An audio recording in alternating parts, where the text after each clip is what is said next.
Bose is, therefore, responsible for the present vogue for amateur hours on the air. It is his proud distinction to be the most copied radio personality to date. Major Bowe's own original amateur hour, presented tonight, is made possible by your purchases of Station Sanborn's Dated Coffee, the coffee you know is fresh. These amateurs exhibit their wares. You select the winners by your vote. There are two ways to vote.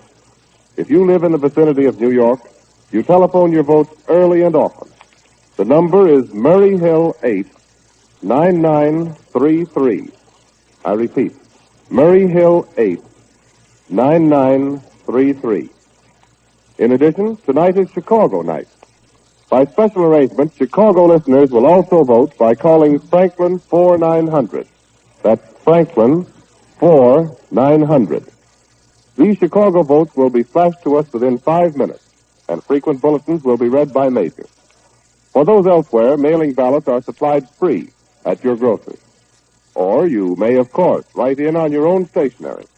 Decide tonight which contestants you wish to vote for and get your official ballot from your grocer tomorrow. Remember, Chicago and vicinity call Franklin 4900. New York and metropolitan area call Murray Hill 8, 9933. And call quickly. Major will announce the names of the first two Chicago voters. Also, the names of the first two voters from the New York metropolitan area. The leaders in the voting will be given professional engagements in RKO Metropolitan Theater.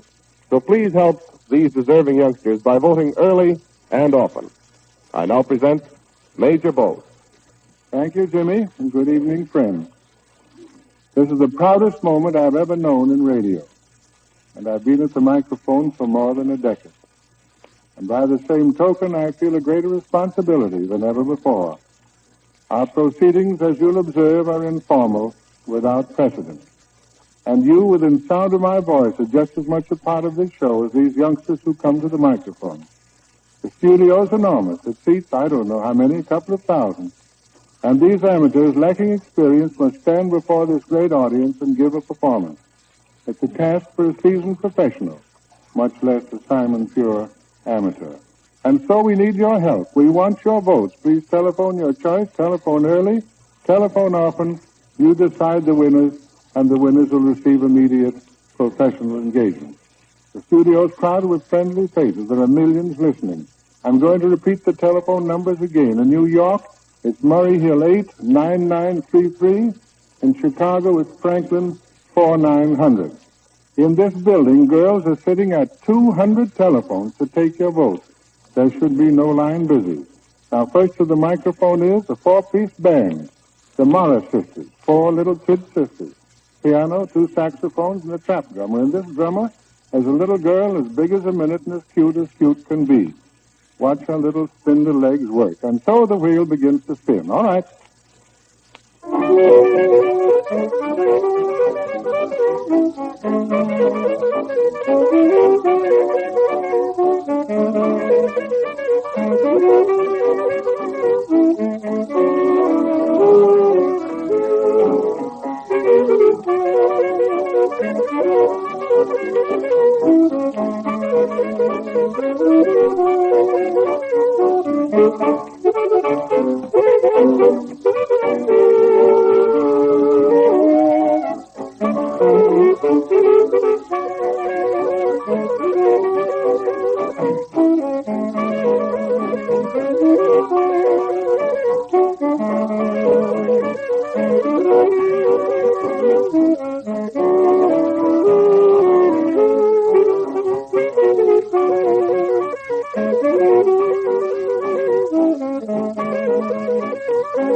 All right.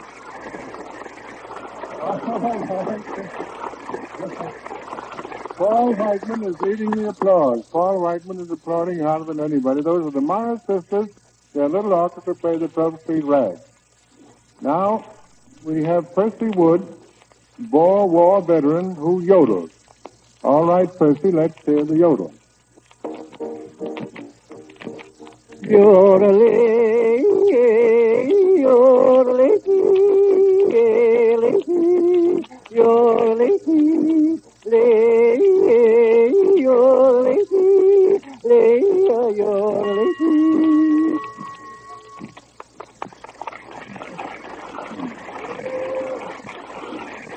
Well, we mustn't, we like your applause, but we mustn't applaud too long. That's Percy, the yodeler.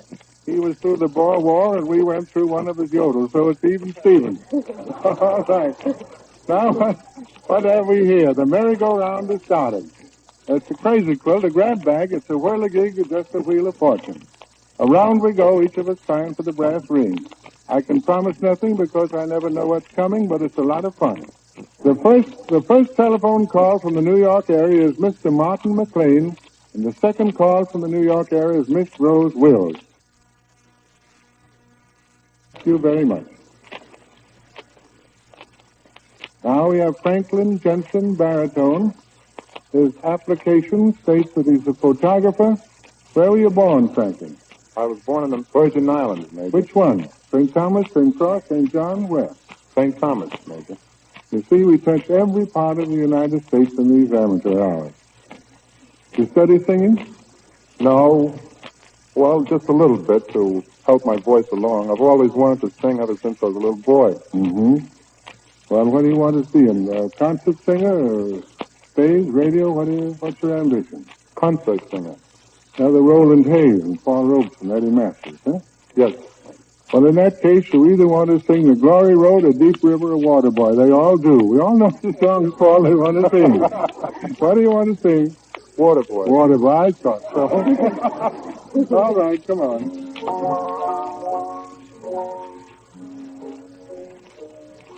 You Jack O'Diamond, you Jack O'Diamond, I knows you from old boys. Yes, I knows you from old. You robbed my pocket, son, robbed my pocket. Yes, robbed my pocket of a silver and gold. What a boy! Where are you hiding? If you don't come, why not tell your mammy?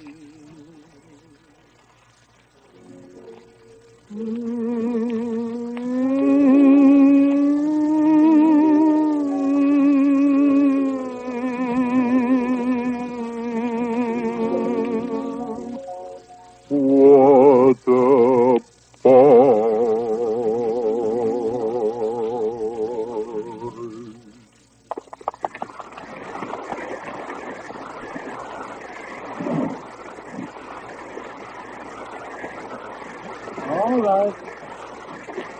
All right, that's Franklin Jensen, baritone.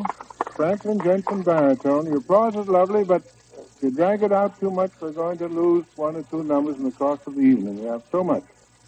Franklin Jensen, baritone from the Virgin Islands. He sang Waterboy. And remember, Murray Hill 89933, and in Chicago, Franklin 4900.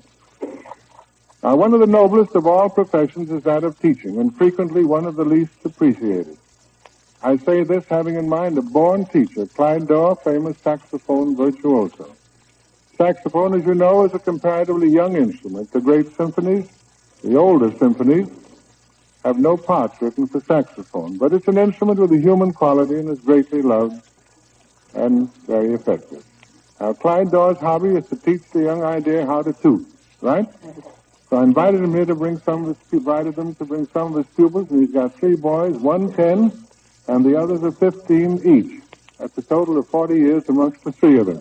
So we're going to have a saxophone trio. All right, fetch them off.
All right.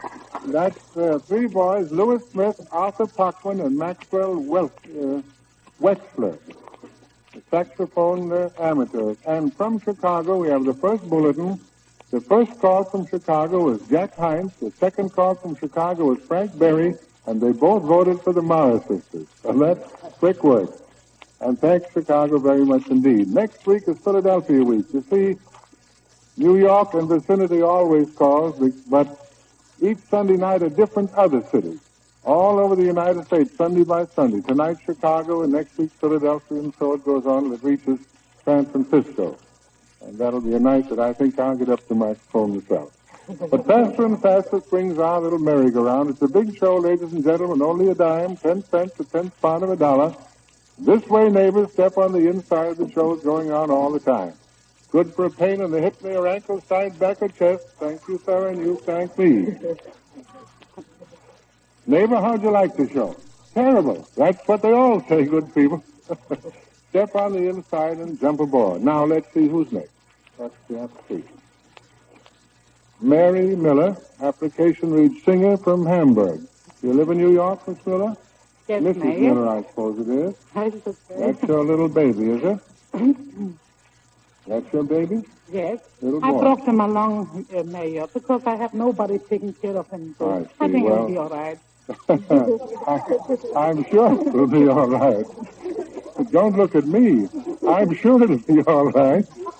But for a singer to step up to the microphone with a little boy indicates a story. What sort of singing do you do? Tell us about yourself. Mezzo-soprano. Mezzo-soprano. Mezzo-soprano. You know, my husband used to be chief steward, and he traveled all over the country. On account of that, I never get a start, good to go to my career. Mm-hmm. So, Well, moving around all over the country, of course, you can't, and I suppose your ambition is to sing, but sometimes in our ambitions we forget our real blessings. You'd be the happiest woman in the world if you were a prima donna, wouldn't you? I would like to sing opera. If anybody would give me a chance, I know, but how many opera singers would... Think of the opera singers that would give up their opera singing if they could have a child like that. I never would miss my child for anything, or any money in the world. Wouldn't give up your child. I wouldn't give up my child. But, well, my music not either. Well, maybe you can eat your cake and have it too, huh? What do you want to sing? I sing Please, Please. All right, let's have it.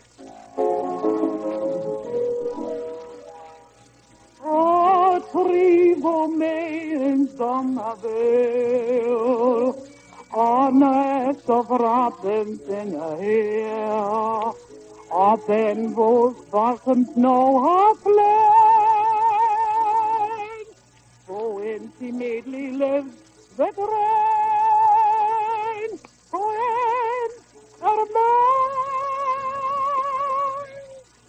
I fools like me, but only God can make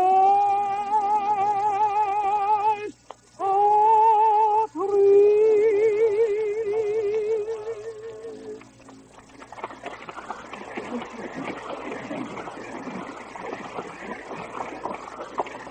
All right, that's Mrs. Mary Miller with a little boy who wants to be an opera singer. Who knows? The telephone's Murray Hill 89933, and in Chicago it's Franklin 4900. Now about auditions. Those in New York and vicinity should write, address your letter to Mesa Bowes Amateur Hour, care of National Broadcasting Company, RCA Building, New York City, and state your qualifications. People who have unusual instruments are especially welcome. Tell us about yourself, and if your letter seems promising, we'll invite you to an audition. Please don't telephone for auditions. Write. Now, this is the application of Adele Kaplan. The application states at the age of 13, won 2 medals, graduated from the Julia Richmond High School, has taken nursery and kindergarten training and studied music, right? Yes, Major. You won 2 medals at the age of 13. Sunday school medal? What kind of medal? One was from public school, and the other one was from the Metropolitan League Association. The what? Metropolitan League Association. Metropolitan League Association. Baseball. No. Oh, well, you have the looks, whether you have a voice or not, we'll soon find out. What do you want to sing? I carry you in my pocket. Well, button up your overcoat, then. Come on. I carry you in my pocket, in a locket of gold. There you remain till the sun grows cold. I take a little look each morning, and I take a little look each night, just to see if you're all right. I have such a tender feeling. I don't know if it's right or wrong, but when I look at you, dear, it's just like a lovely song. So I carry you in my pocket, in a locket of gold. There you remain till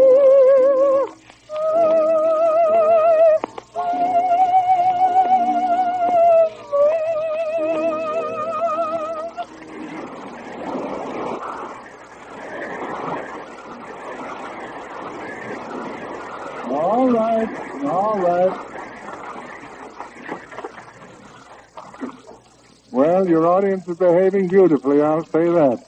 I can't see a grouchy face in this whole hall. That was Adele Kaplan.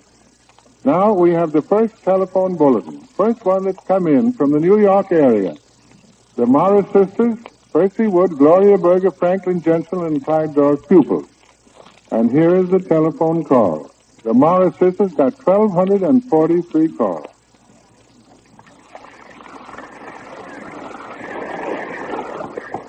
Percy Wood, the yodeler, got 2. He didn't get a very good start. Matter of fact, the war that went against him. Gloria Berger, 344. Next time she'll be a bigger bouquet, and I'll telephone myself. Franklin Jensen from the Virgin Islands got 111, and the little amateur saxophonist, 47. So you see the calls are coming in now. That takes a little time to get them in motion, and we're very grateful. And as I look over at Paul Whiteman, who's worried about his performance tonight, hasn't faced an audience for so long, feels very much good. Now we got who? There he is. One-man band. Al Francis, the one-man band. You know, in starting these amateur hours, I started a vote for one-man band. I'm really proud of it, too, because all the kids are up in the attic digging out old hoop skirts and tin cans and amalgam fillings and pieces of hose and hose pipes and watering cans and making one-man bands out of it. Some are grand and some are terrible, but one thing is certain, they always have a lot of apparatus. This one has a bass drum and cymbals and an old bell trombone. I can't look at him and talk into the microphone at the same time. Paul, you haven't seen one of those for 20 years, I'll bet. Anyway, we'll see what he has to play. All right.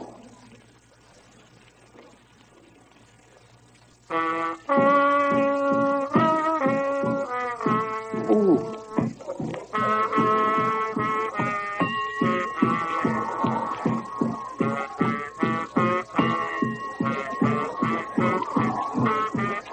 And I started a vote for one-man band.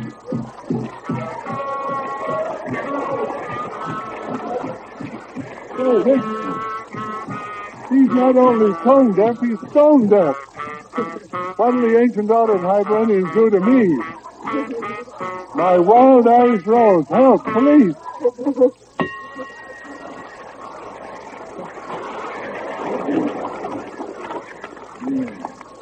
That's Al Francis, the one... Hey, who started that vote for one-man band? I'd like to find out who started. Major, may I interrupt for just a moment, please? All All right, Jimmy. I think that everybody in here and everyone on the air should know that the first two calls from New York City, that from Mr. Martin McLean and the one from Miss Rose Wills, both voted for Major Bowes.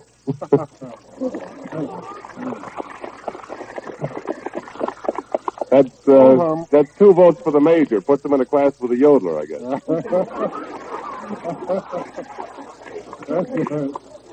Incidentally, Major, we have... Pardon? That makes three of us. That's three of us. All right. We have several telegrams here that I'd like to read at this time, and I think that it really is due you that they should be read. Here's one from Rosa Poncell. My dear Major, with so many achievements already to your credit, it seemed hardly possible that you could add to your laurels. But now your outstanding success in the radio world makes us say once again, bravo and heartiest congratulations. Stop. May you continue for a long time to watch over the striving amateurs and continue to guide those worthy of it into channels for serious study for a musical career. Signed, Rosa Poncell. No, that's wonderful. And here's one from the governor of the state of New York, dated from Albany, Governor Herbert H. Lehman. It's addressed to Major Edward Bowes, and he says, I am glad to congratulate you on the inauguration of your new radio broadcast and to wish you the success that has characterized all your programs in the past. Signed, Herbert H. Lehman. That's all. Thank you. Well, I said at the beginning that this is my proudest radio night, and so it is. Now we have who? Al Schuler, ladies' coat, your application says. What do you do with ladies' coats? Well, I sell them, Major. Hey, if you had to buy them, it wouldn't be so easy, would it? And you have an ambition to be a radio singer? Oh, yes, I have, Major. Have you had any experience in radio singing? Well, I had a very unusual experience, Major. About a year ago, I answered an advertisement in the paper for some radio talent. But when I did get there, I saw this agent, and he gave me an audition. Well, a few days later, I see the postcard to see him about a sponsor for a program for me. Well, when I did get there, he greeted me at the door, 50 cents, please. Well, I gave him the 50 cents thinking I might have a job. Didn't think you were worth $1 even, either.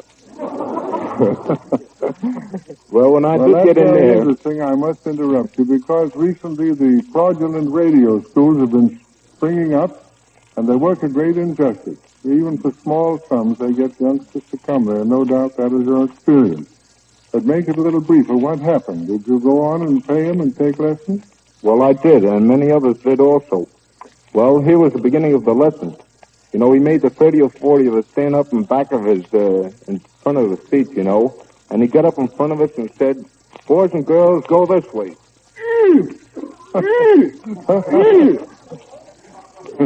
You know, I could have him arrested for giving an impersonation of me. Well, go ahead. What is the second lesson, if any? Well, I'll tell you, Major, he says, no matter where you go, I don't care if it's in a subway, in an elevator, or outside, anywhere you are, don't be ashamed of the folks. Just go, Well, maybe I shouldn't call that school a fraud. Maybe that's the standard. I'm not so sure. But anyway, I'm glad it came up because perhaps the people listening will beware of these fraudulent schools. They really do a great deal of damage. Now, in the meantime, after all those lessons, what do you want to sing? Well, Major, I'd like to sing My Mother's Eyes. Georgie Gessel song, huh? That's right, Major. I think I can sing it just as well as he can. Well, you won't get as much... Well, the one thing I'll promise you won't get as much money for singing this either. All right, come on, My Mother's Eyes. On bright and guiding light that taught me wrong from right, I found in my mother's eyes. Those baby tales she told that brought all paved with gold, I found in my mother's eyes. Just like a wandering sparrow, one lonely soul, I'd walk the straight and narrow to reach my goal. God's gift then from above, oh, unreal, unselfish love I found in my mother's eyes.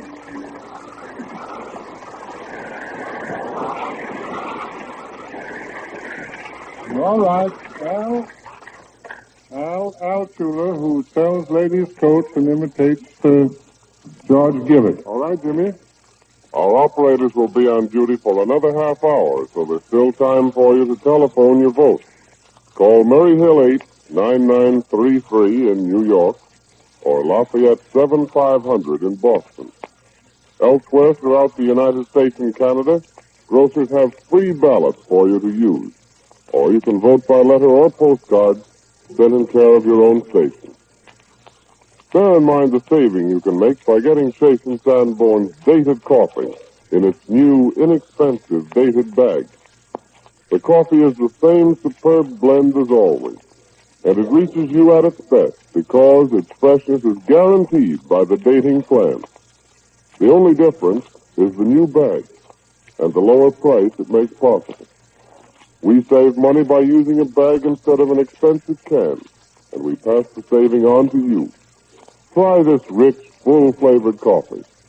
Buy a bag of Chase & Sanborn's dated coffee tomorrow.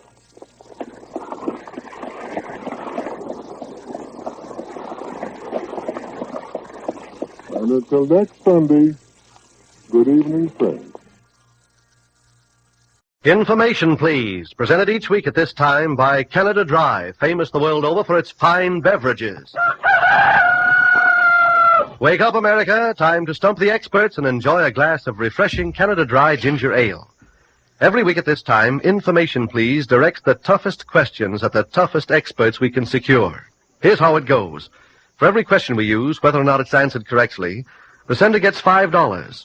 And if your question stumps our board of experts, you not only get $10 more, but in addition you receive a complete 24-volume set of the current Encyclopedia Britannica.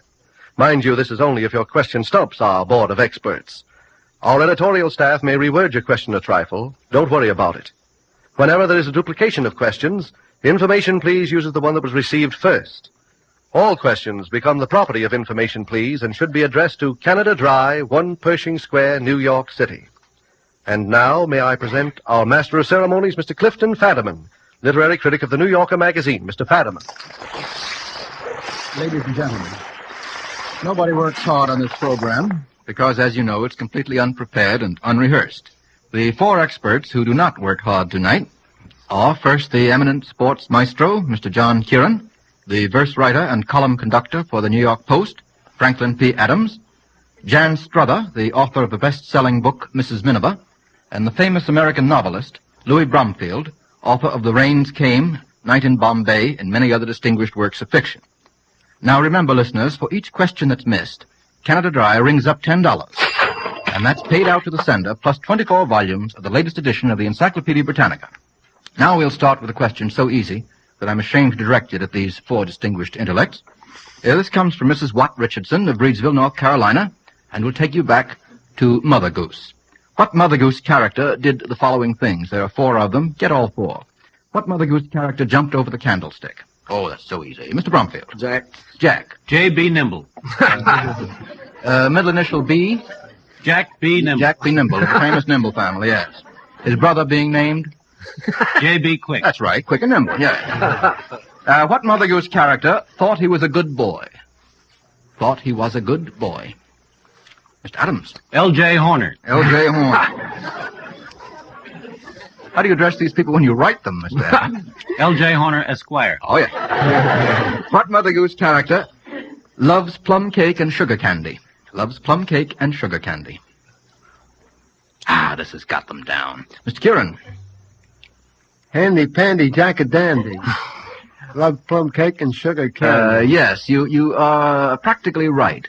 Handy Pandy is not right. Andy Spandy is right. Andy Spandy. I'll take Andy Spandy, Mr. Kieran. What Mother Goose character sat among the cinders? Sat among the cinders, Miss Strother. Little Polly Flinders. Yes, will you give us the next line? Little Polly Flinders sat among the cinders, warming her pretty little toes. Yes. Her mother came and caught her and smacked her naughty daughter for spoiling her nice new clothes. That's very nice. Thank you very much, Miss Strother. That was just to get them started. Now, the next question from H. Kelly of Indianapolis. Each of the following men, there are going to be 4 of them, came to an unhappy ending. Do you recall the circumstances in which each met his end? Get 3 out of 4. The first is Ivar Kreuger, Kreuger, Mr. Bromfield. How's Ivar Kreuger? He was a great Swedish swindler and capitalist who controlled the match industry. Yes. And who brought down in his fall a great many financial houses in Europe and America. That's exactly right, Mr. Bromfield. Thank you. Now, the second would be Marinus van der Lubbe. Marinus van der Lubbe. Mr. Bromfield specializes in unhappy endings. Van der Lubbe was the half-witted Dutch boy who was made the scapegoat in the trial for the burning of the Reichstag. Yes, that's right. And was beheaded by the Germans. Yes. Although he was so half-witted, he didn't know whether he'd burned the Reichstag or not. Yes. That gives us 2 unhappy endings. The next is Jean-Louis Barthou. How did he meet his end? Under what circumstances? Barthou, B-A-R-T-H-O-U. Mr. Bromfield, you are ever reliable. Mr. Bromfield. A morgue expert. Barthou was foreign minister of France, and he was shot at the same time Alexander of Serbia was assassinated in Marseille. Gosh, you're marvelous, this sort of thing. I was there when it happened. Very good. Maybe we can catch you on this one. Arthur Flegenheimer. Arthur Flegenheimer. Mr. Adams. He was shot. He was. Otherwise known as Dutch Schultz. Otherwise known as Dutch Schultz, or D. Schultz, as you would put it. Shot about when and where, would you say? About 12:30. By gollies, I think you're right, Mr. Adams. It was 12:30. He was shot in a tavern in New Jersey, October 23rd, 1935. Gives us 4 unhappy endings out of 4 unhappy endings, and sends us on to a question coming from Annette Hardeman of Douglaston, Long Island. Quote 4 lines of poetry, Miss Strother and gentlemen, that mention 4 different kinds of tree, and you may not repeat the same tree. Mr. Kieran. The moan of doves in immemorial elms and murmur of innumerable bees. That's a beautiful line. It's from what? Tennyson. From Tennyson, yes. That gives us an elm tree. Miss Strother. Hearts of oak are our ships, hearts of oak are our men. Good. And who wrote it? You don't know? I don't know either. I don't know either. We're I connected with Dibdin, but I think he wrote the tune. I don't know. Mr. Kieran, would you know? No, I don't know. All right. That gives us Hearts of Oak. Mr. Bromfield. Under the spreading chestnuts. Very good. Very good. We're very glad to accept that, Mr. Bromfield. That gives us 3. Mr. Kieran? Murmuring pines and the hemlocks, bearded with moss like druids of eld and so forth. Longfellow. That gives Evangeline. us 4 or 5. That's right. There's a famous song that you like to sing, Mr. Adams. It has two trees in it. Sweet Adeline, for you I pine. It gives us 7. August Gold of Brooklyn, New York, sends this one in. Name 3 different species of animals which have taken their names from islands adjacent to the coast of the British Isles. And name the islands from which the name was taken. Miss Strother. Manx cat. Manx cats, yes. From the Isle of? Man. Of Man. Plural being? Manges, I should think. I have no idea. What do they call inhabitants of the Isle of Man? Manxmen. Manxmen. Mr. Adams. Shetland. Shetland. From what island? Shetland Islands. Neatly put. That gives us 2. Mr. Kieran. Jersey cows. Jersey cows, yes. The Jersey Islands are to be found where? In the English Channel. Yes, they're part of the Channel Islands. Mr. Bromfield, do you have another in mind? Guernsey cows. Yes, that's right. That's all right. Mr. Adams often picks things up from Mr. Kieran. Miss Strother. Skye terrier. Ah, that's a very good one. Where does In the Hebrides. In the Hebrides. Is it Isle part of a group Skye. of islands? Yes. Over the sea, too. The Inner Hebrides. That's right. Well, we have at least 4. D. Mitchell of Louisville, Kentucky sends this one in. This will test your knowledge of the derivation of words, Miss Strother and gentlemen. From what languages are the following words derived? Get 3 out of 4. Now, all of these words belong to the same category, one might say. The words are wine, whiskey, brandy, and gin. From what language is the word wine derived, Mr. Adams? Latin. Latin. And the Latin word would be what, would you say? Venus. Venum, yes. Venum. Whiskey, Mr. Bromfield. I think that was Gaelic. Yes, it is. Can you give us the Gaelic? How is your Gaelic this evening, Mr. Bromfield? I have no knowledge of it. USQUEBAUGH. That's very good. What a lot of vowels you can get in one word, Mr. Adams. Yes, what does it mean, Miss Brother? It means the water with fire in it. No, not quite. Usk is water. Yes, and beoch, or however that's pronounced. Mr. Kieran, do you know what that means? No, It means life. Water of life. Very good name. Oh, de vie. Yes, it's exactly the same. The spirit that giveth life. The word brandy would be derived from what language? Brandy? Because you rarely worry about where these things come from in the way of their derivations. Brandy, how about a guess, gentlemen? French. No. Well, that's wrong, Mr. Adams. All right. It sounds more like I think it's a made-up word. I beg pardon, Mr. Sounds more Teutonic. It does. It is a Teutonic language, and the language is Danish. Comes from a word brandevin, from branden, to burn, and vin, wine. It's a burnt wine. The German is brandwein, Mr. Bromfield, is it not? Yeah. Well, that gives us a one battle wrong. like that. That's true. Battle of Brandywine. That's right. Sure. Probably got its name. It was in the Pennsylvania Dutch country. That's It's probably the where same. it got its That's name. right. Now, how about gin? Miss Brother. Gin comes from Geneva in Switzerland. Some gin comes from Geneva. No, but Geneva the word gin. Oh, The no, word it doesn't. gin? It comes from juniper. It comes from juniper. It comes from juniper.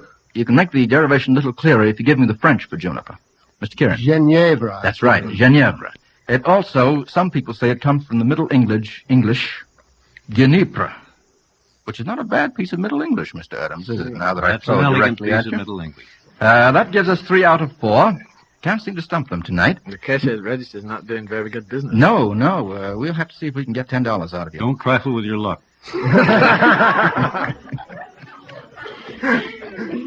Mrs. T.O. Varga of Brooklyn, New York, sends this one in. This is a very interesting question, I think. It's about some famous pairs of lovers. They generally come in pairs. Which one died first, the he or the she of each of these pairs? Get 3 out of 4.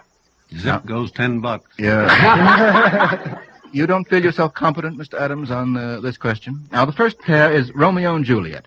Who died first, he or she? Mr. Kieran.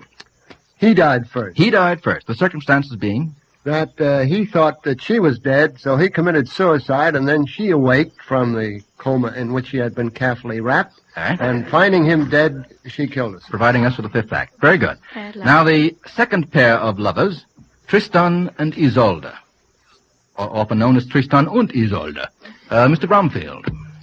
Tristan died first, and Isolde threw herself on his body and died of grief immediately afterwards. Don't laugh, Mr. Bromfield. I was thinking about the opera singers and how they look. Right. Horrible thought. Now, the third pair of lovers, Antony and Cleopatra. Did he or she die first? Miss Strother. Antony died first. Why? Why? Yes, why? I guess he was bumped off.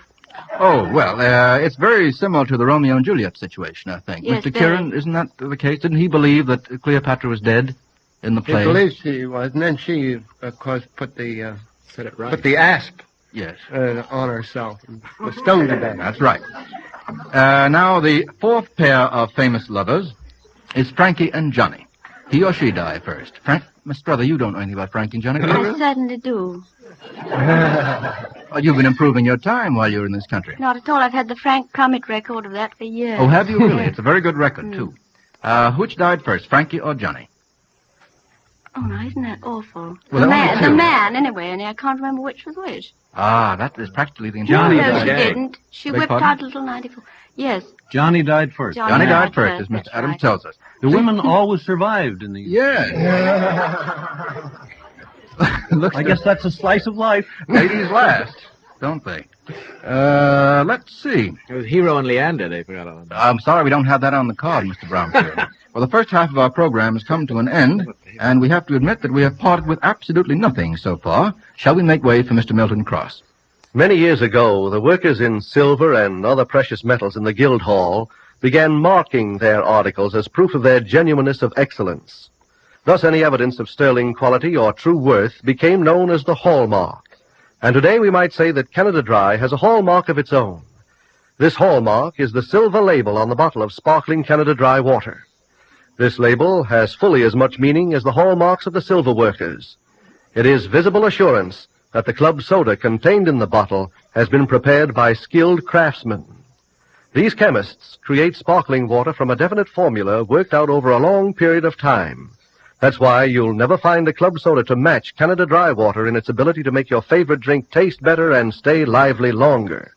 So next time you buy a club soda, be sure to get the one bearing the Canada Dry hallmark, the silver label that says, a delightful table water, a marvelous mixer, sparkling Canada Dry water. Mr. Cross, your discourse was clocked in exactly 64 seconds. Now, I'm determined to get $10 out of these people this evening. Mary Humphrey of Detroit, Michigan, sends this one in. Name 3 women of fiction who did the proposing. Who did the proposing. The proposal, I believe, is of marriage. There's nothing on the card to indicate the contrary. Mr. Kieran? Priscilla Alden. Priscilla Alden. Who is she? Or what? She was the one who spoke up and said, why don't you speak for yourself, John, when John Alden came a-wooing for Miles Standish? 100%. Thank you, Mr. Kieran. That gives us 1 woman of fiction who did the proposing. Have to get 2 more. Mr. Fiction makes it harder. Yeah.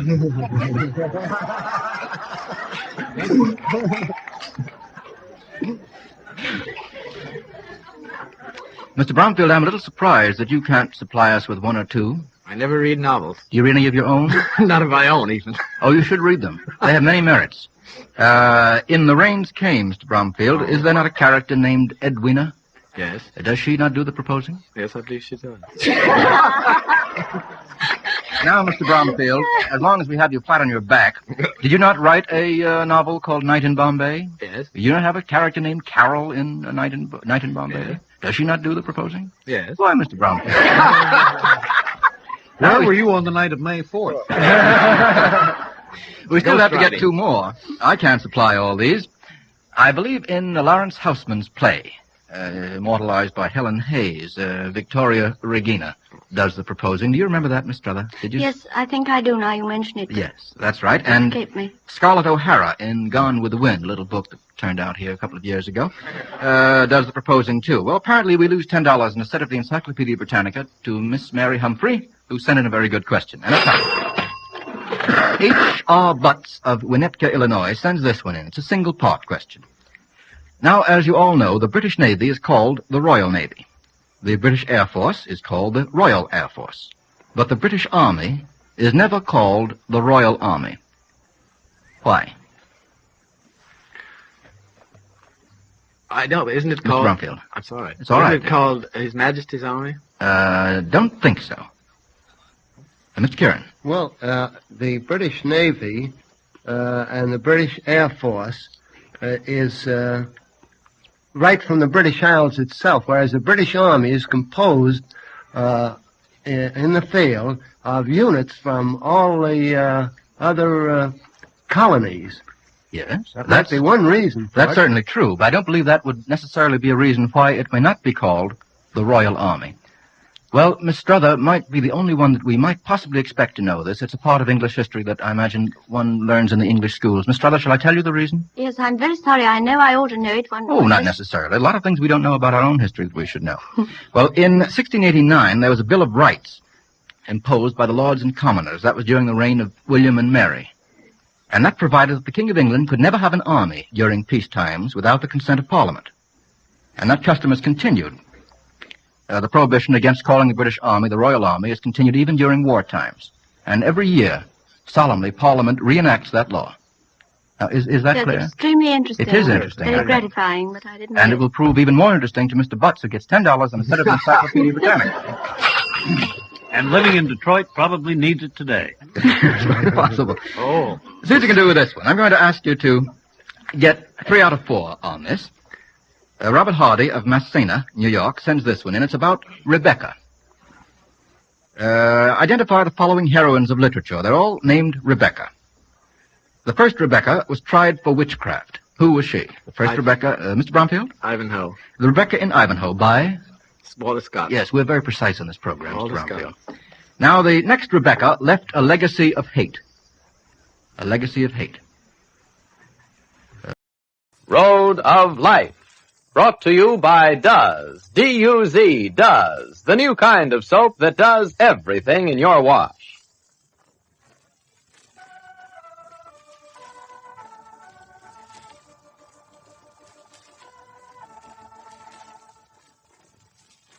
Dr. Brent, call surgery.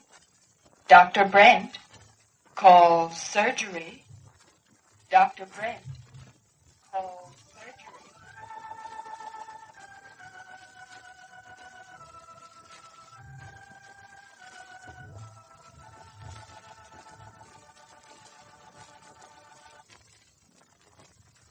You know, I often wonder what things really were like, BD. BD? Before Does. Before the ladies discovered that Does, D-U-Z, is best. That it does everything in the wash. Well, here's what my wash day was like, BD, before Does. First, I used to scrub my husband's work pants till my fingers ached. Some job. Uh-huh. And my towels. It was almost impossible to get 'em white. And the nice colors in my wash. Well, they lost all their pep. That was BD, before Does. Yes, but now things are different. Now you've changed from a lady who didn't to a lady who does. Now you know Does does best. This new kind of soap does everything in your wash. It gives you unsurpassed whiteness for towels, unbeaten suds for cleaning work clothes, plus greater safety for colors. My wash days now are all AD, after Does. What about those dirty work pants after doesing? Clean as can be, and I don't do any hard scrubbing. No soap takes dirt out easier than Does. What about your towels, AD, after doesing? They just couldn't be whiter. I'm so proud of 'em. No soap washes whiter than Does. And how do those colored rayon slips look? Bright and fresh. They just couldn't be prettier. Well, Does is extra safe for colors, you know. Does does everything. It's best. Actual comparisons with 25 different wash day soaps prove it. Does gives you the best combination of white washes, suds for cleaning, and safety for colors. So be a lady who does. Does best. Does everything. And now we invite you to listen to Road of Life.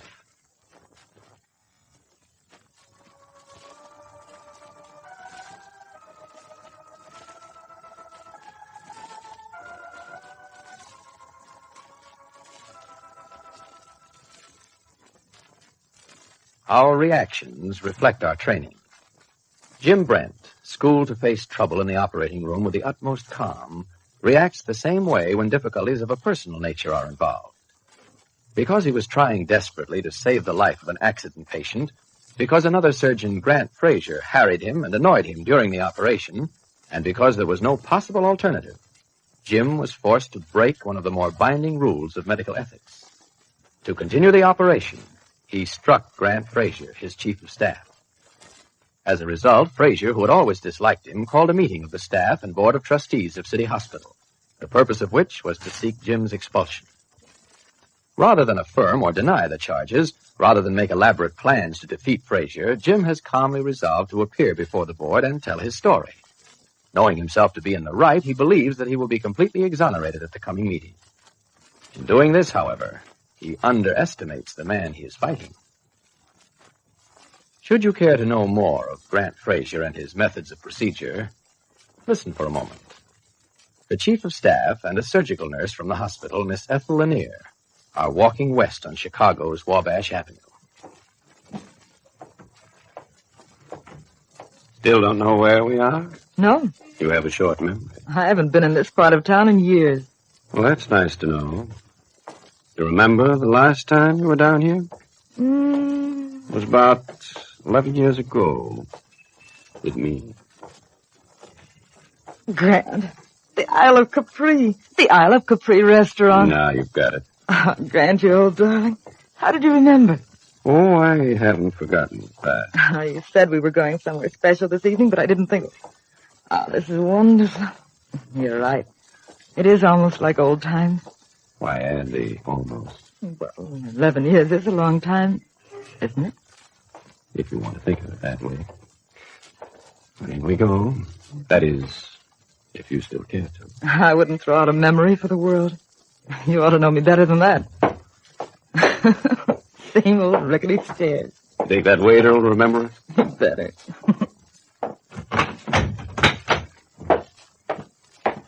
Good evening. Oh, Grant, he does remember us. A table for two, please. Si, senor. Up here in the front, no? No, we used to sit in the booth in the back. Do you still have it? The back of booth. Si. This way, please. Just like it used to be. Empty. I don't mind that. You? This is the booth you mean, no, senor? This is it, all right. Signorina. Thank you. Will you order now or later? Now. What did we always used to have? Minestrone soup, ravioli with mushroom and tomatoes, pulmoni, and black pop. And a bottle of Chianti wine.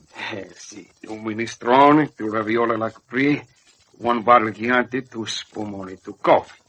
It will take a few minutes more. That's all right. We're in no hurry. Si, senor. Aren't we? Aren't we what? In a hurry. Well, that depends on you. It didn't used to depend on me. It does now. I think I'm going to like this dinner. It's going to be like old times. Fun. What are you doing? Moving my chair next to yours. Do you mind? Yeah. That's better. More like it used to be. Still playing hands under the table. With you. I promise you, if you had dinner with me tonight, I'd take you back a long way. Well. You're a darling. How's your wife? You always were a witch, weren't you? If I weren't, I wouldn't be here. How is she? Well, for a while, she was pleasant enough. And so you didn't see me. But lately, she's begun her old nagging and whining. You came back to the old stand again, hmm? This does bring back memories, doesn't it? Mm-hmm. Uh-oh, careful. Never used to worry about waiters popping in nuts. There used to be a screen they'd put in front of the booth. See if they still have it. Oh, don't leave. Why bother with the screen? Ethel. Still sorry you didn't divorce your wife and marry me? Why do you think I asked you out tonight? I don't know. Why did you? Come on, Grant. Put your cards on the table. Ethel. You're not fooling me. Not for a minute. It's been a long time since we had anything to do with each other. I'm 11 years older and 20 pounds heavier and a lot more practical. Simply because you've taken me to a restaurant where we first got started doesn't do a thing for me except recall some memories that should best be forgotten. I suppose you expect me to think it's very sweet and romantic. It is. But the lavender and old lace doesn't stop me from seeing the wool being pulled over my eyes. It's been years since you've wanted to be alone with me. So this must be a special occasion, with a good reason behind it. Now, look, we've known each other pretty long and pretty well. What's the reason? You're wonderful, Ethel. I'm right, too. Yes, you're right, too. I want something. A favor. What? A favor. Go on, I'm listening. You're a surgical nurse. By a good piece of luck, you were in the operating room where Jim Brent and I had our little argument. You certainly made an ass out of yourself handling that one, Grant.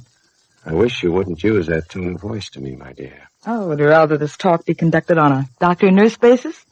Or shall we still be friends? I'm sorry. You're right for a second time. That's better.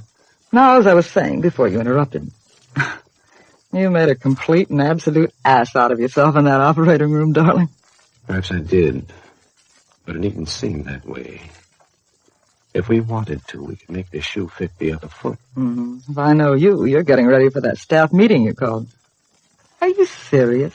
Do you actually think you can have Jim Brent dismissed from the hospital on the charges you've made? I've never been more determined. Oh, you won't get away with it. All he has to do is tell you how you hounded him to get that operating room and how you interfered with him when he had a patient on the table. And you'll be lucky if the board doesn't expel you. Really, if you don't object to my saying this, you behaved shamefully. But the matter can be turned about, as I say. How? In the first place, the little nurse who brought in that accident case has been promoted. She can still talk, can't she? Now she's supervisor of nurses in Boston General Hospital. She's on her way there now. Oh?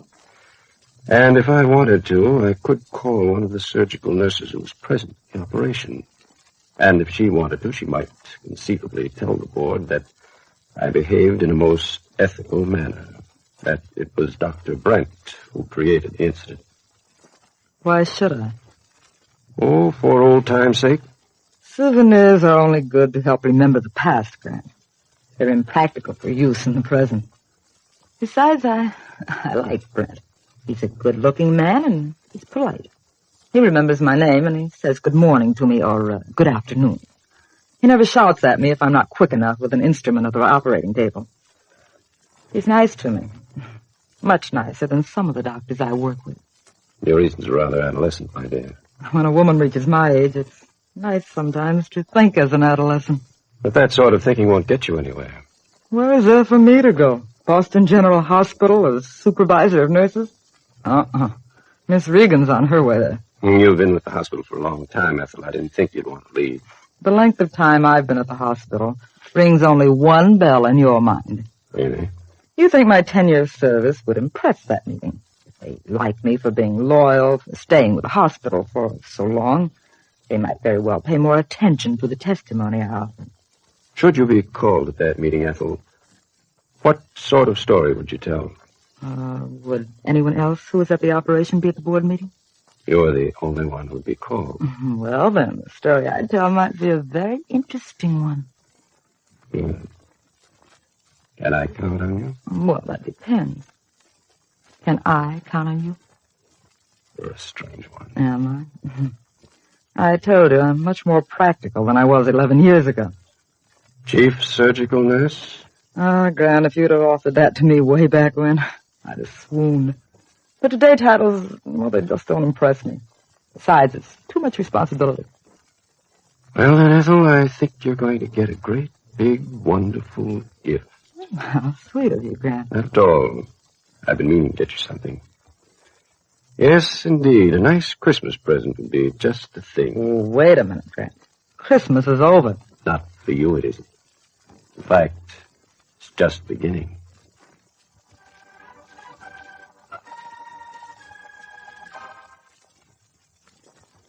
And Jim Brent thinks that all he'll have to do is tell his side of the story at the board meeting.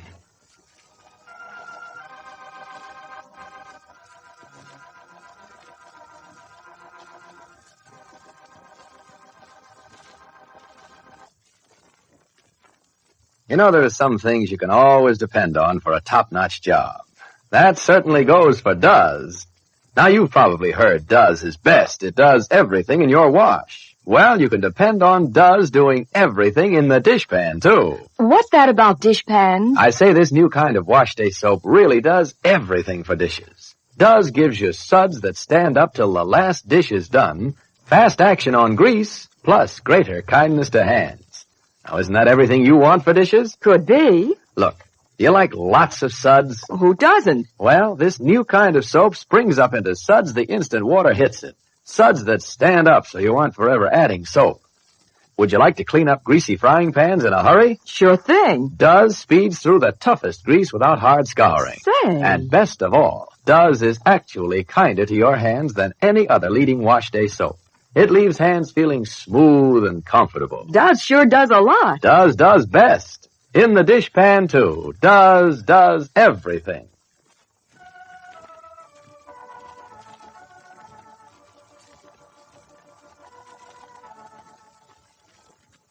Be sure to listen tomorrow when D-U-Z Does will again bring you another absorbing episode on Road of Life.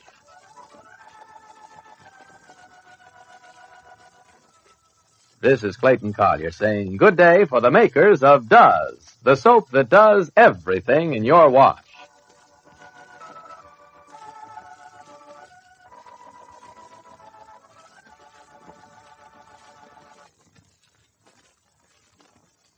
Your grocer's paper bags and cardboard cartons have gone to war, so when you shop, take your own shopping bag or basket with you.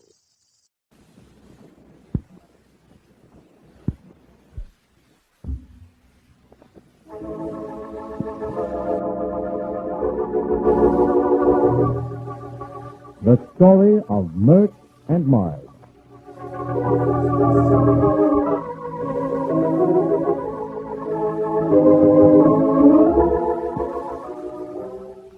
Myrt and Marge is a story of Broadway, a story that goes beyond the lights of the gay white way into the lives of two chorus girls.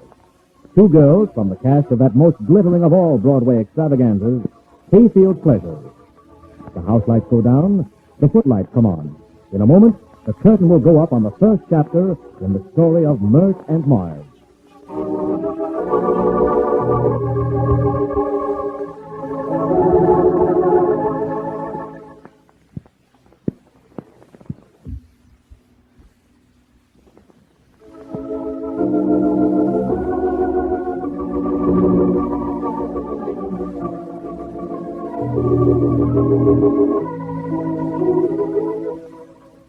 And now let's step across the footlights and go backstage at the famous Hayfield Theater just off Times Square. Here are gathered all the multifold human elements that go into the making of a great musical comedy. The stars and the stagehands, the ultra-gorgeous showgirls, the comedians, the singers, and last but not least, the 24 pert and pretty members of Hayfield's renowned Precision Chorus, the Tick-Tick. It's one of the last rehearsals before the opening of a new glamour-packed edition of Hayfield Pleasure. From the wings, a man is coming on stage. It's the producer of the show, the man whose stage magic has thrilled millions, the great Francis Hayfield himself. Listen, he's calling to his stage director, Ray Hunt. Oh, Ray, I say, Ray Hunt. Yes, I'll be right there. Quiet, everybody. Good morning, Mr. Hayfield. Morning, Ray. How do things look? Well, they're rounding out pretty well, but I've got to tone down the temperament of some of these newcomers. You're right. This is no season for temperament. By the way, is Dixie Lane showing any improvement this season? Well, her voice is still good, but she's taken on weight. However, she'll be box office for at least another season. What are you doing this morning, Hunt? I'm going to work with the principals on dialogue. Say, that's a pretty fair voice. Who is it? That's your South American beauty, Elena. Gorgeous creature, but I'm afraid I'm going to have some trouble with her. What's the matter with her? Oh, very erratic and man-conscious. You'd better handle her without gloves. And how do my Tick-Ticks look? Well, they line up about the same, but I've got to discipline those kids. I'm afraid you pamper them too much, Mr. Hayfield. Well, why not? We generally get results. Well, there seems to be some dissension. A little rough stuff going on down in the chorus room. Arguments, bickering. There must be a man in the case. Well, I put Little Spear to work on them this morning to polish off the rough edges and keep them on their toes. Myrt's a great girl, Ray. Been with us a long time. Almost a fixture. And always reliable. Just look at those kids. Like a bunch of frisky colts. Well, keep an eye on things, Ray. I want to go back and look at that New Orleans set. I'll see you later. Right. Well, Little Spear. You too, Clarence. I'm practically there, Mr. Hunt. Oh, and here I am, right on the beam. What do you wish? Have the girls all had their measurements? Oh, yes, Mr. Hunt. I've measured them from head to toe. Myrtle, I've got to work with the principal, so I want you to take the girls through the letter number. Oh, right away, Mr. Hunt. Come on, you Tick-Tick. Letter number, Tommy. Ready, Myrt. Oh, quiet, please, girls. We're going to run through the letter number. Line up, please.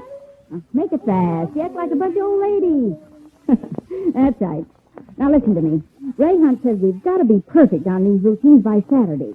Remember, there's no break-in out of town this year. We open cold next week. So let's give the folks on Broadway something to rave about. What do you say, kid? They're chickens. All right, positions. Come on, get your line. More to the left there, Gwen.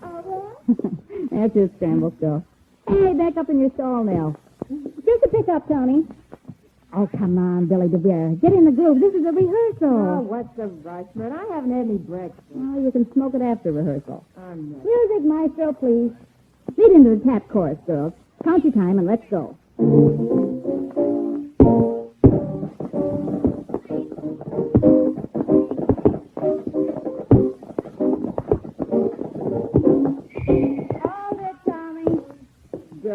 Girls, God gave us 2 feet, one left and one right. Now start with the left. Will that be right, Myrtle? That'll be right, Gwen.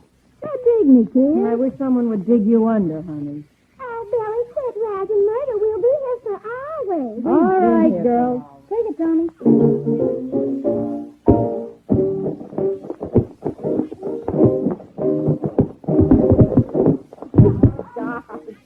Gwen Rogers, can't you keep on your feet? Oh, gee, Myrt, I couldn't help it. I slipped and poured down. Well, get up off your brains and get in line. L-I-N-E, line. All right, start her over, Tommy.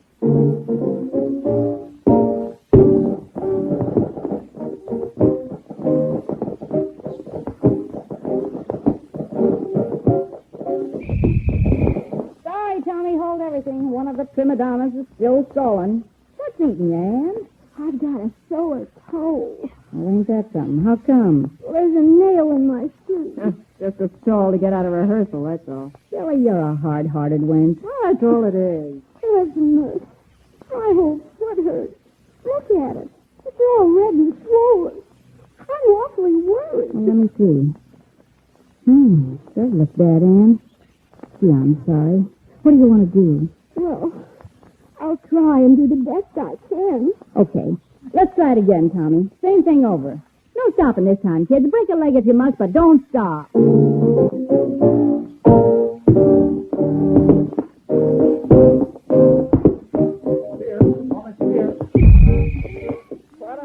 What a life. Runs by fits and starts. Oh, here comes Mr. Hunt. He's only got reps and tendons. Oh, Miss Myrt. Yes, Mr. Hunt.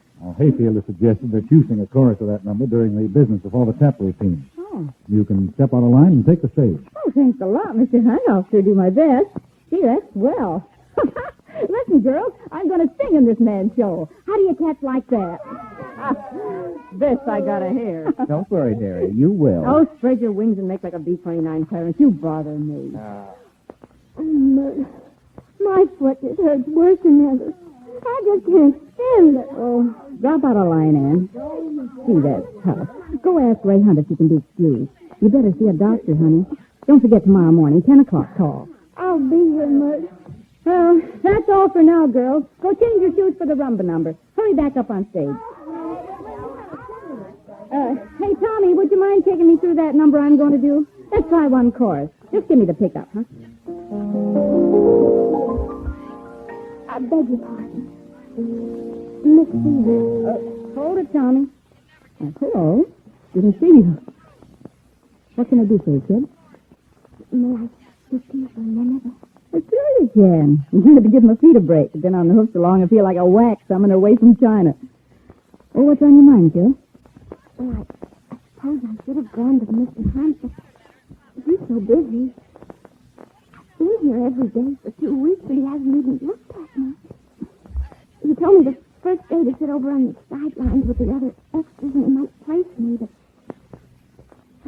it's rather hopeless for me now. It's so opening so soon. You sure had some weight. You look so kind of nice and friendly. I thought you might tell me if there's any use in waiting any long.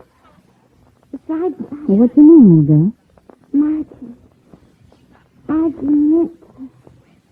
I'm 16 and Oh, Tommy. Oh, boy, somebody quick. The kid's fainted. Get some water. Hurry up. Oh, hurry, Tommy. Give me that glass. Here. Let me see. There now. She's opening the light. Oh, the poor baby. There now, honey. How do you feel? You all right now? I'm all right now. I don't know why I did this. Maybe because You're what? I'm kind of hungry. Oh, you poor little thing. When did you eat last? Well, I had an apple yesterday. Oh, the doggone. Poor child. Say, kid, you park yourself over there on a chair until rehearsal's over. And, oh, no, that's too long to wait. Say, Tommy, let me have a 5-spot until after rehearsal, will you? Yeah. Thanks. Here, baby, take this 5-spot and go out and get yourself a big meal. Down the line from soup to nuts. Right across the street from the theater, there's a good place. No, I couldn't take it. Well, you will take it. Go on now. Fill up your tummy and come back here in the morning. Miss Myrt. I don't want you to do this one. Are you sure you feel all right now? Yeah, I'm all right. Thanks so much. Goodbye, Margie. See you in the morning. Poor baby. Just think, boy, she fainted from hunger. Oh, I shouldn't have let her go out alone. Well, she's gone. I wonder if she'll come back. I wonder. All right, girls, run the number. Listen, ladies of the ensemble, You don't know how lucky we are. There was a young girl about 16 looking for work right here on the stage just a minute ago. Now get this, girls. In this day and age, the kid does a fade-out. She fainted from hunger. Poor kid. All right, Tommy, the rumba number. Make an entrance, girls. Business after Elena's song. 3 choruses, right through. No stops. And listen, you dames, stop that lead and oil up your hips. You know, this is the number the Broadway Wolves pay $25 a seat for opening night. Now, let's go.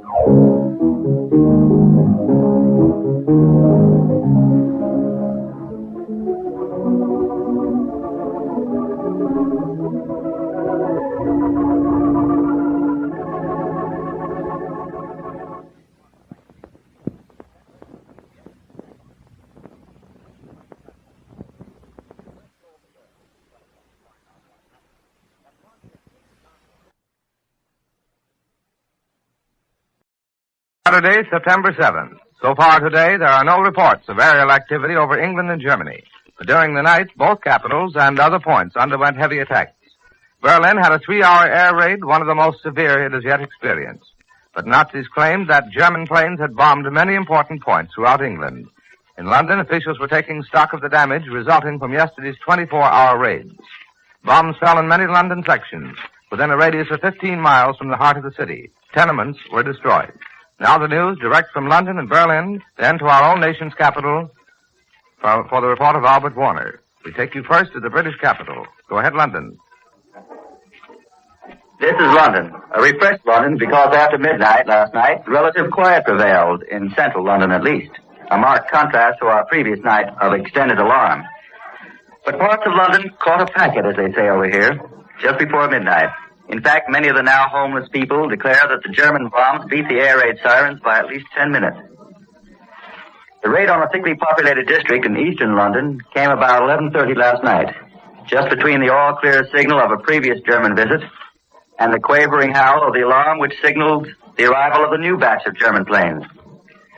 Following the bombing, in the southern London area, traffic had to be diverted for a small distance. The trolley cars in that section are still not running this morning. There's a big crater near the subway station. Air raid wardens are still digging in the ruined houses in 2 streets. And in another district, in East London, about 30 other workmen's families are homeless. The official statement this morning tells us that high explosives and firebombs fell on London, mainly in these eastern and southern districts. Industrial buildings and private houses were damaged, and a number of fires started, which have now been extinguished or brought under control. The German raiders seem to be dropping a great number of firebombs these nights. But London has built up what is probably the world's greatest firefighting system to defeat the incendiary bomb. And so far, the firefighters are beating the bomb. The German raiders are providing London with a magnificent spectacle these nights in the form of parachute flares. Those slowly burning, slowly sinking magnesia torches which light up the entire square miles when they descend. These flares are used to illuminate targets. But in only one case last night did bombs follow the parachute flares. This has led some people here to the conclusion that the flares are being dropped to cause alarm. The only comment I've heard about them has been that they made driving at night easier. Some people insist they can read newspapers in the streets by their weird light, too. In the blackout at night, you know, people here often shout at persons lighting cigarettes to put out that light. Last night I heard some humorists shouting the same thing at a German parachute flare. People here are asking why British night fighting planes are not equipped with searchlights to pick out the German night bombers. It's been reported that a German machine, by means of a strong searchlight, was able to hold a British machine in the light and fire at it with telling effect. It's no secret that experiments are being carried on in this country. One of the advantages of a searchlight on a night fighter is that the beam could be used to dazzle the enemy pilot.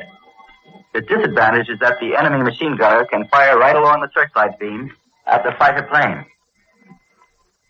We've just been permitted to disclose the name of one crowded London area which was bombed last night. It's on the south side of the river, and the subway station there bears the strange name of Elephant and Castle, so called because of an old pub nearby which has borne that name down the centuries. It contains row after row of little yellow brick houses, and it's right next to Lambeth, the working class district where they invented the famous Lambeth War. Today, just when people were getting used to what seemed to be a new phase of the air war, with continuous raids on London, the Germans seem to have slackened off. We haven't had our breakfast alarm this morning, nor the usual one for lunch. But beauty parlors here report a great rush of trade in the last few days. Women are coming in to have those tired lines around the mouth and eyes massaged away. And some of the beauty specialists are advertising air raid treatments aimed at relaxing the nerves and muscles most affected by strain and lack of sleep. Incidentally, official records just compiled here show that from June 17th to September 6th, 1,688 German planes have been brought down. These planes, they think, must have contained about 4,000 German airmen. We return you now to CBS in New York. That was Wireless, sir, reporting from London. At this time, we had expected to take you direct to Berlin for the latest news reports from the German capital. But up to this time, we've been unable to contact our Berlin correspondent. We take you now to the nation's capital for the report of Albert Warner. We take you now to Washington. Sometime today, sometime before midnight, the administration leaders hope the conscription bill will come to a vote in the House. There are still amendments to be dealt with. House members may not talk as long as senators, but they like their 2 or 3 minutes in the spotlight, and there are 435 of them. One highly important amendment remains for action, along with a good many lesser proposals. The important proposition deals with industrial conscription, an issue brought to the front by Wendell Willkie, Republican presidential candidate. The administration amendment advanced by the Military Affairs Committee proposes penalties for industrialists who decline to cooperate with the government in its defense program. The amendment would let the government operate a recalcitrant plant on a rental basis, but the ownership title would remain with the private owners. The Senate adopted perhaps a sterner amendment, allowing the government to condemn and take complete possession of facilities whose managers, in the opinion of the government, are not cooperating. Mr. Willkie complained of the arbitrary threat to industry, later explained he was not opposed to penalties for non-cooperators if applied by orderly regulation and the rule of law, and not by the fiat of one man. Once all the amendments are disposed of, the House, which has been sitting in committee of the whole, comes out of committee and greets itself as the House again. At this point, the administration may ask for a roll call on any amendment adopted in committee of the whole, which it doesn't like. There, the Fish Amendment rises for a second vote and by roll call. Supporters of the draft bill hope to overturn and reverse the fish provision. As it stands, it would postpone the draft for 60 days while the president issues a call for volunteers and waits to see if 400,000 men flock to the colors. But whether the Fish Amendment stays in or out, the bill is slated for passage, and the principle of peacetime conscription seems about to be written into law. Already the Congress has finished its work on the $5 billion record appropriation bill for national defense. The Senate completed action yesterday, and today, or in the next 2 or 3 days, the President will sign the bill. A total of $10 billion have been appropriated this year for defense, not counting additional billions in authorizations for expenditure later on. Despite a drastic tax bill to raise $1 billion additional revenue already enacted, and an excess profits tax bill underway, which may produce $500 million more, a deficit of over $5 billion for the current fiscal year is foreseen. In this country, as in all other large nations, the deficit grows. Whether in the war or out of it, the whole world is going deeper and deeper into the red. The Defense Advisory Commission is reported studying a possible embargo on steel scrap export. The Commission may recommend such action to President Roosevelt. At present, a large part of the United States scrap exports go to Japan. After the draft bill, the only remaining big measure before Congress is the excess profits tax bill. The Senate Finance Committee seems to be in sympathy with the charge that no one can understand it in the shape it came from the House. The committee is rewriting the measure. Chairman Pat Harrison has called the group into an extra Saturday meeting in an attempt to get the bill before the Senate early next week. Administration leaders hope to begin debate on it Tuesday. It has been given precedence over all other legislation. Senate Majority Leader Barkley says he thinks that the upper house can get the tax bill out of the way in 3 days. When these bills, conscription and excess profits, are out of the way, either adjournment or recess is now definitely indicated. Republican congressmen who opposed adjournment early in the summer now want to get away just as badly as do the Democrats. And Senate isolationists, who once thought that Congress would be a check on the president, are now despondent.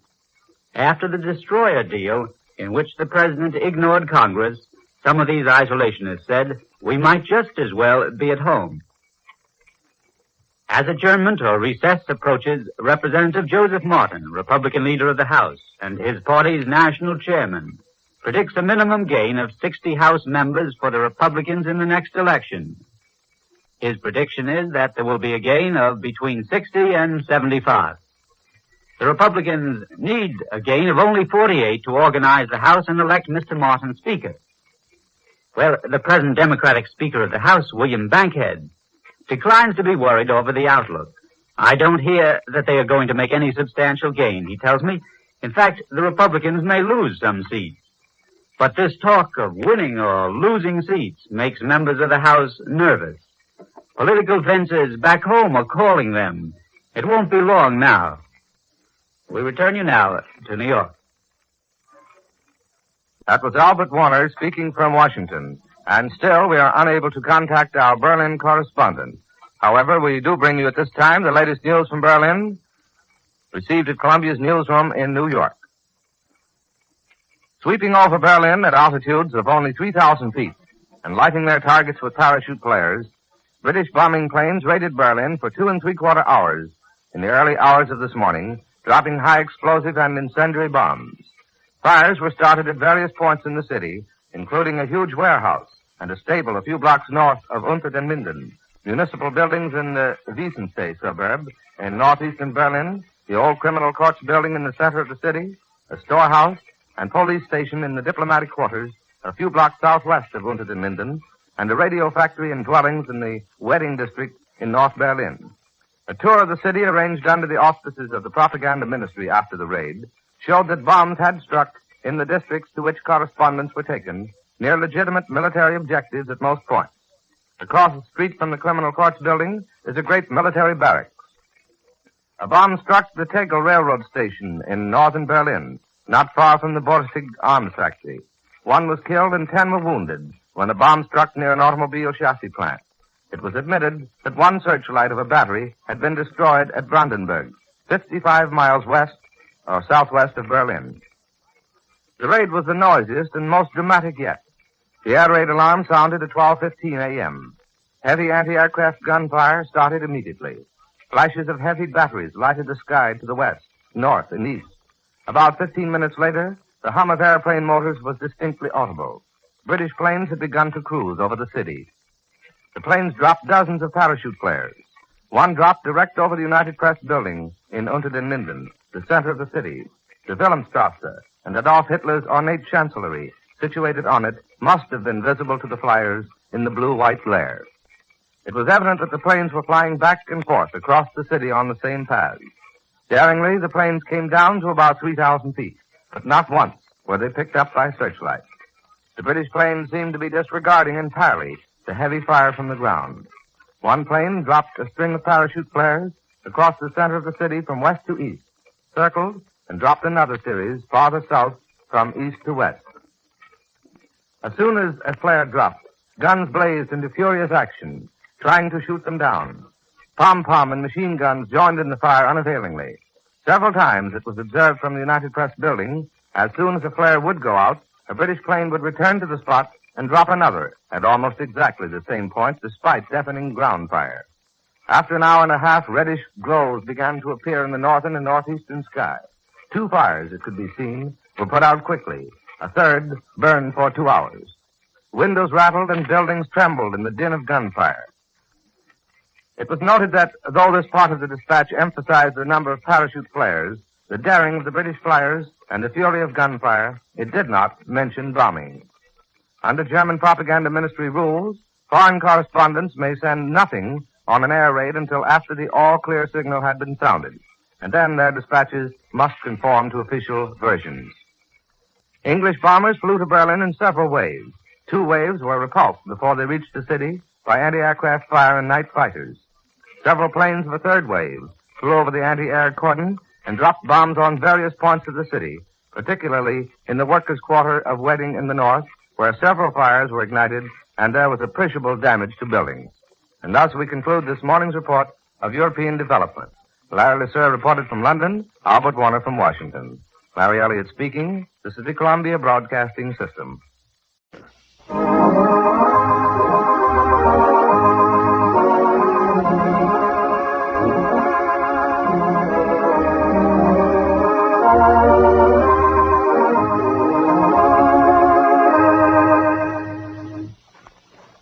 Once again, we present Our Gal Sunday, the story of an orphan girl named Sunday from the little mining town of Silver Creek, Colorado, who in young womanhood married England's richest, most handsome lord, Lord Henry Brentford. The story that asks the question, can this girl from a little mining town in the West find happiness as the wife of a wealthy and titled Englishman?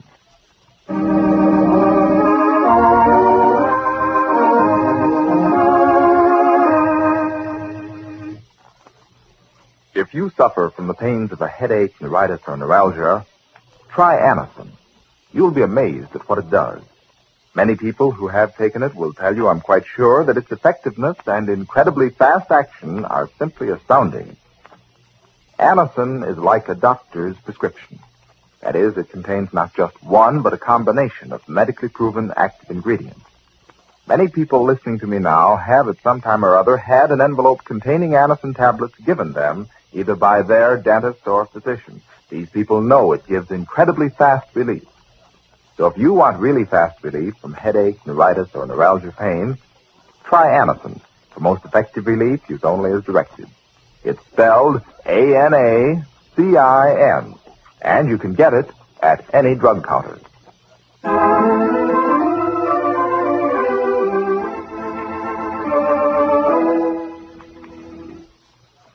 And now, Our Gal Sunday. Sunday has been the target of Charlotte Abbott's vicious gossip. Ever since Kevin Bromfield, Sunday and Lord Henry's young lawyer friend, came to Fairbrook to help Sunday out of a difficult situation. But this morning, after a visit from Marcia Gordon, who has just returned to Fairbrook, Sunday felt as if a weight had been lifted from her shoulders. As she said to Lord Henry, Henry, Kevin told us one of the reasons he came to Fairbrook is because of Marcia Gordon. I was sure he'd met some nice girl in New York and fallen in love with her. And now I'm certain of it. I'm certain that girl is Marcia Gordon. But Sunday wouldn't feel so relieved if at this moment she could see Kevin Bromfield as he faces Marcia Gordon in the lobby of the local inn. And here's Marcia saying to him, Look at me, Kevin. What you're saying is that you don't return my feelings. I'm sorry, Marcia. I'm fond of you. I always will be. Fond of me. But you don't love me. Kevin, is there someone else? Is that it? Yes. I see. You're going to marry someone else. You're engaged to some girl. I'm not engaged to anyone. I never will be. But you just said... Look, let's drop the subject, Marcia, shall we? Is your car outside? If not, I'll call a cab. My car is out in front. Well, then I'll take you to it. All right. And, Marcia, please don't look like that. Kevin, you're talking in riddles. You're not making sense. You say there's someone you love, but you're not engaged to her. You don't intend to marry her. Here, I'll get the door. Who is she, Kevin? And why can't you marry her? Well, there are reasons, Marcia, reasons I'd rather not go into. What reasons? Isn't she in love with you? No. There's only one man in her life. From the first moment I met her, I knew I'd never have a chance with her. I knew I'd be utterly foolish to care for her. The situation was so hopeless. Have you told her how you feel? No, and I probably never will. I don't think she even suspects it. If she did, well, she'd never see me again. She's that kind of a person. She's loyal, honest, and devoted to the man she loves. Then, Kevin... Yes, Marcia? Never mind. I'm not going to say any more. I've made enough of a fool of myself as it is. You haven't made a fool of yourself, Marcia. Any girl who falls in love with a man who doesn't care about her is a fool. Why didn't I recognize the warning signals? When you stopped coming to the house, when you stopped telephoning me, I should have realized it was over. I never felt anything but friendship for you, Marcia. Surely you knew that. Well, I know it now. You were being kind to me for Father's sake.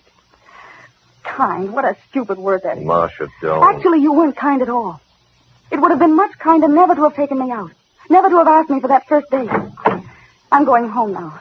I'll tell Mother you'll be at Birchwood about 3 o'clock. Marcia. Goodbye, Kevin.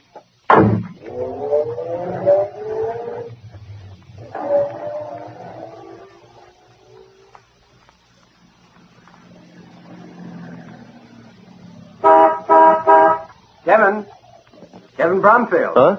Over here, Kevin. Oh, why, Sunday, Lord Henry, I didn't see your car pull up. We saw you talking to Marcia Gordon and didn't want to interrupt. How are you? Well, right now, I feel rather ashamed of myself. Why, Kevin, what do you mean? Sunday, it isn't something I care to talk about. Well, what you need is to get away from the inn for a while. Sunday and I are driving over to my airport project. How about joining us? Why, I haven't had a chance to show you the new airport.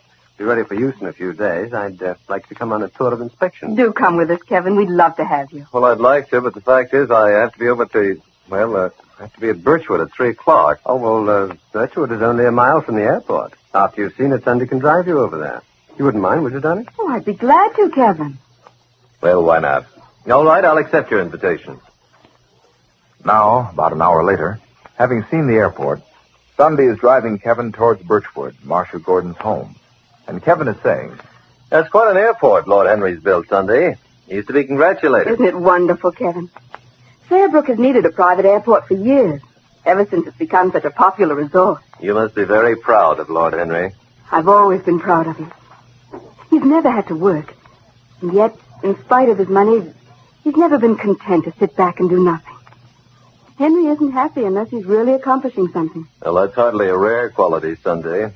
Don't all of us want a feeling of accomplishment? Yes, of course, that's true.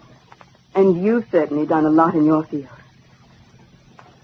Kevin, is anything wrong? Wrong? What makes you ask? Ever since Henry and I picked you up at the inn, you've seemed preoccupied. I've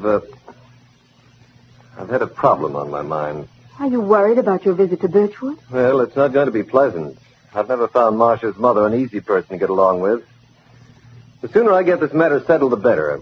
I guess I should have cleared it up the first day I was in town, but I kept putting it off. From what you said last night, Kevin, I gather this has something to do with Marcia Gordon. It has everything to do with her. Sunday, how well do you know Marcia?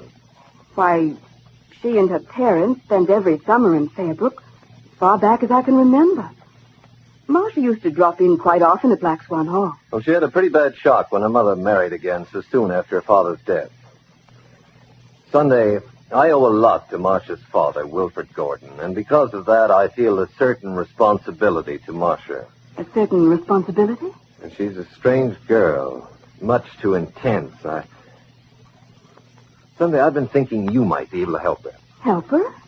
In what way, Kevin? By introducing her to a few young people here in town. Marcia doesn't make friends easily, and she needs friends desperately, now of all times. Why, Kevin, I'll be glad to do that. But I took it for granted that you'd be here in town. Well, I'll be busy with the Kenyon case. I won't be seeing Marcia Gordon. Sunday, I'd appreciate it if you'd kind of take her under your wing for a while. I'd consider it a personal favor.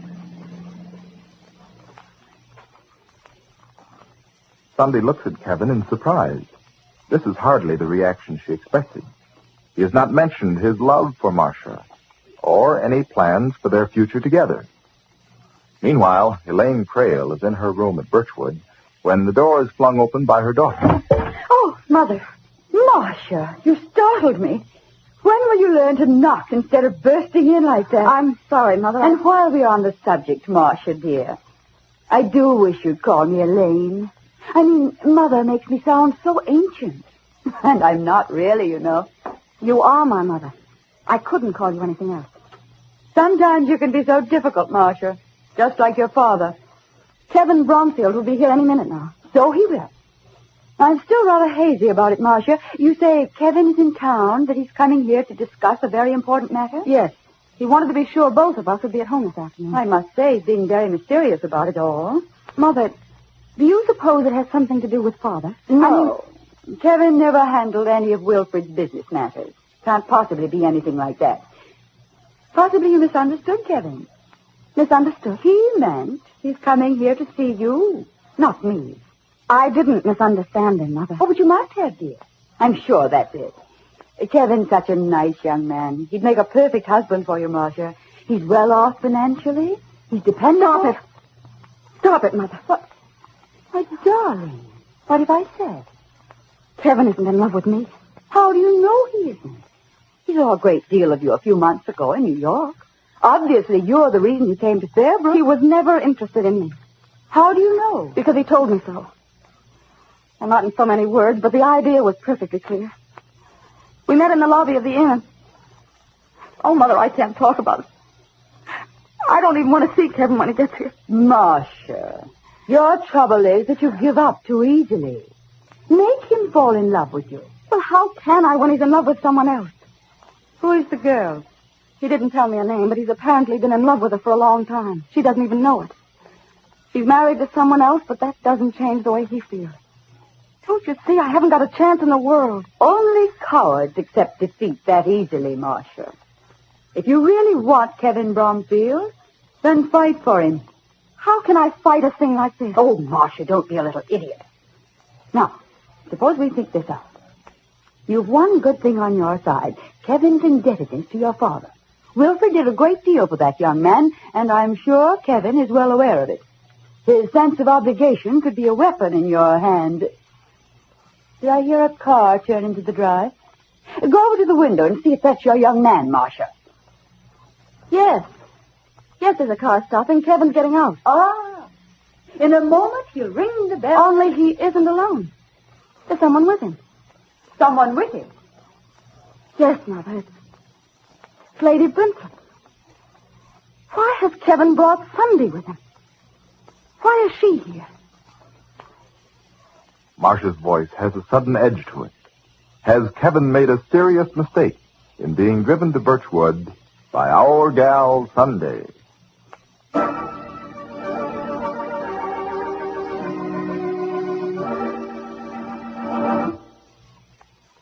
I want to ask every one of you who has suffered the pain of headaches, neuritis, or neuralgia, wouldn't you be glad to know about a way that gives the fast and effective relief you want? I'm sure you would, and for this reason suggest that you try Amos.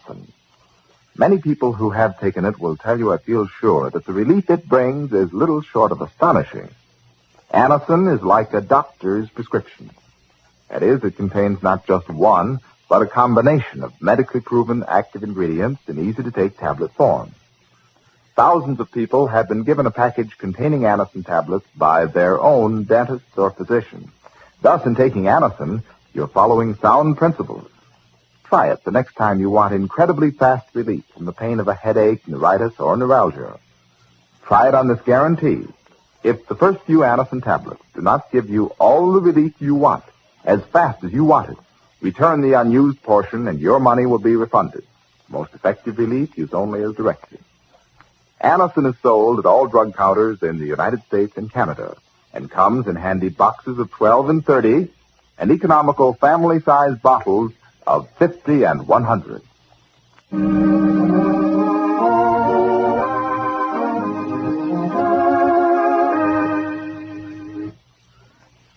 This is Ed Fleming saying goodbye until Monday at this same time for our gal Sunday and the Whitehall Pharmaceutical Company, makers of Amos and many other dependable, high-quality drug products.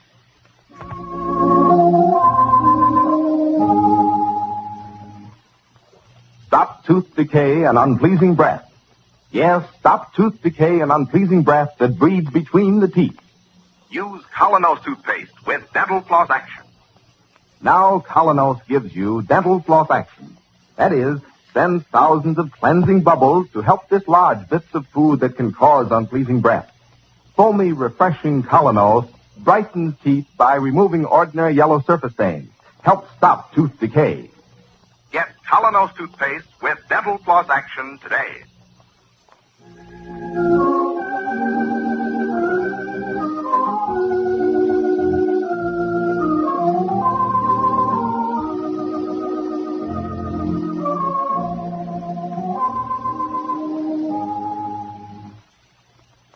Our Gal Sunday will be on the air at this same time Monday.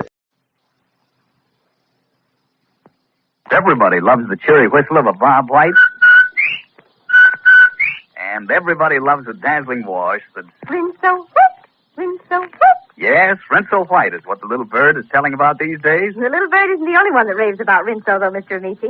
Why, I read in an advertisement that Rinso was the only soap that was recommended by the makers of 33 leading washers. What? Hadn't you ever tried Rinso before you read that? Oh, goodness, of course I had.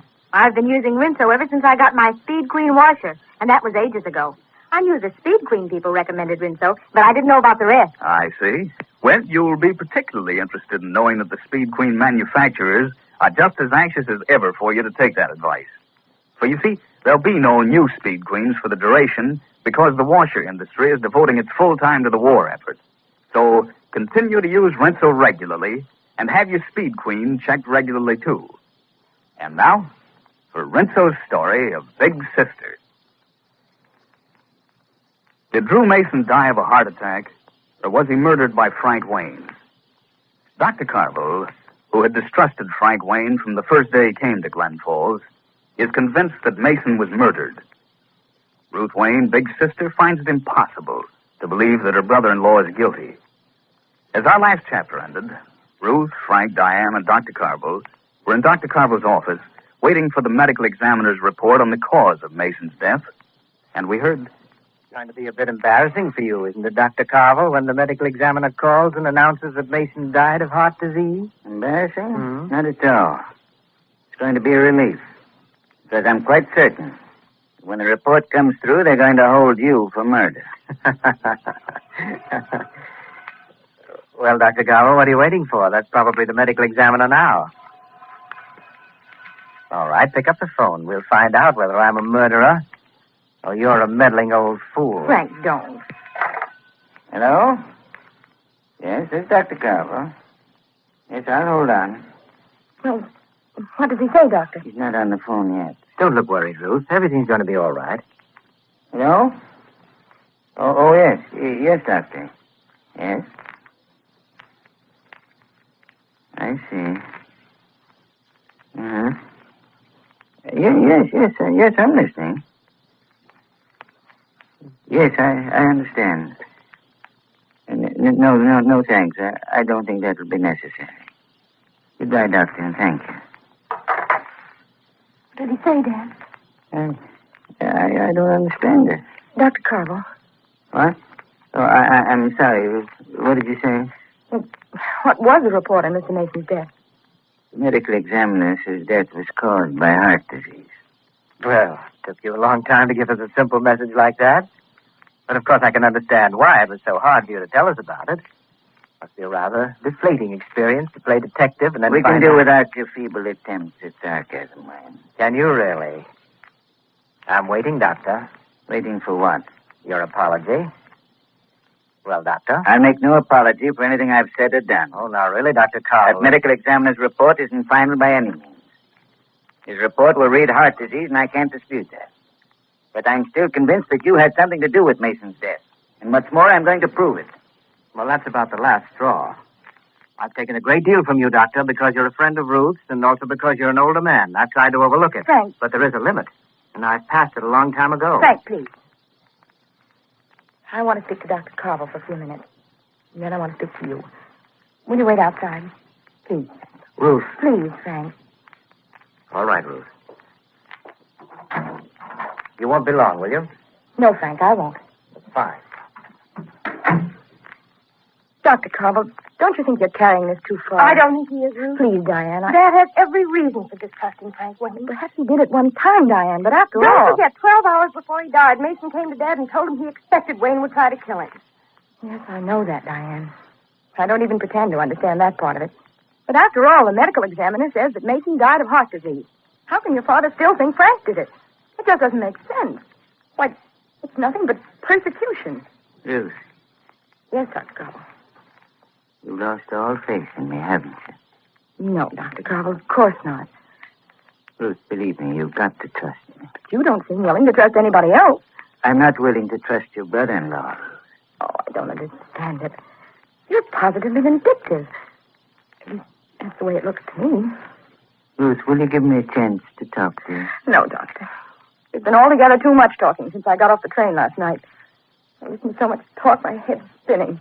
Please excuse me. Ruth, wait. I didn't expect that. She's not herself, Dad. She hasn't been herself since she came back from Washington. And Frank's playing some kind of a game with Ruth. I think he's got plenty of reason to be worried about her, especially since she seems to have been taken in by him so completely. You know, Wayne's very clever. He's caught Ruth with her guard down. Yes. Wayne's clever, all right. Much too clever. Frank Wayne was waiting at the gate when Ruth came out. Come, Ruth. I'll walk home with you. You don't have to do that, Frank. Oh, but I want to. Let's go. All right. Don't let this depress you too much. It doesn't bother me, really. Can't understand, Dr. Carville. He isn't that important. Oh, but he is, Frank. I mean, well, it just didn't like Dr. Carville. I knew he was a pretty stubborn old man, but I didn't realize just how stubborn he could be.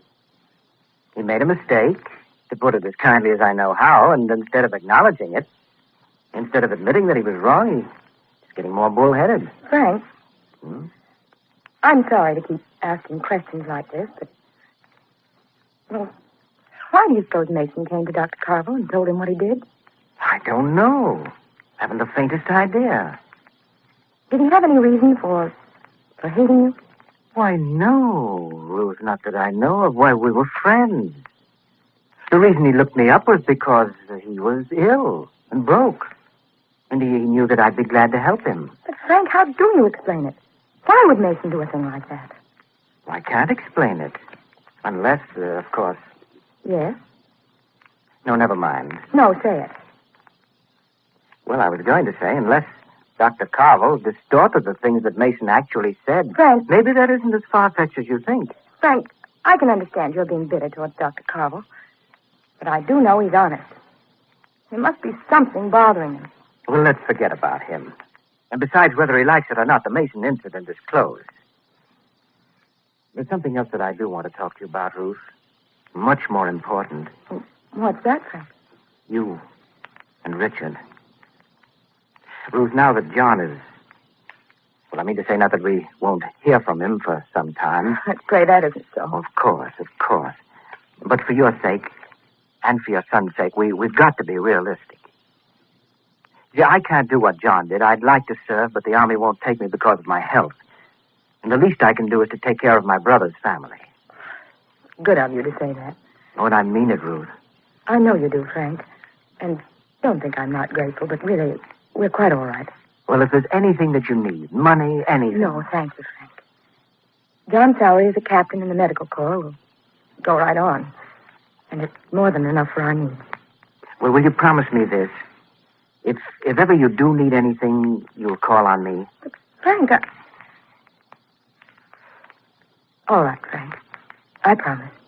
That's the nicest thing I've heard in weeks. You don't know how much that means to me, Ruth. Frank took Ruth to her front gate and then left. Walking home, there was a smile on Frank Wayne's face, a quiet, complacent smile. And now as Frank arrives home, he finds Bill, his Hindu servant, waiting for him at the door. Bill is nervous and uneasy. Hello, Bill. Hello, Mr. Wayne. What's the matter? Why are you so worried about this beautiful September morning? Mr. Blackton, he telephoned. He said you asked him to call. Blackton, oh, yes. That's the undertaker from Somerville. Yes, I'll call him back in a little while. We've got to make arrangements for a decent burial for our friend, Drew Mason. Sad duty, Bill, but then life is like that, isn't it? You got to bear up. Now what's eating you? What happened, Dr. Carver? Oh, this is nothing. Nothing at all. The medical examiner called and said that Mason died of heart disease. He said that? That's right. Mr. Wynn, I worried. What are you worried about? Mason is dead. Your worry should be over. But what if they find out how he died? They did find out. He died of heart disease. I just finished telling you that. Matter? You skeptical, too? You take gun from your desk. You go upstairs to Mr. Mason's room. I hear him scream. That's right. You did, but you didn't hear the gun go off. This big storm, this thunder. I not hear anything. Didn't hear anything because the gun didn't go off. Before I could do anything, he very conveniently died of a heart attack, which I think was very decent of him, don't you? Well, stop staring at me that way. Say something. You not shoot him. Shoot at a corpse? Well, that'd be silly, wouldn't it? Wait a minute. Something just occurred to me.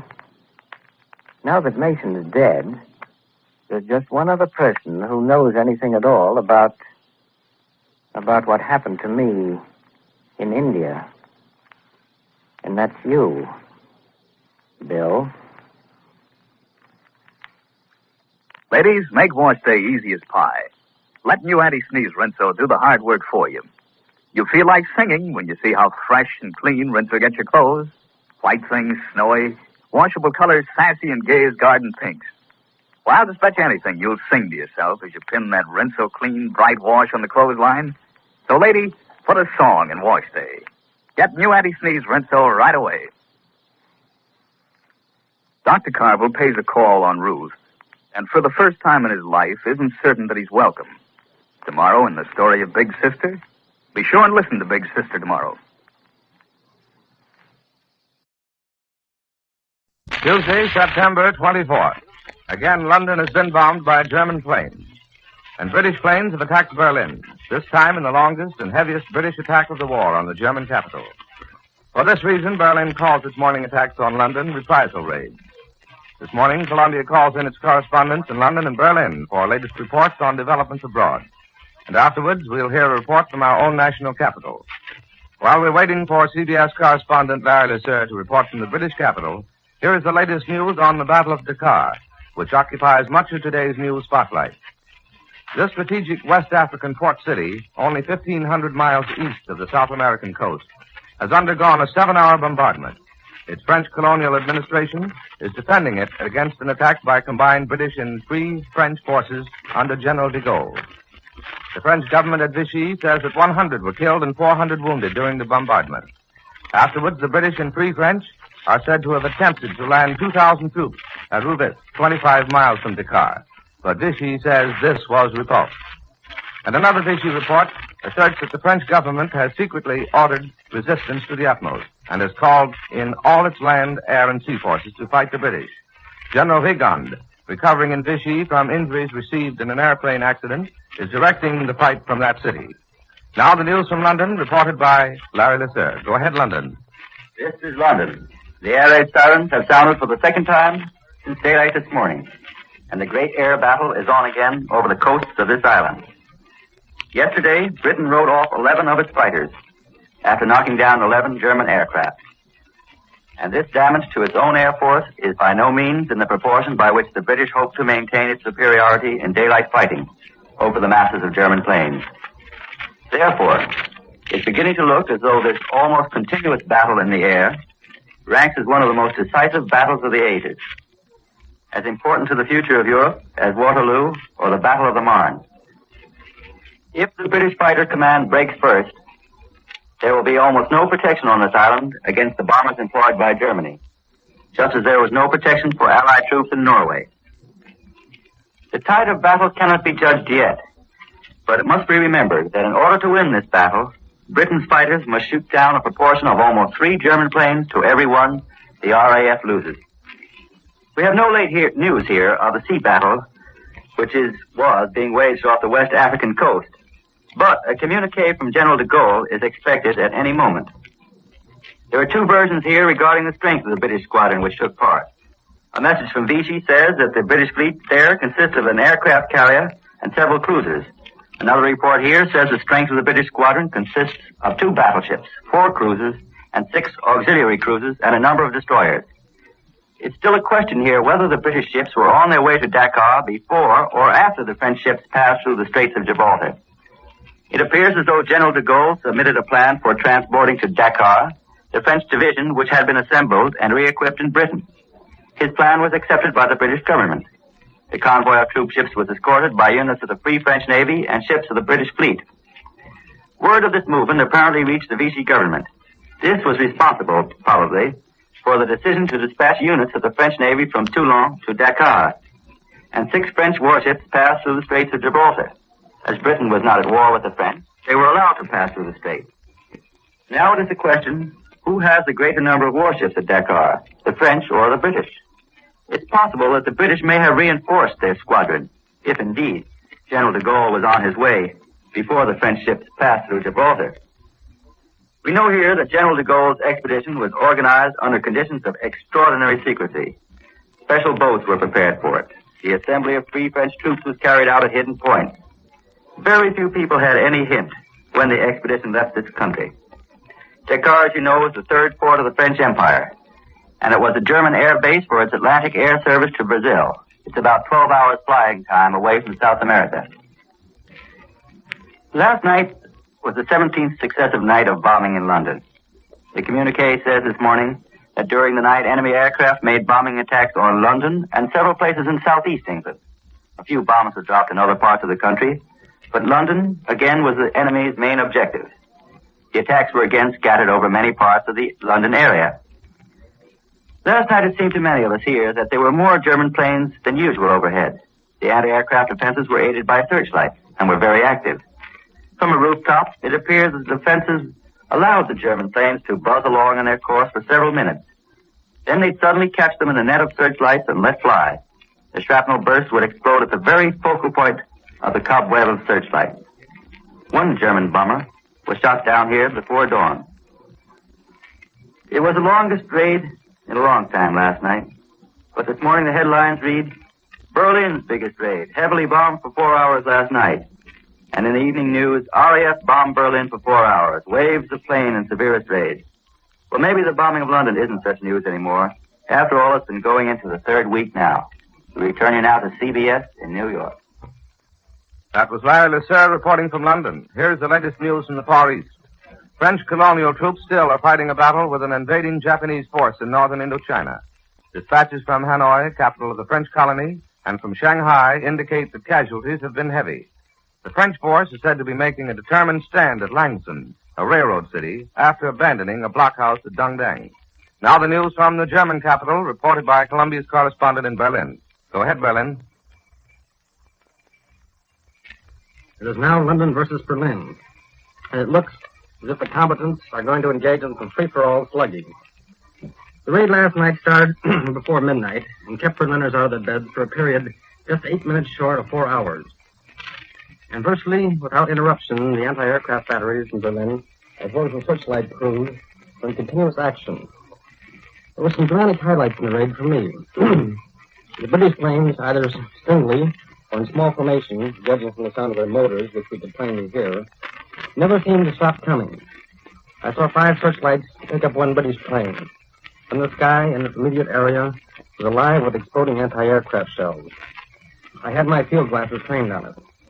The plane was diving, twisting, and trying every sort of maneuver to escape the searchlight, but they hung on tenaciously.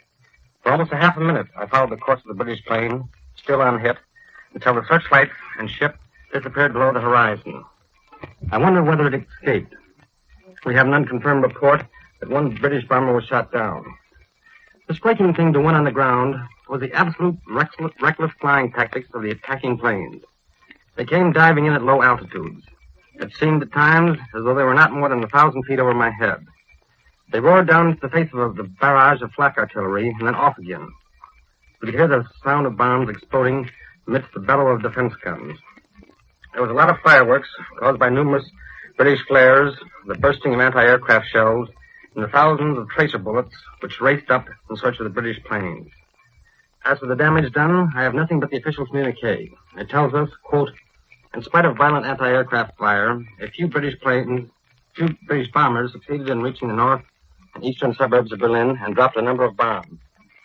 The positions of the bombs, far away from all military or industrial objectives, provides fresh evidence for the fact that the British airmen deliberately attacked residential quarters. Some damage was done to dwelling houses, and several civilians were killed or injured. There was no damage of military importance. Well, that is the official communique about last night's raid. The noon papers also take up the cudgels and accuse the British of, quote, deliberate attacks on orders of Churchill against women and children and residential quarters, end of quote. The Bates and Mittag states, quote, so it was repeated again last night when the bombs, which dropped like hail, only caused damage to apartment houses.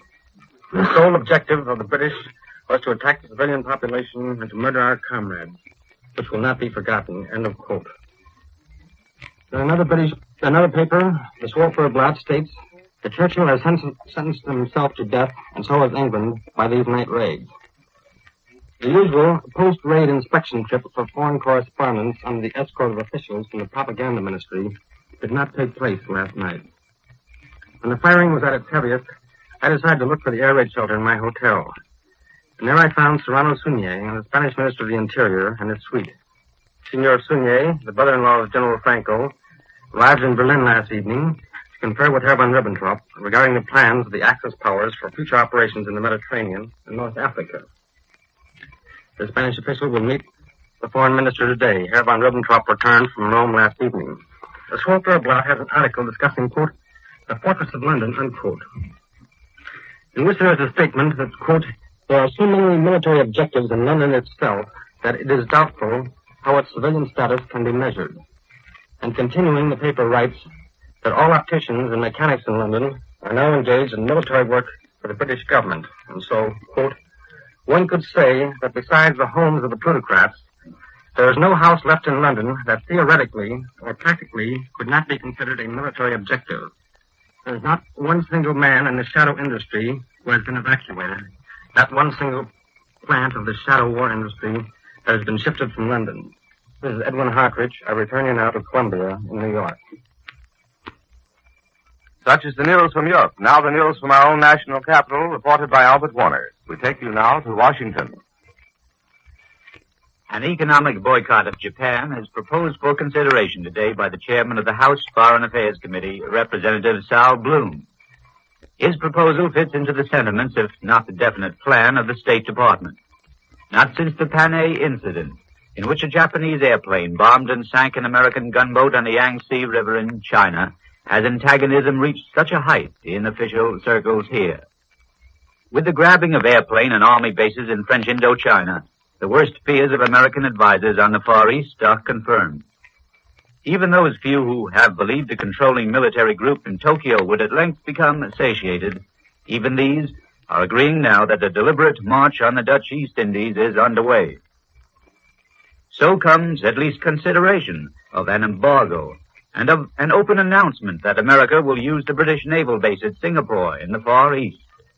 There are some here, by the way, who wonder why the French government at Vichy throws up its hands and tells Japan to go ahead and march into French Indochina, and then becomes so outraged when British and Free French try to take Dakar and the French colony there on the African coast.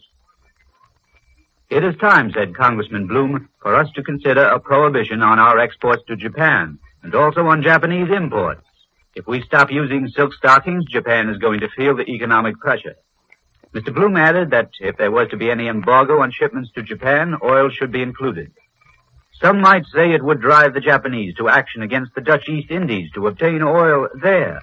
But she's going to do it anyhow, said Bloom. He argued that an embargo and boycott would not mean war. He thought it would serve this notice on Japan. Unless you live up to your promises and have some regard for treaties, we don't want anything to do with you. Once it looked as if the Democratic leadership of Congress was trying to drive toward adjournment by the end of this week. It doesn't look that way any longer. In fact, it doesn't look as if there were going to be any adjournment at all. There has been some vote counting in private. The majority leaders of the House ran into a surprise. They found it quite likely that they did not have the votes to adjourn. On top of the solid Republican opposition, they encountered a substantial number of Democrats who felt they could not record themselves in favor of ending the session while the world emergency continued. Now, many of these congressmen, Republicans and Democrats, are actually raring to go home. They should be campaigning. There's an election ahead. But they are afraid that an adjournment vote might possibly be worse than a skimpy campaign. It's possible that Speaker Rabin may insist that if congressmen don't want to adjourn, they should not have the aid of a long recess, but should stay on the job with short, 3-day recesses in between work. One congressional leader thought the last straw had been reached when he heard that a representative who had already gone home to campaign had wired back to the capital saying, in my absence, pay my vote against adjournment. Privately, there are groans from congressmen at the idea of a recess instead of adjournment. There's no travel expense money provided by the government unless it's an adjournment. For our public men, it seems, these are self-sacrificial days. We return you now to New York. And with this news from our nation's capital, Columbia concludes this morning report of national and international developments, which comes to you each morning at this time and each evening at 6:45 Eastern Daylight Saving Time. Larry Lasser reported from London, Edwin Hartridge reported from Berlin, and Albert Warner from Washington. Larry Elliott speaking. This is the Columbia Broadcasting System.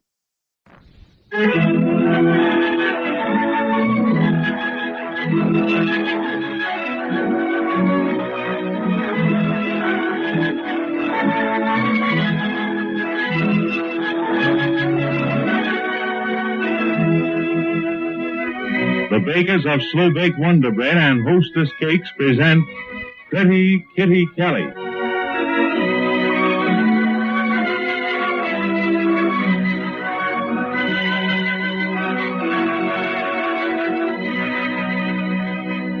Michael Conway, Kitty's former sweetheart, now her lawyer, is working with might and main to prove Kitty innocent of the murder of Mademoiselle Helene Dupin. It is Michael's theory that the two foreign agents, Colonel Oroscani and Aristide Leon, are the real culprits. That the murder was only another of their schemes to prevent ratification of the treaty between the United States and the Argentine, which Kitty's fiancé brought to America. Meanwhile, the success or failure of Kitty's defense seems to hinge on the gun with which Mademoiselle Dupin was shot. The police have traced it to a gangster, Fred Lutman. But through Lutman's sweetheart, Irene Egan, Kitty and Michael have learned that Lutman sold the gun to a 6th Avenue pawnbroker named Henry Glicker. Exactly what use Mike will make of the information has yet to be learned. Want to make your children happy? Of course you do. Then listen, I'll tell you one sure way. One of the biggest moments in a child's day is when he opens his lunchbox at noontime. He's hungry, and he's looking forward to good things to eat. So the more delicious, the more appetizing you can make his sandwiches, the more he's going to enjoy them. And now, here's how you can make your sandwiches the best ever. Simply use slow-baked Wonder Bread. For you see, Wonder Bread is better for sandwiches in 4 ways. First of all, Wonder Bread stays fresh. After you make your children's sandwiches, every slice of Wonder Bread will stay moist and tender right up to the moment your hungry children sail into them. Then, Wonder Bread tastes really grand, too. Its fresh-baked goodness will bring out the full flavor of your tempting sandwich fillings. What's more, Wonder Bread's close-knit texture holds your filling in the center of each sandwich, stops it from leaking through onto hands and clothes. And most important of all, Wonder Bread is a splendid energy food for growing children. Besides, because it's slow-baked, Wonder Bread is quickly and more completely digestible. In fact, Wonder Bread is the one best bread you can buy for making sandwiches. And that's why your children will love Wonder Bread sandwiches. So when you prepare their lunches, make their sandwiches with slow-baked Wonder Bread. For better sandwiches tomorrow, get Wonder Bread today.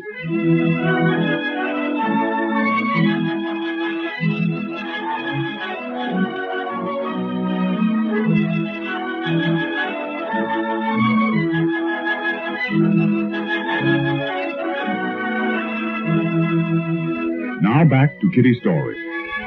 Our scene is the living room of our 31st Street apartment. The time is early evening. Kitty's aunt and uncle, the Welbys, are deep in conversation. While curled up in one corner of the couch, deeply engrossed in a book, is 10-year-old Billy Wilson, Bonnie's little brother. He is totally oblivious of their discussion. Well, do you think we should do anything, Edward? It may have been just an oversight, Phyllis. I rather fancy this week has been something of a problem for Mr. Bowes' tomb. Well, should we tell Kathleen? I think Kathleen has enough to worry about. The check may simply have been delayed. We'll wait a day or two before saying anything. It always arrives today, and I take it to the bank. Well, as I say, Bowes has his problems, too. Edward, you don't suppose he stopped Kathleen's salary, do you? Well, for all our sakes, I rather hope not, Phyllis. I think he would have told Kathleen. Let it go for a day or two. If it hasn't come, we'll look into it then. Oh, it'd be a terrible blow. I don't know what we'd do. What's all that clatter about? Hey, let me in. I'll get it, Mr. Welby. It's funny. Sit still, Billy. I'll let her in. Hello, Mr. Welby. Where's Billy? Oh, he's here. What do you want, Ronnie? Look at here. We've been subpoenaed. What? Yeah, we got to appear as witnesses at Kitty's trial. The fellow left the papers, and I got one for you, too, Billy. Sure, I know, Bonnie. Mike told me I was going to be a witness. Oh, but this is the other side. It ain't Mike Conway. These are from the district attorney's office. The fellow that brought them told me. He was just up to my apartment. He left me yours, too, Billy. I told him I might as well take it. The state? You mean the prosecution wants you to testify? But what about, Bunny? Well, I don't know, Mr. Welby. I ain't got any idea. I think as Kathleen's lawyer, Michael should be told about this. Oh, I'm going to. He's coming up here. He wants to see Billy. Oh, I'll bet you he wants to find out if I remembered that telephone number. The one that the Pantan called that afternoon. And I can't. Why not? You got the plaza part of it in 3. Plaza 3. Why can't you remember the rest? Gee, Bonnie, I've been trying to. I've been thinking so hard I'm almost dizzy. Benny, he'll never remember it that way. It'll just come to him, or he'll never remember it at all. I'm thinking about it even while I'm reading, Bonnie. Oh, the heck you are. You're thinking about that book. You got your nose glued to it. Well, one can hardly blame him, Benny.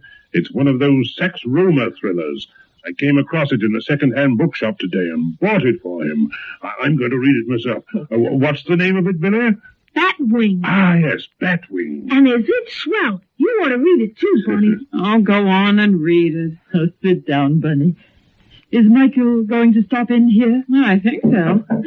Oh, jeepers, that could hardly be him already. Oh, hello, Johnson. Hello, Miss Wilson. Take Mr. Welby. I'm here, Johnson. What is it? Anything wrong? You busy, Mr. Welby? No. What is it? Well, the fella come just now and he gave me paper. I got it right here. Looks like law business. You tell me what it is, please, sir. Oh, you got subpoenaed, too. What you say, Miss Wilson? You've been subpoenaed. You have to appear in court for Kitty's trial. Oh, I fancy Miss Wilson's right, Johnson. Sure, Billy and me got him, too. We got to be there. Oh, yumpin' Yemeni. I don't want to go get Miss Kelly in more trouble. No, they want me to tell you about that gun. Oh, no, keep still, Billy. You just be there next Monday at 9:30, Johnson. That's all, or they'll send the paddy wagon after you. Well, how long I got to stay here? Oh, I guess till they've heard what you got to say. They got to pick a jury and everything, and it'll probably take a couple of weeks. Couple of weeks? Don't ping him. And what about my job here? Well, you better tell your boss that you got to go to court so he lets you off. He has to do it, too. That's the law. Cheapers, it'll be a regular vacation for you. A vacation? I don't know. I guess I got to get me lawyer fella and tell me what to do. You don't need a lawyer. All you have to do is go to court and testify. It tells you there in the paper where to go. Miss Wilson's right, Johnson. We're going to court on Monday. You can come along with us if you like. Well, sure, come with us. We're all in the same boat. Well, maybe that's Mike now. Well, you got company coming. Hey, go back downstairs. Very well, Johnson. Oh, Mr. Mack. Hello, Shirley. Mr. Bowles. Hello, Miss Wilson. Oh, Edward, it's Mr. Bowles. Yes, I heard, but... You've been a stranger. Where you been? We want to see Mr. and Mrs. Welby. Are they here? Yeah, come on in. Come in. How do you do? Sit down, both of you. Really get your feet off the couch. Okay. Well, I suppose you're just as worried about Kathleen as we are, Mr. Bowles. Yes, Mrs. Welby. I sincerely hope she gets out of this. Yeah, we were down to the clink trying to see her, but they wouldn't let us in. Now, Artie here figured we'd better tell you folks so that you could tip off Kitty. I'm afraid we got some kind of bad news for Kitty. Bad news? I made Artie come along so he could tell you his side of it, and then I'll try to tell you what I think. Yes, Mr. Burroughs? Well, I didn't send Kitty her check for this last week. Yes, we know. I hate to do this. Oh, come on now, Artie. It ain't your fault. You can't help it. The whole trouble is, folks, Artie's canceling Kitty's contract. He's what? Yeah, now he's perfectly within his rights. There's a clause in it that says that Kitty has to be a good girl, you know. Mr. Bowles, Kathleen hasn't done anything. You surely don't think she murdered anyone? Mrs. Welby, I haven't had a chance to do any thinking. Between the show and the police, I don't know where I've been. It's not myself. I'm not doing this. But a show like mine requires a big investment. I've got almost $100,000 tied up in that show, and now it's a dead loss. Yeah. This business has ruined Kitty as a personality. We might all just as well admit it. Oh, no, I don't think that's so, Arnie. What can you do with her, Max? No reputable producer will touch anybody that's been mixed up in a murder case. Well, if she comes out of this with clean skirts, what's the matter with her? I tell you, you're wrong, Arnie. I'll sell her again. I'm only sorry that you dropped all that jack. Mr. Burroughs. Yes, Mr. Willie. I want you to know that we think you've been very kind to Kathleen. You've paid her a great deal of money. And I think Kathleen will be the first to admit you've had very little return for it. Oh, no, Mr. Willie, no. I don't want you to get me wrong. Just having Kitty under contract's had a big publicity value. But I've got a nut of about $100,000 in this show of mine, and I was depending on Kitty to put it over. No, well, it's impossible. Yes, I hate to take advantage of Kitty on a technicality, but I've got fellas on my back, too. Well, there's nothing we can do about the contract, folks, but I don't want you to take Artie seriously about this trouble ruining Kitty's career. She beats this murder rap, and I'll get her work, and I'll sue Artie for the rest of it dough under the contract. Oh, Mr. Max. Oh, Artie knows it. We talked it all over. I didn't know a darn thing about it till Artie telephones me long distance. I was up fishing in the wilderness. And I grabs me a newspaper, reads the story, and nearly have a hemorrhage. Now, what's the situation? What are you doing for the girl? You got a good lawyer? Young Conway's defending Kathleen. Young Conway? Yes. I thought she gave him the air and went for that patent leather shake, Ramen Serrano. Oh, it's too long a story to explain, Mr. Matt. Nothing's too long. That's what I'm here for, to see what I can do. Remember, that little girl is my bread and butter, too. I'm getting 10%, 39 weeks now. Well, that may be young Conway now. Oh, I'll be doing that, Mr. Wilbur. He's a lawyer, huh? Is he any good? She's got to have a good man, you know. Hello, Bunny. Oh, hello, Mike. Hello, Bunny. Hello, Conway. I'm Maxie Hartshorn. Yours truly. You know Artie Bowes, too, don't you? Hello, Mr. Bowes. I just came over to see what I can do for Kitty. We got to get her out of this, you know. We can't spare the horses. Well, we're going to do our best, anyhow. Hey, listen, you got to get her off. You got to. Did she really shoot the dame? Oh, of course not. Well, then it ought to be a cinch. Now, here's Did what you want to see me, Mike? Huh? Listen, little fellow, we got important things to talk about here. You go on back and read. Wait a minute now, Maxie. Wait a minute. Billy's one of our most important witnesses. He's going to help get Kitty acquitted. Oh, he is he? Yeah. Well, now, listen, little fella. When they ask you if Kitty did it, just say no. Say no, you understand? I'll be in the courtroom, too, see? We'll work out a system. If I hold up my right hand like this, just look at it, see? You say yes. If it's my left hand, the other one, just say no. Wait a minute, Maxie. What do you mean, wait? What do you mean, wait? Listen, Conway, you've got to beat this rap. Just let me hear you say once that you will. Sure, we're going to beat it, Maxie. Well, that's better, right? Keep still for a minute, Max. Okay. Lansing and the FBI are still trying to run down Oriskany and Leon. Time's getting short. I know, but they're doing their best, Mr. Welby. How about that pawnbroker? Get anything out of him? No, haven't located him yet, Mr. Welby. They say over at his shop that he's away on his vacation. And I called him at the place he's supposed to be, but they say they can't reach him. Hey, wait a minute. What is all this? What's it all about? Oriskany and Leon are a couple of foreign spies. Uh-huh. And I think they're responsible for the murder. I get it. The government's helping us run them down. Now, this pawnbroker's a new angle. Yeah? He sold the gun to whoever shot Mademoiselle Dupin. Hey, wait a minute. This pawnbroker. Yeah? His name ain't Flicker. Is it an old guy? I don't know what he looks like, but that's his name, all right. I've been fishing with him for the last week. You bet. Yeah, he's up in the Catskill Mountains. And he knows about that gun, too. What? He can tell you all about it. He was going to tell me, but I had to catch a train, and I couldn't wait. I'm supposed to call him up. Hey, where's your phone?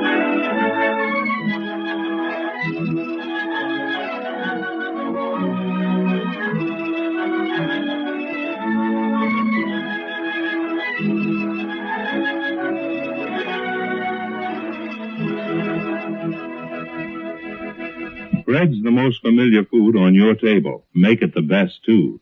Serve delicious slow-baked Wonder Bread with every meal. Wonder Bread is the one best bread you can buy, and the bakers of no other bread in the country can offer such convincing proof of this fact. Listen, to date, over 500,000 women have compared all good breads at their food markets. In fair impartial tests, they've looked for the bread with the finest texture, the bread with the most appealing aroma, the bread with the most delicious flavor. And this is what's happened. 9 out of every 10 women have chosen Wonder Bread above all others.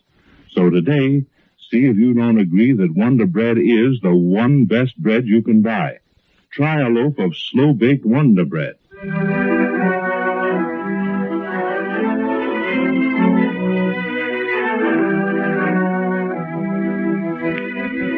Mr. Mack's sudden appearance and his knowledge of liquor save Kitty? To whom did the pawnbroker sell the gun that shot Mademoiselle Dupin? Tomorrow, be sure to hear the next episode in the thrilling life story of the beautiful golden-haired Irish girl, Pretty Kitty Kelly.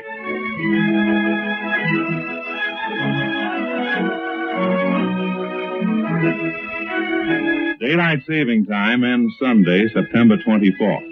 As your community has been on standard time right along, this program will reach you 1 hour later, starting next Monday. Otherwise, tune in next week as usual.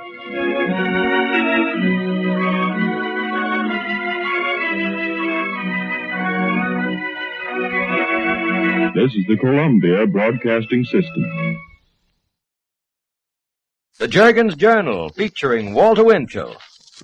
Mr. Winchell, whose famous column appears in the New York Daily Mirror and other newspapers with more than 25 million readers, is brought to you by Jergens, the lotion for soft, smooth, romantic hands. I can think of grand Christmas gifts for men, only they all cost so much. No, they don't. For just $1 plus tax, you can give a man a grand big bottle of Jergens lotion. Jergens lotion for a man? Yes, indeed. While in service, lots of men learn to use Jergens lotion, and they still do. Before and after shaving for a quick, comfortable shave. And for his hands, too. A well-groomed man doesn't want rough and chapped hands. Plenty often a man raids his wife's bottle of Jergens lotion. So give him his own. A small bottle, maybe, in the toe of his stocking, or be generous. Give him the big bottle in its bright Christmas wrapping. He'll be pleased and flattered that you gave him Jergens lotion for Christmas. Now to the editorial room of the Jergens Journal and Walter Winchell. Good evening, Mr. and Mrs. North and South American. All the ships at sea, let's go to press. Flash. Washington. 3 AFL unions have just agreed to call off their scheduled nationwide strike against Western Union. Portland, Oregon.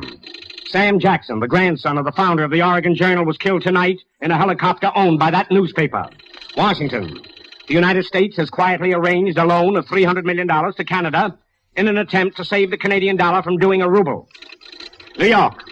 Herschel Johnson, our delegate to the United Nations, is not yet off the critical list at Lenox Hill Hospital, New York, but he is reported doing very well.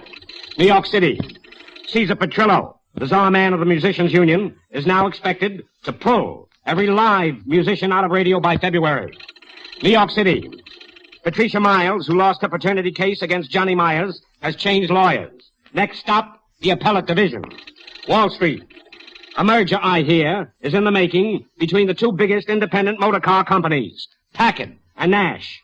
Recent secret attempts by Ford to buy out Packard failed. Hollywood. The funeral services for Mark Hellinger will be held on Wednesday next at 11 a.m. at Pierce Brothers, 5959 Hollywood Boulevard, Hollywood, California. Mark and his wife were seeing a new picture in their home last midnight when he was stricken.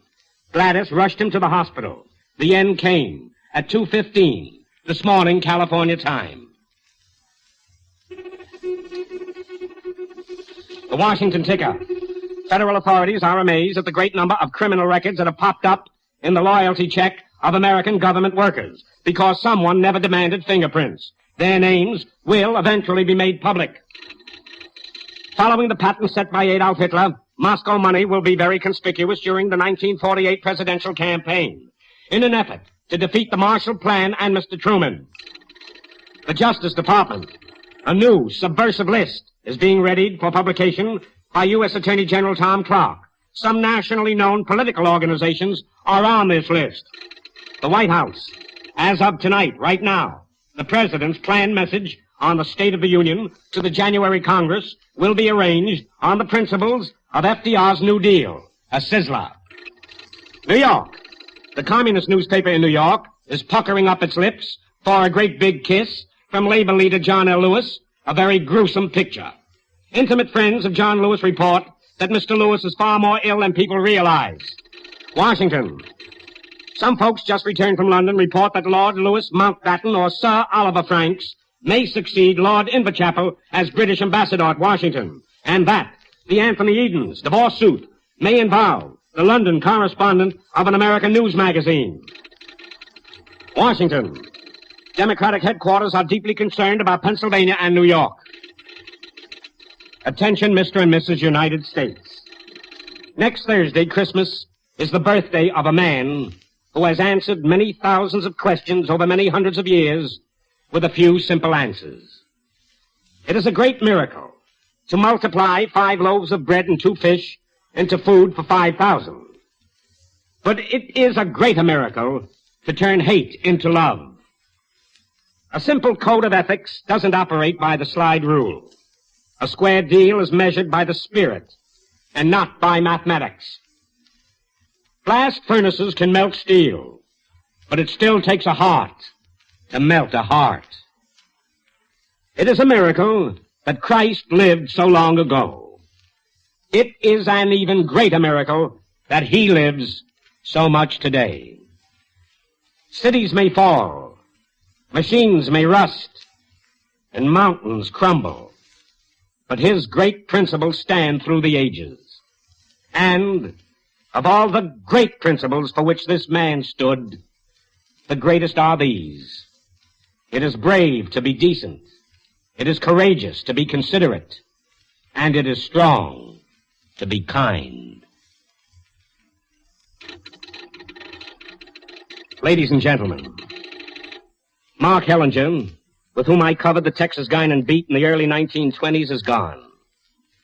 At 44. He was my closest friend until the Hollywood and Broadway coasts separated us. By distance, you see. We had a pact in 1924, away back in the good old Morris Plan days, when Mark would sign as my co-maker and I would sign as his. We promised each other then that whoever survived would write the best obit notice a guy could have written for him. Mark doesn't need any obit notice by me. His life story and the way he lived for the other fella would make it easy journalistically if it weren't so very difficult personally. The lines I just spoke about another man certainly fit Mark Hellinger. It is brave to be decent. It is courageous to be considerate. And it is strong to be kind. Mark was the concrete example of the phrase, great guy. He made an art of friendship. People who hardly knew him liked him, and those who knew him loved him. No man could have a better friend than Mark, and no man had more of them. Mark Hellinger went out in the style in which he lived and in the style in which he wrote. The O. Henry magic. It was a typical Hellinger script, too. A tug at the heart, a lump in the throat, and a sudden surprise ending. New York. In a very few moments, I will announce the name of the person who submitted the best and original definition of a communist. The prize, as you know, is a mink coat, valued at $10,000. The Damon Runyon Cancer Committee thanks all of you in the 48 states for again enriching the Damon Runyon Fund by over $150,000 in $1 donations during this brief contest of skill. Thanks to the donor of the $10,000 mink coat, the Associated Fur Coat and Trimming Manufacturers, who incidentally were never consulted by me about the theme of the contest. Thanks also to the Reuben H. Donnelly Corporation, who handled everything for our committee. This very great Donnelly firm worked 20 hours a day. Thanks also to the anonymous mink coat maker, who picked the straw from a hat which elected him as the maker of the coat. He will, as agreed long ago, receive no publicity. The mink coat will be made to order to the winner's measurements. It should be ready in about 3 weeks, they tell me. Stand by, please. I'll be back in a flash with the name of the winner of the $10,000 mink coat. A young friend tells us. This is our first married Christmas, and we're a long way from our families. But there's no gloom where my bill is. We're having 10 for Christmas dinner, and a gift for each. Gifts for 10. Could have stumped me, but Bill said, let's give 'em all Jergens lotion. Wasn't he smart? The girls will know Jergens lotion is the hand care the Hollywood stars use. Oh, yes, girls know the stars use Jergens lotion 7-to-1 over any other hand care in the world. And judging by my bill, men use plenty of Jergens lotion, too. They do. It's a smart gift all around. For stocking stuffers or the main gift, 10 cents to $1 plus tax. The dollar bottle comes in a bright special holiday wrapper. They'll think you're a mind reader if you give this favorite Jergens lotion for Christmas. And now back to the editorial room of the Jergens Journal and Walter Winchell. And now for some tips of the papers. INS. Harry Revel is suing Mutual Broadcasting Company for $250,000 tomorrow. Revel and Mac Gordon composed Did You Ever See a Dream Walking, Love Thy Neighbor, and many other great song hits. Revel alleges that he sent Mutual Broadcasting an idea for a new radio program, and that Mutual turned it down and then used it under another name. A dirty trick if true. St. Louis Post-Dispatch. I am saying in the New York Mirror tonight now on the stands that True Davis Jr. and Virginia Mata, both of St. Joe, Missouri, will be married January 24th. New York Journal-American. General Eisenhower's memoirs are 2/3 finished. The price is over $500,000 for newspaper, magazine, film, and radio rights. As a general, Eisenhower prefers an outright sale, as that would give him a capital gains. He'd pay only a 25% tax. Associated Press. Babies are now considered a luxury by the United States Tax Department. Most items for infants in drugstores, baby oil, cream, fluorinated talcum, and bags for diapers now come under the 20% tax list. Huh. To the Miami Herald. A year ago last week, from the Roney Plaza Cabana Club, the Runyon Cancer Fund was launched. On the 29th of December, we will turn over another $100,000 for cancer research in Florida. $1 million, not a penny of which was ever deducted for expenses by our committee. Allocated in the United States in 1 year. United Press, Robert Ruark's new satirical book, Grenadine Etching, has just been barred in Canada, and Canadians could use a good laugh, too. Ladies and gentlemen, Senator Vandenberg tells friends he positively will not run. Even Mr. President's closest friends are sickened at the manner General Eisenhower is being attacked for things he never said. Things, by the way, that some Republicans and Republican commentators keep putting into Eisenhower's mouth. Incidentally, foreign correspondent Cleet Roberts, just returned from Japan, reported to his papers over here that General MacArthur's closest friends doubt that MacArthur's physical condition is good enough to take on a presidential campaign. In sum, here is the situation.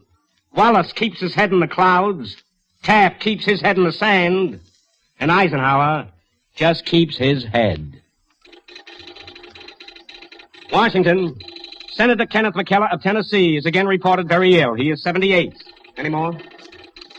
Washington, one of the biggest scandals since Teapot Dome will be a proposed sale of synthetic rubber plants, one of our great strategic resources. The proposed sale, insiders tell me, would cripple national defense.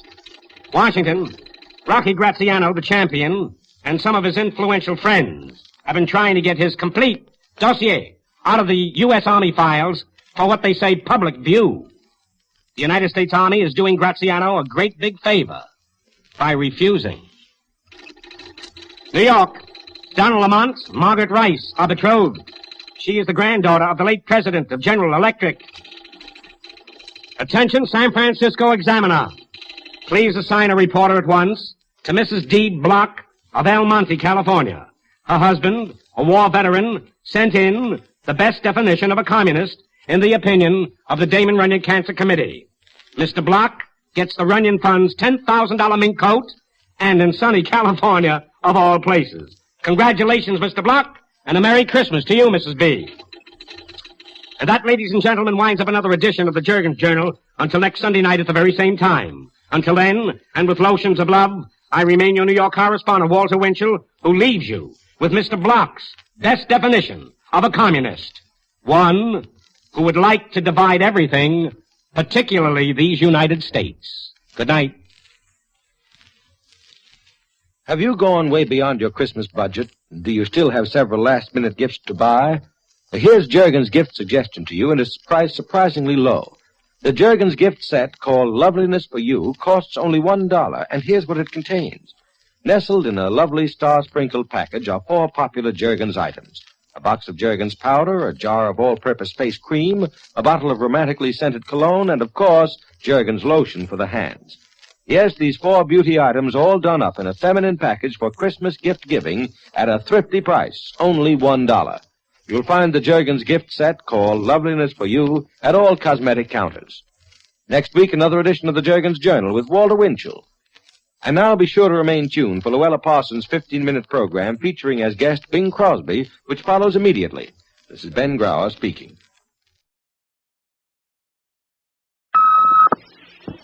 Now for the Western All-Star Baseball game, we take you to Cleveland. This program is already in progress.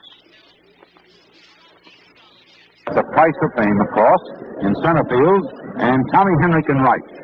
McCarthy will start Jim Bagby Jr., and that selection is significant, as it was Jim's dad, Jim Sr., who was a sergeant in World War I, and the 31-game winner for the Cleveland Indians in 1920. Buddy Rosar will be the catcher for the Americans. Now, Buddy Rosar is considered second string on the Yankees, the runner-up to Big Bill Dickey. Yet Rosar on any other club would be the first-string receiver and well thought of. Tonight's contest gives you something to consider when you realize that Bobby Feller will be pitching in front of his hometown admirers against Boudreaux, Keltner, and Bagby, former teammates of his. In days gone by, Boudreaux and Keltner stood out at shortstop and third base and reveled in the ease in which Feller retired their opponents. Tonight, both those batters will be on the receiving end of Bobby's genius. They'll have to hit against him, and that's not going to be easy. The game, as far as we can see it, will be decided by pitching. Cochran thinks the American Leaguers, no matter how great their lineup appears to be, must score runs to win. And as Mike said over coffee this morning, well, I think Feller and Rigney can hold them, while our service team hasn't been stopped yet, not by any club. Well, that's McCarthy's worry. The American Leaguers have a powerful aggregation to throw at the service boys, but as only 9 men can play the game at once, the Major League All-Stars will have to be at their very best to win. And you must remember, baseball fans, that old but true adage, anything can happen in baseball. And once again, here's Bob Elson.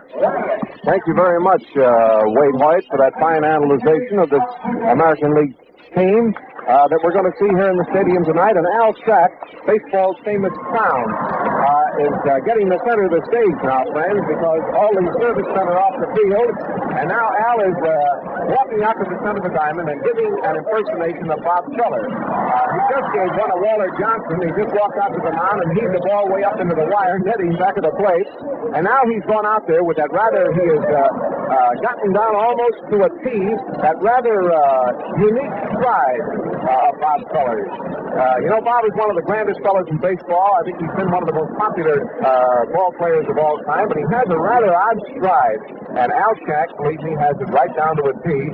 And he just walked out there to the mound, and now he's starting his wind-up, and he's going to heave another baseball. And he gives that one a heave-hole right up into the screen, and the crowd really likes it. It's just a few minutes before game time, before the All-Star game here in Cleveland. And the umpires, I've noticed, have just poked their heads.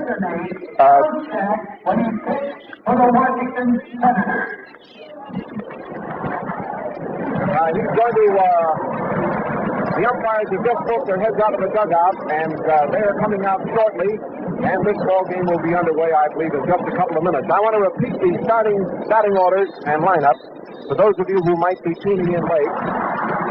And it is for the service team, Mullen, Mullin, formerly of Detroit, in center field. McCoy of the Athletics at second base. John Paget, who was formerly with the Cardinals and then with Brooklyn, and there's some dispute now as about who he really wound up with, but he's finally with Uncle Sam. He's going to be in left field. Bill Savage, the great Washington infielder, is going to bat in the number 4 spot and will play shortstop.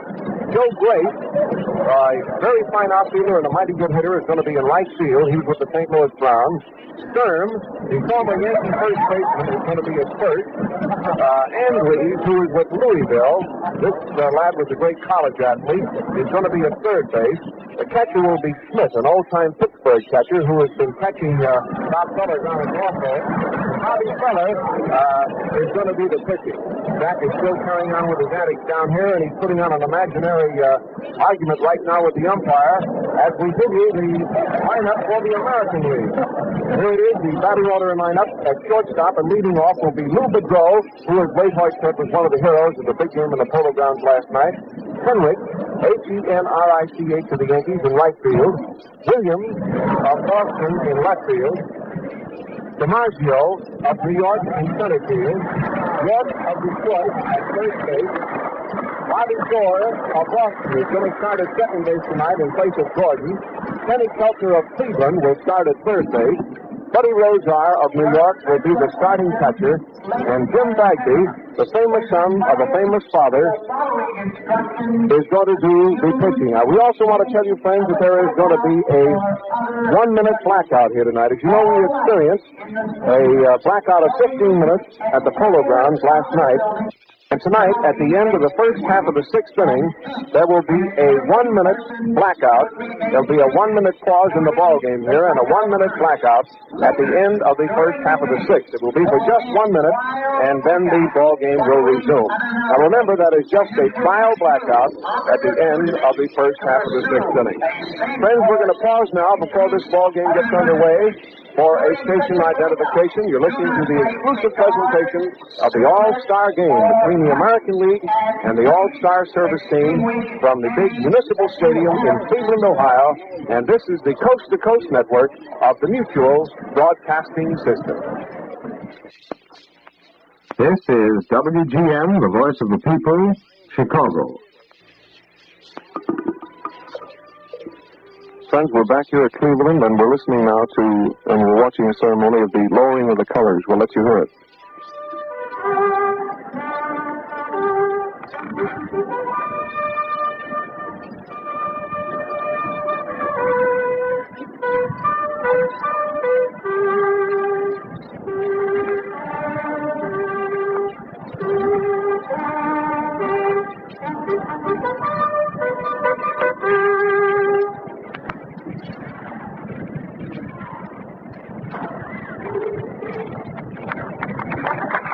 The American flag out there to the left of the scoreboard, which was originally raised out there by the sailors, has just been lowered.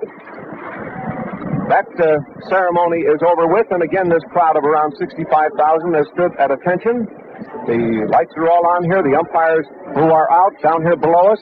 By the way, our mutual broadcasting vantage point here is very splendid. We're in the upper deck. We're just to the left of the home plate. We have a very splendid spot here to look over this field. Here are the umpires coming out onto the field now. And the American League team is stationed to our right, which is back of first base. And the service team is down here to our left. We might tell you, too, that it's a real poke in this ballpark. From home plate to the end of the right field foul line is 320 feet. To right center is 435. To dead center is really a magnificent poke, if anybody could hit it in there, of 470 feet. The left center field is 435. And down the left field line is 320.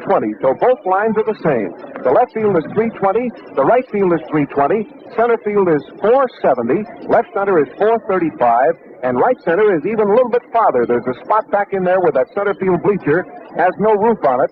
That is 463 feet. This is a huge double-deck stadium. It's just a giant place. It's, in fact, it dwarfs you when you sit in here and look at it. It's a complete double-deck circle all the way around, except right across in center field, where there is a bleacher with no stands that goes right across the entire center field section. The umpires are up here around the home plate now, talking to the coaches. I see Artie Fletcher up there, and Mike Cochran is up there for the service team. The soldiers and sailors are getting off the field, and the setting now is just about perfect for this great game here in Cleveland tonight. We've already given you the lineup twice, but it's going to be called around to the people here in the stand. And for the first 3 innings in the ball game tonight, we're going to listen to Jack Graney of station WHK in Cleveland. Jack broadcasts all the ball games here in Cleveland. He's familiar with this stadium, and I know he's going to give you a splendid picture of the first 3 innings of this game. So we're just about a minute and a half to game time, and I know he has some things that he'd like to tell you, so come in, Jack Rainey. Bob, this is the field in which Bob Feller, who is starting for the All-Star Service team tonight, created a record of 18 strikeouts when he pitched against the Detroit Tigers a few years back. It was the first game of the doubleheader on the last day of the season when Bob walked that fastball through to strike out 18 batters and beat Dizzy Dean's record of 17. Bob had already tied it, but went out and beat that record. The boys are still around home plate there going over the ground rules, and the fans are still coming in. The soldiers and sailors are now marching off the field, going up into the left field stand, the lower left field stand. They're pointing out towards right field there. Apparently they want to know just what will happen if a spectator reaches out and grabs that ball down the right field line, and they've gotten together on the ground rule. In just a moment, the American League players, the American League is the home team tonight, so they're taking the field.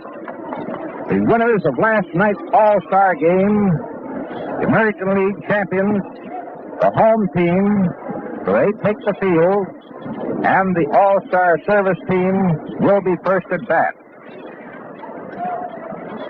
The umpires tonight will be Stewart,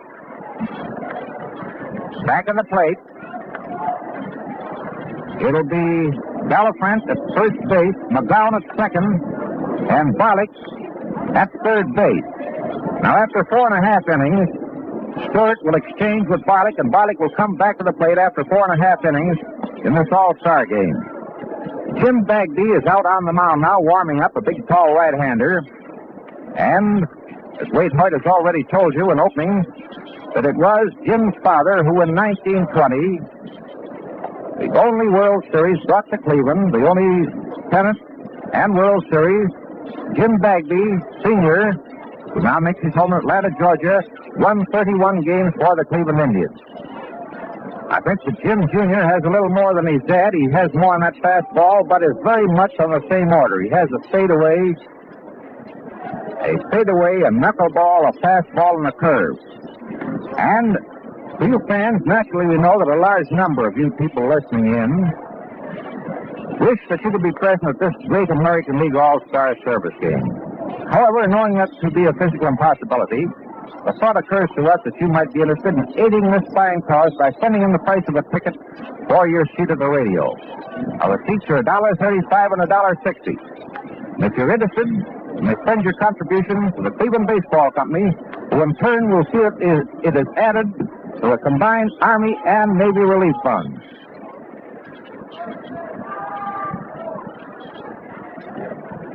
Bagby is still warming up, while the soldiers and sailors are marching off the field.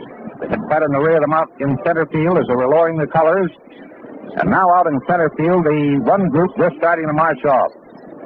The infield, taking their warm-up practice. It's Woody York, playing first base. It's Bobby Dorr at second. It's Boudreaux at short.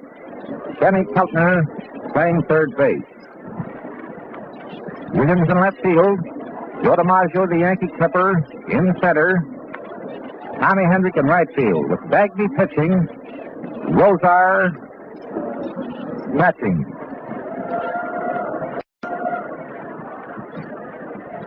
The first man up will be Mullen, a left-hand hitter. This boy Mullen played great ball for Detroit when he was with them. And hit 345. So that he's somewhat of a ball player. And Mickey Cochran tonight has a great array of ball players here lined up against the American League champions. It's not going to be any pushover for the American Leaguers to beat the All-Star Service team. They're still warming up as the boys are still marching into the stand. Here's the announcement on the umpires. Stewart of the American League back of the plate. Balafrant of the National League at first base. McGowan of the American League at second base. Barlick of the National League at third base. Mullen has a gray uniform on with green socks, white stripes. No number on Mullen's uniform.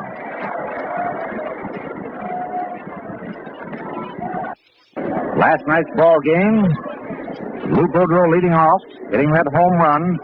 The Cleveland fans got a great kick out of seeing, or hearing rather, Lou Boudreau getting that home run, followed by Rudy York's home run in the first inning after Tommy Hendrick had doubled. It was a great ball game, and everybody enjoyed it. The fact, I think, that the Cleveland boy had something to do with the win has created a lot of interest around in this section.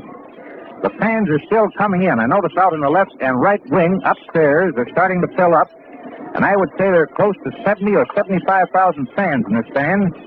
The record, you know, is 80,000 when the Philadelphia Athletics played the Cleveland Indians here in the first game played in this stadium. Lefty Grove pitched against Mel Harder and defeated Mel Harder 1-0 in a great pitching duel. And it was Mickey Cochran, who was the manager of the All-Star team here tonight, who broke up that ball game with a base hit in the 8th inning.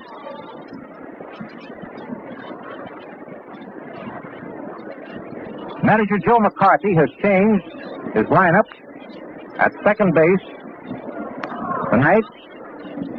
Also back of the plate, Rosar catching with Bobby Dorr at second. Bobby, you know, is right up there in the batting in the American League. All right, the umpire says we better go ahead. The Soldiers now lined up against the left field stand, marching into the stands. The umpire says we better start. So in just a moment, we'll be ready to go. There's Rosar's throw down to Dorr at second base.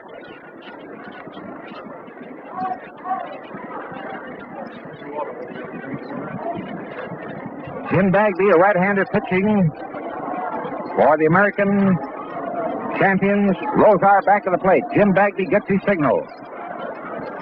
Archie's wind up. Here's the first pitch of the ball game. Here it comes. And it's a hot shot down towards short. Boudreau takes it on the big hop to throw to first. He's out. Boudreau to York on the first ball pitch. One out. Nobody on. And Benny McCoy of the Philadelphia Athletics, the left-hand hitter up. As a matter of fact, the All-Star team, the first 6 batters are left-handers. Left-hand hitters. McCoy steps into the batter's box. Jim Bagby now is called time. He wants to get together with Rosar on the signal. Rosar is trotting out halfway to the pitcher's mound. They're there talking it over. Jim has plenty of different pitches, you know. He has a very sneak fast one. He doesn't take much of a wind-up, and he blows that fast one through. He has a screwball. He has a knuckleball, and a very good curveball. All right, the boys are together. Rosar comes back to the plate, gets down to give the signal. It's McCoy up with 1 out, nobody on in the first half of the first inning. No score. Bagby winds up. Here it is. Ball 1, a curveball low and inside. Out on McCoy, 1-0. Bagby gets his signal. He's winding up. Here it is. Ball 2, a fastball low and inside on the counters. Now 2-0. McCoy is a short, heavy-set fellow. Takes a very good cut at the ball, has plenty of power. Here's the windup. Here it is. Ball 3, low and inside, a fastball just missed the inside corner, and the count is now 3-0.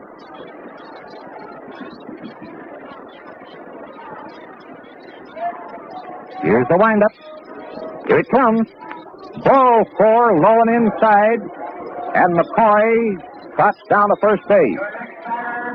Number 8, Don Paget of the St. Louis Cardinals. Don Paget of the St. Louis Cardinals. A big fellow, and I noticed him in batting practice. He takes a terrific cut at that ball. He's a left-hand hitter, steps into the batter's box. It's McCoy on first base. 1 out. Bagby takes his pitch. Here it comes. Ball 1, a fastball just missed the outside corner.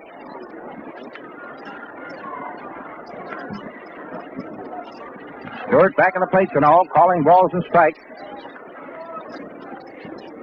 Bagby gets his signal, comes up to pitching position. Here's the pitch. Foul, back to the screen. This boy Paget had a nice cut at that fast one. Rosar gets a new ball from umpire Stewart, rubs it up, walks partway out to the pitcher's mound, and tosses it to Bagby. The count is now 1-1 on Paget. First half, the first inning, no score. McCoy is on first, having walked. Bagby gets his signal, takes his stretch. Here's the pitch. Foul, back to the screen, and Paget almost fell down as he swung and fouled that one off. And the count is now 2 strikes, 1 ball. Both fast balls through there. Bagby looks out at the scoreboard to see what the count is. It's 2 strikes, 1 ball. Rosar down, giving the signal. Bagby takes his stretch. Here's the pitch. Ball 2. That fast one just missed the outside corner. Count is even, 2-2.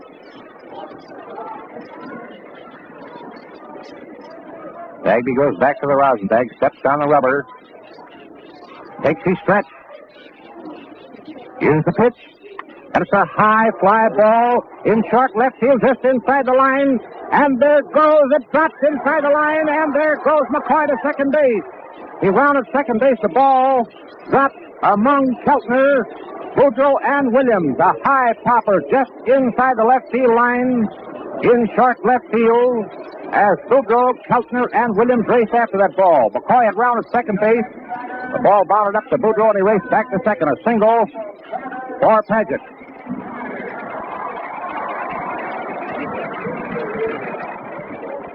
That brings up Cecil Travis, the shortstop, a left-hand hitter. McCoy on second base. Paget on first. 1 man out, first half the first inning, no score. Here's the stretch. Here it comes. Ball 1, little outside. Down on Travis, 1-0.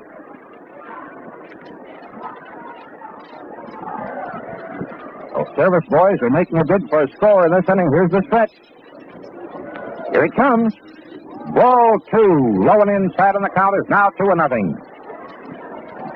Rosar walks out in front of the plate, snaps the ball back to Bagby.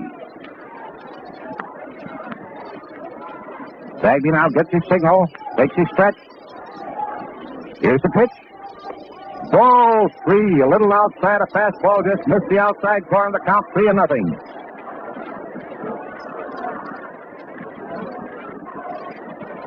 A great fade out here tonight, fans. Stand almost filled. Here's the stretch. Here it comes. Ball. Just a moment. It's a ball. There's a warm-up pitcher down in right field. On that pitch, which was inside, Travis stood there for a moment. It's ball 4 and the bases are filled. That brings up Grace. Right fielder. Left-hand hitter, 3 on, 1 off. Here's the windup. Ball 1, a curve ball low. Down on Grace, 1-0. Here's the picture, fans. It's McCoy on third base, Paget on second. Travis on first with 1 out. Grace up, left-hand hitter, the infield is back. Bagby winds up. Here it is. Ball 2, a little outside, a fastball, and the count on Grace is now 2-0.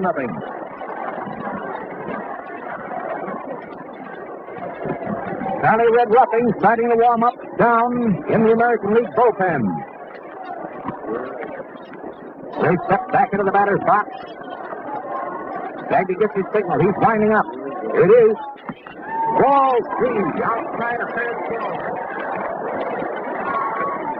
And the count 3-0 with 3 on and 1 out. First half, the first inning, no score. Bagby winds up. Here it is. Strike call. Fastball right down the alley. Now cheers, and Bagby got that one over. 3-1 is the count. Bagby starts his windup. Here it comes. Strike 2 call. Another fastball, real high to the center. Count is now 3-2. McCoy on third. Paget on second. Travis on first. 1 out. Bagby winding up. Here it comes. Corner, he high. Grace called out on strikes, and that's nice pitching by Jim Bagby after a count of 3-0.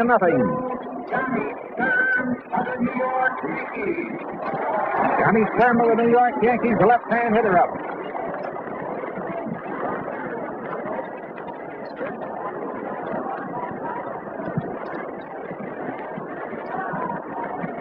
Johnny and all had the misfortune of having a finger amputated here a short time ago. Bagby winds up. Here it is. Foul, bounding back to the stand. Johnny Sturm, who played first base for the Yankees before entering the service, the left-hand hitter up. He swung at the first ball, pitch fouled it off. Now Rosart gets the new ball, walks partway out to the pitcher's mound, says something to Jim Bagby, tosses him the ball and pops back to his position, back of the plate. It's the first half, the first inning, and there's no score. Denny McCoy is on third base, Paget on second, and Travis on first, 2 out. Bagby gets his signal, winds up. Here it is. Comes the ground ball, about down the third base line. Tucker comes up with the ball, throw to first. He's out. Tucker is 2 yards on a high bouncer down the third base line. He's carrying the side. And not an inning, no run. 1 hit.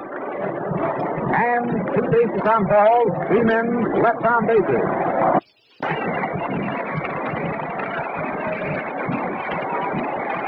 Now we go to the last half of the first inning. Lou Boudreau coming up to bat, getting a great hand. Lou Boudreau will be facing Bob Feller, you know. Bob Feller on the mound, pitching. You know, Bob Feller has always been referred to as a speedball pitcher. And on account of his terrific speed, they have overlooked that great curveball the crowd has. He has a real curveball, one of those that seem to explode. Not so long ago that he was pitching for Cleveland. I saw him with a count of 3-2 on a batter, breaking that curveball on the right-hand hitter, and the right-hand hitter was hauled out, sitting on the ground. That's just the way that curveball exploded.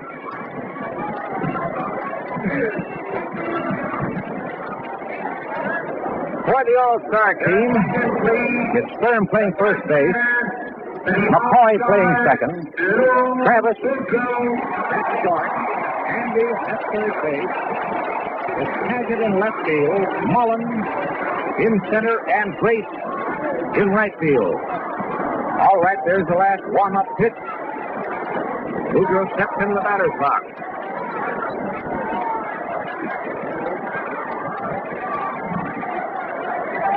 This, you know, caught for Pittsburgh. Lou Boudreau, right-hand hitter, steps into the batter's box. He's leading off for the all-service team. Last the first inning, no score. Feller winds up. Here it comes. Ball 1. That fast one outside. Down on Boudreau, 1-0.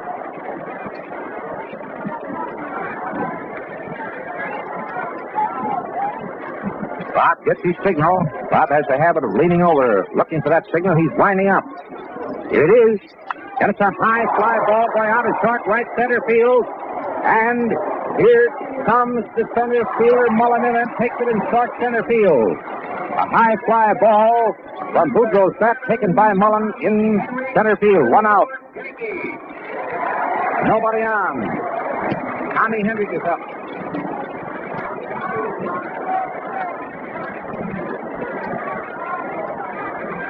Tommy Hendrick, last night, his first time up, by fast base running, double. Here's the windup. Here it comes. Ball 1, a curveball broke low and inside. The count on Tommy Hendrick, 1-0. Tommy's a left-hand hitter, you know, and has great wrist action up there. Bob Feller, a right-hander on the mound, gets his signal. He's winding up. Here it is. Strike call. Looks like a half-speed curveball that dropped over there. Down on Tommy Hendrick is even, 1-1. Bob takes plenty of time rubbing up that new ball, gets his signal, starts his windup. Here it is. Strike 2, swinging that curveball, broke in around the feet. And Tommy Hendrick started to swing, tried to hold back, but went around. The count is now 2 strikes and 1 ball. Steps down, giving the signal. Bob Feller starts his windup. Here it is. And it's a hot bounder back to the box. It hits Feller on the foot. And the throw is made to first base from short. But Tommy Hendrick gets headed for a single. Travis going over fast. That ball hit Bob Feller on the toe as it went by over second base. Travis coming over fast. Grabbed the ball, tossed the first, but Hendrick beat it out for a single. Tommy Hendrick on first base, 1 man out. Ted Williams, the left fielder, is up, a left-hand hitter. Feller takes his stretch. And steps back off the rubber. All right, he's back on now. Comes up the pitching position. Here's the pitch. Ball one, low. Fastball low on a count on Ted Williams, 1-0. Last half, the first inning and all. No score. Tommy Hendricks, just single, is on first base. 1 out, Williams up. Counts 1 ball and no strikes. Here's the stretch. Here it comes. Light call. That third ball snapped over the center. Down on Ted Williams is even 1-1.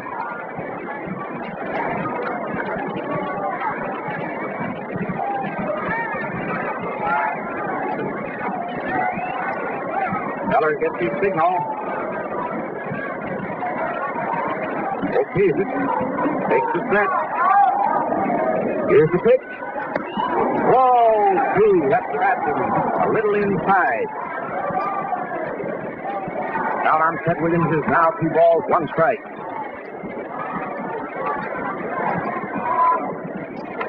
Ted keeps talking. Smith, catcher, back in the plate there. All right, Bob Feller is ready. Comes up to pitching position. Snaps the ball over to first base. The Sturm. Hendrick is back. Sturm tosses back to Feller. Feller back on the rubber. Takes the stretch.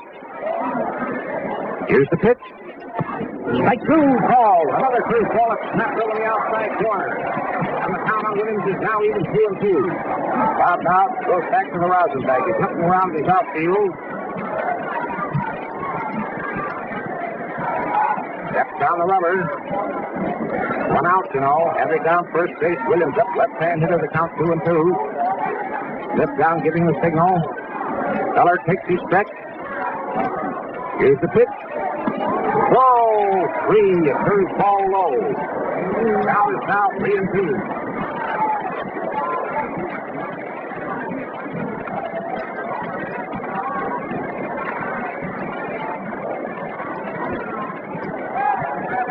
The end to the count.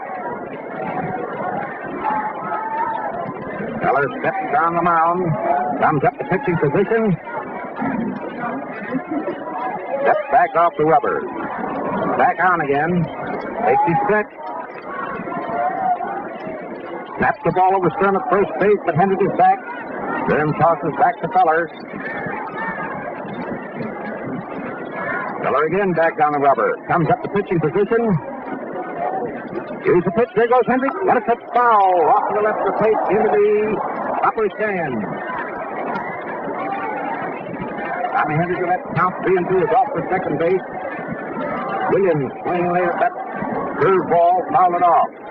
Count remains the same, 3-2. Last half, the first inning and all. No score. All-Star service game here at the stadium in Cleveland.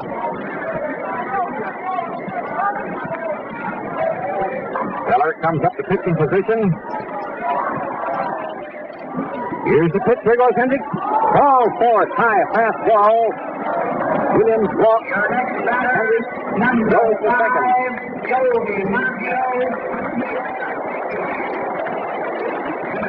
Marge, center fielder coming out. A grand ball player and a great fellow. Hendrick is on second base. Williams on first. 1 out. DiMaggio, right-hand hitter, the center fielder up. Jimmy Smith down, giving the signal.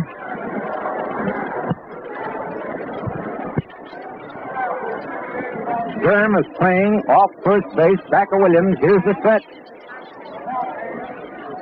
Here it comes. Strike 3. First ball broke outside. DiMaggio swung hard and missed. Steps out of the batter's box, picks up a little dirt, rubs it on the bat.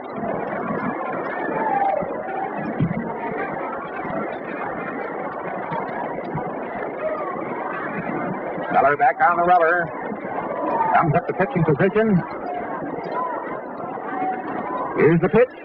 That's the ground ball back to the bat, going out over home. throw for the ball. It rolls out into center field. And here comes Henrik around third base and scores. Williams sliding into third. A single for Joe DiMaggio right through the box over second base. McCoy racing over to his right.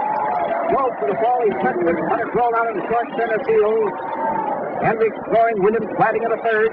And the score is now American League 1 and the All-Star Service Team nothing. That brings up Rudy York. Rudy York, a right-hand hitter, up. Williams on third. Joe DiMaggio on first and one out. The infield is playing back. Bob Feller takes his stretch. Here's the pitch. Elson drives one out. Right field. There goes Grace away back near the track. Under it and takes it. Almost dropped it. And DiMaggio all the way over to second base and starting back to first as Williams cuts in, steps on the plate of the score. Is now American League All-Stars 2 and the All-Service Team nothing. York drove deep. The Grace almost to the track in right center field. That brings up Bobby Dorr, the second baseman. Right-hand hitter. 2 men out.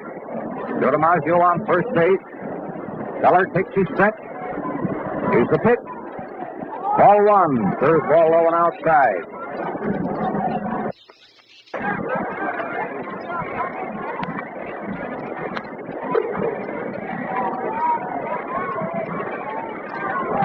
Feller gets his signal, comes up to pitching position.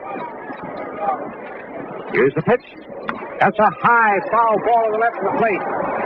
Smith has his mask off, but here comes Anders under it and takes it to third base and takes it down the third baseline. A foul retiring the side. Now we pause for station identification. This is the Mutual Broadcasting System.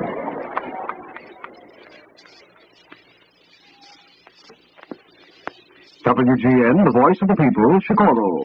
Well, here we are back at the stadium in Cleveland for the All-Star Service Team playing the Championship American League team. Going into the first half of the second inning, the American League team leading 2-0. In that last inning, 2 runs on 2 hits, 1 base on balls, and 1 man left.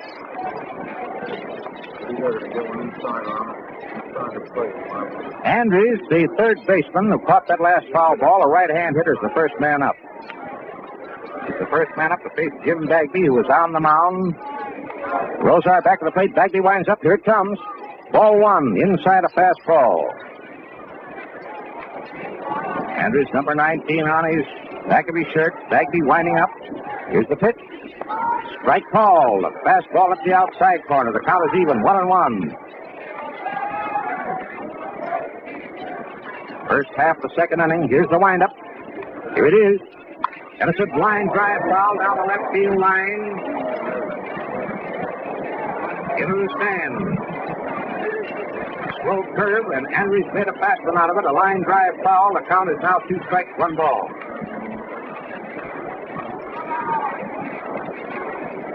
Bagby back on the rubber, winding up. Here it comes. And it's a hot shot down the field. Going out to right field. Tommy Henry comes up with the ball and tosses it in to Boudreau at second. Henry slapped a hot shot down between York and Dorr out to right field for a single. Rosar drops out to have a word with Jim Bagby.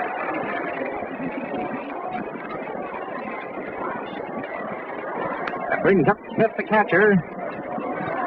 Right-hand hitter. Henry's on first base. Nobody out. Bagby takes his stretch. Here's the pitch. Foul off to the right of the plate. Here comes Rosar racing over near the boxes, but it's dropped in front of the Indian dugout and bounds into the stand. And the count on Smith, 1 strike.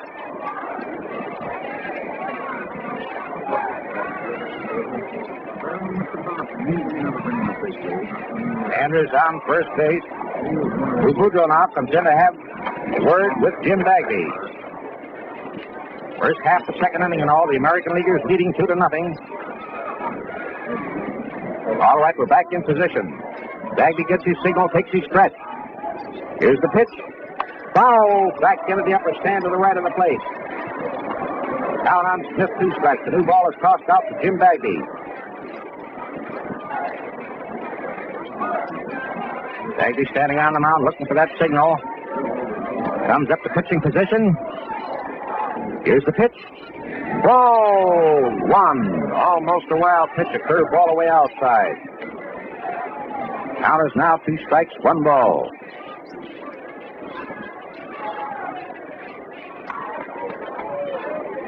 Smith down, giving the signal, or Rosar rather.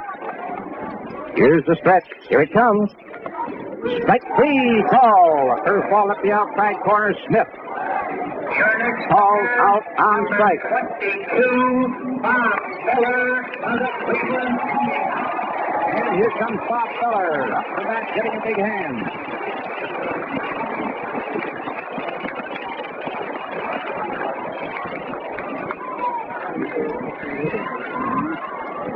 Bob stops on his way up in the batting circle, picks up the rosin bag, lets a little on his hands, and walks up to the plate. The right-hand hitter. Andrews on first base. 1 out. Jim Bagby on the mound, takes his stretch. Here's the pitch. Strike. Swing. Fast to the center. Feller swung and missed the count. 1 strike.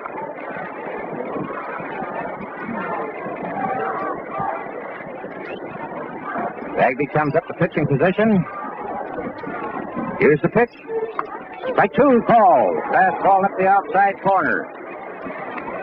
And the count on Bob Feller is now 2-0.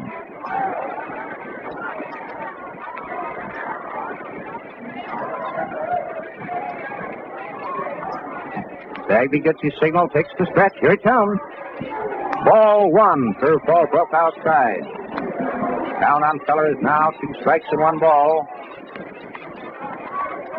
Andrews, who led off with a single, is on first. You know he's not taking much of a lead.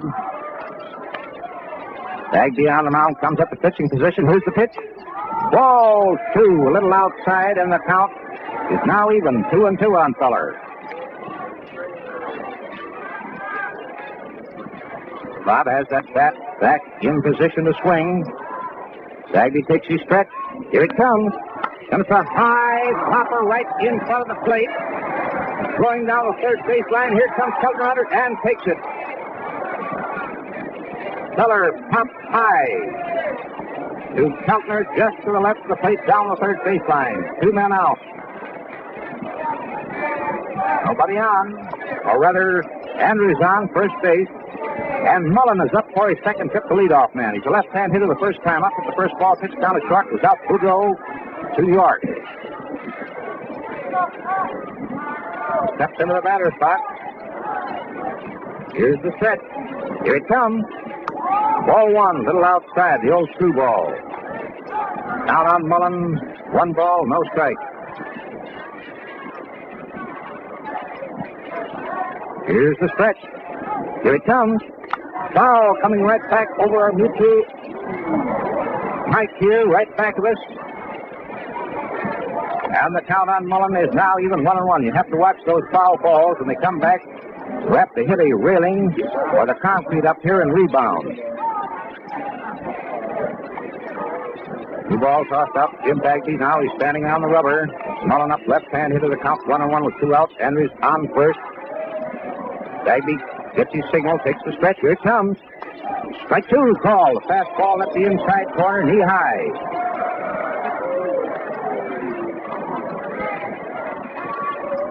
Mullen steps out of the batter's box. Back in now.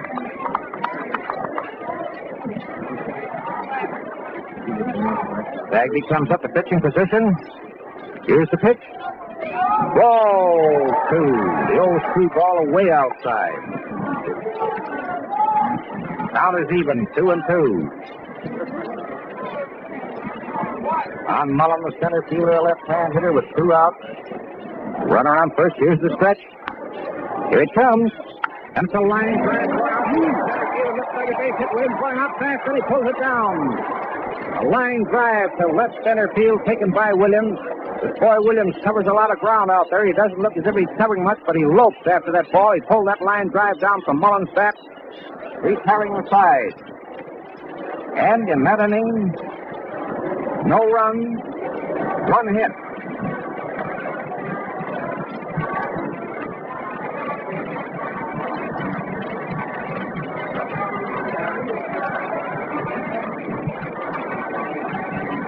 Now we go to the last half of the second inning. And the leadoff man will be Kenny Keltner, third baseman. The all-championship American League team. This is the All-Star game last night in New York. Kenny Keltner, down lead, pulled off a great play last night in New York. Great stop for hot pass down the third baseline. It's a great third baseman. Especially is coming in on those slow hit balls, pick them up with one hand and pouring them down to first base. The right-hand hitter has great wrist action up the plate. In other words, then he stands up to the plate. That's almost motionless. And on the ball inside, he flips that thing around.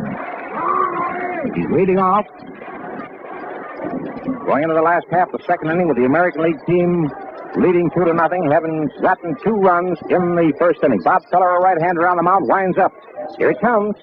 And it's a line drive going out to deep center field. There goes Mullen away back. It's over his head, rolling out to the track. Cutler is rounding first base. He's rounding second. The throw is made in to short left center field, and Cutler comes up at third base, standing up. A line drive over Mullen's head to left center field of the track. Cutler raced around first, second, and pulled on the third, standing up for a triple. The ball was well back.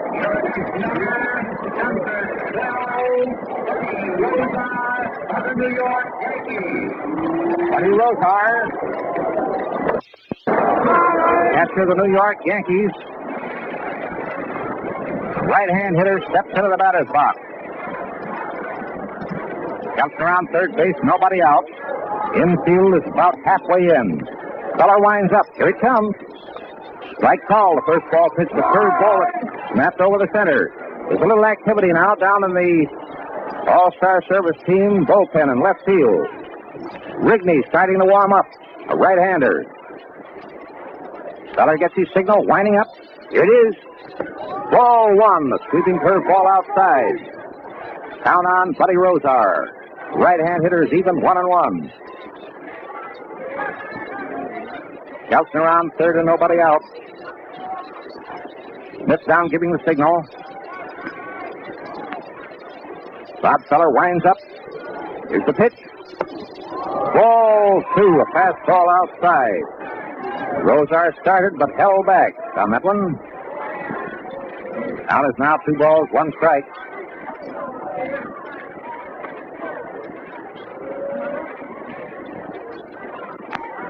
Keltner taking a short lead off third base.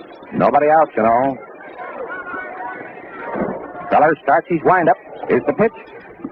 And it's a hot shot down between short and third, going out to left field. It's a base hit. A single, and Keltner cut in from third. Padgett tosses the ball into second base. A single for Rosar, a hot shot down the field. And that's all.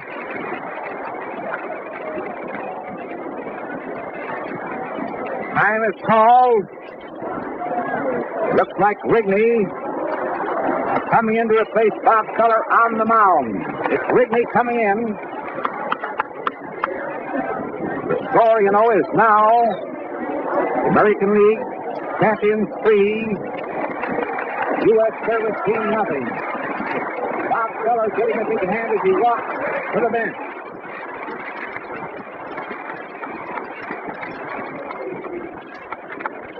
Well, Rigney now is out.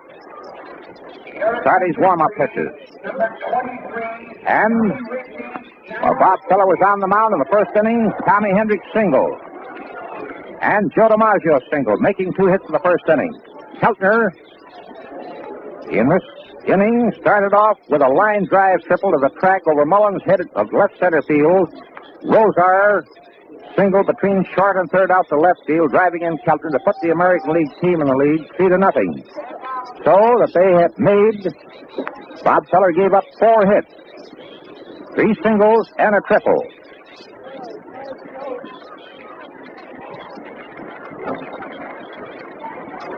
And we're changing catchers, too. Frankie Pitlack is coming in to replace Smith. Back at the plate for the All-Service team.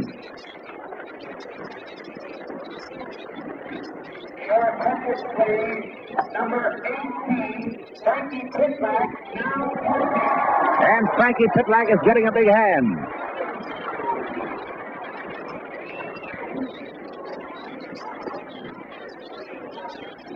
So the battery now for the All-Star team, All-Star service team. Rigney pitching, Pitlack catching.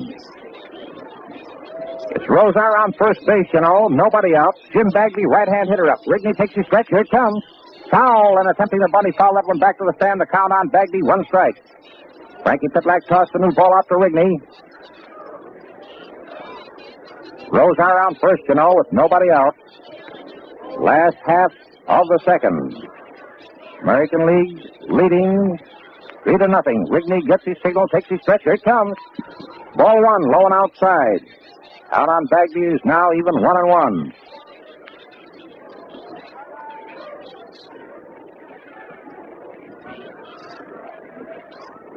Rigney steps down the rubber, comes up to pitching position. Here's the pitch. And it's fouled in attempting the bunt. Bagby fouled that one off. It dropped dead at the plate. Pitlack picked it up, tossed to Andrews down the third baseline. He tossed it to Rigney. Count is now 2 strikes and 1 ball on Bagby.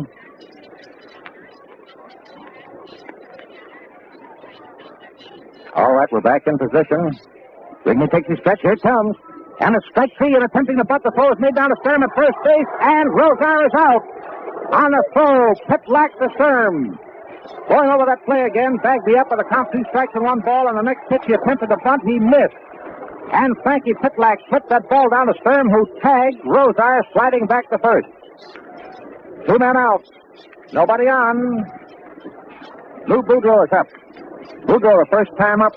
Slide high to Mullen in short center field. Boudreau, right-hand hitter up. Rigney winds up. Here it comes.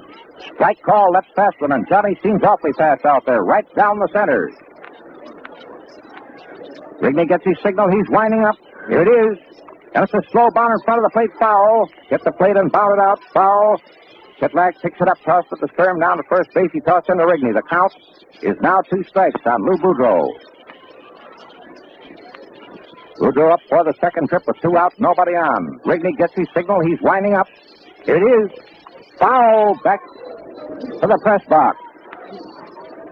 Count remains the same on Boudreau. He swung late at that fastball. Just got a piece of it. Rigney gets his signal, starts his windup. Here it is. Ball 1 over the head, and Boudreau went to the ground. Rigney's working fast out there. The tall, slim boy has plenty on that fastball tonight. Little Frankie Pitlack down giving the signal. 2 outs, nobody on, you know. Last half the second, the American League team leading 3-0. Here's the windup. Here it comes. Ball 2, a curve ball outside. Count is even on Boudreau, 2-2. Rigney winds up. Here it is. Ball 3, a fastball over but high. 3-2 is the count. Rigney winds up. Here's the pitch. And it's a fly ball going out to short center field. And here comes Tomajuan and takes it. Or rather, Grace in and takes it. Or rather, Mullen. Pardon me, Mullen takes it in short center field. And that retires the side. Boudreau flying to Mullen in short center. And in that inning, 1 run on 2 hits.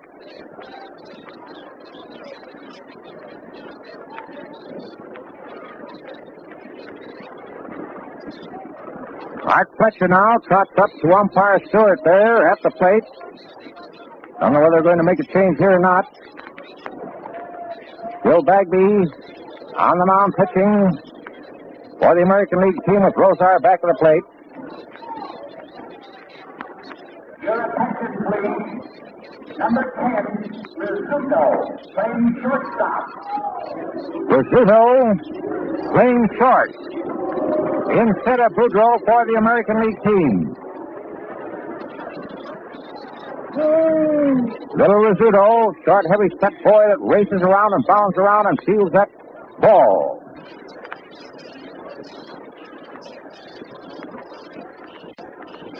First man up is McCoy, the second baseman. Jim Bagby on the mound, winds up. Here it comes. Ball one, a little outside, a fast ball.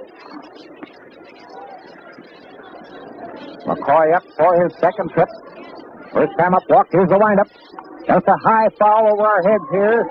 Coming right down. Wade Hoyt tried to catch that one a little out of his reach. I don't know whether to charge him with an error or not on that one. But the count is 1-1 on McCoy leading off. First half, the third inning. Bagby gets his signal, winds up. Here it comes. Strike two, call a curveball up the inside corner.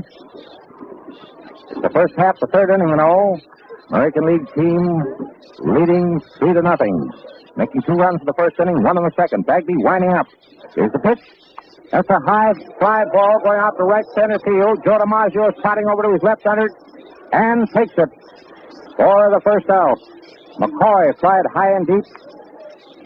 Joe DiMaggio in right center field. 1 out. Nobody on. And Paget, the left fielder, is up.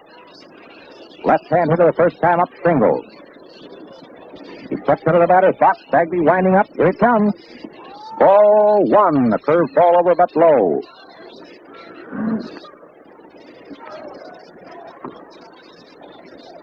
Rosar down the signal. Bagby winds up. Here's the pitch.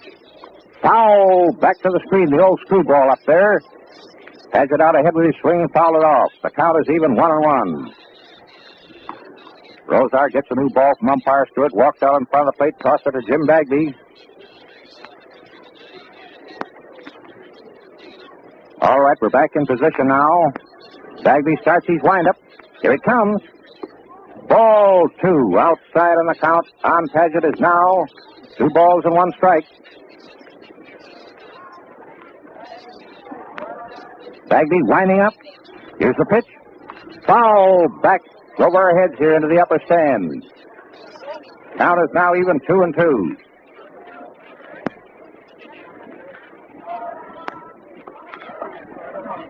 Paget steps out of the batter's box. Back in now. There's 1 out and nobody on, you know. First half, the third. American League team leading 3-0. Bagby winds up. Here it is.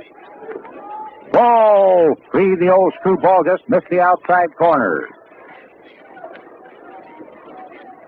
Jim, you know, mixes them up very well, Jim Bagby. That screwball of the left-handers. He's back on the rubber. The count's 3-2. He's winding up. Here's the pitch. Foul back to the screen. And umpire Stewart tosses that new ball out to Bagby.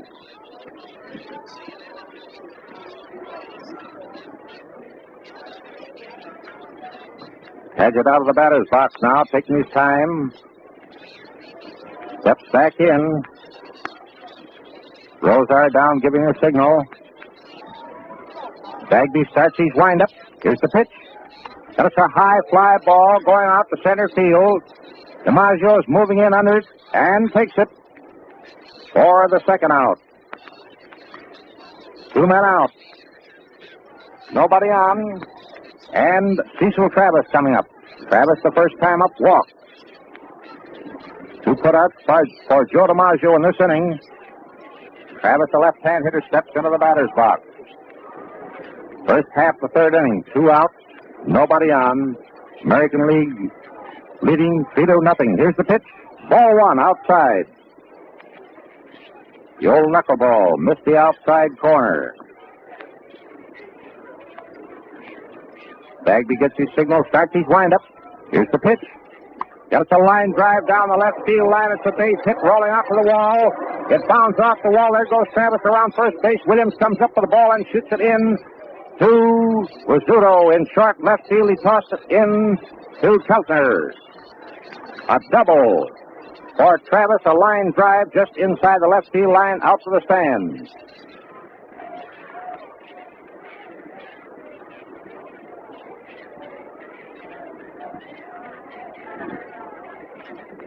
Well, that brings up Race, the right fielder. The first time up, struck out. He's a left-hand hitter.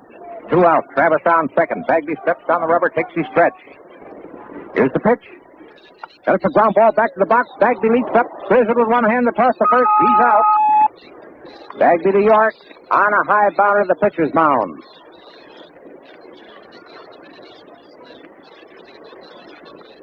Now we go to the last half of the third inning. And before the third inning starts, we might pause for station identifications. This is the Mutual Broadcasting System.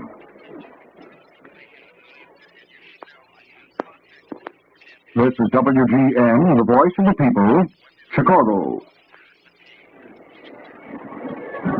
Well, here we are back at the stadium in Cleveland, where the All-Star Service team is playing the champions of the American League. It is the champion American League team. And we're going into the last half of the third inning with the American Leaguers leading 3-0. And it's Tommy Hendricks leading off. Rigney on the mound, right-hander winds up. Here it comes. That is a foul. It drives down the left field line into the stand. Down on Tommy Hendricks, one strike. Tommy Hendricks, his first time up. Bob Feller on the mound, slashed a single through the box. He's up for his second trip. Count one strike. Rigney, a right-hander on the mound, Pitlack back of the plate. Rigney winds up. Here it comes. Ball one, little outside a fastball. Count is even on Tommy Hendricks. Rigney gets his signal, winds up. Here it is. Ball two, little outside on the count is now 2 balls, 1 strike. Last half of the third inning with the American Leaguers leading 3-0. Rigney winds up. Here it comes. Ball 3. A fastball just missed the outside corner. 3-1 is the count.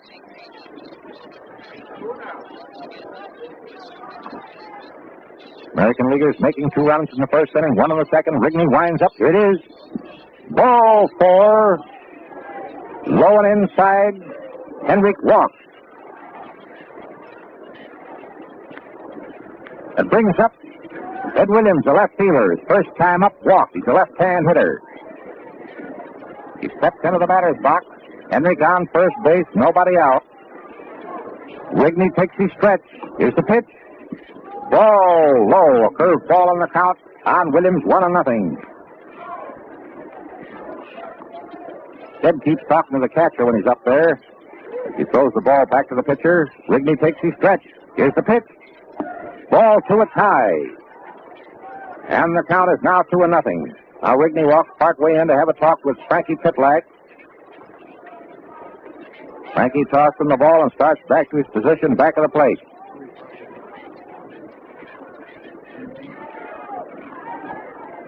All right, we're back in position now. Williams up, left-hand hitter. Hendrick on first, nobody out. Rigney takes his stretch. Here's the pitch. Ball 3, it's low. And the count is now 3-0.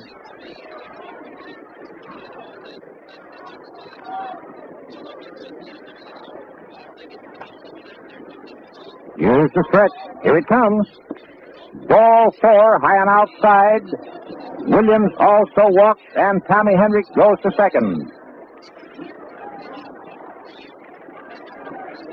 Well, that's 2 bases on balls, and we have runners on first and second, nobody out. Last half of the third inning. The American Leaguers leading by a score of 3-0. And Joe DiMaggio comes up. Joe, the first time up, slaps the single over second base. The right-hand hitter steps into the batter's box.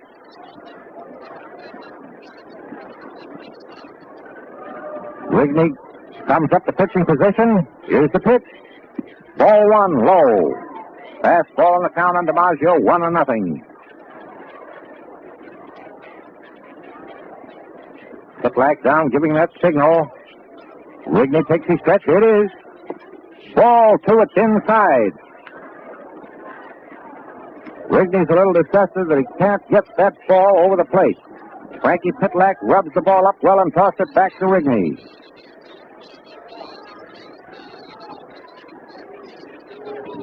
Joe DiMaggio up, right-hand hitter, the count 2 balls, no strikes. Hendrick on second, Williams on first, nobody out. Here's the stretch, here it comes. And it's a high foul ball down the third baseline. Andrews coming over under it, waiting for it, and takes it back off third base. A high foul from DiMaggio's bat.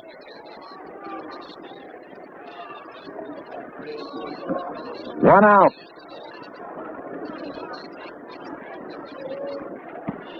And Rudy York is up. York, the first time up, drove deep to Grace, almost on the track in right center field. He's up for his second trip. Steps into the batter's box. Rigney takes his stretch. Here's the pitch. There's the ground ball going down towards deep short. Travis comes up with the ball, throws to second. He's out of second to throw to first, but York beats it out, breaking up that double play. And Henrik moves to third. York hit a ground ball down to deep short. Travis made a beautiful stop on that ball, and deep short was sliding when he tossed the ball to McCoy. Forcing Williams at second, but the throw to first was too late to double York. Henrik going to third. So it's 2 men out, and Bobby Dorr up. Last half of the third inning. Henrik on third base, York on first and 2 out. Rigney, a right-hander, takes his stretch. Here's the pitch. Ball 1, a curve ball over but low. Count on Bobby Dorr, 1-0.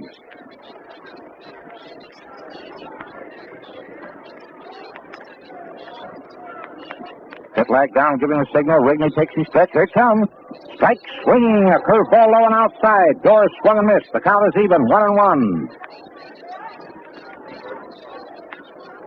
American Leaguers leading 3-0. Last of the third inning. Hendrick on third, Williams on first. York on first. Here's the pitch, but it's a high foul coming back into the upper stand. It hits the top of the stand and bounds down into the lower boxes. Very seldom that a foul ball hits up that high. That hit right by the lights and bounded down into the boxes, and the count on Bobby Dorr is now 2 strikes and 1 ball. Rigney standing out on the rubber looking for that signal. Comes up the pitching position. Here's the pitch. And it's a fly ball going out the left field line. And here comes a left fielder and makes the catch. In left field, Paget coming over fast to make that catch in left field, retiring the side. And now we go into the first half of the 4th inning.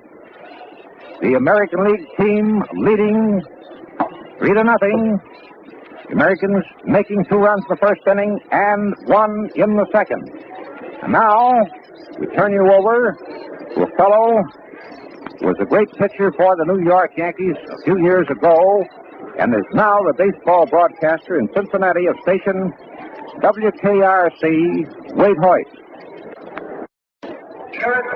Thank you, Jack. And we're going into the top half of the 4th inning.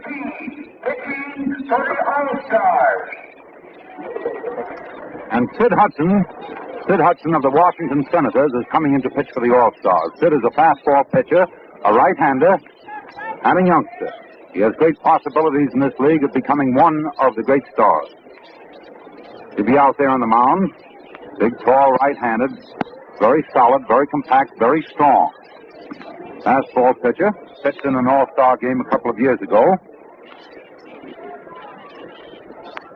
And the first batter up for the Army-Navy will be Johnny Sturm, a left-handed hitter, formerly of the New York Yankees, and a boy who, in his first few weeks in Army training, got in conflict with a tractor and had the index finger of his right hand cut off near the top, not the entire finger, however.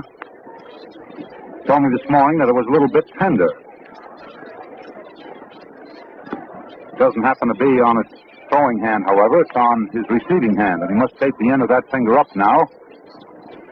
He's a left-handed thrower, caught. Rosar whips the ball down to second base. Dorr over to Rizzuto over to Keltner, and back to the pitcher, Sid Hudson, and we're ready to go in the first half of the 4th inning. Johnny Sturm stepping up there, hitting left-handed.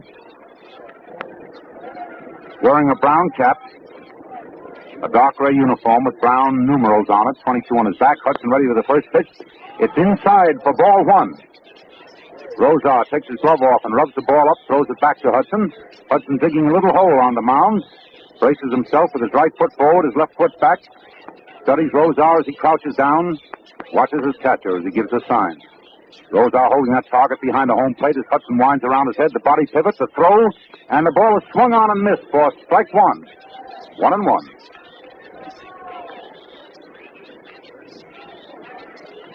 Johnny Sturm backs out of the batter's box, and the American League All-Stars are playing him very normally. DiMaggio straight in center field, Williams in direct left field, and Tommy Henrik direct in right field. They're not playing him so deep either. Hudson around his head, the body pivot, the step and the throw, and the ball is low, a curve ball which misses for Ball 2. 2-1. Hudson has those little nervous gestures on the mound. Digs a little hole every time, smooths the dirt back to cover up. To gain his purchase, he digs in with his spikes. He winds once around his head. He pivots, throws, and Sturm takes outside for ball 3, and the count goes to 3-1. And the crowd senses a little bit of drama right here. I know that they're all pulling for this service team to get started. They had their big chance in the first inning with 3 on base and 1 out when Joe Grace took the 3rd strike. I know that all the fans here and all the fans around the country were sort of pulling for this service team to get started. Hudson now around his head with 3-1. The pitch is inside for ball 4. And Johnny Sturm jogs down to first base, rounds the bag, and there's old Sergeant Hank Gowdy coaching down at first, and big Lieutenant George Earnshaw, formerly of the Philadelphia Athletics, coaching at third.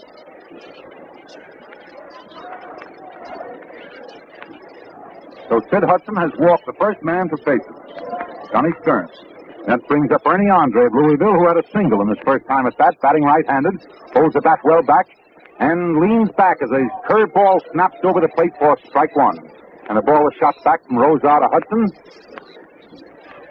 Hudson on the mound appears a little bit self-conscious, pitching in this very important game. And he comes to his box stance, hands across his chest, watches his runner, delivers to the plate, and the ball is swung on, hit down to Rizzuto at shortstop. Really quickly, throw it over to Dorr, and Dorr over to Rudy York, and there's a double play. Ernie Andre hit the ball down to the shortstop, and Rizzuto, with one fell swoop in one motion, picked the ball up, relayed it to Bobby Dorr. Dorr pivoted and threw to Rudy York for a double play. Frankie Piplock, who received a nice hand, used to catch here in Cleveland, also for the Boston Red Sox, is up there batting right-handed. Hudson around his head once. He steps far, delivers, and Piplock swings very late on a ball that was already by him for strike 1.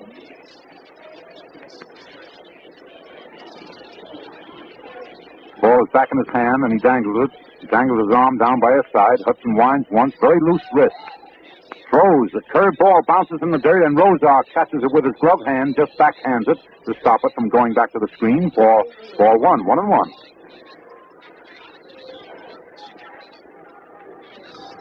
Hudson takes a hitch at his belt, just pulls up his trousers a bit, leans forward to take the sign. Now he's around his head. In he comes, and the ball breaks low. A curved ball for ball 2, 2-1. The ball is lobbed back from Rozar to Hudson.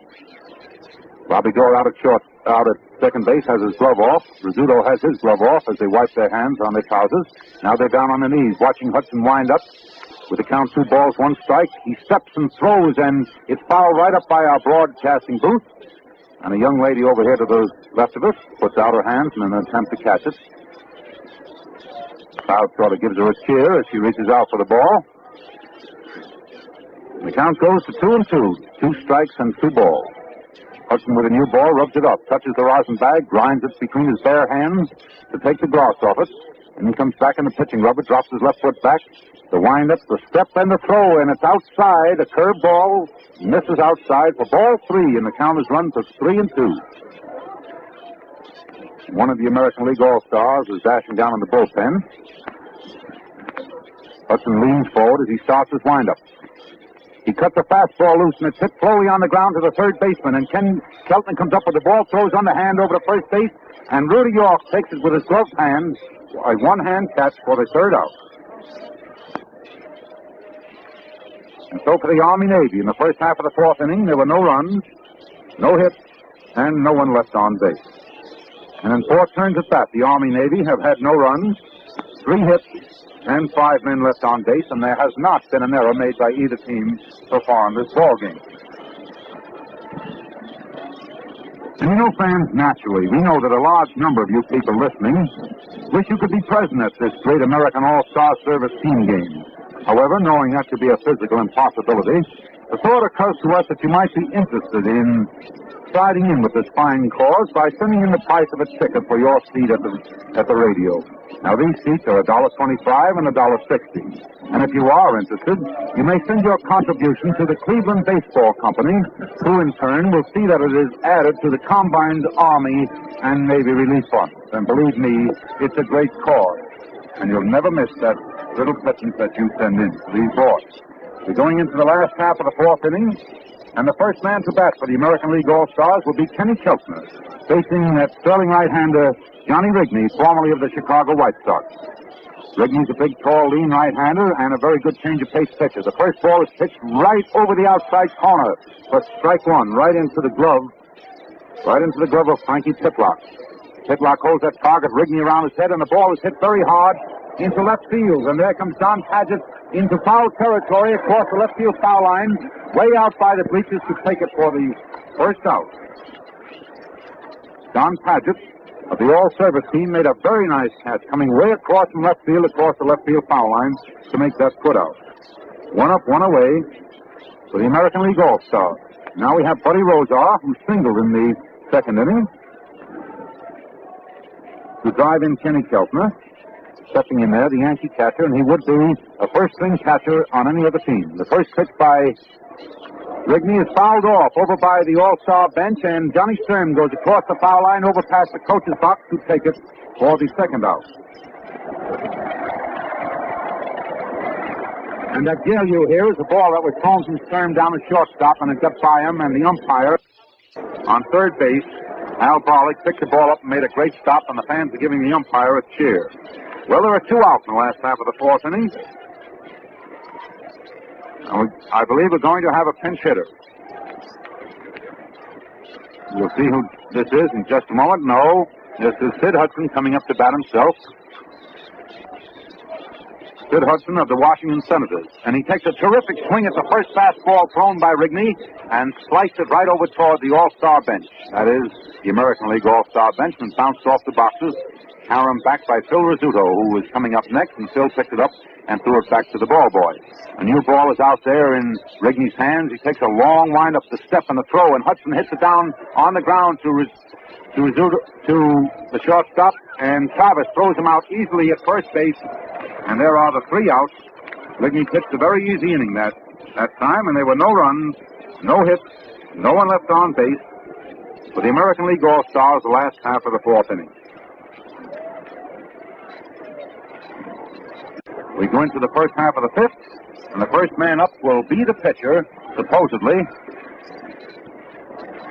Rigney. However, we can't tell in this ball game because there may be pinch hitters at any time. This has been a very good ball game so far, and I could see when Bobby Feller was pitching in the first inning, in the second inning, he... Playing right field. Number 2. Spence. Playing right field. And Stan Spence of the Washington Senators, a very fine-looking prospect for the American League, also of the Washington Senators, is playing right field for the American Leaguers. As we were saying, Bobby Feller in the early innings, in the first and second innings, came home. He came to Cleveland, and he seemed as though he was just a bit self-conscious, appearing before his hometown fans once again. He was trying so hard to please and so hard to make good here this evening. He just reared back and let everything go with every bit of ounce of strength in his body. And he just didn't get away with it. However, you can see that Bobby hasn't been pitching regularly. He's been pitching once or twice. Well, we'll say about every 2 weeks. And of course, that is not enough to face such a team as these American League stars present this evening. However, Hudson on the mound as Rigney's at bat. The first man up. Hudson delivers a fastball high across his eyes, and Rigney swings and misses for strike 1. The ball is shot right back. Rose out of Hudson. Hudson drops that left foot back. He braces himself, digs in the spikes. He winds, comes side on with a fastball, and it misses about 6 inches outside for ball 1. 1-1. Oh, Johnny Rigney, one of the best change-of-pace pitchers in the big league. Hitting. Sid Hudson, the youngster, pitching. A fastball high across his letters, and Rigney swings and misses for strike 2.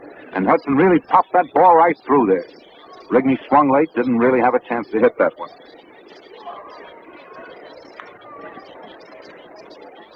Hudson taking his sign as Rozar sits down behind the bat and holds that glove over the outside corner. Hudson pitches for the target, and the ball is fouled off back into the right field section of the grandstand for the same count, 2 strikes and 1 ball.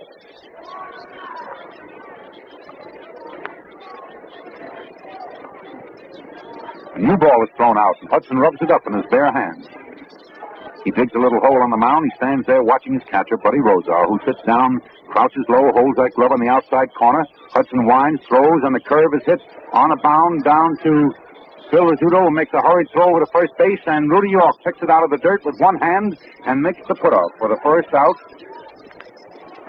The first half of the fifth inning. It brings up Patty Mullen, who hit .345 for Detroit last year. One of the better batters of the American League. Steps in there hitting left-handed. The first time at bat, he hit out to the shortstop. The second time, he hit a line drive into right field. He's up there for the third time and takes the first ball outside for ball one, as Hudson was wide with a curve. Keltner at third is playing in for a bunt, protecting. Rizzuto over around second. Dorr switched over to by first. The ball is pitched by Hudson and foul right above us for strike one, and the count goes to 1 strike and 1 ball, and there's 1 out. First half of the fifth inning, and the score 3-0. 3-0 in favor of the American Leaguers. Hudson over his head once more. Steps, throws a slow ball, and it's a little bit high, a slow curve which broke high, and Mullen backed away from the plate to take it. He waves that bat from his left hand to his right, hitting left-handed. The count 2 balls, 1 strike as Hudson winds. Next pitch is a fastball hit right down to the second baseman, Bobby Dorr. Fields it on a third hop, throws to Rudy York, and he's out. The ball is whipped around the American League infield. And up comes Benny McCoy. Little Benny McCoy hitting left-handed, whom Connie Mack gave $45,000 to sign a contract with the Philadelphia Athletics. Neat piece of change. Good little ball player, holding the bat well back as Hudson delivers the first slow curve, and McCoy hits on top of it, but misses for strike one. The game is moving right along. The American Leaguers are playing McCoy sort of around in right field because they know him. Hudson is around his head once more, steps, throws, and the ball is pitched outside for ball one. 1-1. Every time Buddy Rozar throws the ball back to Sid Hudson, the pitcher, he takes his glove off, holds it under his left arm, and rubs the baseball up to take the gloss off it. He puts his glove on and dangles that long right arm along the seams of his trousers. He's around his head now.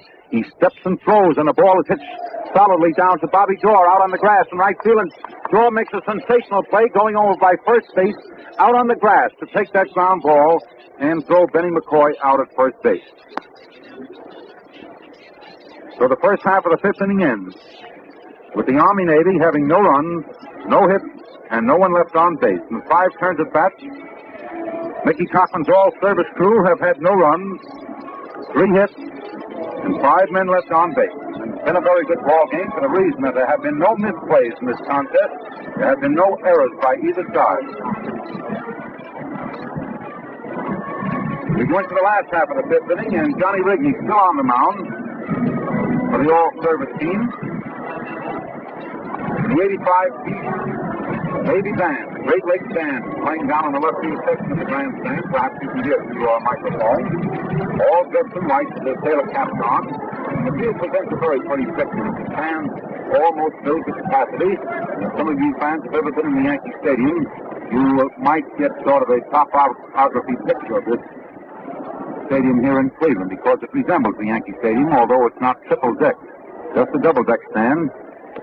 But both the left wing of the grandstand and the right wing run way around into right and left field. Umpires, Barwick of the National League behind the plate, McDowell of the American League on first base, Delaphant of the National League on second base, Stewart of the American League on third base. You probably have heard the public address system announce the change in umpires, as is the custom after 4.5 innings. And Al Bollock of the National League is going to umpire behind the home plate. Bill McGowan of the American League is going out to first base. Lee Ballenfant of the National League is umpiring at second base, and Stewart of the American League, who was umpiring balls and strikes, at third. Rigney around his head to Rizzuto, and Rizzuto dumps a bunt down at third base foul line. Rigney overfields it fast, and the throw to first base is very quick, and he's out on a great sensational play by the pitcher, Johnny Rigney, who came in over by the third base foul line. Fielded that ball, a bunt by Johnny Rizzuto with one hand, Phil Rizzuto, with one hand, and quickly from an underhand throwing position, threw over to first base and retired Rizzuto. That looked almost like a perfect bunt. That was Rizzuto's first time at bat, and brings up Stan Spence, the left-handed batter of the Washington Senators, an outfielder. And Pollock, who never fails to entertain the spectators, called a strike one on Stan Spence with a loud and vociferous cry. Strike two, as he waves dramatically like John Barrymore behind the home plate, and he's really giving it to the fans, and the fans are enjoying it. As Rigney's around his head again and throws a slow curve which is fouled off down into the bullpen of the service team. The count remains 2 strikes and 1 ball with 1 out. The last half of the 5th inning, and the All-American League is leading 3-0. Rigney's taking the sign from his catcher, Frankie Titlock. Titlock holds the glove, and the pitch is made, but it's fouled off into the upper deck for the same count of 2 strikes and no balls. Really, this Al Pollock behind the home plate is really doing a job of umpiring. He's giving more gestures down there than, well, we'll say W.C. Field. Stan Spence, a great outfielder for the Washington Senators, hitting left-handed with the count 2 strikes, no balls as Rigney pitches, and the ball is sliced down by first base, down by third base, and Rigney going out after the ball attempted to pick it up one-handed to the right of the mound, looked at his runner, but took his eyes off the runner and fumbled the ball for the first error of the ball game. Now I see that the official scorer over there has given Stan Spence a hit instead of giving Rigney an error. So there is a hit for Stan Spence.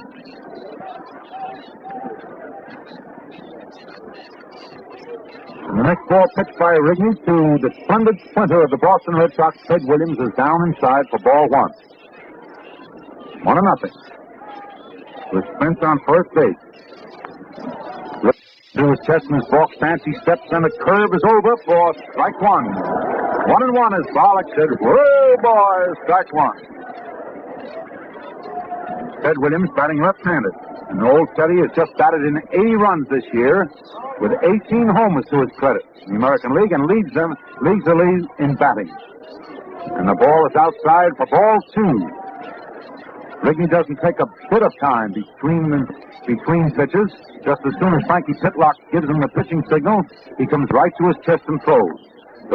So there's Stan Spence on first base, Williams the hitter, and he takes ball 3 low and inside, and he danced away from the plate on that one.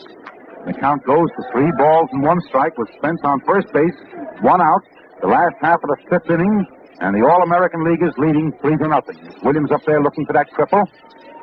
He takes it outside for ball 4. And Spence goes to second base. Williams goes to first base. And that's the third base on balls given up by Johnny Rigney in this ball game. And brings up the Joe DiMaggio of the New York Yankees, who has 1 hit in 2 times at bat this evening. He had 2 hits in an all-star game in New York last evening. He has 1 out of 2 tonight. Hitting right-handed, feet spread well apart, bat well back. Rigney pitches, and Joe takes a low curve outside. Frankie Titlock had to skip outside of the plate to take that one. Rigney has the ball back in his hands, and he's looking at his outfield. And Padgett in left field is playing pretty well around toward the foul line. Mullen in center over toward left, and the pitch is made, and DiMaggio hits, rifles the ball down at Andre. Andre over to McCoy. McCoy over to first base, and Stern takes it for a double play as Joe DiMaggio hits into a double play to end the 5th inning. Andre, the third baseman. Andre, the third baseman, to Benny McCoy at second base, over to Johnny Stern, and we'll pause momentarily for station identification. And this is a Mutual Broadcasting System. WGN, the voice of the people, Chicago. Going into the first half of the sixth inning, Sid Hudson still on the mound for the American League All-Stars. Hank Gowdy walking down there to first base, and the first batter will be, for the All-Service team, will be Don Padgett, formerly of the St. Louis Cardinals and lately of the Brooklyn Dodgers. Padgett left the Brooklyn Dodgers early this spring to join the Navy.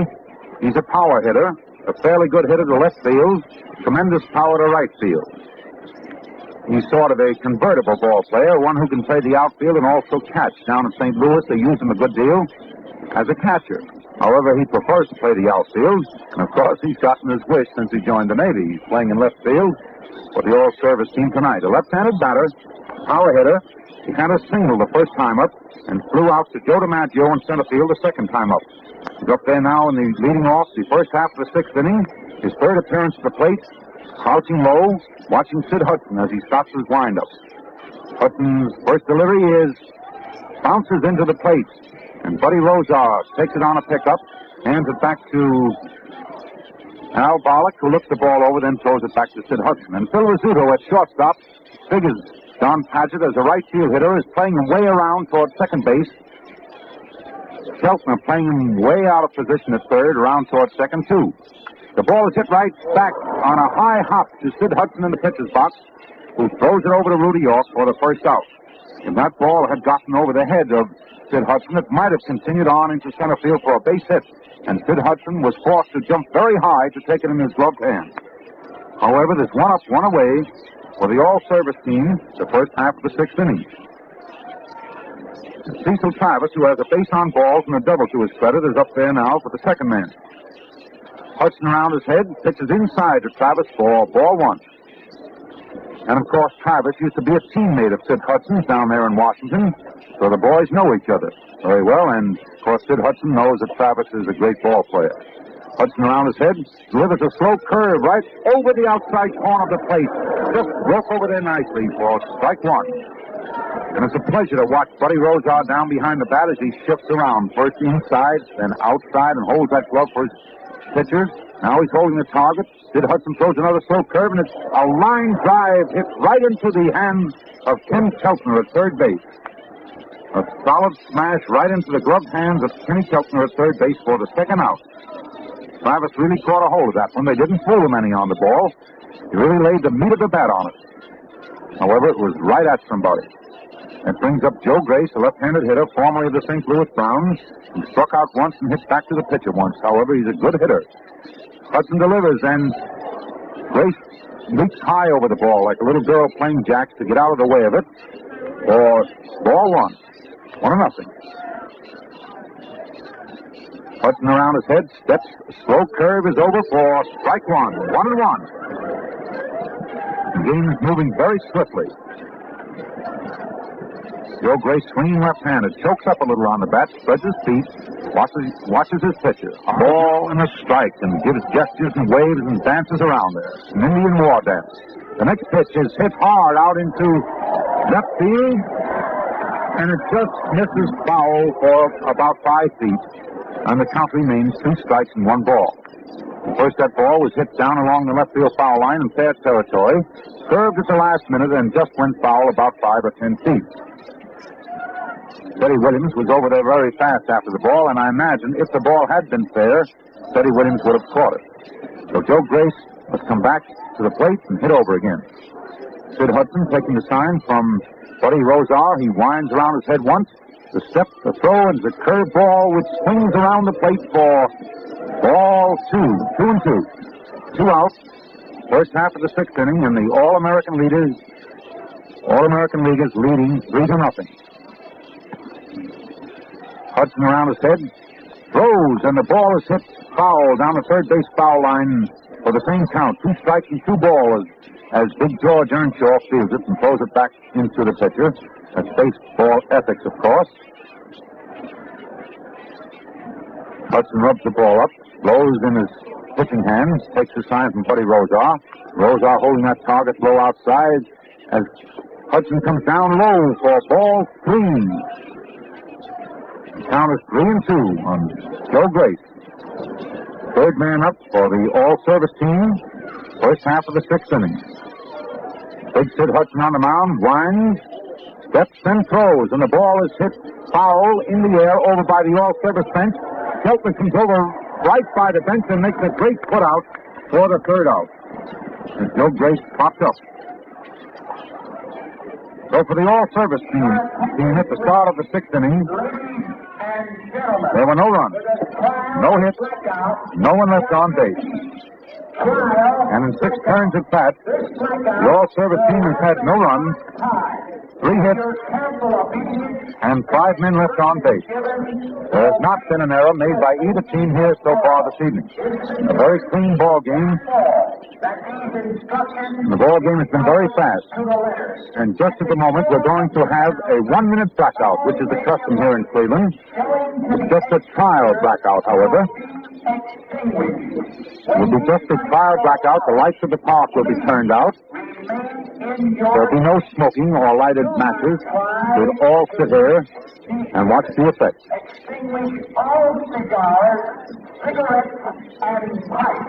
The field is very barren. All the ball players have left the field. There is not a soul on the playing field except the players' gloves. Further instructions will be given over the public address system. There go the lights. And now the park is totally blacked out. You can't see a cigarette. You can't see a cigar light. You cannot see a light of any description. Through the haze and the mist, through the darkness of night, you can just see under the starlight the towers, the lighting towers standing on the roof of the grandstand. We see the wires of the backstop running down in front of us. We can see the silhouette of the scoreboard out in direct center field against the rather light sky, which is not lit only by moonlight and starlight. And over to the left of us is a towering grandstand, 2 tiers tall, very high. However, there's nothing that we can see beyond that. It's totally blacked out, a trial blackout, just a trial blackout, which we would like to emphasize. And that's the custom here in Cleveland, Ohio, at night games to constantly and continually try these blackouts just so that everyone might be prepared in case of an emergency. We can look up in the heavens and see the stars. We can look out toward center field. And as I told you, we see the silhouette. And now the lights come on again after the 1-minute blackout. The lights behind the home plate on the roof flash on, and the banners around the top of the roof wave. And out of the 5 or 6 or 7 light towers, there's the 8th one just going on. Now we go into the last half of the 6th inning, and the all-service team is taking the field with Johnny Rigney going out there, the pitcher. Frankie Pitlock still behind home plate. Andres at third base. Travis at shortstop. Benny McCoy at second base. Johnny Stern at first base. Joe Grace in right field. Mullins, formerly of Detroit, in center field, and Don Padgett in left. Rudy York will be the first batter for the All-American Leaguers in the last half of the 6th inning, and the score is 3-0 in favor of the All-American League team. And the All-American League team so far in this ball game have had 3 runs and 4 hits and 3 men left on base, whereas the all-service teams have had no runs, 3 hits, and 5 men left on base. 5 hits the All-American Leaguers have had, and the first pitch by Rigney to this big Rudy York is strike 1, a neat curve which just clipped the outside corner of the plate. Rigney's next pitch to York is a curveball outside, and York fouls the ball off. York fouls it off for strike 2, and Rigney has him 2-0.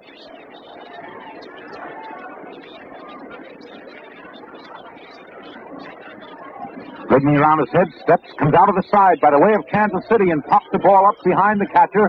It might drop in the grandstand, and Pitlock tries to make a very brave catch, running into the boxes over there to the right of the plate, and falls against the boxes, but he's just a little bit late and cannot catch the ball. The count is 2 strikes and no balls. Pitlock goes back behind the home plate, and Rudy York hands him his mask. Now Bollock, the very demonstrative umpire behind the home plate, leans over Pitlock's shoulders as Rudy York, batting right-handed, who has not had a hit in 2 turns at bat, is up there for his 3rd appearance. Rigney out of the side, and it's strike 3 as Al Pollock, as if he were punching at Joe Louis, counts strike 3, and Rudy York strikes out. That's the 2nd strikeout by Johnny Rigney this evening. He's walked 2 men. And up comes Bobby Daw, one of the leading hitters of the American League, and he uses a typical Heine Grove stance, a wide open stance, his body facing the pitcher, and the first slider thrown by Johnny Rigney, who's getting hot now for the all-service team, is strike 1. Just nips the outside corner. Bobby Daw wide open as the pitch comes in there, and he swings hard and fouls it off for strike 2. 2-0. Daw doesn't hold his arms as high as Heine Grove used to, but his body is entirely around, just standing directly facing Johnny Rigney in the pitcher's box. Bat laid on his right shoulder, swinging right-handed as Rigney comes around his head, steps, delivers a curve, and it's strike 3 as Daw takes that curve right over the outside corner. And Rigney is showing a burst of pitching here, which stamped him as one of the best pitchers of the American League. He's really getting hot and really cutting that curve across those outside corners. And it's a pleasure to watch Frankie Pitlock catch it. Standing down there, crouching behind the home plate, holding that target, and Rigney placing every ball right in that glove. Up comes Keltner, who takes ball 1 outside. Rigney doesn't wait much when he gets the ball. He just takes that sign from Pitlock.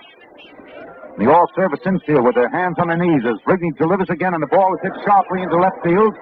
On one bounce to Don Paget, who fields it, throws it back into second base, and Kenny Keltner is on first base with a single. That's the 2nd hit by Keltner this evening, and the first man of the All-American Leaguers to have 2 hits. He had a triple in the 2nd inning, flew out to left field in the 4th, and now singled in the 6th.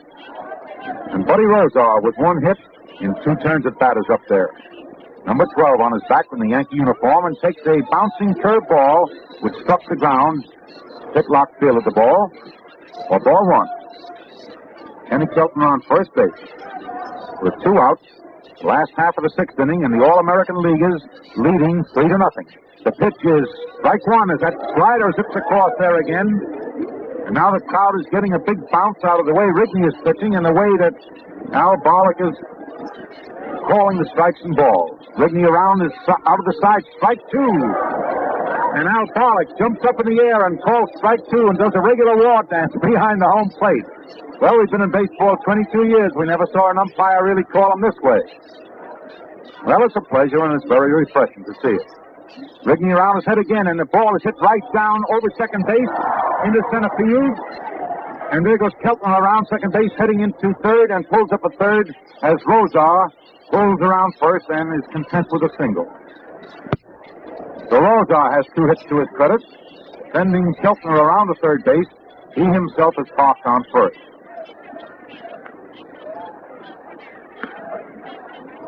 And Sid Hudson, who's been doing a nice job of pitching for the All-American Leaguers, comes to bat. He's getting a nice hand from the crowd as he's shown a splendid exhibition of hurling here this evening. Make no mistake about it, this all-service team is a good ball club. Give any team in the big league a battle. I dare say if they had a few extra reserves, they'd finish third in any league. And the ball is hit on the ground by Hudson down to third base. Andre's up with it, throws over to first, and Johnny Sturm, reaching way into the infield, takes it for the third out. And so for the All-Stars, the American League All-Stars, the last half of the 6th inning, there were no runs, 2 hits, and 2 men left on base. And in the 6th innings that the All-Stars have been to bat, the American Leaguers have had 3 runs, 7 hits, and 5 men left on base, and they have not made an error.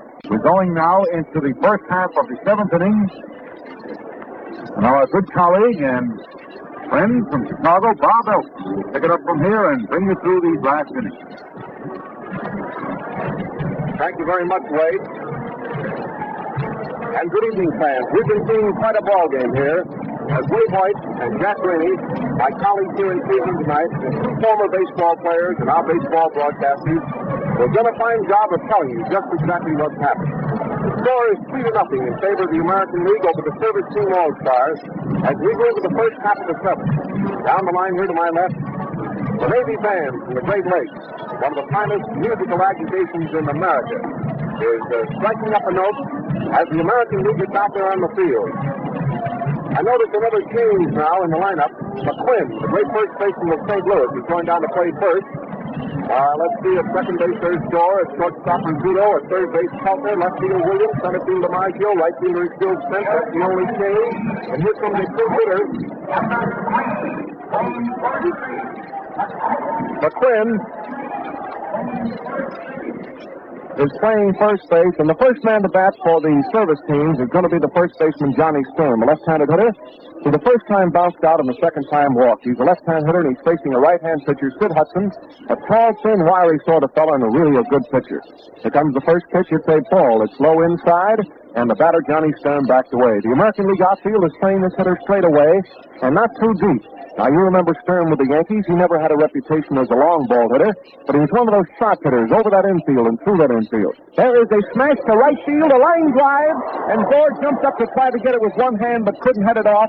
He made a beautiful try for that ball, and the service team starts off the seventh inning with a base hit to right field, a very sharp hit by Johnny Stern, the first baseman. That is their fourth hit. Now, the one thing to remember, fans, about this ball game is this.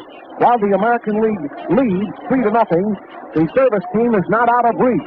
They're trailing by just 3 runs. Here's the right-hand hitter, Andrews, up. There's the first pitch, and it's high and wide for a ball. Andrews has been up twice. The first time he singled, and the second time he hit into a fast double play. He's a big, stocky right-handed kid, and he's a good hitter. Pitcher getting all set again. Here's the next one. There's a swing at a slow change of pace pitch in around his waist, and he fouled it. It rolls on the ground to the right of the plate, and the count is 1-1. As you can hear from the noise here in this big stadium at Cleveland, the crowd is pulling for the service stars to do something. They want to see them really get back into this ball game. They almost got off in front here in the first inning when they had the bases loaded with 1 out. Now the pitcher's getting all set again. Here's the next one, and Andrews swings. There's a drive into left center field. It may be. It is a hit into left center field, and it puts runners on first and second. A drive into left center field. Teddy Williams was coming over fast, and I thought he might get through that ball. It just dropped in front of him in left center, and it's a base hit. So the service team, fans, is on its way here at Cleveland in the first half of the 7th inning. And there is a runner going out for Stern.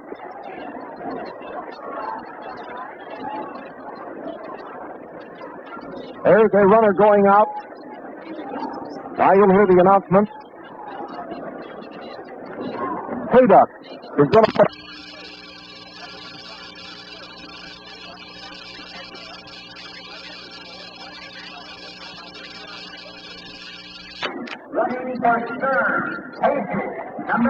There it is. Chester Hayduck is out there on second base running for Stern. So we have 2 men on and nobody out for the service stars. There is a strike. It's right across his face. It's called. Al Farley shoots that right fist up into the air. I noticed down in the left field bullpen that Harris, the left-hander, is warming up for the service stars. And off here to our right, there are 2 pitchers warming up for the American League. 2 men on and nobody on in the 7th. There is an attempted bunt of a very high pitch, and he fouled it. Percy Pitlack attempted to bunt a very high pitch, and he fouled the ball. It goes all the way back into the screen. The catcher, Buddy Rozar, gets a new baseball from the umpire and walks out to the mound to talk to Hudson.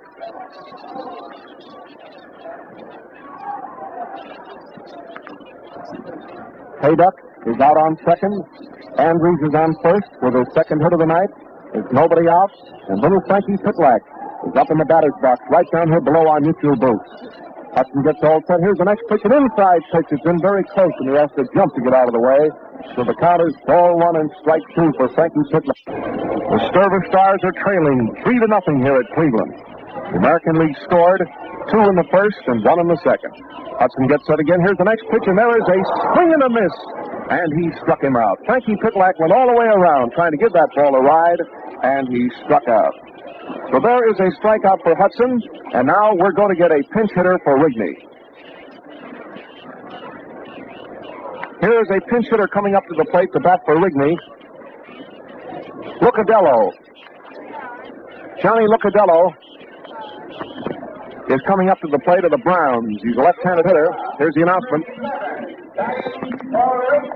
Here's Johnny Lucadello up in there, a left-handed batter. He's batting for Johnny Rigney. And that means that Harris is going to come in to pitch for the service team. Runners on first and second and one gone. There's a hopper foul down the first baseline, and it's one strike. Remember that McQuinn is now playing first base in place of York. Dorr is at second. At shortstop is Flea Rizzuto of the Yankees. At third base is Kenny Keltner. It's Williams in left field, DiMaggio in center field, and Stan Spence of Washington in right field. The battery is Sid Hudson, the pitcher, and the catcher is Buddy Rozar, who has gone all the way for the American League team. One strike on Lucadello, a left-handed batter. Hudson gets set, a fastball, and he got a piece of that ball and fouled it back into the screen, and it's 2 strikes on Lucadello. Next man to come up will be the leadoff man, Mullen, the center fielder who has been up 3 times without a hit.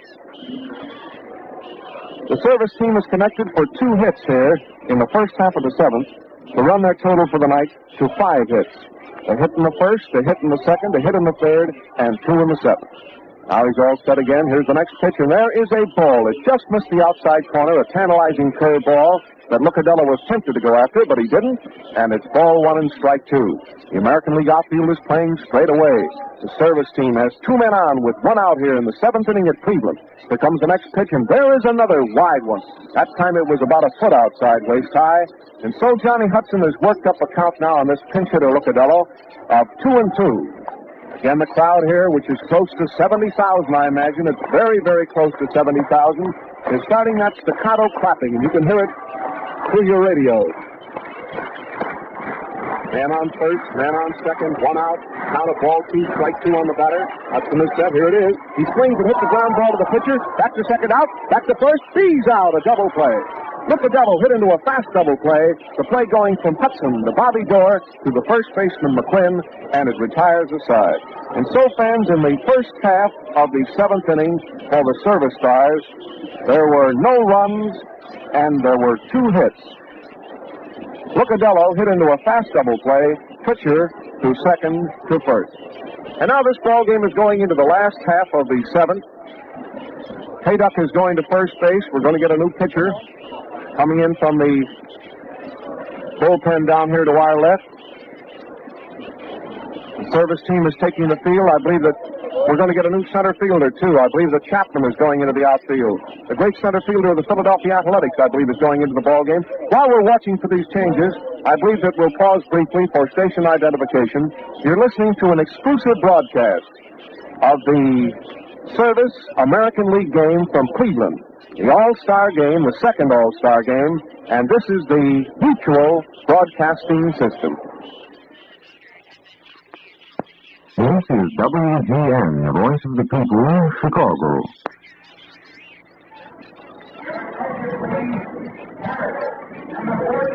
Now, fans, we're back here at Cleveland. Here's the left-hander Harris.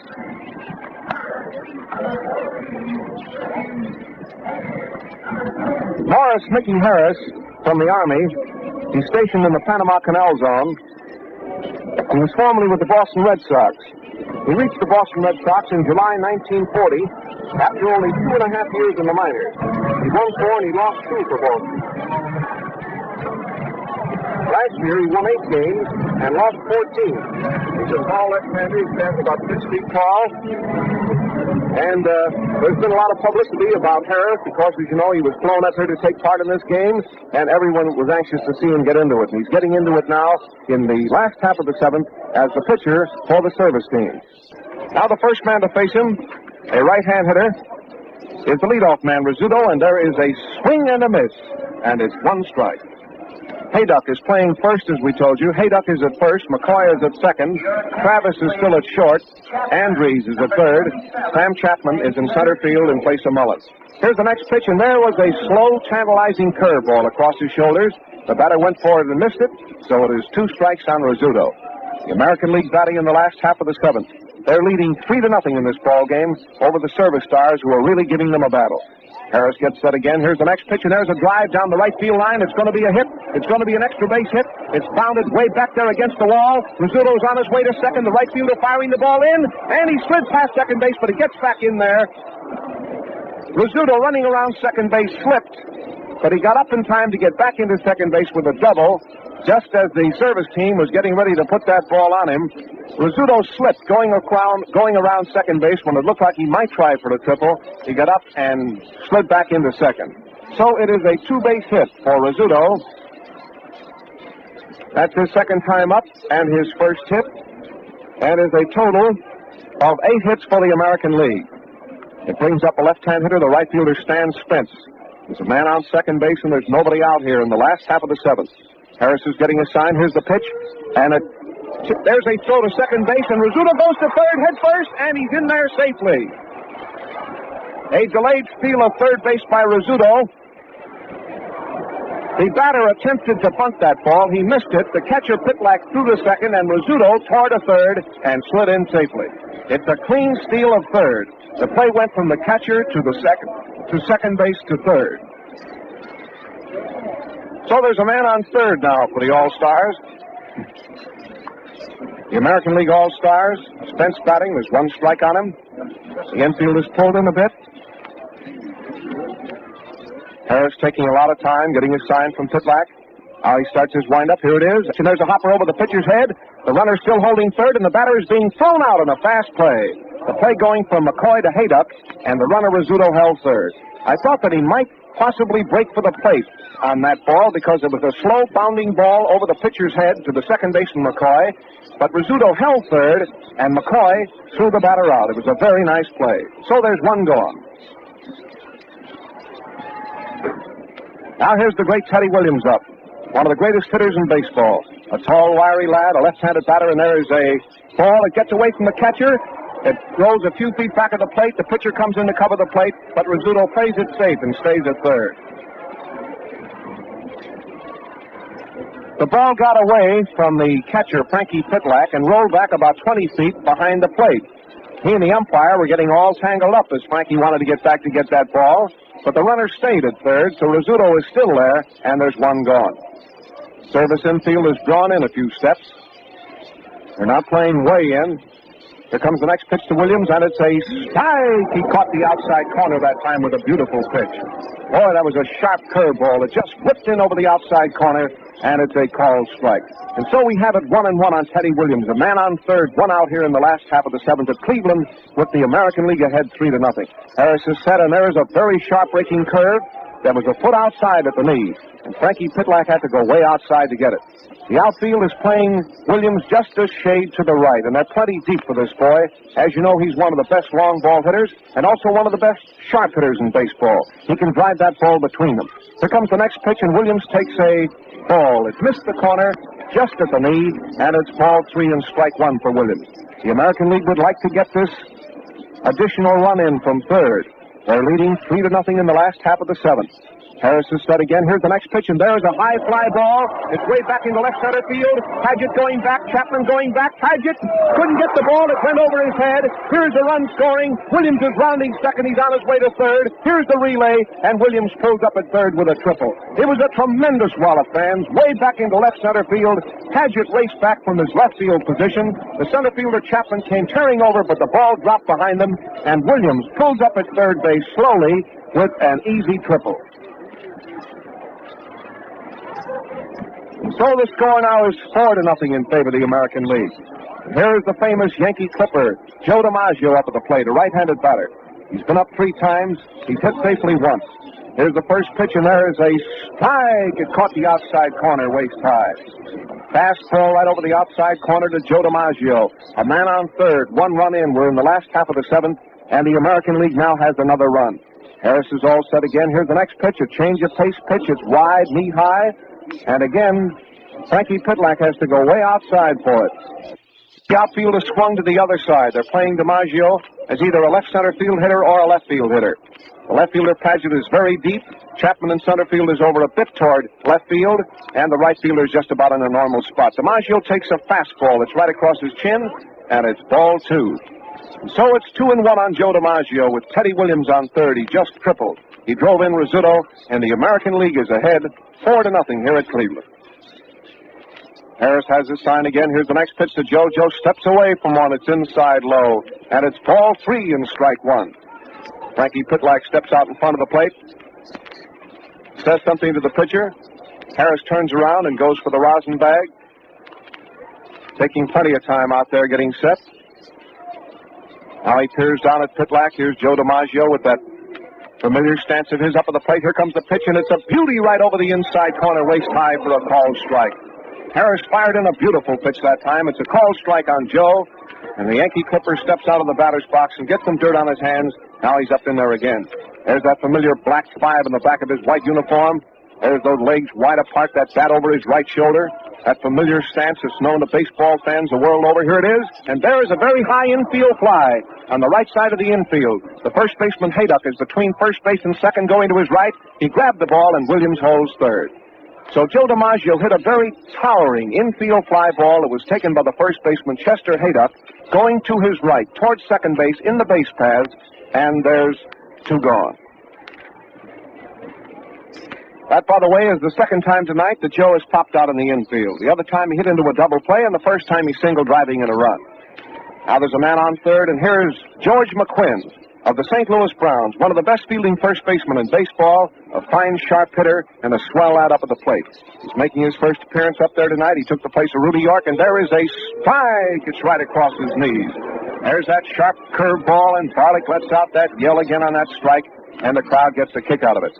So man on third, there's a run in. There's 2 out here in the last half of the 7th. Harris, the left-hander out there on the mound, is getting all set again. Mickey swings around. Here comes the next pitch to McQuinn. McQuinn swings. There's a drive. It's a hit out into right center field. It's going way, way out into right center field. It's rolling farther away from the infield. He's rounding second. He's on his way to third. Here's the relay, but they'll never get him. He's in the dirt, and he's safe at third. It's a triple for McQuinn, way out into right center field. The ball was finally fielded out there by Joe Grace. He picked the ball up and fired it into short center field, where McCoy, the second baseman, ran out, took the ball, and whipped it over to third base.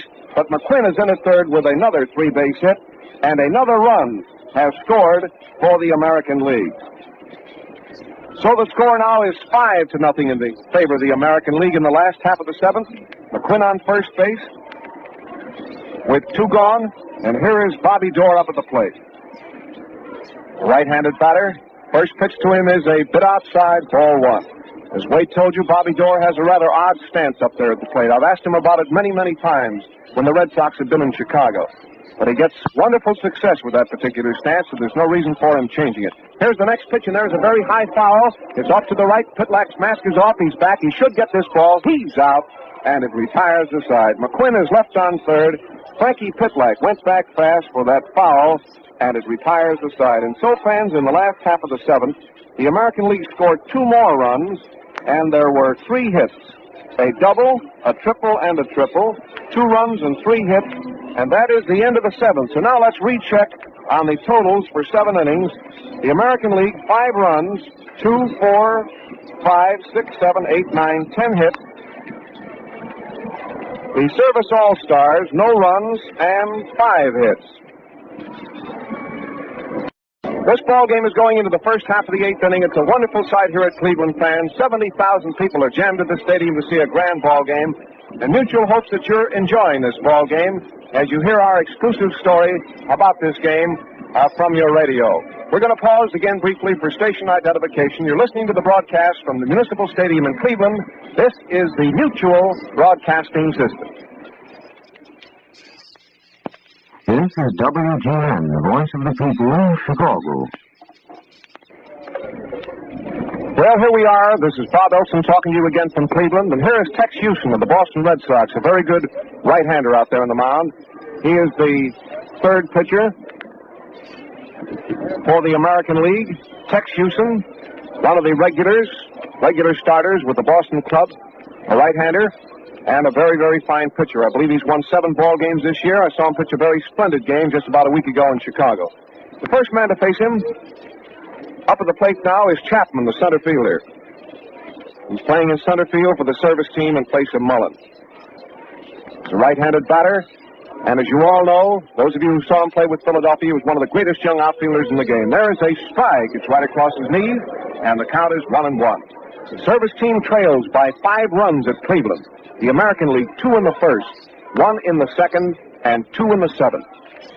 The service team has failed to score. Houston, the right-hander, is the third pitcher for the American League. He's on the mound now, pitching to Chapman. The count is 1-1. Here it comes, and there's a swing and a drive to the first baseman, McQuinn. A nice pickup. There's the run to the bag, and he's out. McQuinn unassisted, and there's one gone. And now the American Leaguers fire that ball around the infield from Kenny Keltner to Flea Rizzuto to Bobby Dorr, back over to McQuinn, and then back to Houston. And now the boys are getting all set. Mueller, number 9, batting for McCoy. Here's Mueller of the Phillies. Emmett Mueller, utility man with the Phillies. He's an infielder and outfielder. He's an all-around handyman. Left-handed batter up at the plate. In the first pitch, he swings and fouls up into the wire, and it's one strike. Mueller is in the Army. He's a left-handed batter and a fine little ball player. We saw him many, many times with the Phillies. He's up in there now waiting for the next pitch from Houston. The outfield playing him straight away. There's a swing at a high pitch, and he fouled that one. It rolls on the ground all the way back to the screen, and it's 2 strikes. There's one out and nobody on here in the first half of the 8th. The service team doesn't have many more chances. We're in the 8th. That means they have just the first half of the 9th to try to get those 5 runs back. Houston getting all set out there again. Here's the next pitch to Mueller. Mueller steps up on a curveball and lets it go by, and it just missed the corner knee-high for a ball. So it's ball 1 and strike 2 for Mueller, who is batting for Benny McCoy. Mueller will go into the ball game for the service team at second base. Here comes the next pitch, and there's a fly ball into short right center field. They're all going for the ball. Right fielder, center fielder, and it drops for a hit. And Mueller keeps right on going to second base. The boys get crossed up on their signals out there that time. DiMaggio and Stan Spence, and the ball dropped right in between them for a 2-base hit for Mueller. Well, that's one of those things that you see happen very frequently in a ball game. The boys just got crossed up on their signals in right center field between DiMaggio and Spence as to who is to take that ball, and Mueller gets himself a 2-base hit. Now here's Paget up. He's been up 3 times. He's had 1 hit. There's a strike. It's right across his knees. Right over the inside corner, knee-high. Paget, a giant of a fellow. A left-handed batter can really pull that ball. This fellow used to be with the Cardinals, outfielder and a catcher. Then with Brooklyn, there's a strike. A beautiful pitch in around his knees. It's called, and it's 2 strikes for Paget. The service team's trying to come from behind. They're trailing by 5 runs here at Cleveland. They're batting in the first half of the 8th inning. They have a man on second base and 1 out. The American League outfield on defense is well spread out. They are spread out now. Here comes the next pitch, and there's a swing and a fly ball back into left field. Williams going back about 15 feet. He's under the ball. He's out, and there's 2 gone. Paget drove a long fly ball back into left field, and Williams backed up and pulled it down. So there's 2 gone now. As Cecil Travis, the former great Washington infielder, comes up. This fellow's a left-hand batter, and I believe for a left-hand batter, one of the best left field hitters in baseball. This fellow can really slash that ball into left field. He did it the second time up today when he doubled to left. There's a spike. It's right across his knees. Maggio playing him in dead center. Williams in left field. Stan Spence in right field. There's a man on second base for the service teams, and there's 2 out. Tex Houston, the right-hander on the mound. Here comes the next pitch, and there is a ball. It's just a bit high and a bit outside, and it's 1-1. Buddy Rosa, the catcher, takes his glove off, walks out in front of the plate, roughs that ball up in his hands a bit, and then fires it back to Houston. Mueller is content with a pretty good lead-off second. Here's the next pitch, and there's a swing and a foul back into the wire. Travis went all the way around trying to connect with that ball. He foul-tipped it. It sailed back into the wire, and there's 2 strikes on him. It's 1-2. Mueller out on second base and 2 gone in the first half of the 8th. The American League 5, the Service All-Stars nothing. Houston getting his sign. Here comes the next pitch, and there's a drive out to the shortstop. He's up with that ball. There goes a long peg. He's out, and a nice play from Rizzuto to McQuinn, and it retires the side. So Mueller is left on the bases, and the totals in the first half of the 8th inning are no runs and 1 hit. It makes the 8-inning totals for the service teams. For the service team, no runs and 1, 2, 3, 4, 5, 6 hits. Now we're going into the last half of the 8th inning. Service team going out onto the field. Andrews is going to third. Cease Travis out to short. There's Mueller going to second. Chester Hayduck is at first. In the outfield, Chapman in center field. Paget in left field. Grace in right field. Frankie Pitlack is catching, and we're going to get a new pitcher now for the service team. Here's a new pitcher coming in for the service team. The fourth pitcher for them tonight. A right-hander.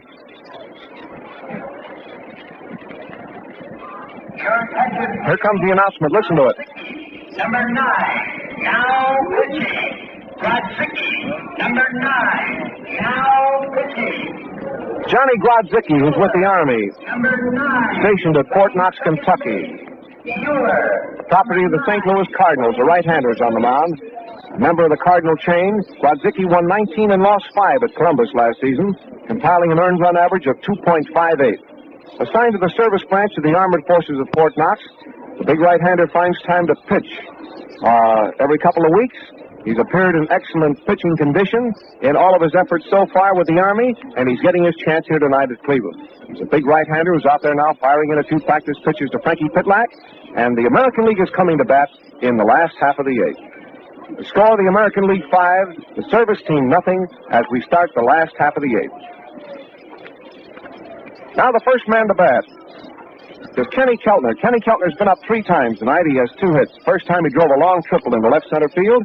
The second time he flied out, and the third time he hit safely, and there is a fastball right around his knees, and it's a called strike. The left fielder, Don Padgett, is playing him plenty deep, and he should. Kenny drove one of the longest balls I've seen hit in this park, way out into left center field, and that ball was hit a mile. Grodzicki gets set again. Here's the next pitch, and there is a foul. It's up in the wire here to our right, and it's 2 strikes. Artie Fletcher of the Yankees is coaching at third, down here to our left. And straight down the first base line is Stanley Harris, the former boy manager of the Washington Senators, who won 2 pennants for the Senators many years ago. Here comes the next pitch to Keltner. Keltner hits a bouncing ball down to Andrews at third. There goes the peg. He's out. It's an easy play. Andrews to Hayduck, and he was out at first by 10 feet. Now the next batter is Buddy Rozar, the stocky lad, second string catcher on the Yankee Ball Club. He's caught the entire game tonight, and he's had 2 hits. Been up 3 times. He's making his 4th appearance of the night. He's stepping up now in the last half of the 8th inning with 1 gone. The score 5-0 in favor of the American League. There's a ball. It's a little bit low and inside. Grodzicki of the Army is now pitching for the service team. Feller started, then Rigney, then Harris, and now Grodzicki. It's a right-hander. He swings around. Here's the next pitch, and there's a long wallop way back into center field. Chapman going back. He's there, and he grabbed that ball way out in center field. A long wallop by Buddy Rozar for the second out. Sam really had to turn around and keep running. He turned around again just at the right time to pull that ball out of the air. So there's 2 gone, and the service team whips that ball around the infield. Here's Tex Houston coming up for his first time at bat. He's walking up. He says something to umpire Barlick. Steps around to the left side. Here he is right below our Mutual Broadcasting booth in Cleveland. A red 21 on the back of his white uniform. A tall, good-looking lad. He's up in there now waiting for the first pitch. Grodzicki is all set. Here it is. And it's a ball. Fastball almost into the dirt. The outfield with the pitcher up moves in about 10 steps. They're playing him straight away.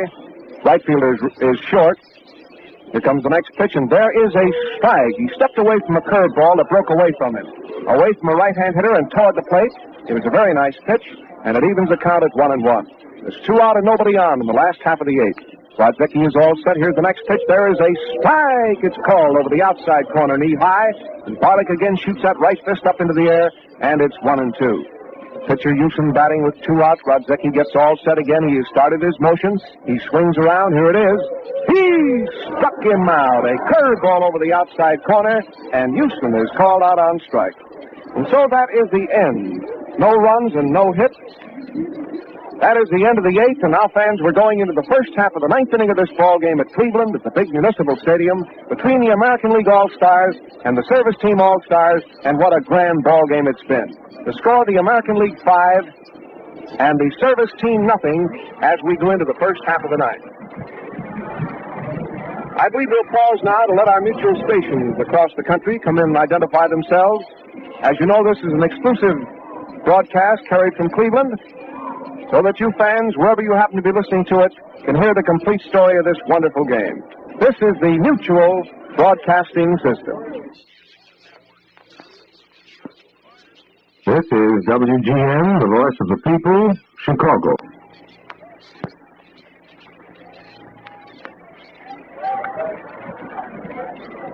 friends, here we are back here at Cleveland. Here's a pinch hitter coming up, Maury Arnovich. Maury Arnovich, a right-hand hitter, is coming up to bat for Grace as we start the first half of the night. Here comes the announcement. Listen to it. There's a ball wide. Maury Arnovich is up at the plate. Maury played with a number of teams in the National League. Here's a pitch, and there is a strike. It's over the outside corner. I remember that for a while. I believe it was in 1940 when Maury led the National League for the first couple of months of the season. The right-hand batter who does not crowd the plate. He stands pretty far away from it. He has the number 1 on the back of his gray uniform. And there's a ball. It's wide. It's ball 2 and strike 1. The service team trails by 5 runs, but they're still hopeful that maybe they can get a rally going here in the ninth. Houston is ready again. The next pitch Arnovich takes is in the dirt. It's a ball. It's 3-1 now for Arnovich. And the catcher, Buddy Rosar, walks out in front of the plate, says something to Houston, and then fires in the ball. So far, the service team has made just 6 hits and no runs. They're trailing 5-0 in the ninth. Houston gets ready again. There is a strike. He caught the outside corner knee-high with a beautiful pitch, and it's ball 3 and strike 2. American League outfield is straight away. DiMaggio in center field, Williams in left field, and Stan Spence in right field. Here comes the next pitch. He hits a roller down to the third baseman, Keltner, who's up with the ball. There goes the peg. He's out. Keltner to McQuinn, and there's one gone. Now the American Leaguers fire that ball around the infield. Keltner to Dorr to McQuinn to Rizzuto, and back around again, and then back to the pitcher. There's one gone in the first half of the ninth. Here's the first baseman, Chester Hayduck. Property of the White Sox, a right-handed batter. There is a strike. It's right across his knees. One strike on Hayduck. Here comes the next pitch, and he goes all the way around, trying to miss a beautiful curveball in around his knees, and it's 2 strikes. 1 out and nobody on in the ninth. Last chance for the service team to get back into the ball game. There's a ground ball out to the second baseman. Dorr's up with the ball. There goes the peg. He's out. Dorr to McQuinn, and there's 2 gone. And again, the American Leaguers fire it around. And now the cause of the service teams, in this ball game at least, looks pretty hopeless. There's 2 gone in the ninth. Here's Andrews, who's had 2 hits, by the way, for the service team. Right-handed batter, and there's a very high foul off here to the left. The catcher is going to his left, Rosar into that ball and grabs it and takes it, and the ball game is over. And so the final score is 5-0. Here in this ball game, we'll get the totals for you right away. The service team was in the battle all the way until the American League scored those 2 runs in the 7th, and then they pulled away with 2 additional runs to make it 5-0. And from that point on, it looked like the job of the service team was a little bit hopeless. We'll check those totals again. They are for the American League 5 runs, 10 hits, and no errors.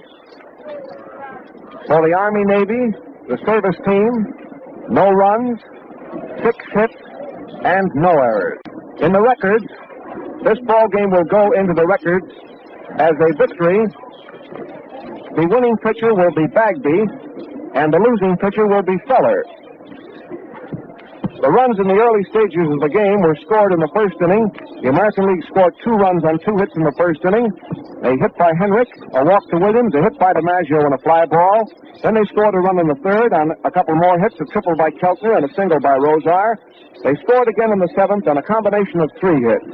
A double by Rizzuto, a triple by Williams, and a triple by McQuinn, and that was the ball game. The service teams failed to score. They had a hit in the first, a hit in the second, a hit in the third. They had 2 hits in the 7th and 1 hit in the 8th. And the final score is 5-0 in favor of the American League. And they certainly are champions. They proved it last night in the Polo Grounds in a great ball game that we saw there with Jim Britt and Mel Allen. And they proved it here in a ball game we saw in Cleveland tonight with Jack Graney and Waite Hoyt. And this really was a ball game because the lead was only 3-0, and the service team was within striking distance all the time.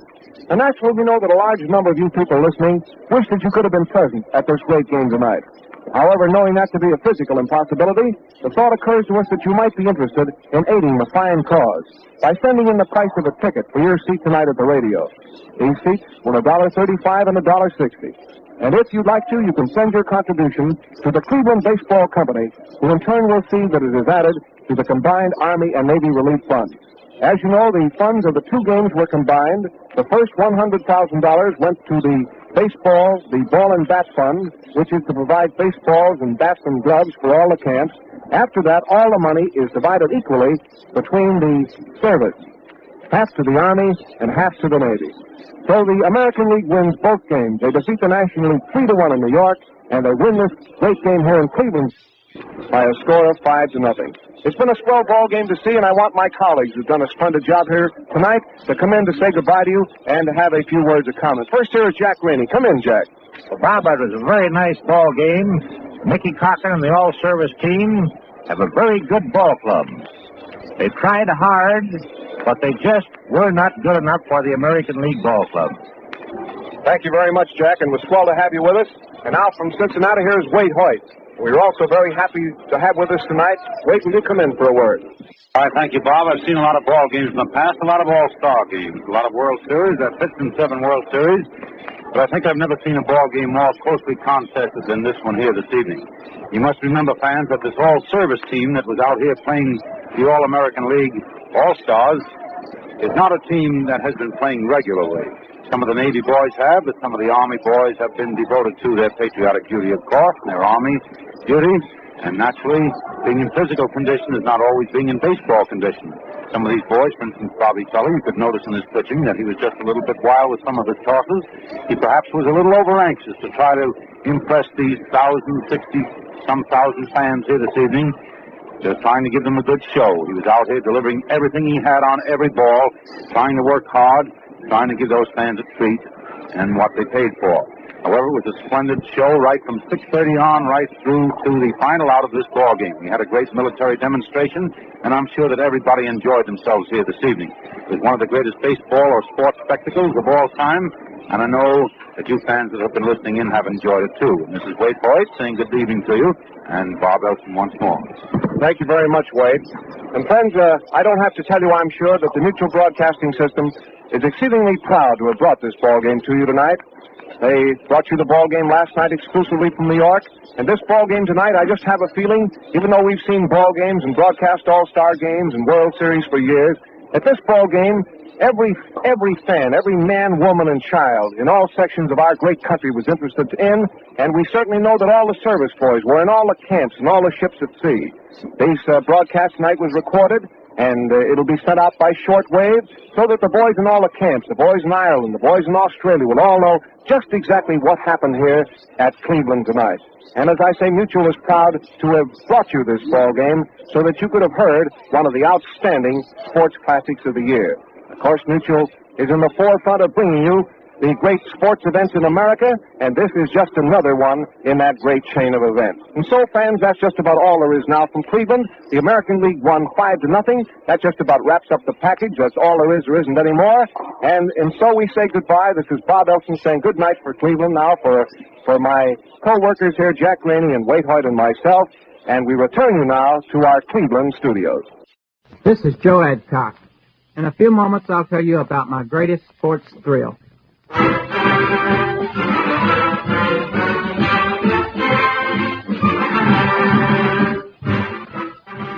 This is Harry Wismer. What you're about to hear is a transcribed story of one of baseball's great power hitters.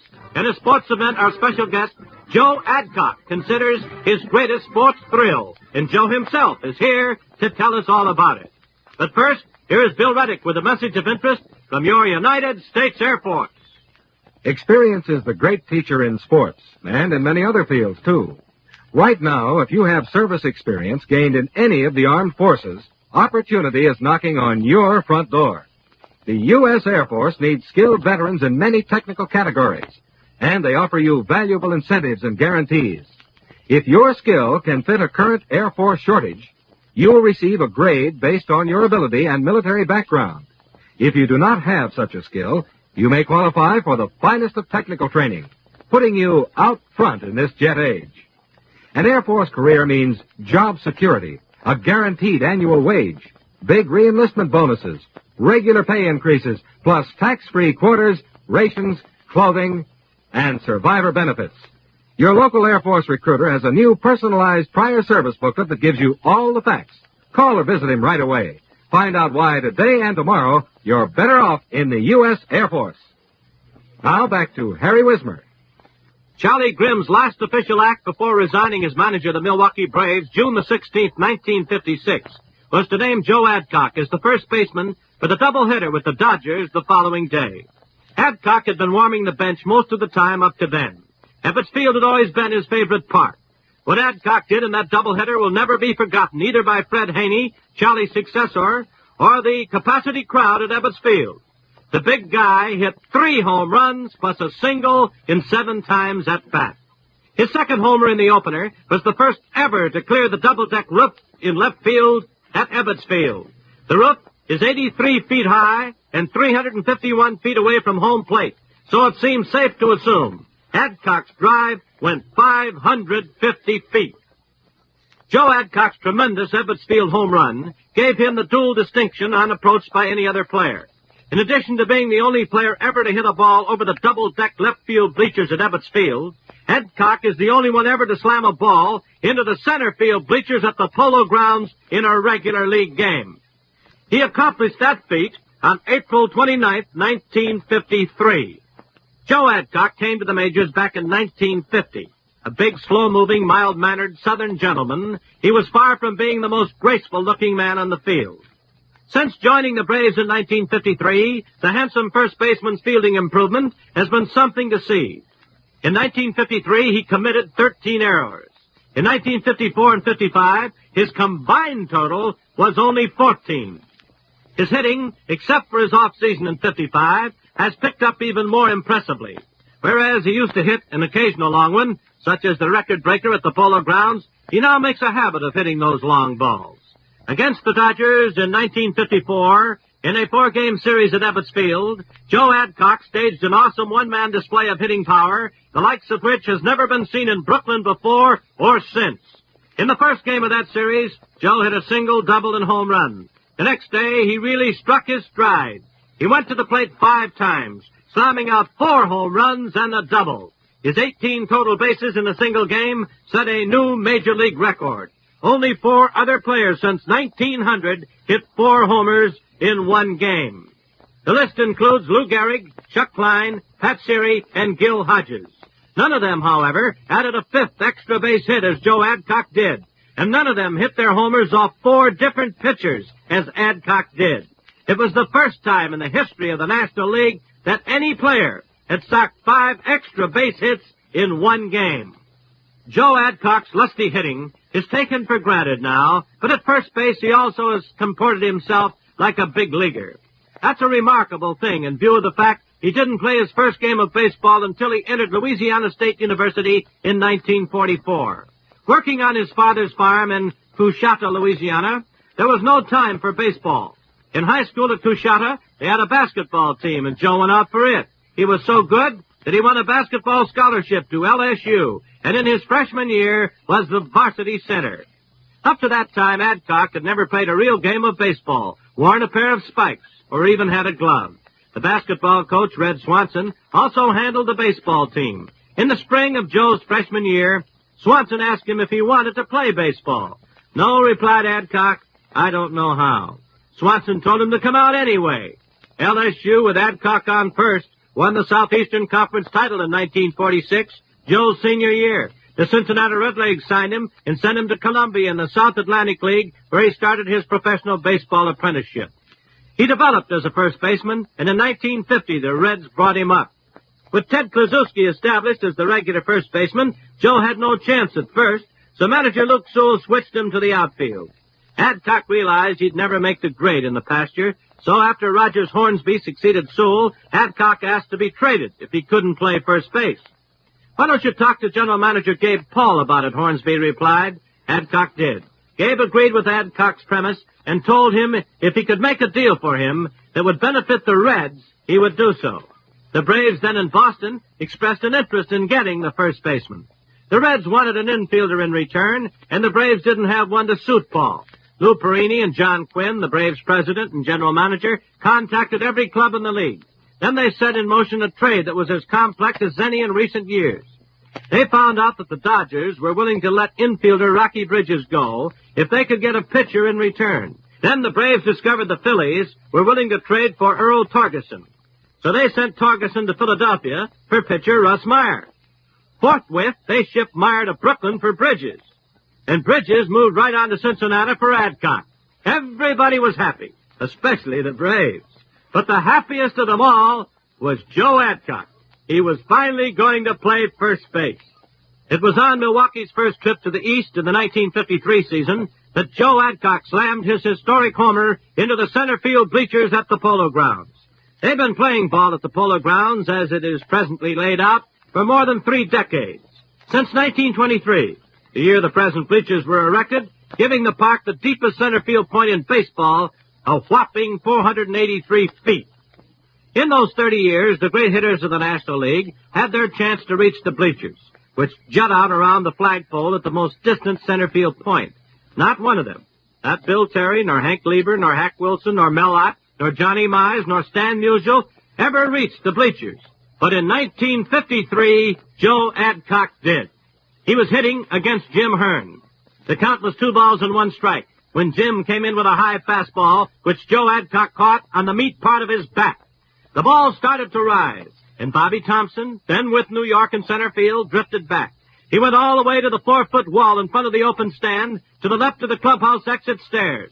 Then he watched the ball sail over his head, clear the wall, and the 5-foot wire fence atop the wall, and with something to spare, land 10 rows up in the stands. Press box guesses measured the drive anywhere from 475 to 500 feet. Joe Adcock laughs off his record distance blows, saying he is really not that kind of a hitter. But around Milwaukee, they disagree with him. They think Joe Adcock is one of the top stars of the National League. Now, before you meet our special guest, Joe Adcock in person, in an interview from Milwaukee County Stadium, and hear about his greatest sports thrill, here is a message of interest to all young men who want to go places faster. Everybody has his own favorite players in the world of sport. And while we're on the subject of favorites, there's a group of young men in blue uniforms who are always mighty popular wherever they go. Yes, the world looks up to young Americans who serve on our first defense team, the United States Air Force. Through valuable Air Force training, airmen acquire skills that prepare them not only for key jobs in this very important service, but also for a rewarding personal future. With more than 400 specialties available, a qualified airman is sure to pick a field in which he can move ahead fast. That's why so many forward-looking high school graduates today are enlisting in the all-volunteer U.S. Air Force. The recruiter in your community will discuss Air Force opportunities with you without obligation. So call or visit him soon, and be sure to ask for the free booklet, Pocket Guide to Air Force Opportunities. And now, back to Harry Wismer. Joe Adcock, what was your greatest sports thrill? To be honest with you, that's a hard question because I've had many thrills in baseball, but July the 31st, 1954, when I hit the 4 home runs and a double at Ebbets Field, I believe tops all of my sports thrills. Joe, how did you get started as a ball player? Well, Harry, I come from a very small town, Coshada, Louisiana. And in 1944, when I finished high school, the population of my hometown was not over 500 people, and there were only 5 boys in my graduating class. Therefore, we did not have any baseball. But we did have a real good basketball team, and all 5 of the boys were given scholarships at Louisiana State University. Basketball scholarships, that is. And that's where I became interested in baseball and first got my start in baseball. Joe, you've been hit by pitch balls a great deal for a power hitter. How do you account for that? Well, Harry, I might add that being a big fellow like I am, I might not be as agile and I might not move as quick as another fellow. I might stand a little too close to that plate. I know I stand in a spread stance, a wide stance that is, and I'd say that my reflex is not quite as good maybe as the other fellow. Joe, is there any particular reason for your being able to hit Brooklyn Dodger pitching so well, so consistently? Well, that's another good question, too, because they have real good pitching in my books now. Why I hit them so well, I really don't know, but at Ebbets Field, it's a real small ballpark, and the ball seems to carry real well. And in other words, the long fly ball there is a home run or up against the fence somewhere, where the long fly ball in Milwaukee and the Polo Grounds, St. Louis, especially in center field, is a big out. So, therefore, when you go in there and you know you hit the ball real good, well, you have a chance of that ball bouncing off the wall or going into the seats. You've played both first base and the outfield. Do you personally have a preference? Yes, I do. I came into the major leagues as a first baseman, playing 3 years as first base in the minor leagues. When I came to Cincinnati in 1950, they had a big guy there by the name of Ted Kluszewski, who I'm sure you know real well, and is one of the better first basemen, better ball players in the National League. And there wasn't room for both of us to play first base at the same time, so they made an outfielder out of me, and I played the outfield there 3 years, but still my heart was at first base.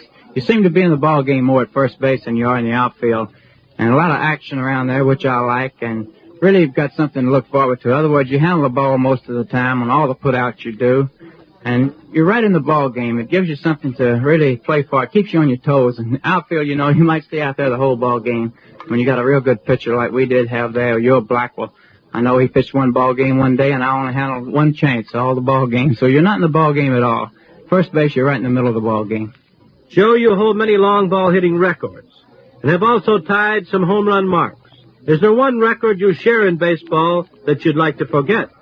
Harry, as you know, everyone's got a few records that they'd like to forget in this game, and there's no question in my mind that I do have one. That's hitting into 3 double plays at Pittsburgh one night. Sure, I'd like to forget that. Joe, is there one thing you'd like to accomplish in baseball before you retire? Yes, it is. I'm sure that every ball player that plays in the major leagues would like to play in one World Series. I've never played in one yet, and that's my ambition in baseball at the present time. Thank you very much, Joe Adcock, one of baseball's outstanding players.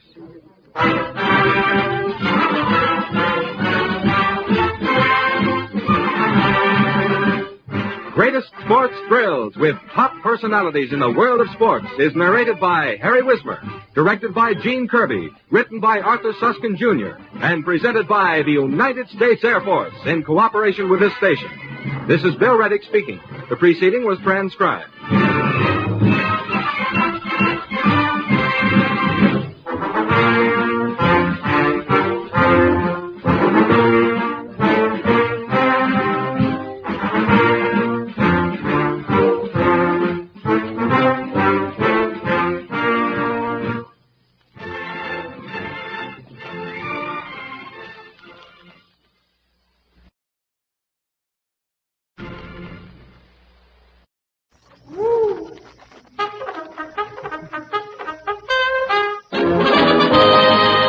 The makers of Post Toasties, the wake-up food, present Joe E. Brown. Joey Brown, that's what I call Joey Brown. Toast toasting on the air tonight. And so make you laugh, laugh, laugh, laugh, laugh, laugh. Yes, another radio shambles with Joe E. Brown, featuring Gill and Demling with Margaret McRae, Paula Winslow as Jill, yours truly, Don Wilson, Harry Sosnick in his orchestra, and here's the star of our show, Joe E. Brown.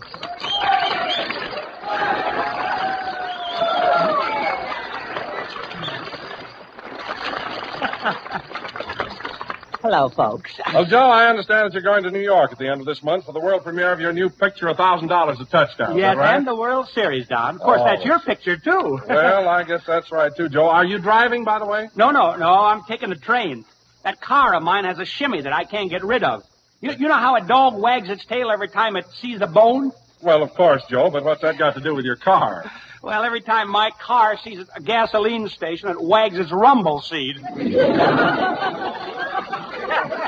Don, as long as you're going east, too, why don't we travel together? But, Joe, I'm not going east. Whatever in the world gave you that idea? Well, it's right here in the newspaper, Don. Come here, look. It says, Naval Air Base, Lakehurst, New Jersey. Navy expecting huge blimp from California.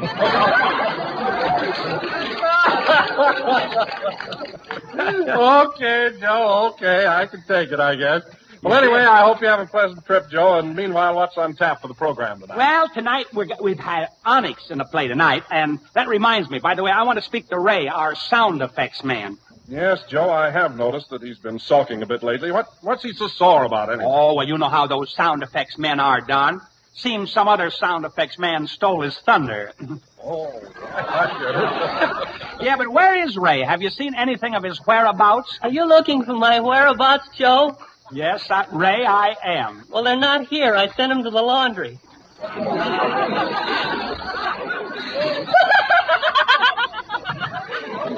I don't get it. You don't get it? No, but I'm working on it. That's just what I wanted to say to you, Ray. You're not working at all. Well, I've kept my nose to the grindstone all week. Yeah, well, from the looks of your head, the grindstone slipped and ground a little too high. What did you say? You can work on that, too. Now get back to your sound effects. Come on. I was afraid you'd ask me that. I forgot 'em. But don't worry, I can do 'em vocally. Vocally? Sure, you tell a story, and I'll do the sound effects with my mouth. Okay, but it better be good. Here we go. How well I remember when I was a barefoot boy. 'Twas April, and all of San Pedro seemed to mirror the tender loveliness of spring. Beautiful spring. Squeak, squeak, squeak. What's that? The spring squeak.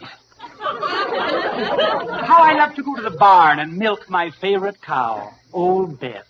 Moo, moo, squirt, squirt. And a nickel back in the bottle. Then came the wanderlust, a mad yearning for travel. And I saddled my horse and rode away. 1, 2, 3, clump. 1, 2, 3, clump. 1, 2, 3, clump. Hey, wait a minute. What kind of a horse is that? He's got a wooden leg. How the noise of the big city thrilled my ear. Yeah. The big city thrilled my ear. Anyway, how the noise of the big city thrilled my ear. I say the noise of the big city thrilled my ear. Yeah, I'm working on it. You're working on it? Ray, my little pixie, there comes a time in a man's life when everything looks dark. He loses a job. He gets sick, and there seems to be no relief. No what? No, relief. Relief. You know what relief is? Yes. Well, from now on, you're working on it.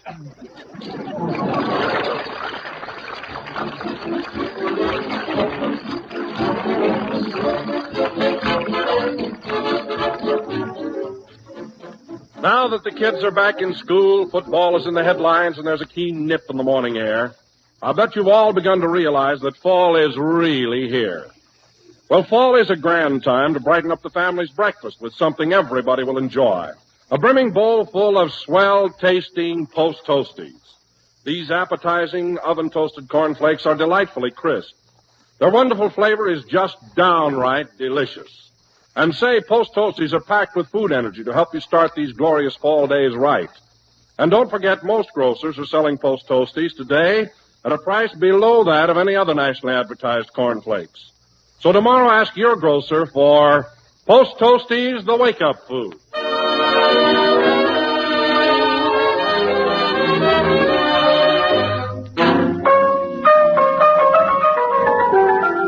Harry Sosnick and the Post Toasties Orchestra present one of the many grand tunes from The Wizard of Oz. It's Ding Dong, the Witch is Dead.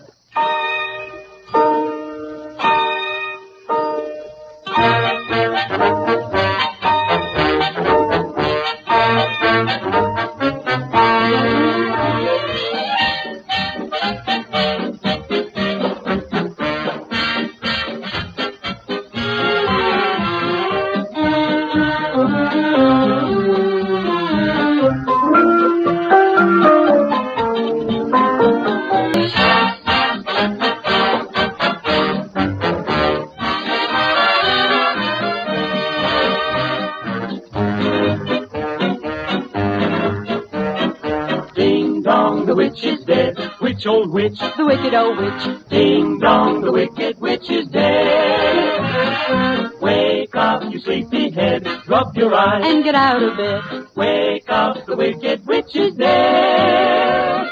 She's gone where the goblins go. Below, below, below. Ho, ho. Let's open up the gates and sing. Ring the bells up, ding dong, the berry-o. Swing it high, swing it low. Let them know the wicked old witch is dead.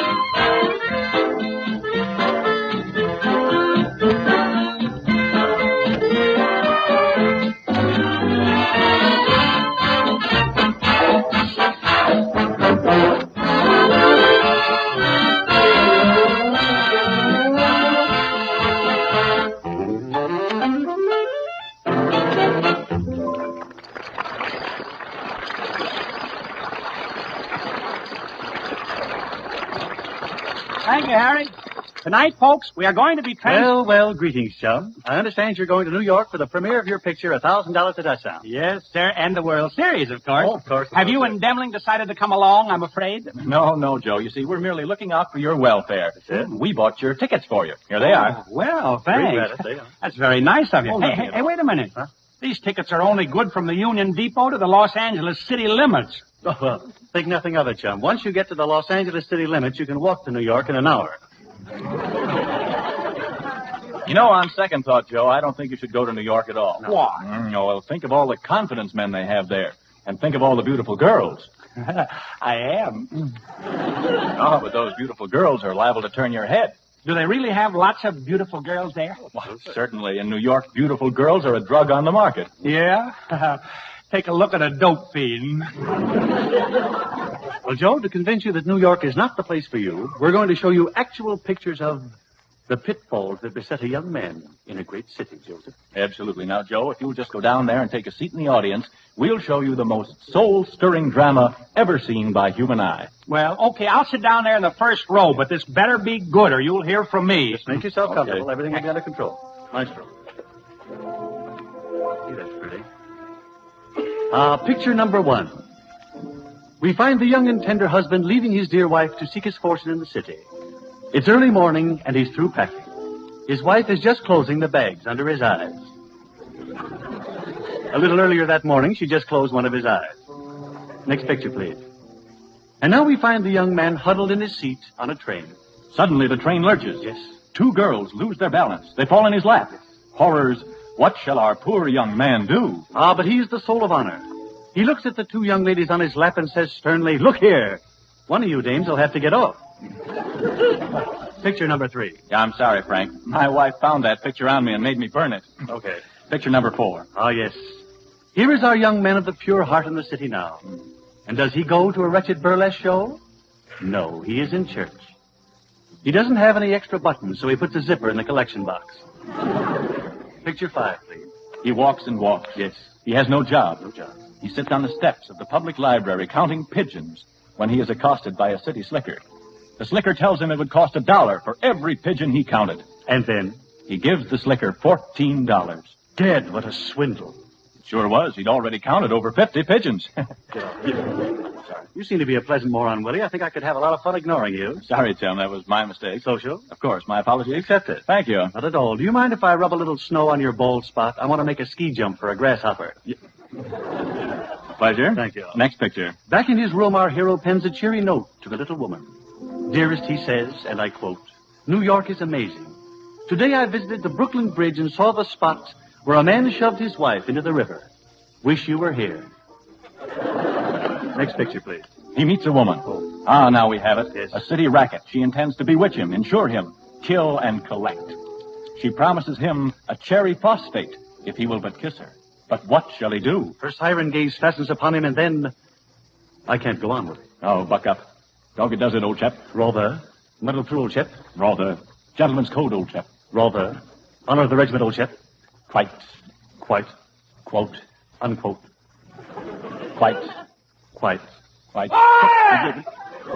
What's the matter, Joe? For heaven. It won't do at all. It won't? Absolutely no good. Oh, now, but look, Joe, we just wanted to show you what terrible deception there is in a big city. Certainly. You should stay in Hollywood. Absolutely, Joe. The deception is shocking in New York. Now, for instance, there's nothing Dutch about the Holland Tunnel. Columbus was never within miles of Columbus Circle. And Times Square happens to be a triangle. Yeah, well, we've got about the same thing here. What do you mean? After all, the brown derby isn't a hat. There aren't any hills in Beverly Hills, and you can't eat Post Toasties out of a Hollywood bowl. Me for New York. Now scram. So long, sir. So long. Wow. I'm glad that I'm rid of those crackpots. Oh, it's Blanche. Hello, Blanche. Gee, I want to congratulate you on your picture preview. Look, the New York Times has your kisses spread all over the front page. My picture? Uh-huh. Oh, let's see it. That's swell. Oh, Blanche, that's not my face. That's a picture of a Holland Tunnel. All I get from you is insults. Well, you don't have to worry about me much longer. I'm going on a vacation. I'm going to New York myself. Do you think I can get around in that dangerous traffic? You're from Los Angeles and you ask that? I guess all a pedestrian has got to do is just be calm and collected. Well, I don't know. A friend of mine went through traffic yesterday. He was calm, and he's still being collected. Are you driving to New York, Blanche? Yeah, I'm going with my brother and his wife. Oh, I didn't know your brother was married. Well, he ain't been married long. He was a bachelor the best part of his life. Sister, no matter when a man marries, he's a bachelor the best part of his life. Oh, you men think you've been taking a beating ever since it all began, don't you? Just because poor Adam had no one to take his part. Oh, it wasn't so bad for Adam. After all, Eve came out on his side. Oh, is that a longie? Well, but just the same, are the three of you, just the three of you going? You, your wife, and his brother? What? You, your brother, and his wife? Uh-huh, yeah. Yeah, my brother and his wife. His folks are going, too. You know, his outlaws. You mean his in-laws? Well, what's the difference? I see what you mean. But outlaws are different from in-laws, Blanche. An outlaw will take what you've got just once and then quit.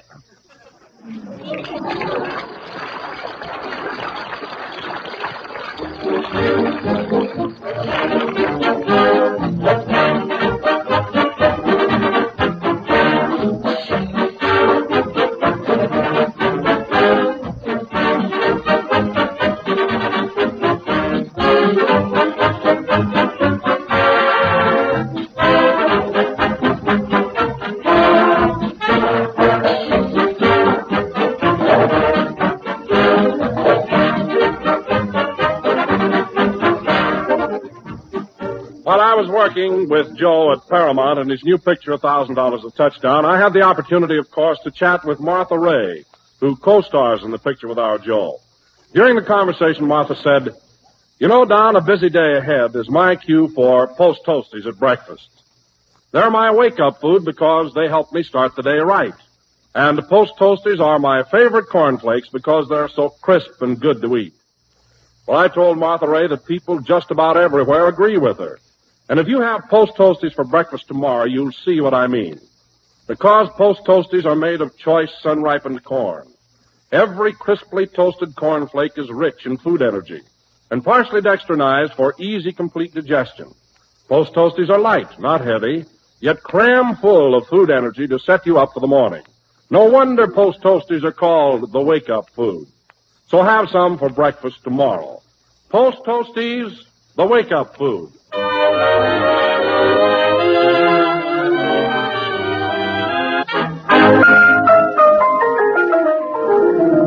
Our charming Post Toasty songstress, Margaret McRae, sings, Are You Having Any Fun?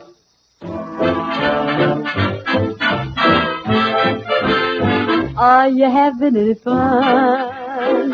What you getting out of living? What good is what you've got if you're not having any fun? Are you having any laugh? Are you getting any loving? If other people do so, can you have a little fun? After the honey's in the comb, little bees go out and play, and the old gray mare down home has gotta have hay. Are you having any fun? Oh, you'll never live forever, but before you're old and gray and still okay, have your little fun, son. Have your little fun. Hey, fella with a million smackers and nervous indigestion, rich fella eating milk and crackers, I'll ask you one question. You silly so-and-so, with all your dough, are you having any fun? And what you getting out of living? What good is what you've got if you're not having any fun? Better have a little fun, 'cause you'll never live forever. But before you're old and gray and still okay, have your little fun, son. You better have a little fun.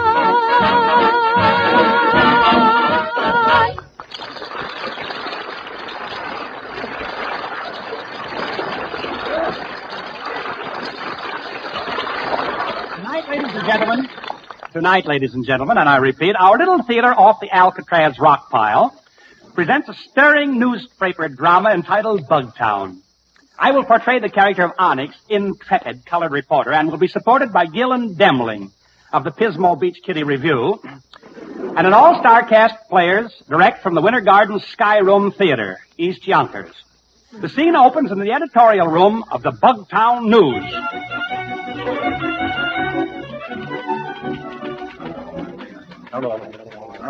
Riley, send Frank Gill in here at once. Yes, he was right outside. Oh, Mr. Gill? Yeah.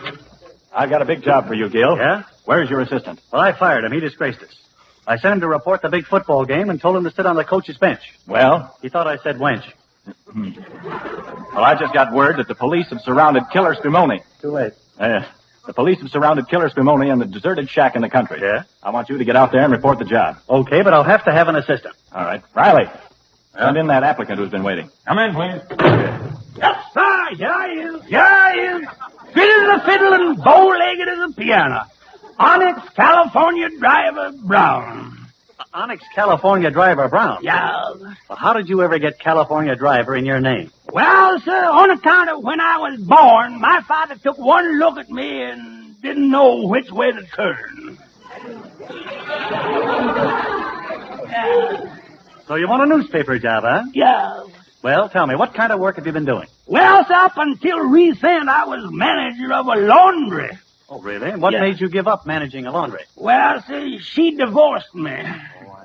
Yeah, of course, in a way, the mutual divorce was mutual. Well, that sounds highly interesting. Proceed. Well, up until the time the union got strong, my wife used to kiss me every day. She did? Yeah, but when the union came in, she cut me down to 3 days and put on another man.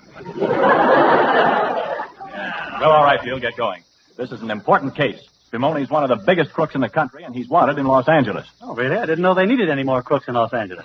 Well, come on, Onyx, let's go. Yeah, here we go, boy.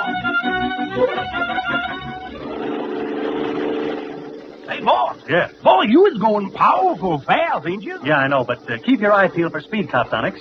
I don't want a cop to pass me and flag me down. Now, you don't have to worry none about passing in his car. Nobody's going to do that. No? No, sir, I done fixed it. Oh, you did? Well, how did you manage it? Well, sir, I just put a sign on the back end which says, pass at your own risk. Wife driving. That'll stop him, boy. Yeah, that'll stop him. Hey, boy. Yeah. Boy, is this man a very tough man, this one we're going after? This Spumoni? I'll tell you, Onyx, he's the toughest man in the country. Yeah? Man, he ought to tangle with my ex-wife. Your ex-wife, was she tough? Tough? Yeah. Boy, she was so tough that a cyclone had to get a permit before it could go through the house. Woo! Yes, sir. She was really belligerent. Yeah, that sounds pretty tough. Yeah, well, it looks like we is out in the country at last. Yeah, but how can you tell? Well, we ain't hitting so many pedestrians. Onyx, quiet. Yeah. There it is. There's the shack now. It looks like we got here before the cops. So what? So what? Well, just think. We might be able to capture Spumoni ourselves. So what? You might even do it without getting shot. So what? So I'll stay out here and you go inside. So long. Now, wait a minute, Onyx. Wait a minute. What? You're not afraid, are you? Afraid? Yeah. Well, no, they're not exactly, but I wish I had on Don Wilson's pants. Well, why? Because there's more room to shake in, that's all. Wow. Onyx, I'm ashamed of you. How would you like to hear people say what a coward's life he lived? Well, that's much better than not being able to hear the preacher say how brave he died. Listen, I've had enough of this. Onyx, get in there. Get in? You mean go on in? You go right in and right now. Okay, boss, but it's a half-hearted gesture. Go ahead. Here goes nothing. All right, come on in, golden boy.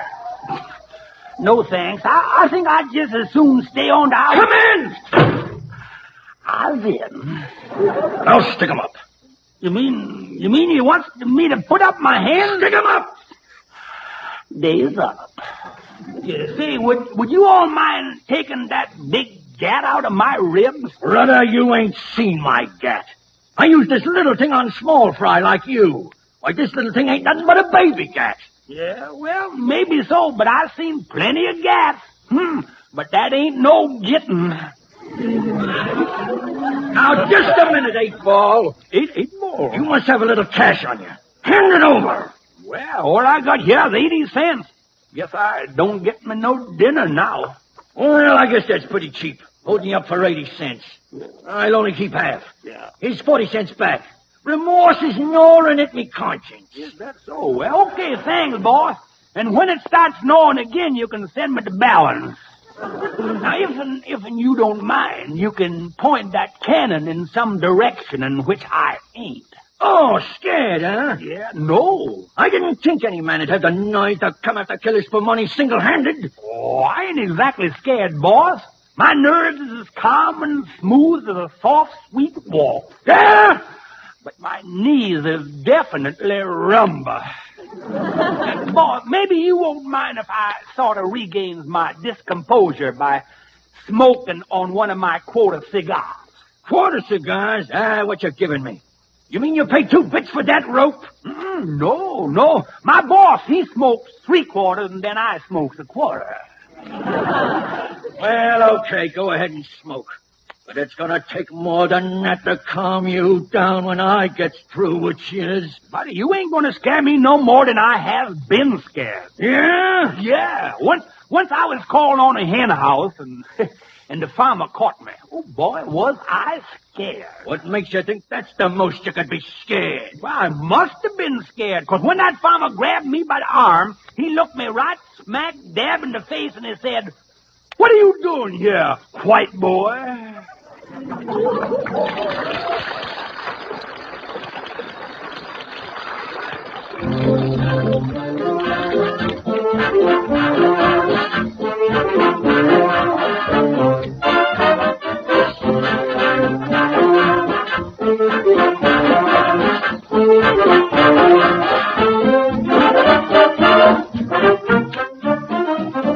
While we're waiting for Joe and Jill, let me remind you that Post Toasties are tops in taste among corn cereals.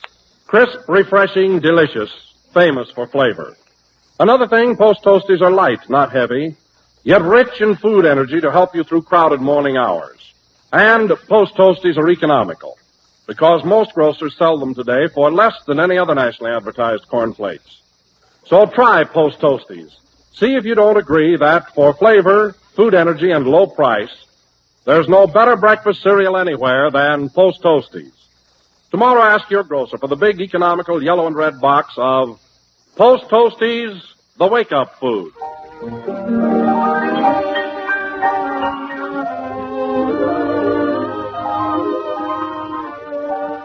Now for the boy Joe and his sweetheart, Jill. Joey, dear, how could you be so natural in that underworld play tonight without knowing anything about gangsters? That's easy. I had a job one summer as a cashier in a police station. Well, a cashier in a police station? Yeah. What did you do? I counted the coppers as they came in. You know, Jill, the character Spumoni in the play tonight was based on a real-life character. He was a tough one, all right. Well, was he really as crooked as he seemed in the story? Crooked? Spumoni was so crooked he had to screw his socks on. They finally got him and sent him to the penitentiary. Well, Joey, did Spumoni ever get out? Oh, yeah. He was sentenced to 10 years, but he got out in 9. Oh, how could he ever do that? Made up a year in summer school. You know, Joey, what? I don't care anything about gangsters or policemen or public enemies. You're the only one that matters to me because I love you. Better than bubblegum? Better than bubblegum. You're the public sweetheart number 1 that's a prisoner of love forever in the solitary confinement of my heart. Gosh. Joey, dear, you know something? What? Well, I was passing a store window today, and I saw something that I hope you'll buy for me someday. What was it, Jill? Well, it's something that makes every woman's hand look just a little bit lovelier. Something that makes a woman feel closer to the man she loves. When I'm washing dishes, it won't seem like a task at all. Because I can look down and see your lovely gift. Yeah? Yeah. Even when I'm washing your shirts and socks, I won't mind. Because I can look at my hand and see the thing that made it possible for me to wash your socks and your shirts. It'll be a lovely gift, Joey. Yeah. And you know what I mean, don't you, Joey? Yeah. What? Rubber gloves.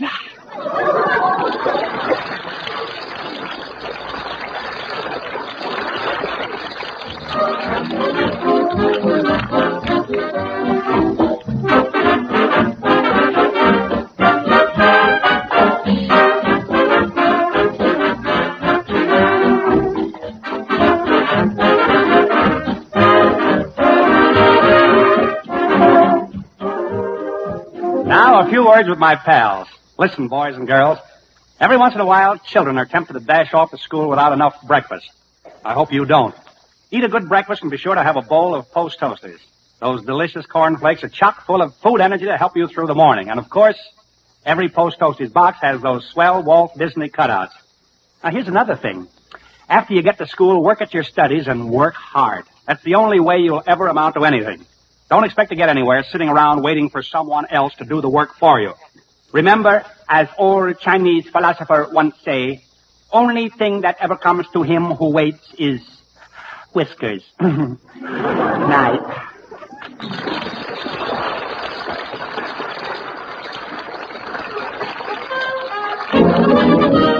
Joey Brown, that's what I call a Joey Brown. Post Toasters on the air next week.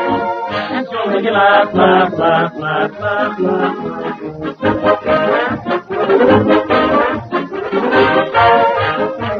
Daylight saving time ends Sunday, September 24th. If your community has been on standard time right along, this program will reach you 1 hour later. Otherwise, tune in next week as usual. This is Don Wilson saying goodnight for the makers of Post Toasties, the wake-up food. Heard on tonight's program was Are You Having Any Fun? From George White's Scandals. The Joey Brown program came to you from Hollywood. This is the Columbia Broadcasting System. 7 p.m. BULOVA, Boulevard Watch Time, courtesy of the Boulevard Watch Company, 5th Avenue, New York. Attention, please. Garfield Hospital has requested us to contact Type 3 blood donors. Will Type 3 blood donors please get in touch with Garfield Hospital immediately? Thank you. WJSV, Washington.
Well, what's the use of being nervous?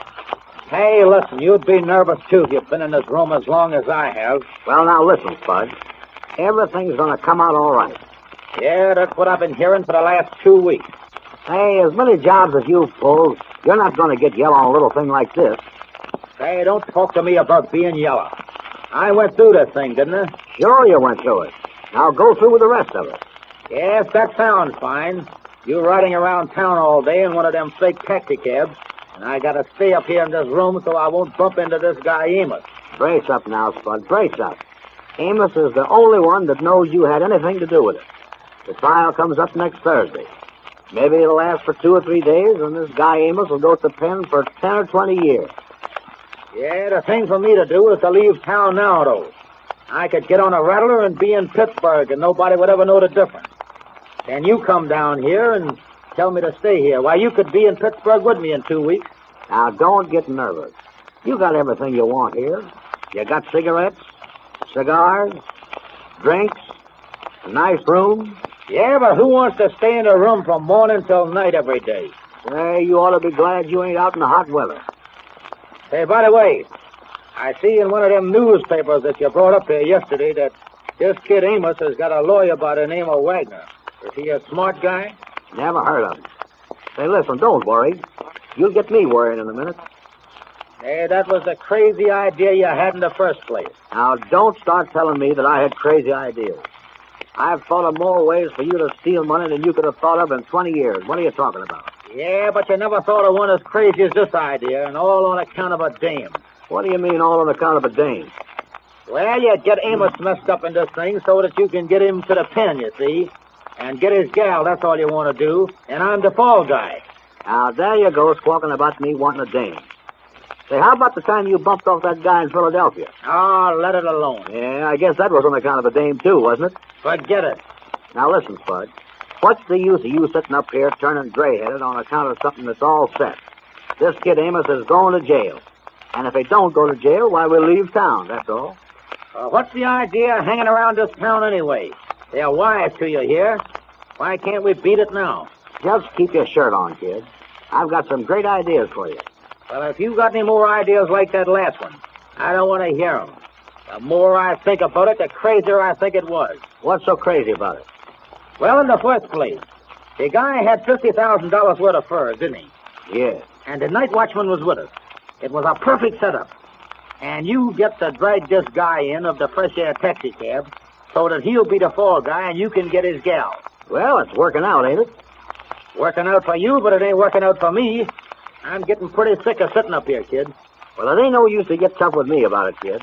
Well, I'll still say that I'm getting sick of waiting in this here room. Day in and day out, I'm getting tired of it. Well, calm down now. Calm down, Spud. I've got enough to send you up for the rest of your days. Say, I could send you the chair. What are you talking about? All right, I'll go through with it. But the next bright idea you get there, kid, keep it for yourself.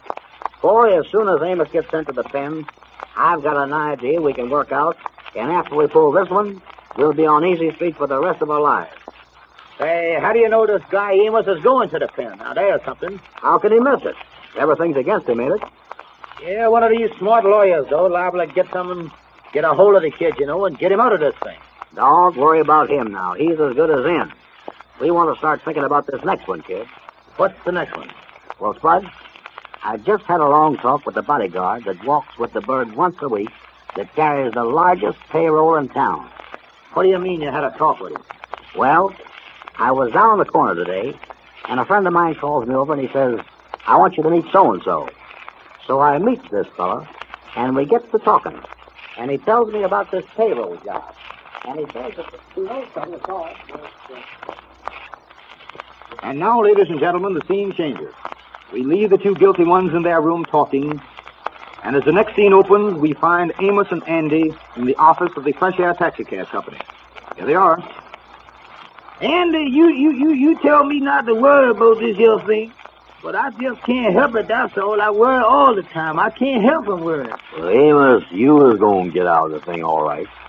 They can't hold you for something that you ain't done. I know, Andy, but this here lawyer that I got, Mr. Wagner, he tells me that I ain't got much of a chance the way he talking here lately. Yeah, he is certainly a fine lawyer, that fella. Well, he's doing the best he can, I guess.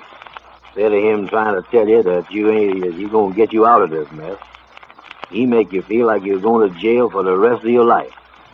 Well, he told me that he was going to tell me the truth about it to see and let me know if I got a chance or not. Yeah, I know that. But what is he doing now? Well, he said that he was going down to the police station and see if he couldn't get the taxi cab for us, you see, so we could use it and make some money to live on. Well, that's the best thing that he done since you had him. Oh, I think he's a pretty good lawyer, all right. The only trouble is, you see, he tells me that it looks bad and I can't prove nothing. What do you mean you can't prove nothing? You didn't do it, did you? You didn't steal them furs, you know that. No, but I can't prove that I didn't do it. That's the hard thing about it, you see. Wait a minute, Sheriff. I got an idea. What kind of idea you got? Listen to this now. Why can't you tell them where you was at the time that the robbery was going on? Well, I was waiting in the taxi cab right outside the first store. That's why I can't tell them. Oh, yeah, that is right, ain't it? You was wrong, ain't you? Well, Andy, I don't know what I'm going to do. The lawyer's getting encouraged about it. The lawyer's getting what? I say he's getting encouraged about the whole thing. Amos, don't use geography like that. That ain't encouraged, that's decouraged. Well, that's all right. He tell me that he don't see a lot of hope for me no more. Well, them lawyers, you see, they ain't got no hope for nothing. They ain't smart, Amos. I don't see how some of these lawyers stay lawyering, you know it? You know, Andy, it's all right for you, 'cause you ain't in the trouble like I is. But you don't know how bad it makes me feel. Well, it ain't nothing to laugh about. I agree with you there. But as I see the situation, the proposition is this. They can't put you in jail for what you ain't done. Now, that's all there is to it. If they feel like it, they can. There you go now. There you go. You is a pessimist. You is pessimist about everything. What else is I going to do? Theopolis. Yeah, that sounds all right, Andy. But ever since this thing done happened, I've been thinking, you know. You've been thinking, huh? Thinking about what? I don't know. You know, we kind of go along living. We don't appreciate everything we got. We don't appreciate that we can walk down the street. Ain't nobody there with a gun to shoot you or try to put you in jail or nothing. Well, what's that got to do with it? Well, I don't know. I'm just thinking. If I go to the penitentiary or something, how sad it's going to be. Think of all the pretty things outdoors in the summertime. The trees are green, the green grass. You know, Andy, it takes something like this to make you stop and think that you was well off, that everything is just going along, you know it? Yeah, Amos, I guess you was right, boy. I'm kind of getting downhearted again, Andy. I feel sad tonight, you know it?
This is Bill Hay bidding you all good night and get next to you all.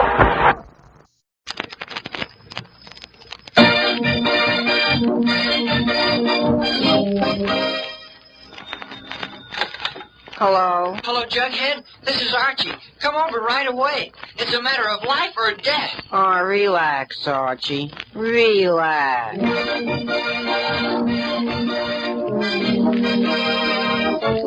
Yes, indeed, and you relax too, folks, while you visit Archie Andrews of comic strip fame, his family, and his friends. You know Archie, and now he comes to you with all his gang in a YMCA presentation, A Day at Camp.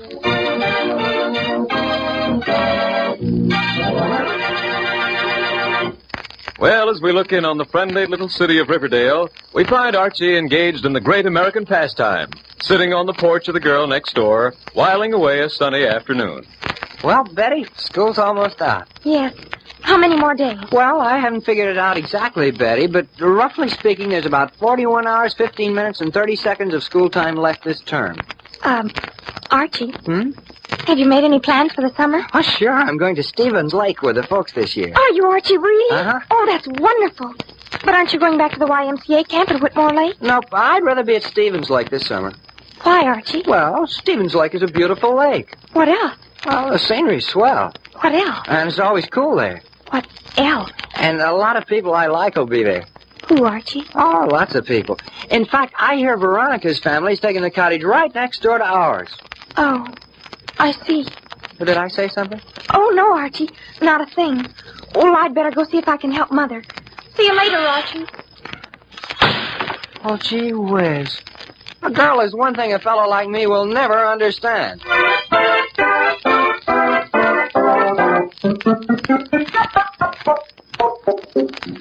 Mary. Yes, dear? Mary, I've been thinking. Perhaps we ought to have Archie go to the YMCA camp at Whitmore Lake this summer. Well, now, what made you decide that, dear? Well, I don't know. Tom Jones is telling me he's sending Jughead to camp again, and I think it's a good idea. To teach the kids how to get along with each other, how to keep out of mischief, and if there's one lesson Archie needs, that's it. Well, perhaps you're right, dear. Well, of course I'm right. Hi, Dad. Hi, Mom. Hello, son. Archie. Say, Dad, don't you think we ought to run out to the lake tomorrow and get the cottage ready for the summer? Oh, your mother and I were just talking about that, Archie. Oh, really? Mm-hmm. We're thinking you might like to go to camp again this year. What? Mm-hmm. I had a talk with Sam Blake at the Y. They still have room at Whitmore Lake for a few more campers. Oh, no, Dad. I'm not interested in camp this year. Well, why not, son? Didn't you have fun at camp? Oh, yeah, Dad. Sure. It's a swell camp, but, well, I'd rather sooner go to Stevens camp this summer. Oh, Jughead is going to camp, Archie. Yeah, I know, Dad, but I'd still rather go to Stevens Lake. Well, Fred, if the boy doesn't want to go to camp... All right, son. I won't press the point. You may go to Stevens Lake. Gee, thanks, Dad. After all, it's your decision.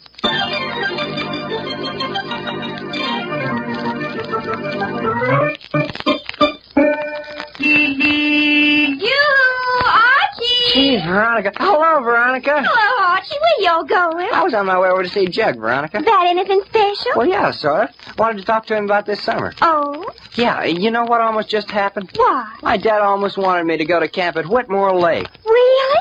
Why, that's quite a coincidence. Coincidence? Yes, I'm going to camp at Whitmore Lake. You are? Uh-huh. I'm going to Camp Minnetonka. Camp Minnetonka? You mean right next door to the Y camp? Uh-huh. But, gee, well, I thought your folks took a cottage at Stevens Lake. Well, they did, but I'm not going. It's too dull at Stevens Lake. Why, Archie, where are you rushing off to? Home, Veronica. Home to reverse a decision.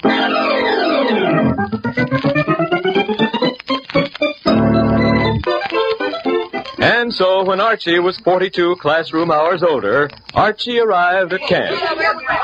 Come on, Jud. Where are we going? To the recreation hall. Uncle Bill's going to make a speech. Okay, fellas. Let's have some quiet. I don't want to make any speeches. I just want to welcome you back to Camp Greylock and say we're going to have a lot of fun together.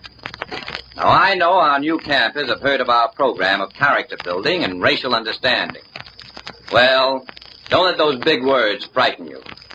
It means only hours of good sportsmanship, teamwork, and fun.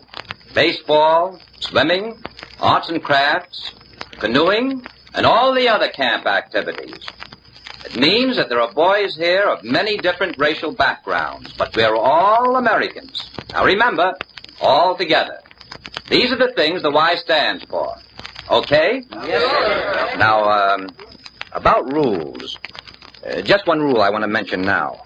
No one is to take out a canoe at any time, unless he is qualified, and unless there's another canoe in the vicinity with a counselor in it. Got that? Yes, sir. Well, it's just plain safety. I'll have to punish anyone who violates that rule. Okay. Now, schedule for this afternoon, boys. Baseball on the main athletic field. Following that, a free period. Gee, Jug, maybe I can get permission to visit Veronica. Yeah. Okay, fellas. Now let's go out and play ball. All of us.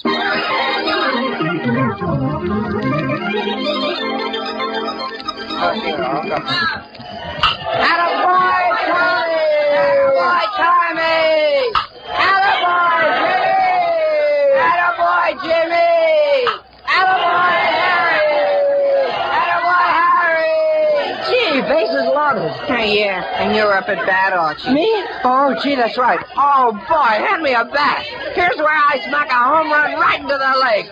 Here's where Attention, athletic field. Attention, athletic field.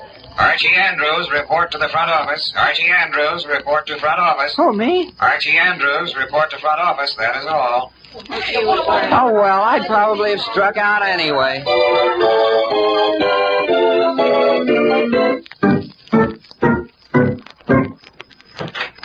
Did you send for me, Uncle Bill? Archie, I got a visitor who'd like to see the camp. Thought you wouldn't mind escorting her around. Her? Yes, Miss Agatha Gush. The sister of one of our new campers. She's just visiting for the day. Agatha Gush? That's right. You find her waiting on the front lawn. Yes, Uncle Bill. Could I ask you something? Yes? Could I have permission to leave campgrounds during the free period tonight? Leave camp? Yeah, I'd like to visit a friend at Camp Minnetonka. I see. Well, Andrews, maybe. Check with me when you come back from guiding Miss Gush. I'll let you know then. Yes, Uncle Bill. I'll guide Miss Gush like she's never been guided before.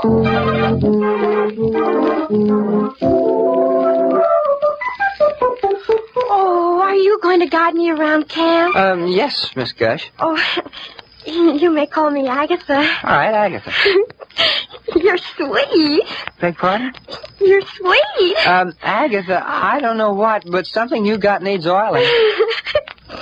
Well, shall we look at the camp? Oh, I'd love to. What do we see first? Well, how'd you like to see a real swell baseball game? Baseball? Yeah. We'll go down to the athletic field. You can sit on a nice, comfortable bench and watch me hit a ball all over the field. All right. Will it take long? Oh, no, only 2 hours or so. Oh, but then it would be time for me to go home. That's what I mean. Oh, but I'd rather just take a nice walk around camp. A nice, long, long walk. Yeah, somehow I knew you would.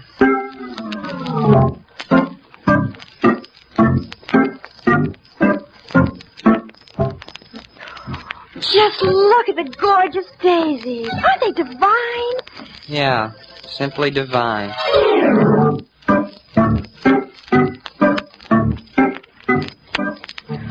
My, just look at the hills. Everything looks so gigantic way up there. Yeah, gigantic.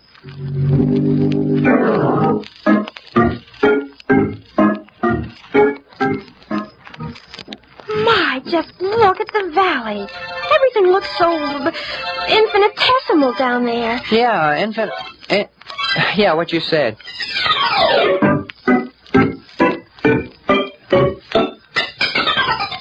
Oh, look, a squirrel. Isn't he sweet? Agatha, you're squeaking again.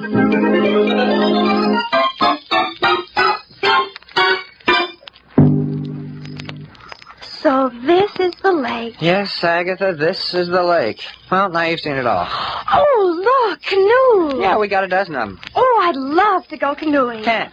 But why not? It's against the rules to go out in a canoe alone. Oh, but I've never been in a canoe. Then I'm certainly not taking you out in one. I think you're afraid to go out in an old canoe. Listen, Agatha, I am not afraid. Then let me see you take the canoe. All right, I will. But just a few feet from the dock. All right, just a few feet. And then right back in again. All right. Okay, hop in. Now sit back there. Oh, hand me that paddle. Here. Now untie that rope. All right. Hey, don't push out that way. Why not? I told you we can't go out very far. Well, do you like canoeing? Yeah, I guess so. But it's very dull. Well, you've had enough now. I'm going to take it back in. Oh, but I haven't paddled yet. And you're not going to. Oh, but I want to paddle just a little, please. Agatha, cut it out. Agatha, sit down. Agatha. Oh, how do I get into these things? Help! Help me! I'm drowning. Help! Jewish, I'm coming, Agatha. Help! Help! Here I am. Hold on to my shoulders. Agatha. Help! Agatha. Help! You'll be all right. That's right. No, not around my neck, Agatha. Agatha, let go. Agatha. Help! Help! Help! Archie Andrews! What's going on there? I'm just drowning a little. Andrews, listen to me. Andrews! Is this any time for lectures? Help! Andrews! Stand up! What? I said stand up. The water's only 3 feet deep. Oh, gee whiz. Oh, it is only 3 feet. Yes, Agatha. This is where you get off.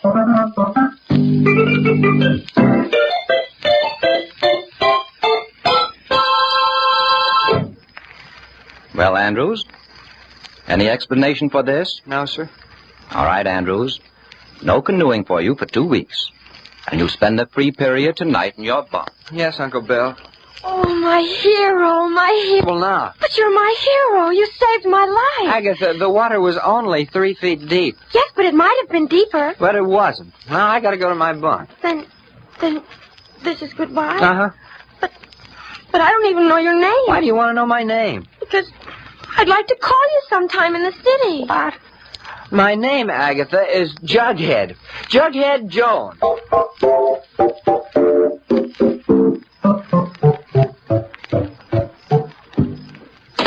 Hi, Archie.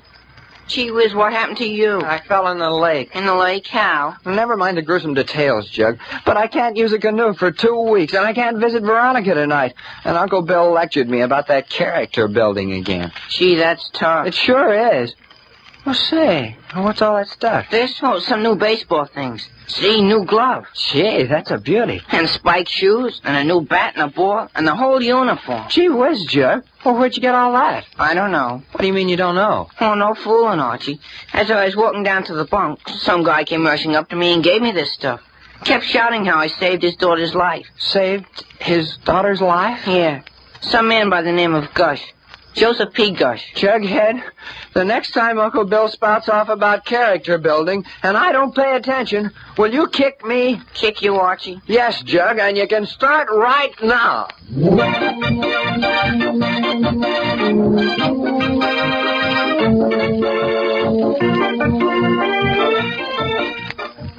Archie Andrews' Day at Camp has been a YMCA presentation. The script was written by Carl Jampel and is based on the copyrighted feature appearing in Archie Comics magazine. Archie was played by James Dobson. Charles Urquhart directed with Henry Silburn at the organ. And this is Bob Sherry saying, so long.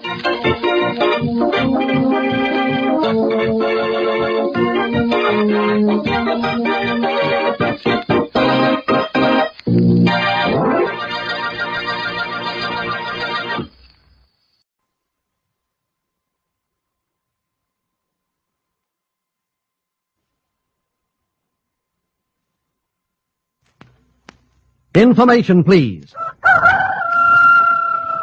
Wake up, America. Time to stump the experts. This is the program in which you, the public, turn the tables on the authorities. Send us questions with the right answers. 4 wise men guarantee to answer them correctly or pay you $5 for every question that finds them not wise enough. Each question accepted wins you $2. You can win, therefore, as much as $7 per question if you're lucky and Information, please, is not. Our master of ceremonies is Clifton Fadiman, literary critic of the New Yorker magazine. Mr. Fadiman. Thank you, Mr. Cross. Good evening, everybody. May I introduce our 3 wise men and 1 wise woman, who may be wiser but also sadder before the evening is over. Our 2 old faithfuls are with us again, Mr. Franklin P. Adams, columnist of the New York Post, and John Kieran, sports expert, paleontologist, hi, pal, and walking encyclopedia. Information, please, is glad to welcome back Mr. Oscar Levant, musical expert, composer, pianist, and he takes special pleasure in announcing as its 4th guest the star of stage and screen, whose charm is exactly equal to her ability, both of them being almost unmeasurable, Miss Lillian Gish. You were supposed to listen to that, Miss Gish. And now, Miss Gish and gentlemen, the rules. They're very simple. I'll put the questions to the entire board. If you know the answer, raise your hand. A question composed of no more than 2 parts may be answered by 1 man or woman. If it has more parts than that, the board may cooperate. But if any part is answered wrong, we lose $5. When you hear that cash register ring, that means the questioner is getting his $5. Finally, ladies and gentlemen, remember, the Information, please, is an unrehearsed show driven without reins or bridle. Get up. The first question comes from Mr. William Halsey of Boston, Massachusetts. And I'll ask you, Miss Gish and gentlemen, to cast yourself back into your home, if you have homes, and try to imagine how you feel in your home with all your relatives around you. I'll ask you to try to give me 5 typical commonplace remarks or cliches used by the family and its members in the home. For example, the one I remember best is the one I used to say always when I was a small boy. Did I ask to be born? People always say that. Or another one might be, times have changed, Mom. Let's have 5 of them. Mr. Levant. Hey, are you going to stay in that bathroom all day? Very good. Any family that has a bathroom has heard that said. Mr. Adams. He got a bigger piece of ice cream than I did. Perfectly true. 2, Mr. Levant. Stop picking on me.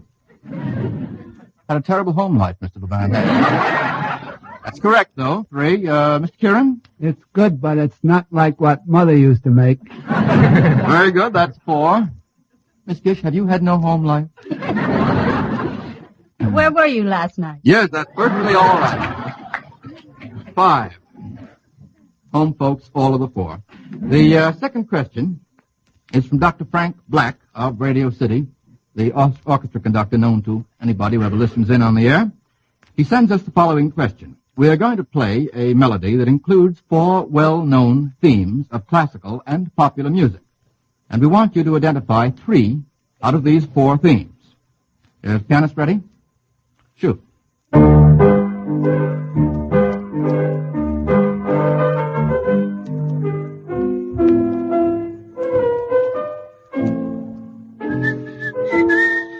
The band is whistling.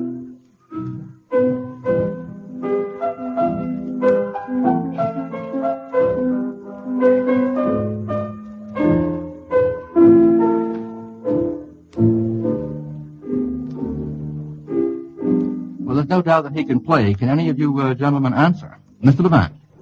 Should I, you want him to do it again? No, can you name the 4 right off the reel? No, I can name the, well, I like the sequence. The first one was, will he do it again? Yes, go right ahead. Do it again. That's Bruch. Bruch's Violin Concerto in G minor. That's correct. Bruch's Violin Concerto in G minor. Now the second one. That's my favorite piano concerto. Schumann. Like that? Schumann Piano Concerto. In what? In what minor? A minor. In A minor, yes. That's correct, Mr. Levant. Go right ahead. Oh, Mr. Adams! Keep quiet, Mr. Levant. Let Mr. Adams have the floor. That's the Mendelssohn Concerto, and I don't know what. E minor. It's an E minor. Between you. Pretty good. E Thanks, minor. Mr. Levant. Thanks, Mr. Adams. Now we have to get one more.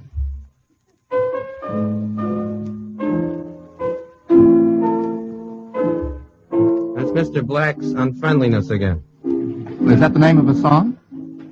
Mr. Black's That has that Unfriendliness? chorale, old flavor. That's a ballad, but I don't know what it is. We have 3 out of 4. Oh, we have 3 out of 4. We're all right. Want to stop, or do you want me to tell you what it is? The answer is a song called My Mother Was a Lady, or If Jack Were Only Here. Do you know that one, Mr. Adams? Yes, but that's just the end of it. You never got to the end. Oh, that's the end of it. Well, the end is all right. We don't have to go through the whole thing from the beginning. Oh, we got He 3 just out of played 4. from You Wouldn't Dare Insult Me, Sir.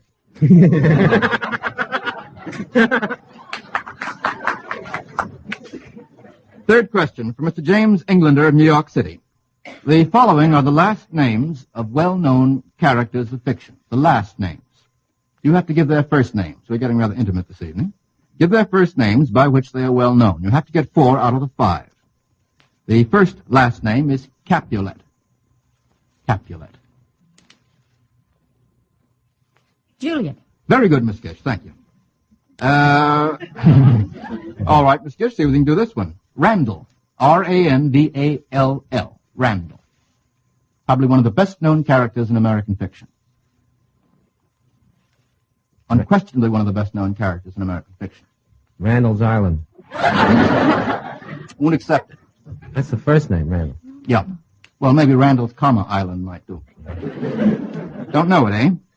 The answer is Rebecca, in Rebecca of Sunnybrook Farm. You've all read Rebecca of Sunnybrook Farm. That's 1 wrong. Have to get the next 3 correct. The next is Sinclair, I believe it's pronounced, but spelt S-T-C-L-A-I-R. The man who invented that name could spell better than he could pronounce.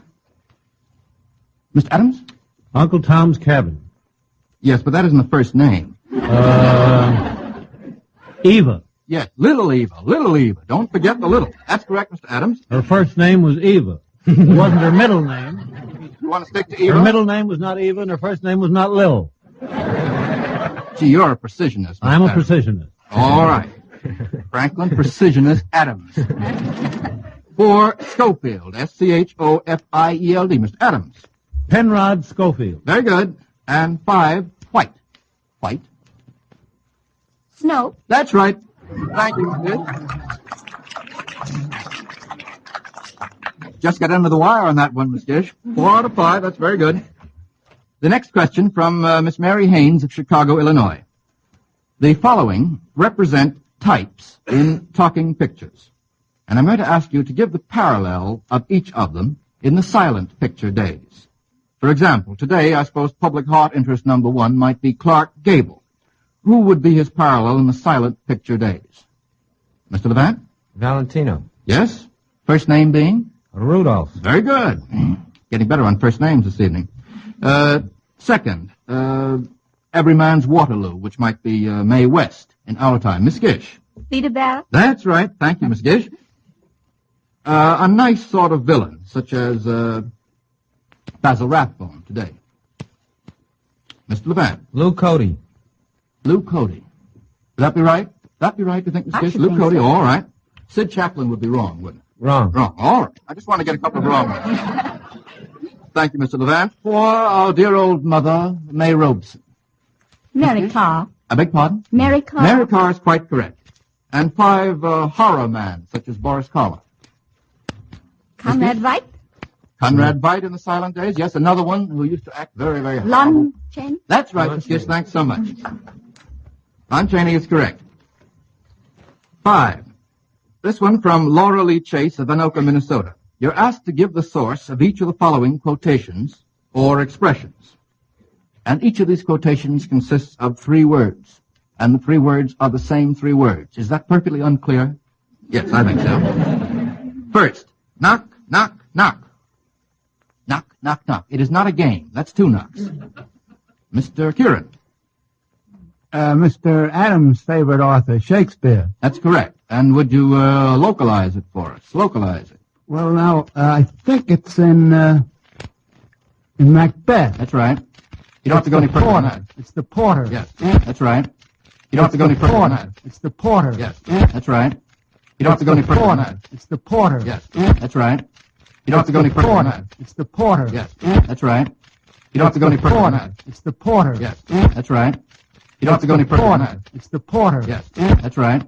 You don't have to go any further than that. It's the porter. Yes, that's right. You don't have to go any further than that. It's the porter. Yes, that's right. You don't have to go any further than that. It's the porter. Yes, that's right. You don't have to go any further than that. It's the porter. Yes, that's right. You don't have to go any further than that. It's the porter. Yes, that's right. You don't have to go any further than the door. That's correct. You're welcome. What a scene from Macbeth. Thank you very much. That's not so easy. 2, stitch, stitch, stitch. Oh, they all know that. Mr. Adams. Song of the Shirt by Thomas Hood. Very good. In Poverty, Hunger, and Dirt. You want to go on with that? No. 3, break, break, break. Mr. Kieran. On Thy Cold Gray Stones, O.C., Tennyson. Tennyson is correct. Sounds like a pool game. 4, smile, smile, smile. Smile, smile, smile, Mr. Kieran. Oh, well, that might be pack all your troubles in your old kit bag. Yes, it is. It is. Don't be so skeptical. 5, a hope, a hope, a hope. A hope, a hope, a hope. Somebody on the radio. I beg pardon, Miss Gish. Somebody on the radio. Well, let him in. Let him in. Who is it? Who is it on the radio? You're quite right, Miss Gish. Let's have it. Miss Gish is apparently the only one of our 4 experts who listens to the radio. I can't afford a radio. I'll see that you get one in the morning, Mr. Levant. Miss Gish, how about it? I think. A hope, a hope, a hope. Yeah. Get excited now. Bob Hope. No. Is it Edwin? No. No guessing. No guessing. Is it me? No, Mr. Levant, it is not you. The answer is Al Pierce. Apparently everybody in the studio audience knew Al Pierce, and Miss Gish knew about half of it. But I'm afraid that's going to cost us $5. We're supposed to get 5 out of 5. 6. This is from M. Kurtz of Washington, D.C. Name the athletic games in which the following number of participants constitute a team. The athletic games in which the following number of participants constitute a team. 2, 4, 6, 8, and 10. 2. Mr. Adams. Tennis. A team. Yes, in doubles, quite correct. Hadn't thought of that. Doubles in tennis or what other game? Badminton. Badminton, yes. What else? Squash rackets. All right, Mr. Levant. Or Handball. Mr. Kieran. Handball or poker with a kibitzer. Awesome. 4. In which 4 participants constitute a team. Tennis. Oh, I think not, Miss Gish. You have a very funny-looking tennis court with 4 on each side, I think. Oh, I'm sorry. A team, you see. A team. Yes, I'm sorry. Oh, We'll pick you up later on, Miss Gish. That's all right. Mr. Kieran. Quadruple sculls and rowing. Gee, that's advanced. Whoa, that's postgraduate stuff. How about polo, Mr. Kieran? Would that be right? That would be fairly accurate. It's 8, really. 4 horses also. You were right about that quadruple, whatever you said. Quadruple skulls and rowing. Oh, I know. I'm right. All about right, that. all right. 6. Mr. Levant. Girls basketball.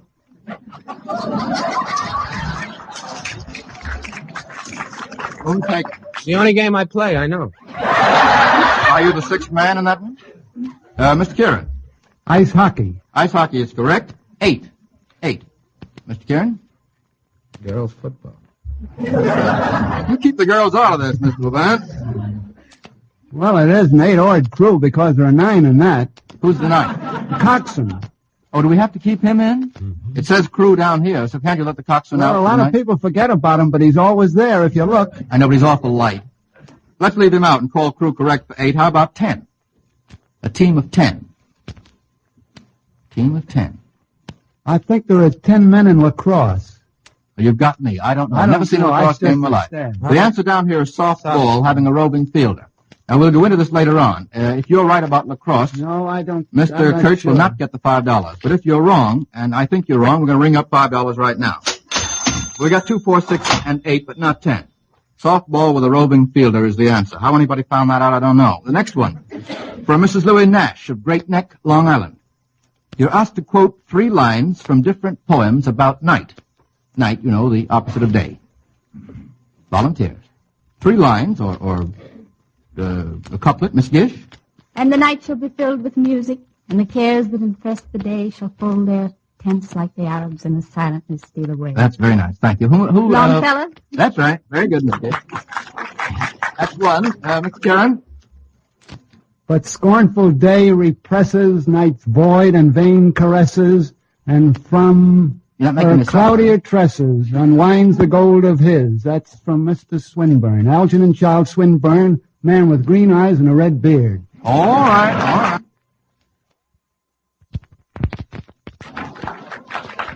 What does he wear?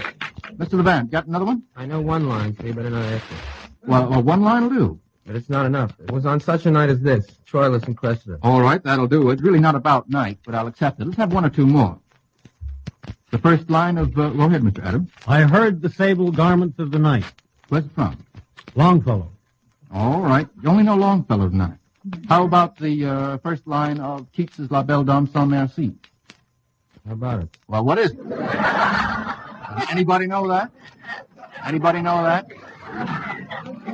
What can ail thee night at arms? All right, Mr. Adams. Thanks very much. What can ail thee night at arms? Another kind of night. Pretty good on nights. Next question from Mr. Lawrence Holtz of Amityville, Long Island. It's a kind of complicated one. I want you to give me about 15 or 20 minutes to explain it. Mr. Levant, we're going to give you a vacation, if you don't mind. You don't have to answer this. Just go to the piano. Can I smoke? No, you can't smoke. Take your hands out of your pockets. Now, I'm going to ask Mr. Levant to play the appropriate background music for the following scenes and actions, and I'll read them in a moment. And when he's completed that musical background, the other members of the board, there are 3 of them left, will be required to supply impromptu dialogue for the story. I know you don't understand a word of this, Mr. Adams, Miss Gish, and Mr. Levant.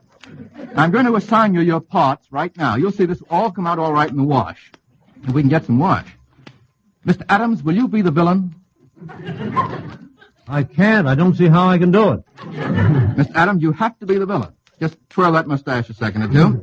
Mr. Kieran, will you be the hero? With pleasure. And Miss Gish, will you be the lovely heroine? If I can play it in pantomime. Oh, no, you have to talk. Oh, right. Yes, you'll have to talk. You can do a little pantomime, too. Now, I shall be the prompter, the electrician, and the box office. Now we're going to have the music by Mr. Levant.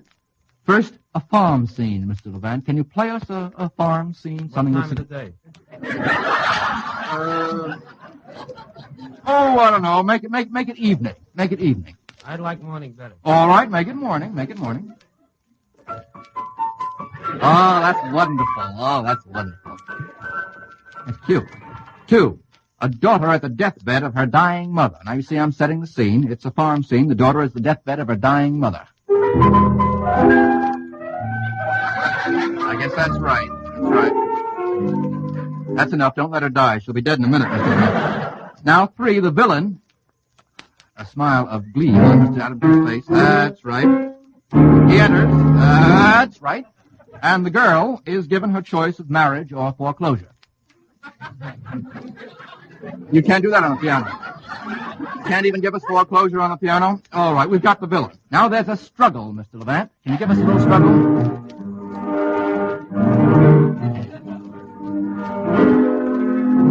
I'm terrified. And 5, rescue by the hero. That's you, John.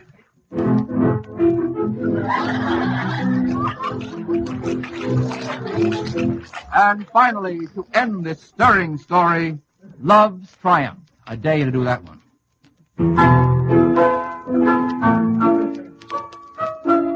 It sounds so triumphant to me. All right, that'll do for Love's Triumph.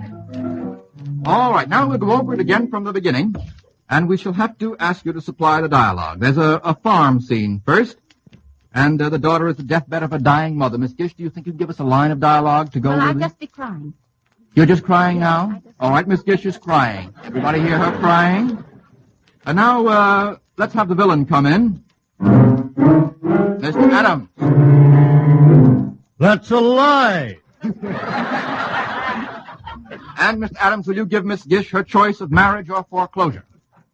Just give it to her. Give her her choice. Your choice, gal. Where's the parson? Where's the parson, says Miss Gish. We can't have a parson in here because we haven't got any more people. I'll get to you in a minute, Mr. Kieran. Now, let's have the struggle. Would you mind struggling a bit with Miss Gish, Mr. Adams? All right, let's have the music. What do you say, Miss Gish? Unhand me, sir. Unhand me. Miss Gish, you must have you around the throat. I can't hear a word. Yes, I'm being choked. You've been choked, all right. And finally, Mr. Kieran, will you come to the rescue? Let's have it for that. All right. Let that girl alone, you scoundrel. What do you got to say to that, Mr. Adams? If you were half a man, you'd resent that. Now, if you'll just rescue Miss Gish. Mr. Kieran has just rescued Miss Gish, and we will have Love's Triumph.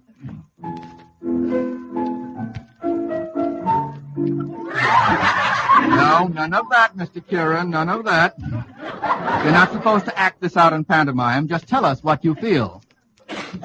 Darling, will you be mine? Miss Gish. Very nice. Thank you very much indeed. Thank you, Mr. Levant.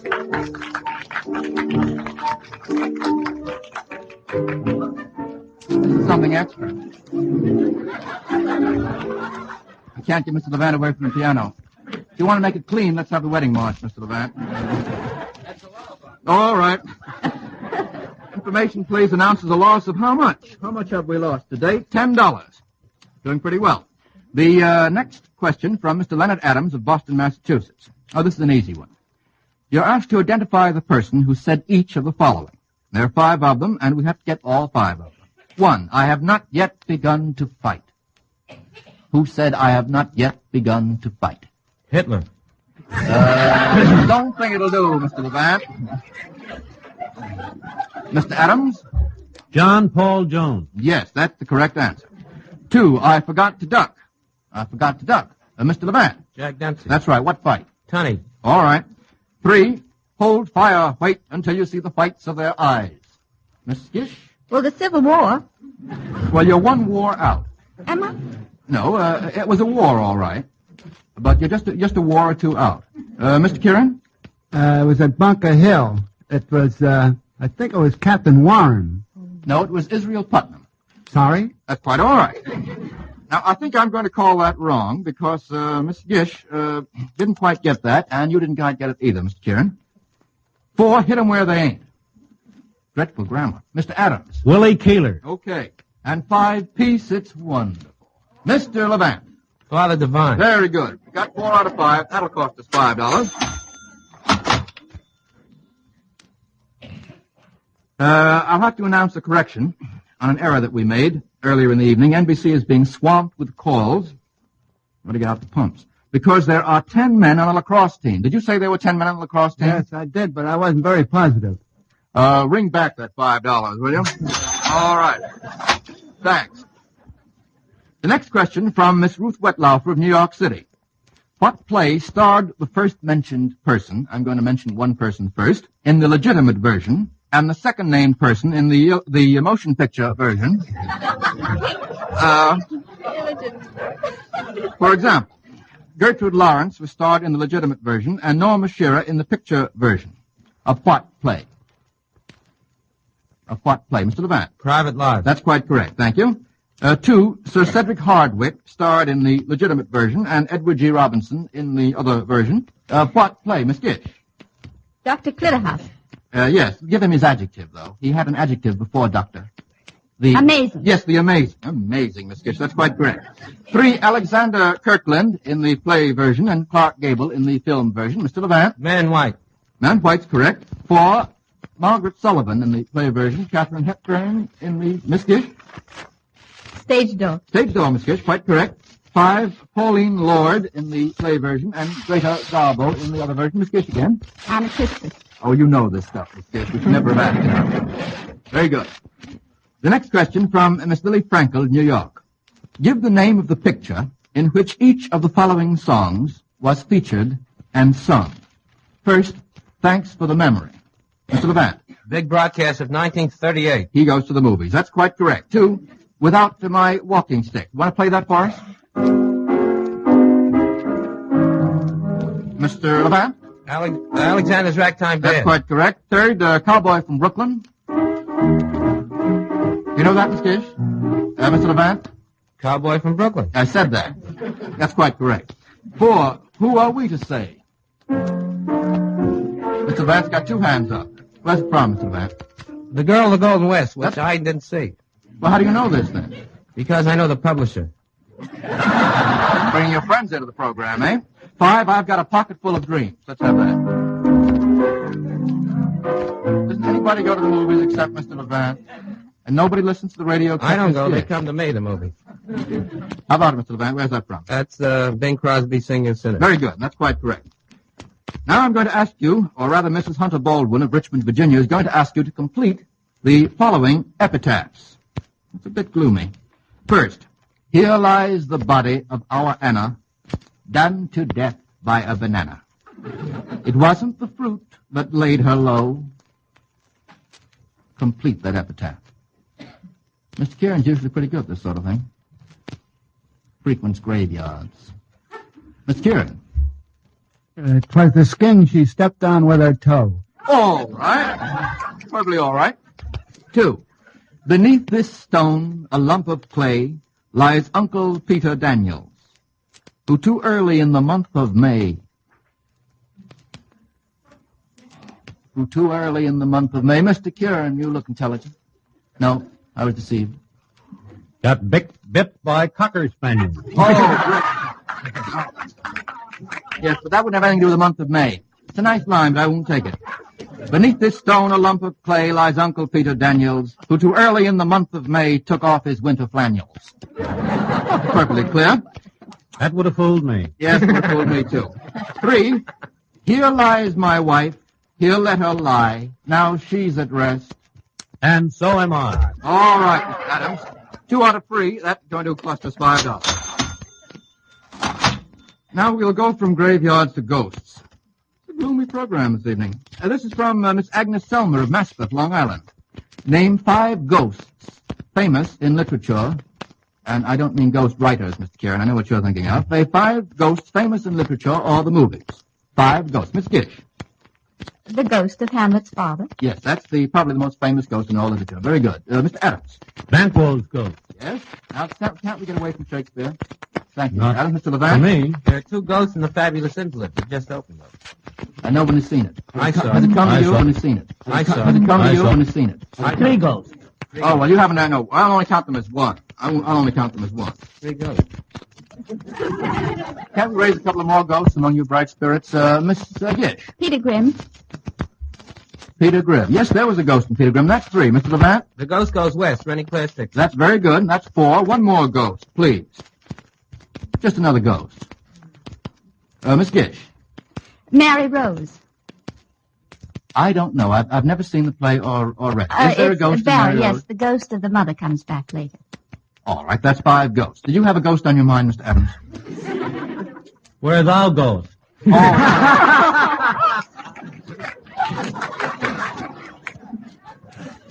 I don't know how much more time we have. Let's see. We have time perhaps for 1 or 2 more. This from Martha Lay of Jersey City, New Jersey. You're asked to answer the following questions about artists. What paintings of peasantry inspired Edwin Markham to write The Man with the Hoe? Mr. Kieran. There's one of Millet's paintings. One of Millet's paintings. The Angelus, I should say. I know it was called The Man with the Hoe. That's what gave him the idea for the phrase. I'm afraid that's all we'll have time for. We've lost $10 altogether. And next Tuesday evening, 3 of the experts are going to consist of Mr. Adams, Mr. Kieran, and Mr. Mark Duffield of the New York Herald Tribune. Our guest of honor next week will be an American hero, distinguished both as an expert on sports and on Shakespeare. Ladies and gentlemen, we give you next week Mr. Gene Tunney. And now, Mr. Cross, will you take the mic and remind our audience of the rules once more? Information, please, thanks you and asks you to come again. I saw Has it. it come to I you saw when it. it's seen it? I saw Has it. it come to I you saw when it. it's seen it? I saw Has it it. come to I you saw when it. it's seen it? Come to I you saw when it. it's... Can't we raise a couple of more ghosts among you bright spirits? Miss Gish. Peter Grimm. Peter Grimm. Yes, there was a ghost in Peter Grimm.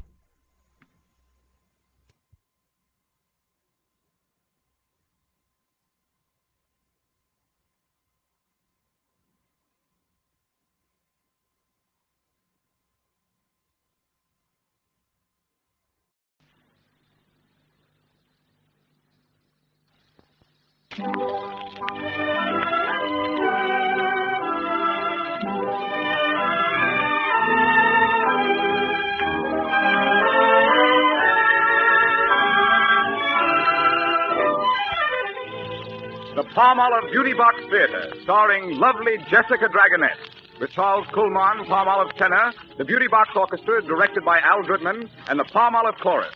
Presented every Wednesday by the makers of Palmolive, the beauty soap made with olive oil. Tonight, a musical comedy about a lovely Irish-American girl who marries an Italian prince. Victor Herbert, The Princess Pat.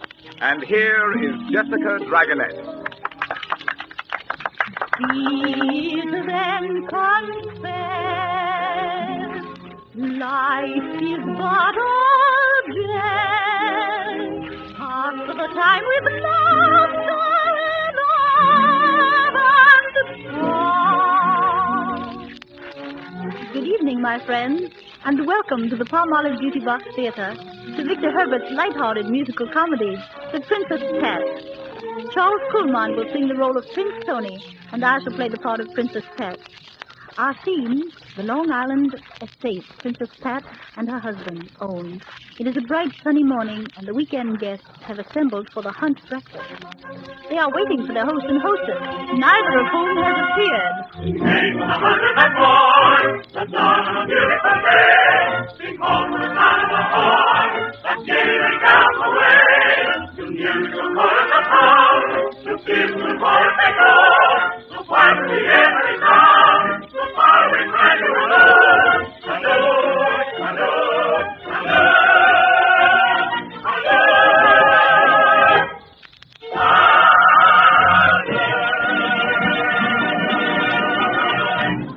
I wonder what's keeping Pat and Tony. It's not like them to be late. We've been waiting over half an... Oh, here comes Pat now. Oh, I'm sorry to keep you all waiting, but I'm simply worried to death about Tony. Worried about Tony? Why? What's the matter with your husband? Well, he didn't come home last night. What? And I'm afraid something has happened to him. Didn't come home? No. He had some errand to do in the village, something he had to get for his horse.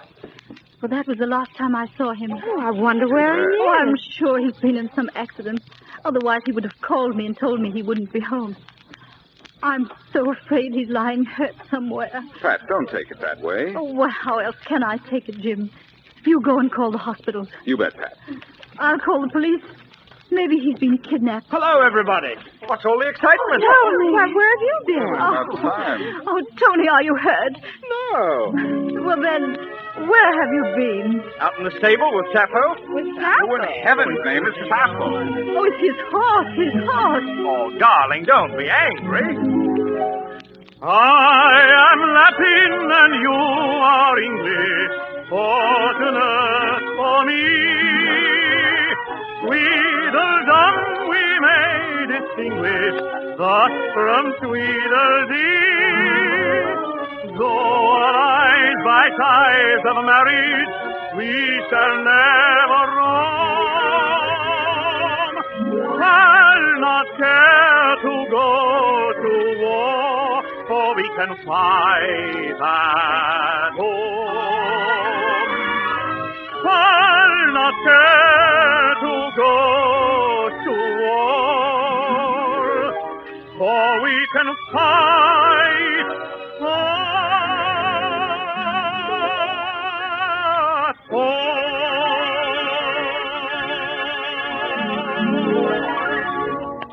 Tony, why did you have to spend the night in that stable? Oh, Sappho wouldn't let me leave. She's nervous, you see. Always gets this way before a race. Knows something is going to happen and wants me with her. Every time I'd start to go last night, she'd raise her head, give me a look from those great dark eyes, and whimper. What could I do? Whimpers, does she? Well, I could cry my eyes out with worry and you wouldn't even know it. Grace, do take our guests into breakfast. They must be starving. Oh, of course. I'll be glad to. And please excuse me for a moment, everybody. I must have a word with my husband. Come along, everybody, this way. Oh, I'm quite happy. Tony, I believed all your stories about that horse and the time you spent with her. But now I'm beginning to wonder. I've heard tall fish stories before, Tony, but this is the first horse story I've ever heard. Why, Pat, what do you mean? Well, there's more than a horse to this story. Yes, there is more than just a horse. That is, there are other things involved. I'm so devoted to Oh, Sappho don't try to because- explain. Now, I have some stories of my own. Stories that will bring you to your senses. If you've lost interest in me, there are other men who still find me fascinating. Who? Why, there's a man out here this weekend who asked me to elope with him. Elope? Yes. And divorce you. Come, Pat, you're taking this thing too seriously. No, I'm not. You don't love me anymore. And so to punish me, you're going to love somebody else. And you can devote yourself exclusively to that horse. Oh, Pat, it's you I love. All I have, all I've hoped has been for you, dear. All for you. Dear one, why has cruel fate conspired our hearts to sever? Tell me, can it be, alas, that love is gone, returning never? Tell me, sweet one, you have ever been a guiding star above me. Can you forget that first sweet moment you whispered love me? Forever I shall remember. All of this world I would give for you.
Oh, Tony.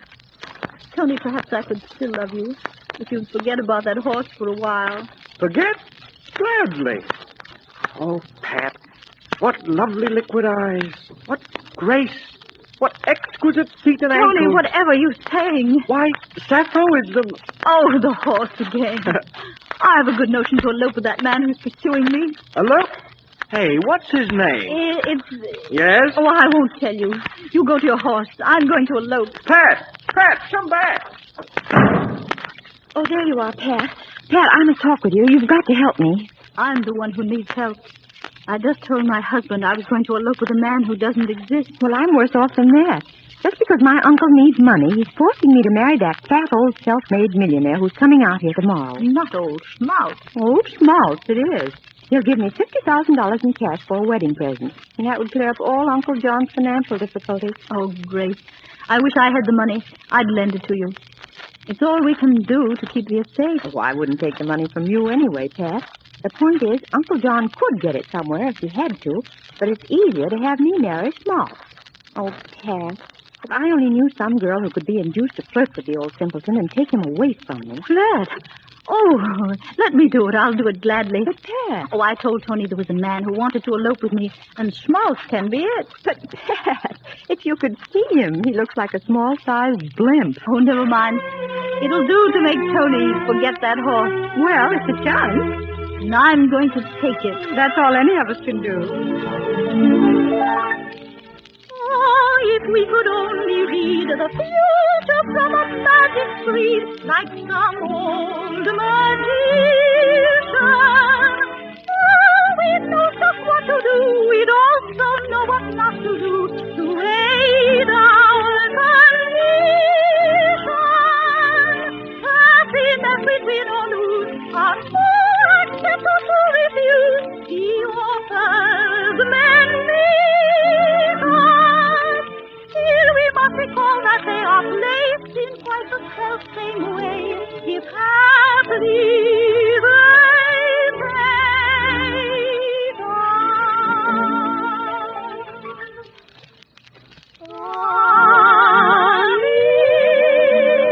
whatsoever the future be. The magic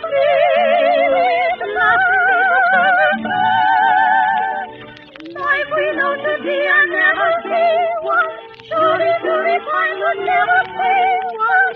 Ever happy still, make a good or ill marry. Good sleep, bring us happiness to lay. Never cheerfully away from why not smile and eat and eat, but simply take it all, for both of them are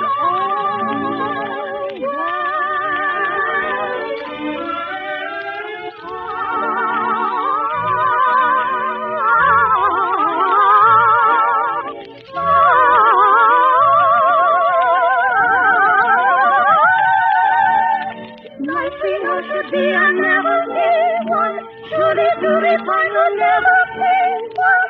Ever happy still, take the good or ill, married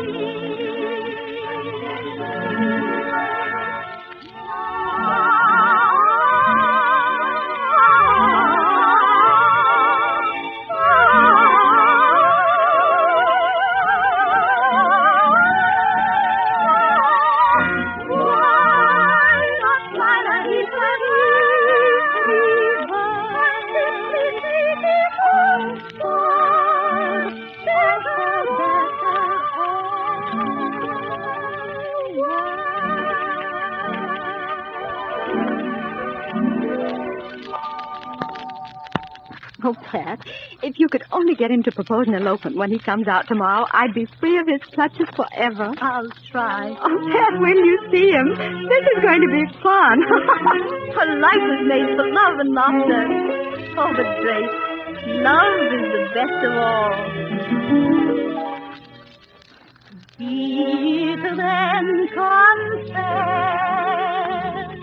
life is but all death. Half of the time with laughter, love and song, seeking to be done with a merry smile. Weary old when the world's going wrong, far from life apart, near to nature's heart. Ah, what joy we find with nature's heart. For the peace will prove that unto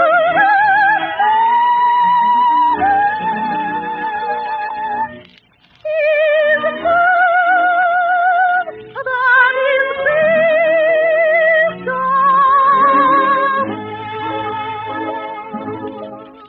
Yes, and confess, life is all I care, and the time we march seeking to be God, with a very smile, weary on and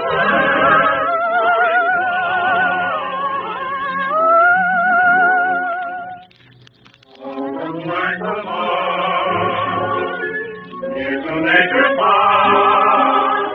Oh, what joy we find when all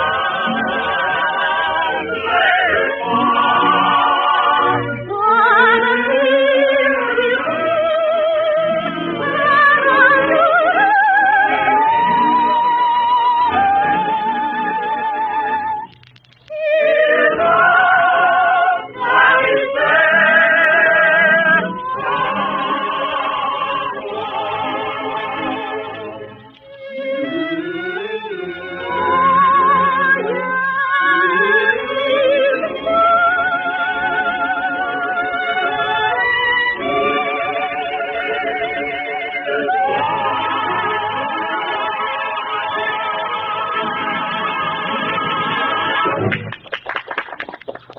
So tomorrow, the day of the great race, Pat is going to try and get old Schmaltz to propose an elopement.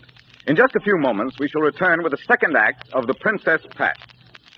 Of all the beauty problems that concern you ladies in the Palmolive Beauty Box Theater these days, I'm sure one of the most important is how to get the fullest enjoyment out of the sun and the water without letting them ruin your complexion.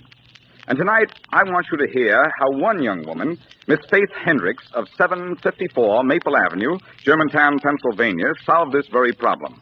Miss Hendricks says, One day last summer, my roommate and I were in the dressing room of the train that took us to camp, when a young woman, seated at the next dressing table, gathered her things together and left. Oh, gee, Faith, wasn't she lovely? She had the most gorgeous tan I've ever seen. Yet her skin was so soft and smooth-looking, not a bit dry. Yes. And did you see what kind of soap she had in her bag? Palmolive. Palmolive? Why, that's the soap Mother's been trying to get me to use ever since she heard Dr. Defoe uses it for the quintuplets. It's made with olive oil, you know. I guess that's why it keeps your skin soft and smooth. Well, I'm certainly going to get some Palmolive soap when I get to camp. I'd like to have a skin as nice as that. And I did start using Palmolive soap, Mr. King, the very next day. And I've used it every day since. Well, I'm sure anyone would say that you've been amply rewarded for your faithfulness to Palmolive soap, Miss Hendricks. Ladies, if your complexion, too, has begun to show the effects of summer, if you have noticed that it is beginning to be dry, lifeless, with tiny, almost invisible lines, then beware. For these are the first telltale signs of middle-aged skin, a skin condition that affects even young girls in their 20s. So if you are faced with this complexion problem tonight, why not follow the advice of thousands of beauty experts and use Palmolive soap regularly? Palmolive, you know, is made with only palm and olive oils, nature's finest beauty aids. Naturally, a soap made with these beauty oils has a different and very special lather. That's why Palmolive's lather is a soothing and very kind to your skin. It cleanses gently, yet with a thoroughness that removes every bit of dirt and cosmetics.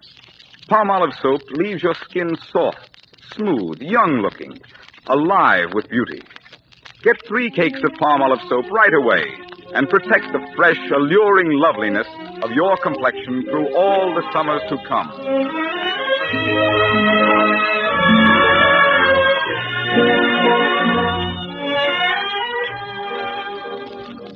And now, back to the Palmolive Beauty Box Theater, starring lovely Jessica Dragonette and Charles Kuhlman, star of the Metropolitan Opera, in the second act of The Princess Pat. The scene is the same as in Act 1, the Long Island estate of the Princess Pat and her husband, Prince Tony. It is the next day, the day Sappho is to race.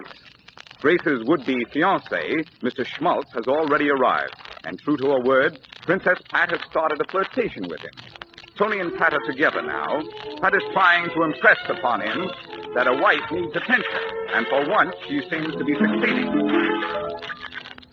Now while they marry who they will, and women who they do, it's quite to be expected that if she is neglected, a wife will find admirers here. And of them one or two will help her pass the time when she's blue. So let me tell you something unto you.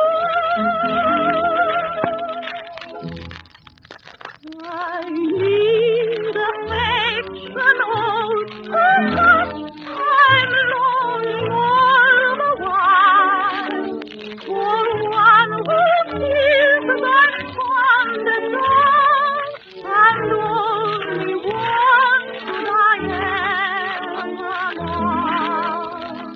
You see, he's fond of me, I'll gladly be in me. He's left so far, so very long.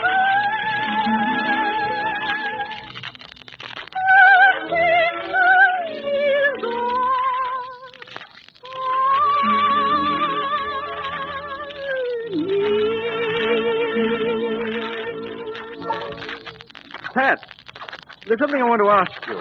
That fat person I saw you with this morning, is he the man who's begging you to elope with him? Oh, you needn't make fun of him. I'm not making fun of him. I don't like him, that's all. Well, he's very nice. What's nice about him? Well, he's interested in me, in everything I do and say. And I think that's grand. Oh, I see. Well, I still don't like him. What's more, I don't trust him. Please have nothing more to do with him. But he amuses me.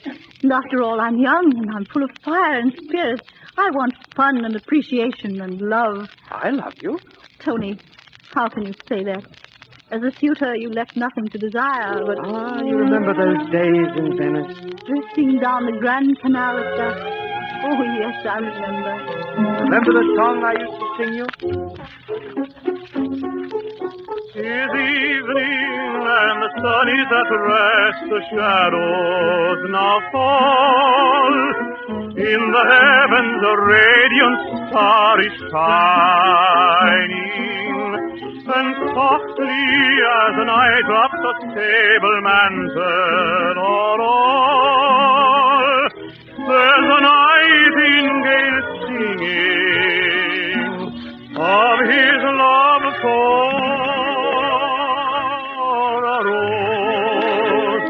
Madly my heart is beating as I long for my hour of meeting. Vision of beauty and grace, I await your embrace of yes.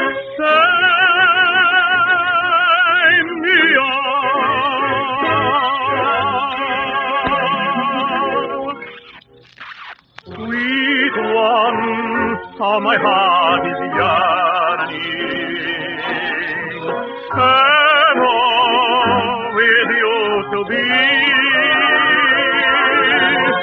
Love life in your dear eyes burning, sad apart, faithful and true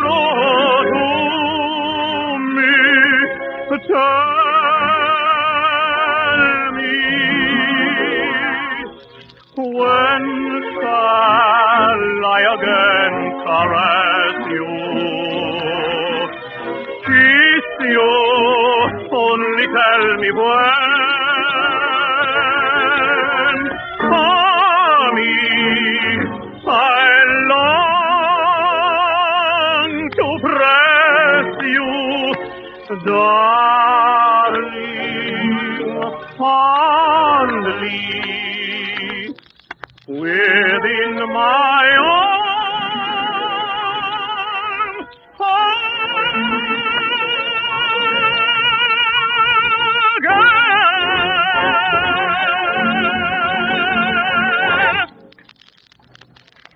Oh, Tony, those days in Venice. Pat, my sweet. And now, my darling, come with me. Time to go to the races. The races? So that's what you've been thinking of all the time you were making love to me. Oh, Pat. Oh, Tony, I'm sorry. But after all that's happened, I shouldn't enjoy the races at all. You'll have a better time by yourself. You want to stay here? Oh. You want to see that man? That I didn't schmo. say that. I didn't say that. Well, see him then. I'm going to the races. Tony. Oh, Tony. Pat, I've been looking all over for you. Old Schmaltz's already trying to break his date with me tonight. 15 minutes more with you and he'll be ready to break his engagement. Oh, Grace, I've had a terrible quarrel with Tony about Mr. Schmaltz. I don't know whether I ought to carry this thing out any further or not. Oh, Pat, don't let me down now. I can't marry that old simpleton. Besides, Tony will love you all the more if Schmaltz tries to snatch you away from him. Oh, I'm not so sure. But for your sake, Grace, I'll leave the conceited old thing on. I'll smile at him until he swears he's through with you and begs me to marry him. Oh, these men. As my old Irish nurse used to say, can't resist eyes. Whether young man or old man, or timid or bold man, there's one thing he cannot resist. Is the glance of your eyes, which he takes to his side. But perhaps you would like to be seen. And so great is her feeling, your conquest succeeding. He's in for an awful surprise. When he finds to the shame of him, you have made him of him. Through a pair of bright eyes. When at last you are feeling, he finds it so appealing that he can't stand the feeling if you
Pat, if you smile at him like that, he's done for. You're an angel to do this for me. Oh, Princess! Here he comes now. I'll slip out into the garden. Do your worst, Pat. Oh, there you are, Princess. I have been looking all over for you. Oh, I think I'd better warn you, Mr. Schmaltz. My husband's awfully jealous of you. Him is jealous of me? What for? He thinks I like you. Well, what if you do? You can't help it if I've got a winning way with the women. No, of course not. But he told me I shouldn't trust you, that you flirt with all the girls. Oh, but those other girls, Princess, they mean nothing in my life. And I... Ah, Princess, for me, you have the most fascination in the world. Oh, thank you, but... Then you smile at me like that. I could... Oh, tut, Mr. Schmaltz. Remember, I'm a married woman. Ah, if you were only married to me, Princess. Oh, but you're engaged to Grace. Oh, no, I'm not engaged. I've only got an option on her. Oh.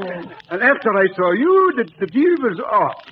Oh, but Princess, you are wasting time on unimportant details. What is important is that you should marry me. What?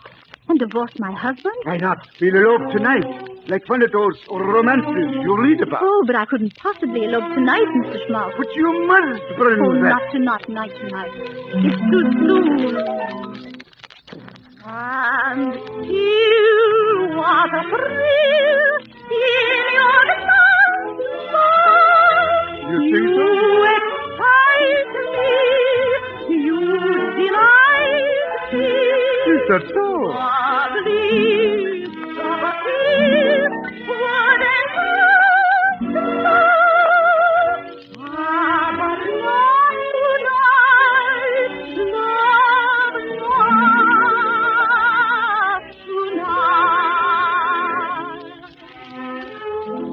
But, Princess, let's elope now before your husband gets back from the races. Oh, but It doesn't pay to take chances with a foreigner. That's right, it doesn't.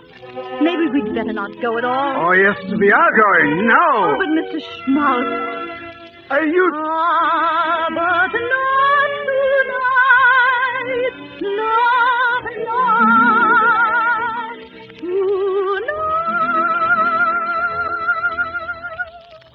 Are you trying to back out on me now after those smiles, those loving looks? Well, Archie Schmaltz is not a man to be trifled with. Come! Oh, no, Come Mr. Schmaltz, please don't take me like that. What's going on here? Tony. Oh, your husband deceived you. I thought he'd gone to the races. So, you think I would go to the races and leave my wife here with a person like you? You're making a mistake, Mr. Montaldo. We was about to go to the races, too. Get out of here before I kill you. Yes, but don't shoot. Oh, Tony, I don't know whether to laugh or to cry. That awful little man. You don't love him, do you, dear? Heavens, no. I led him on because I was jealous. You see, I began to wonder if you really had been spending all your time with the horse. Well, I have, darling. And for a very special reason. Sappho has to win this race because, well, I need the purse that goes with it. I didn't want to tell you, but they're trying to foreclose the mortgage on the estate. You mean they're trying to take our home away from us? And Sappho is our only chance to save it? Yes, Oh, Tony, can you ever forgive me? darling. Tony, we could still see that race. Yes, this time. Oh, come on, then. I want to see Sappho win. But even if she doesn't, even if we lose the estate, I don't care, as long as you love me. Be it then confess, life is but a jest. Pass the time with laughter, love, and Seeking to beguile with a merry smile, weary hours when the world's going wrong. From life apart, in the nature found, how much joy we find when one day is gone. What a kid will prove,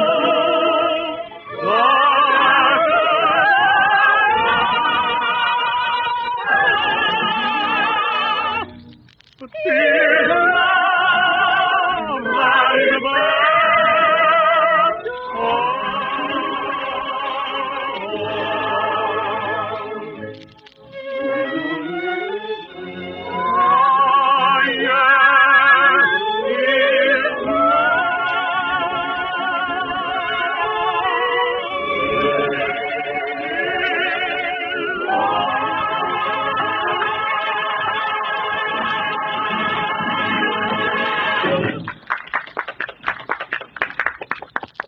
And so we conclude tonight's presentation of Laughter, Love, and Song.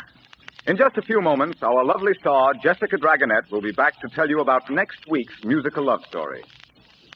Now, perhaps you believe that the method you now use for cleansing your skin is best.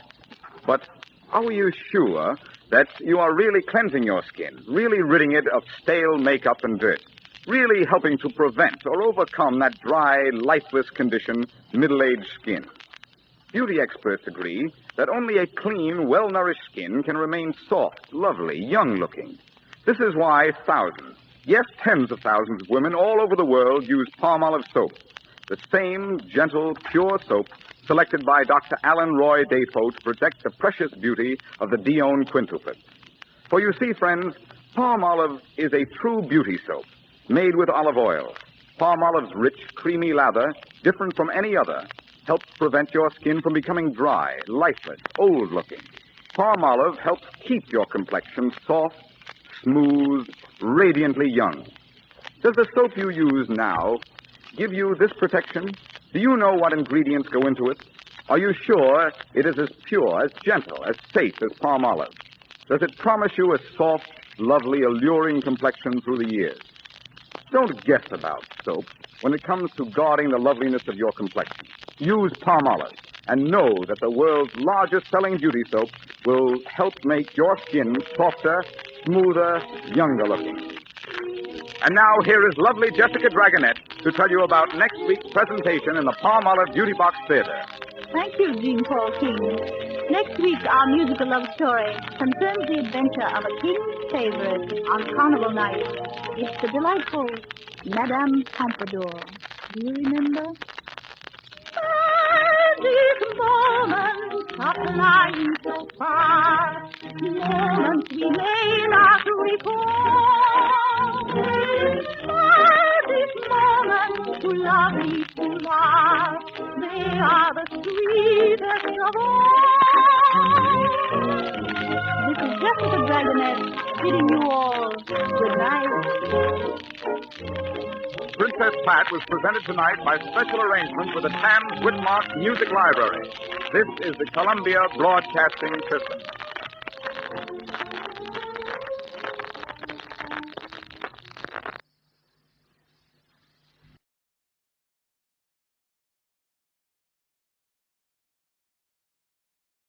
From Hollywood, it's time now for Johnny Dollar. Ralph Single, Johnny. At Mono Guarantee Insurance Company. Oh, hi, Rip. How's Hollywood's most eligible bachelor? Listen, do you know who Hildegard Ransom is? Are you kidding? That gal's coming out party hit the society column of every newspaper in the country. Yeah, I know. So, how'd you like to have a date with her? Hey, wait a minute. Weren't you dating the luscious Hildy Ransom a while back? Yeah, I was, but I threw her over. Oh, Rip, you just don't appreciate the finer things of life. Oh, no? Well, if you had to put up with some of her wild ideas or crazy antics... So what? What difference does it make? All that beauty, all that money? Look, I ask you. You want a date with her? At company expense. Well, why not? Then grab the first plane you can and fly on out here. Okay, I'm on my... what's the catch, Rip? I'll, meet you at the Los Angeles International Airport. Yeah, fine, but suppose you give me some Bye. idea...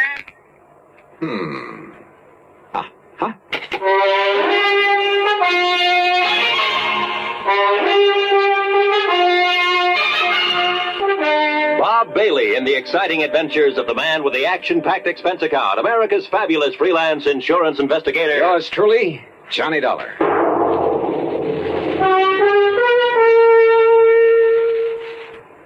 And now, Act One of yours truly, Johnny Dollar.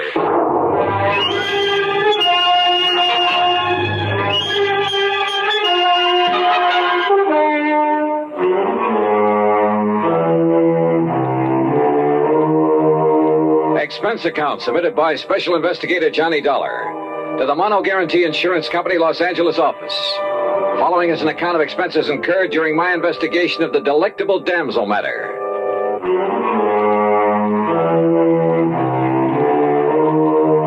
Expense account item 1, $107 even, Hartford to New York, and a DC-7 mainliner to Los Angeles.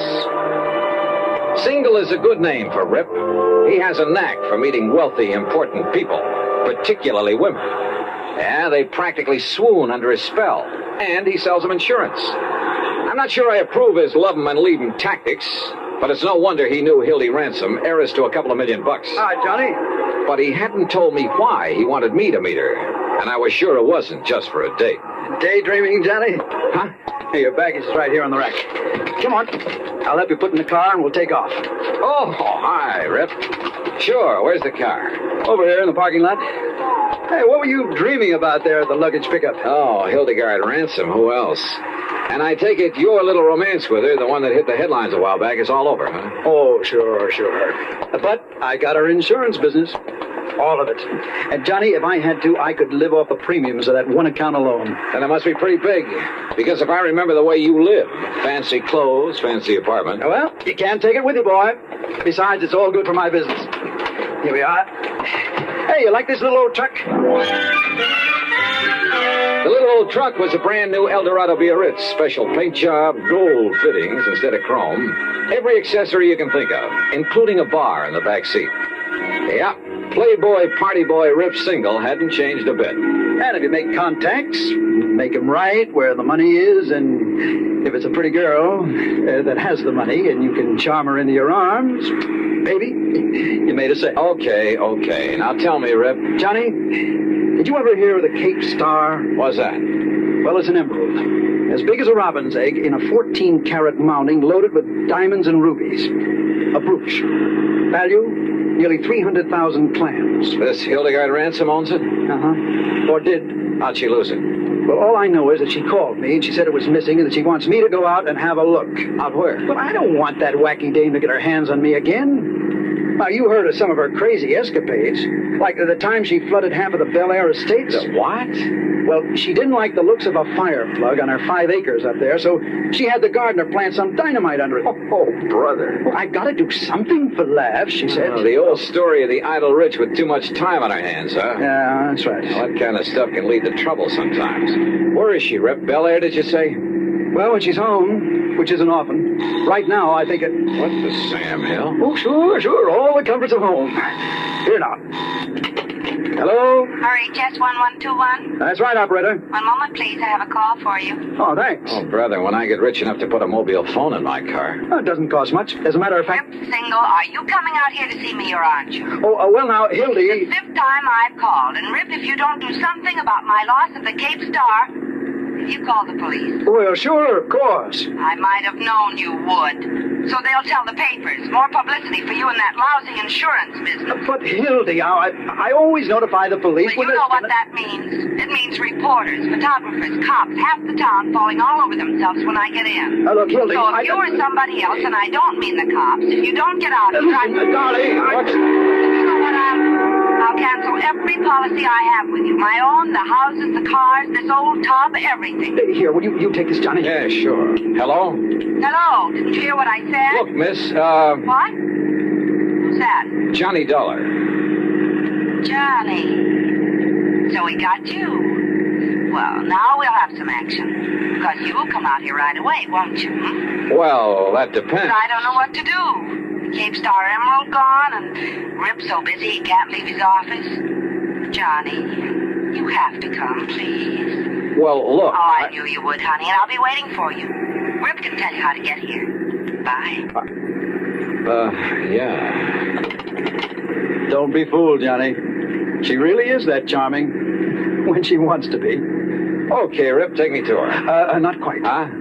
That old tub she mentioned is her 165-foot diesel yacht. What? And near as I can guess is about 70 miles offshore. Well, do you expect me to walk?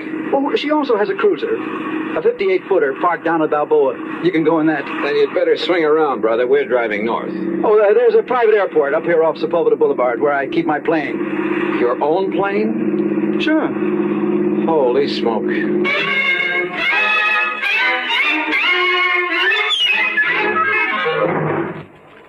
Act 2 of yours truly, Johnny Dollar, in a moment.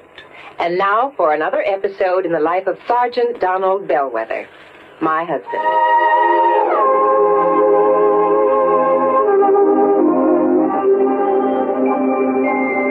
Reba? Reba, where are you? In the kitchen, dear. I'm coming. Donald, what are you doing home so early? Are you sick? No, I'm not sick. I came home early to get some work done, but you're going to have to help me. Help you with what? Well, you got me into this. You're going to have to help me get out. Donald, you're not making sense. What did I get you into? Well, it all started this morning. I walked into the lieutenant's office and I started bragging about how well my wife delivered her speech on safety at the PTA meeting. Aw, that was sweet of you. Yeah, sweet, but the lieutenant was quite impressed. In fact, he was so impressed he assigned me to give a talk on safety tomorrow at the enlisted men's meeting. Well, good for you, Sergeant. You can do it. Well, gee, I don't know, Reba. What'll I say? Well, just say that, well, wait a minute. Here's some notes on traffic accidents. Just read these aloud. Oh, come on. Come on, just try them for size. Well, okay. Men, what if a disaster wiped out every man, woman, and child in Springfield, Illinois? We'd be shocked, wouldn't we? So would the entire world. Yet, a total of 95,000 accidental deaths occurred 2 years ago in the United States. That's about 10,000 more than the population of Springfield, the capital of Illinois. Attaboy, you're doing fine. Now, go on. And don't think the men in uniform are exempt from accidents. In one branch of the service alone, 600 were killed and 5,000 injured in a 12-month period. On many, many days during the Korean conflict, more servicemen lost their lives on the highway than on the battlefield. Wait a minute, Reba. These aren't notes. This is a full speech, all typed and ready. That's right, dear. I wrote it for you this morning.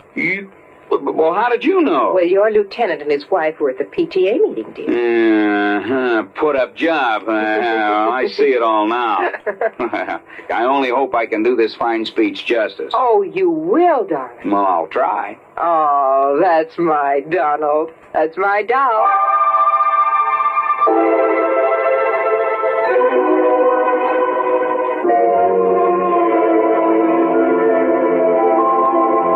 And now, Act Two of yours truly, Johnny Dollar, and the delectable Damsel matter. During the ride from Los Angeles to Balboa in Rip Single's private plane, he admitted to me that he hadn't made all his money in the insurance business. Seems a rich uncle had conveniently died some years before. Lucky stiff. Rip, I mean.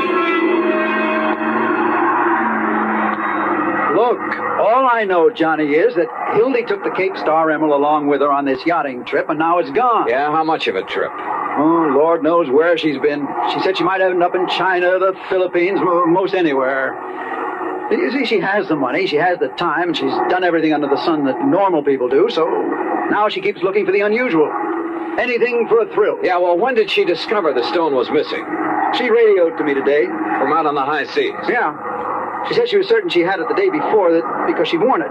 And then when she went to look for it, it was gone. Some member of the crew, do you suppose? I don't know. Maybe she dropped it overboard.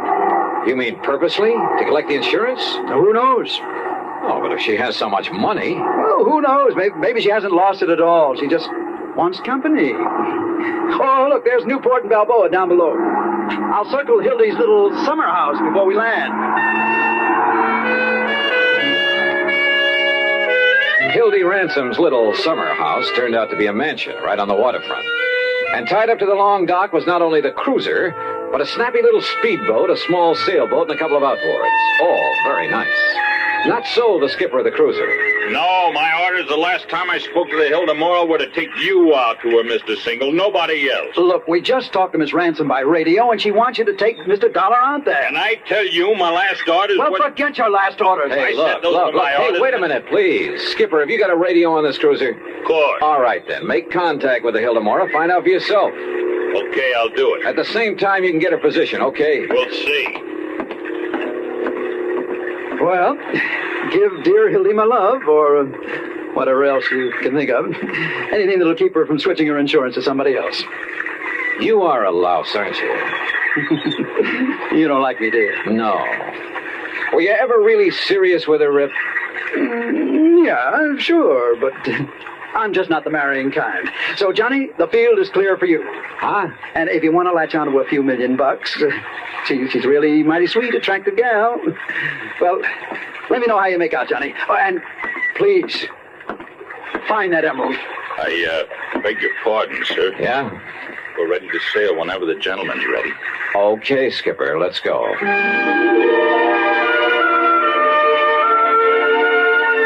The cruiser turned out to be a dilly, luxury from stem to stern.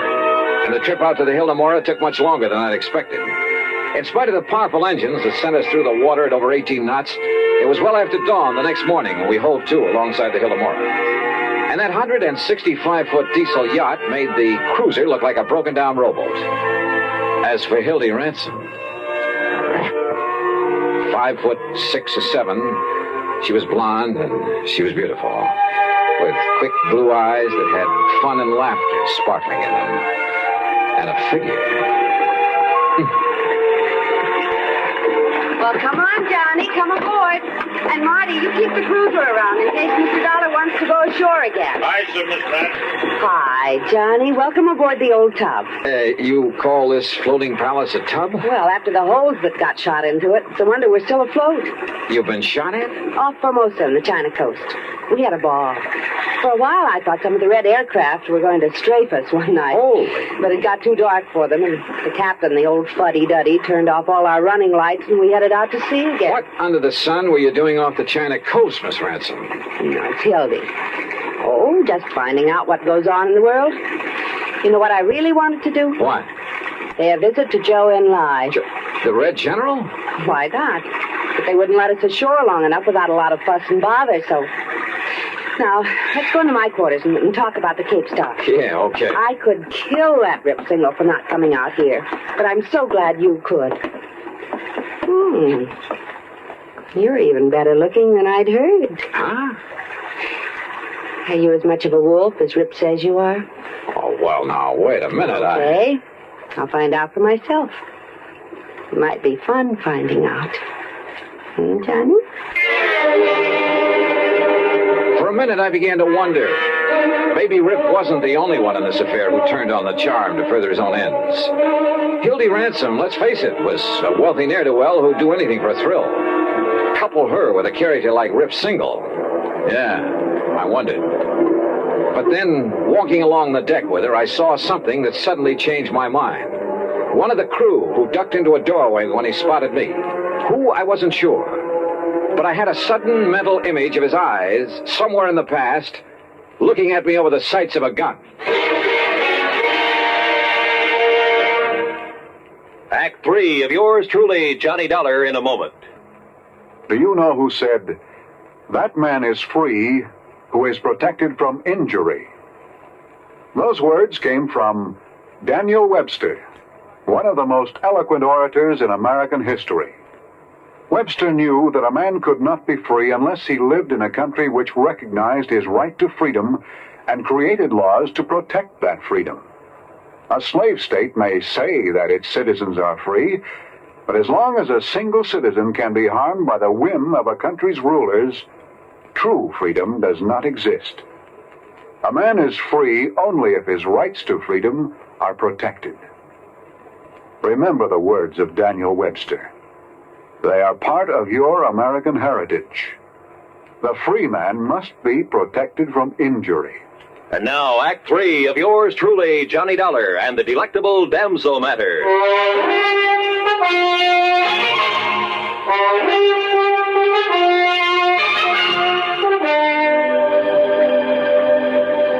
I suppose I could have waited till we got in to report the loss of the emerald, but sit down, Johnny, and I'll have some drinks brought in. Okay, thanks. Now listen. Because of where we've been on this trip, we'll have to go through customs, and there'll be the police and the reporters and so on. And whoever took the Cape Star might have a chance to... What's the matter? That drawer where I kept it. I'm sure I left that closed after I'd hunted for it, and... Excuse me. Johnny. Yeah? Look, it's here. The Cape Star, it's back. You're sure? Yes, of course. Here, look at it. And you're sure it wasn't there before? Of course I am. I turned this cabin upside down. Hildy, this isn't some kind of a gag, is it? What? I mean, you're having me come all the way out here to find something that wasn't lost after all? Johnny! Oh, Johnny, how can you say such a thing? Of course not. But now that you are here, and the star is safe and sound, I think we'll have fun together, Hildy. I've got so tired of the other guests I have on board. That stuffy old Professor Randolph and his boring wife, and Charlie Burton, and that girl he's always fawning over. The Cape Star was actually missing? I swear it, Johnny. All right, then. I still have a job to do. I want to meet these guests of yours. Also, I want to talk to the crew. Of course, Johnny. But later, I'll have some drinks brought in. We can plan ourselves a ball between now and when we put into port. Oh, yes? Miss Ransom. Yes, Captain. One of the men. One of the crew. Name's McCarty. Yes? It looked like appendicitis, ma'am, and I took the liberty of sending him ashore in the cruiser. It'll get there long before we can. Of course, Captain. You've done exactly right. Wait a minute. I'm not so sure of that. Why, Johnny? McCarty, huh? Short, dark, with a scar on his chin? Yes, sir. They've already left. What? Yes, sir. 10 to 1 that McCarty is the man I want. Johnny. Hildy, we gotta stop. A radio call to the cruiser brought no response, and I had a sneaking suspicion the skipper of it had a gun in his back, a gun held by the supposedly sick McCarty.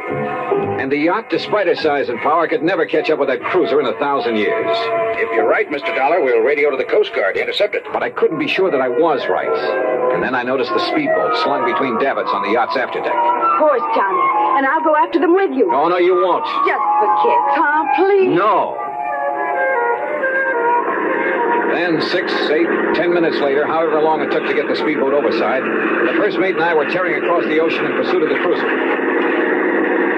That cruiser will do an even 20 knots if the opens are wide, Mr. Dollar. But she's no match for this, baby. And pour it on. Come on, you see him yet? Sure do, dead ahead. Yeah, I see him too. Well, where's the skipper? McCarty's up on the bridge alone. Hey, look out, that puff of smoke. He's shooting at us. Then hang on, I'm going to swerve around. But he'd never hit us at this range anyhow. Stay down low. He might get lucky. You got a gun to answer him? No. Well, there's a very pistol. Use it for shooting up the stress flares. Where is it? This cabinet under the dash. You see it? Yeah, right. It's no match for a 38, but if you can swerve us in close enough, keep swerving. Right. Hey, look. He's having to reload. Then get us in there fast. Here we go. Well, let him have it. Let him have it. Yeah. Hey, you got him. You got him. Come on, give me another load. Here, Dollar, right here. Watch him, huh? He's changing course. Hey, you're right. Look out, he's turning into us.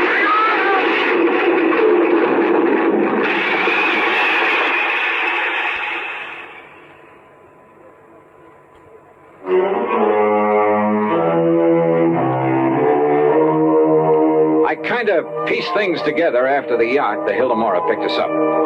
By sheer luck, my shot with a flare gun had struck McCarty full on. He was badly burned. And after the smash-up, the mate had pulled me out of the drink. By then, the yacht caught up with us. And do you know what he was doing, Johnny? That man who called himself McCarty? Oh, hi, Hildy. Smuggling. Narcotics that he picked up in China. Yeah. He knew he'd never get through customs when we came to port, so he stole the Cape Star. Just long enough to make sure the cruiser would come out to us. He knew I'd sent for somebody. Oh, yeah, I get it. Then he played sick to go back on the cruiser. That way he'd avoid customs and the police. Yes, honey. Where is he now? Below, locked up. And after the way you hit him with that flare. Well, now he is sick. Darn it. Darn it.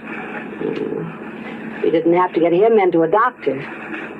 Gee, Johnny, you and I could cruise around and...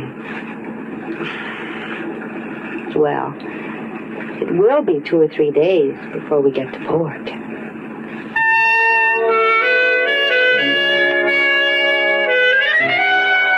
Three days. And what a 3 days. But, oh well. Expense account total, including transportation back to Hartford, $230 even. Remarks? It's funny, isn't it? You never know what you're going to get into when you take on even the most routine kind of case. Yours truly, Johnny Dollar.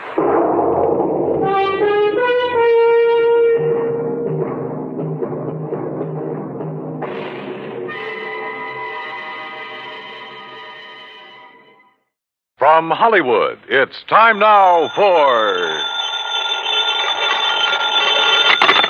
Johnny Dollar. Bert Major, Johnny. Masters Insurance and Trust. Oh, hi, Bert. you know anything about spacemen? Never saw any, if that's what you mean. Neither have I. But I know somebody who thinks he's been contacted by them. Oh, sure. I have some whimsical friends, too. Not funny, Johnny. The company is betting $2 million that this man is either a liar or pulling one of the biggest hoaxes in history. $2 million? That's right. Conrad Billings. Ever hear of him? Billings, Texas Oil, one of the richest men in the country? Right. Presently of California, where he's holed up in an isolated mountaintop lodge, minus a $2 million collection of diamonds he took up there with him. And you insured them? Yes, but not against ordinary theft. What does that mean? Those stones were insured against theft by persons or things unknown on this earth. What? That's right. Holy... You're serious, aren't you? You bet I'm serious. Okay, Bert, I'll see you at your office.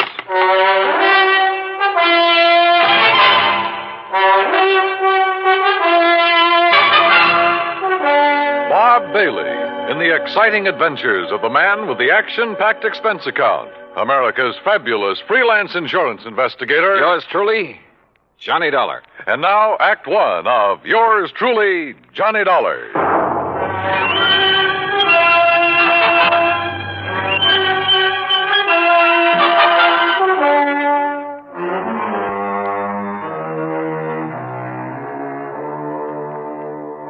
Expense account submitted by Special Investigator Johnny Dollar to the Home Office, Masters Insurance and Trust Company, Hartford, Connecticut. Following is an account of expenses incurred during my investigation of the Diamond Dilemma matter.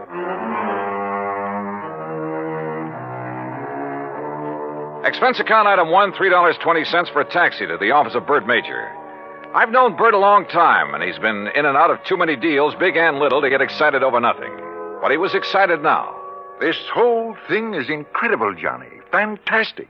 It's utterly impossible for $2 million worth of diamonds to simply vanish into thin air. So it's impossible. But it's happened. The police out there in California state positively that no man on earth could possibly have gotten to those stones. Then, Bertram, tell me all. All right. 2 weeks ago, Conrad Billings called me from his lodge up in Northern California. Said he wanted to insure the diamonds immediately. Over the phone? Over the phone. You're sure it was really he? I'm not that naive. I had the call traced. How come he called you? We've done some business with a wealthy friend of his in Dallas. Recommended. Uh-huh. And he had the stones with him there at the lodge? Yes. And, Johnny, it's one of the most isolated spots on Earth. You're sure he had them there? He loves diamonds, Johnny. Almost to the point of obsession. He plays with them like a kid plays with marbles. Lord knows he can afford to. So you insured $2 million worth of diamond marbles over the phone? I did. And you say you weren't naive. Oh, look, a remote lodge, an eccentric old man, some expensive baubles. A rank amateur could get at him. You haven't listened to me, Johnny. You've missed the point entirely. I wouldn't care if he left the diamonds lying out on his front doorstep. I insured those diamonds solely against theft by persons or things unknown on this earth. That's the exact wording of the policy. And now they're gone? Yes. So, someone took them? Prove it. What? Someone, and not something. Now, why would anybody in his right mind want to insure against theft by other than people? I asked myself that question. My answer was that a billionaire in active command of his business empire must be of sound mind. And if he wants to satisfy a whim and is willing to pay for it, why should my company refuse his money? You think maybe he has an obsession about flying saucers and the people or things who fly them? Who knows? Or what knows? Johnny, you've got to go out there and make some sense out of all this. Who are the contacts so far? The head of his San Francisco office, Norton Shields. The chief of police in Lakeview, about 30 miles from Billings Lodge, and the insured. Okay, I'll call you, Bert, but not from Mars. Expense account item 2, $280, deluxe flight with trimmings, Hartford to San Francisco. A pea-soup fog was rolling up Market Street, and it was 2 a.m. when I finally got to the office of Billings Enterprises and met Norton Shields. He was wide awake, sharp, about 35. Yes, Mr. Dollar, I've been in charge of Billings' West Coast operation for 10 years, with time out for Korea. Pretty young for such a responsibility. Billings hired me because I know the oil business. I learned it young. Uh-huh. You like him? You don't have to like a man just because you work for him. He's shrewd and knows how to make money. But he has foibles. Yes, he has foibles. Diamonds. Have you ever seen them? Sure. Where? Oh, here in the office, at the lodge where he is now, at his home. You're certain he took them up to that lodge? 3 weeks ago tonight, they were spread out right here on this desk. He put them one by one in a chamois bag, put the bag in his pocket. I walked him to his car, and he was driven straight to the lodge. All right. What about the flying saucers, the spacemen, or whatever it is? No, that's a new one. I learned of it when Mr. Major called, disclosed the terms of the insurance, and the fact that the diamonds had been, that they were gone. You haven't talked this over with Billings himself? No, I haven't. Don't you think you should? Why? If he wants me, he'll call me. How do I get to this lodge? I have a company plane and pilot ready to fly you to Clear Lake in the morning. You'll be met there by a car and driver. Anything else you want, call me. Why all the cooperation when you're not even supposed to know what's going on? A good lieutenant knows when to follow orders before they're issued. You're registered at the Mark Hopkins. You better get some sleep. Yeah, I may need it.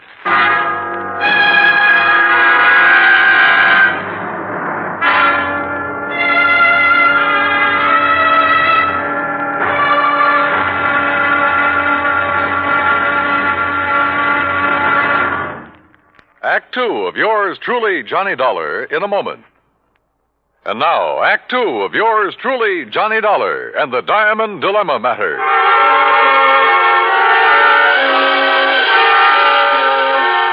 The company plane turned out to be a plush 2-engine amphibian waiting for me at a private dock near the Golden Gate Bridge. The pilot introduced himself, and we headed due north up San Pablo Bay and then northwest past the Valley of the Moon. Then, a few minutes later, we glided in for a landing on Clear Lake, the largest body of water in the state of California. There, I was met by a car and a driver as promised.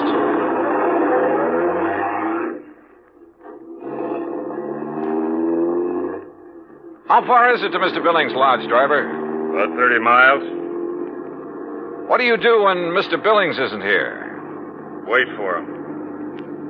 Do you, live at the lodge? Nobody does. Just Mr. Billings. Oh, caretakers? Housekeepers? Anything like that? Just Mr. Billings. Well, surely there must be someone to look after. Look, mister, I'm hired to drive a car. I do it. And that's all. The car twisted and turned through some lush country, then left the highway and climbed a narrow mountain road with signs every couple of 100 yards marked private in big letters. After several miles of this, during which we passed through a couple of gates that had to be opened manually, we came to a high steel wire gate with equally high fencing stretching out in either direction. A small redwood blockhouse squatted inside. The driver made a U-turn, stopped in front of this gate, then reached around and opened the door. This is it, mister. This is it? Yep. Okay, if you say so. But if this is a millionaire's idea... Hey, wait a minute! Huh. Well, if this really is the place, I may as well get... Can't you read? You touch that gate and you'll be electrocuted. What? Your name, Dollar? That's right. Who are you and what's the idea? Speak up. Where were you at exactly 2 o'clock yesterday afternoon? Well, if it means anything to you, I was talking with a man named Bert Major in Hartford, Connecticut. Come in. The big gate swung open, and I gingerly walked through it, as per instruction from the loudspeaker nestled in the wall of the redwood blockhouse. You drive, don't you? Yes. Then get in that car you see there and follow the road. The car referred to by the voice was parked against the blockhouse on the far side. I did as I was told. After a while, the road narrowed to a single track and continued on up the mountain. At one point, there was a solid granite overhang, a sheer drop of 1,000 feet or more, and another gate that opened as I approached it and closed behind me. Finally, I rounded a turn where a fill had been made, and a moment later came out on top. A few 100 yards away, across the terrace top of the mountain, was a charming rustic lodge. I drove over to it.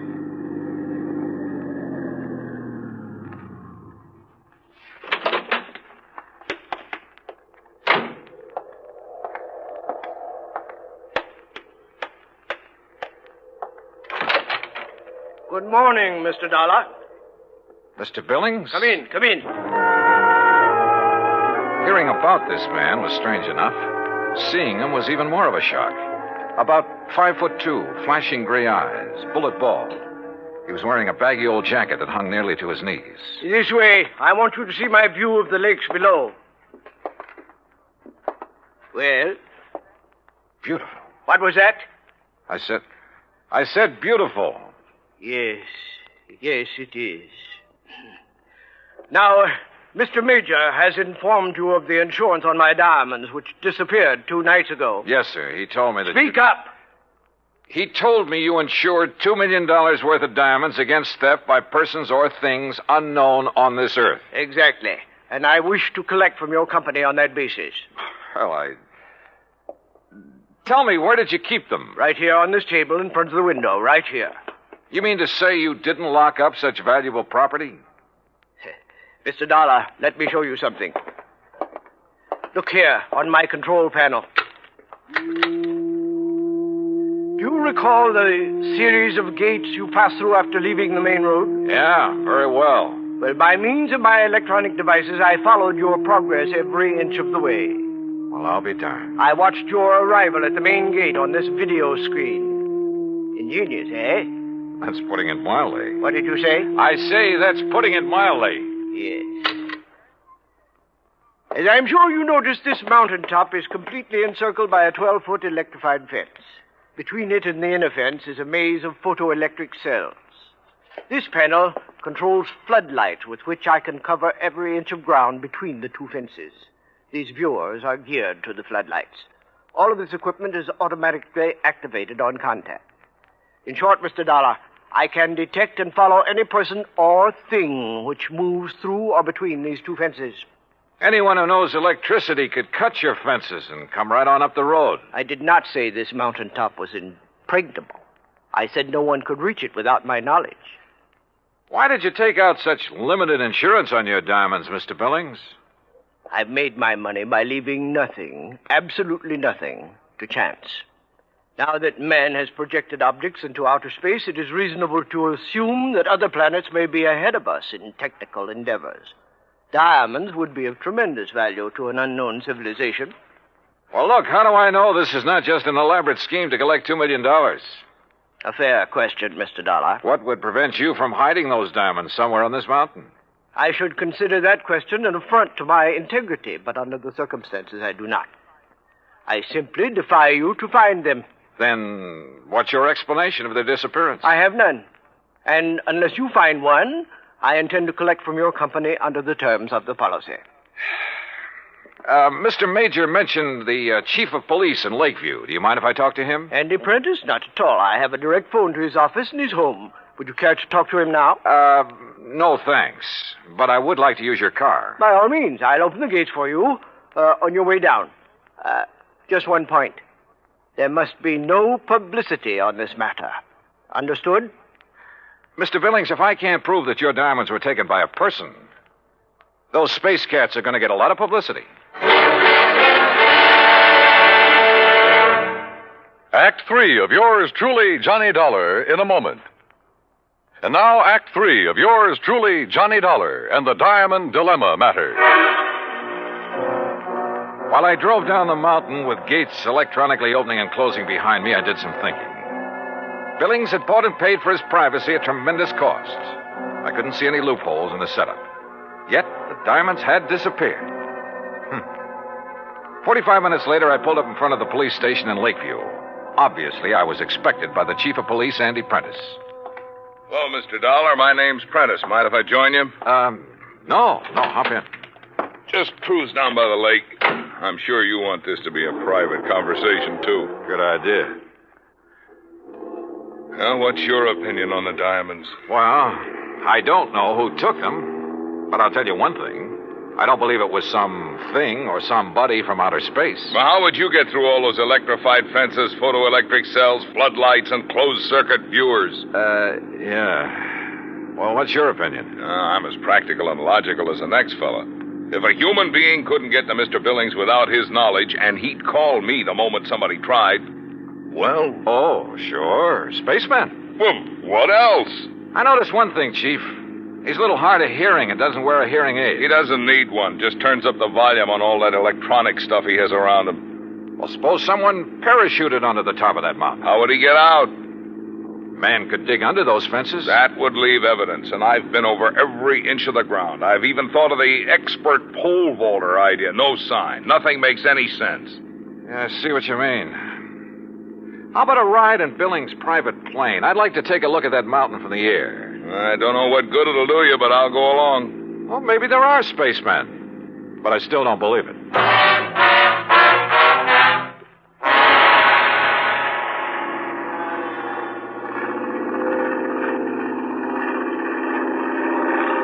We're coming to it now. See the road winding up? And there's the lodge. Yeah.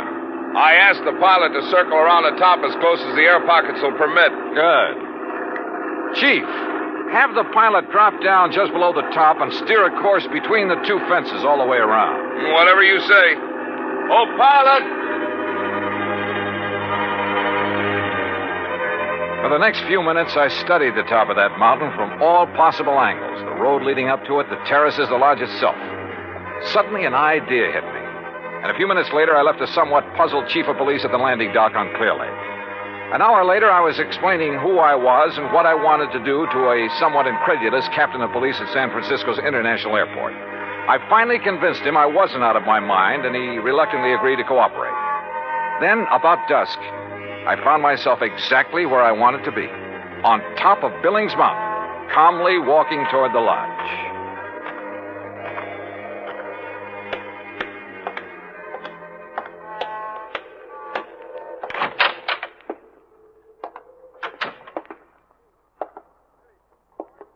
Good evening, Mr. Billings. What? I said good evening, sir. Mr. Dollar. Why, I don't understand. See? No spacesuit. Why, I can't believe it. How did you do it? How did you get here? The same way as the man who stole your diamonds. But this is impossible. Impossible. My electric system gave me no warning. That's because you have it located in the wrong place. What? It's in the two fences and between them halfway down the mountain. Above them, there is one level spot, 50 yards across, that isn't covered by your automatic whistles and bells. But it isn't it's not necessary. Wrong. It's just big enough for a helicopter, which is waiting for me out there right now. A helicopter? You didn't see us because we came in and landed below your line of sight. You didn't hear us because you don't wear a hearing aid. I can't believe it. But you must be right. And you'll have to agree that your diamonds were not stolen by persons or things unknown on this earth. The terms of the policy. Of course, I disallow all claim, but Good. Now, it's none of my business, Mr. Billings, but was your San Francisco manager, Norton Shields, a pilot during the time he was in Korea? Why, yes, he flew rescue missions in a helicopter. Yeah. The company that insured your diamonds against ordinary theft might be interested to learn that. Good night, Mr. Billings. Yes. Good night, Mr. Dollar.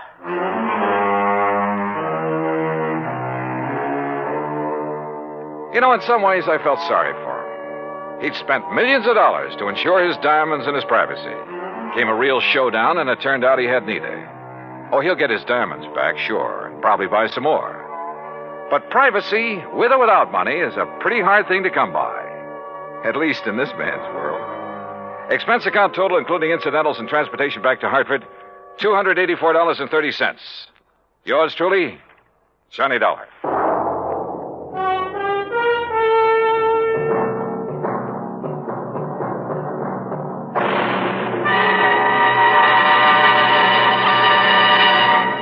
Our star will return in just a moment.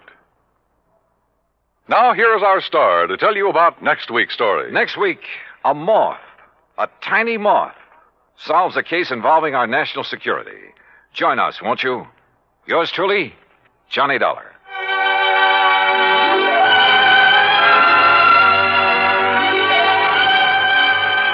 Yours truly, Johnny Dollar, starring Bob Bailey, originates in Hollywood and is produced and directed by Jack Johnstone.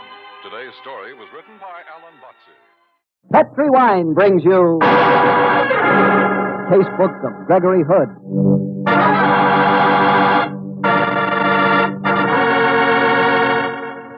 Tonight, the Petri family, the family that took time to bring you good wine, invite you to listen to the story of South of the Border. Another exciting adventure from the Casebook of Gregory Hood. And I'd like to ask you if you know one sure way to turn a simple meal into a regular feast. Just serve that meal with a good Petri dinner wine. Let's say Petri California Burgundy. Petri Burgundy, you know, is the perfect companion for any kind of meat or meat dish.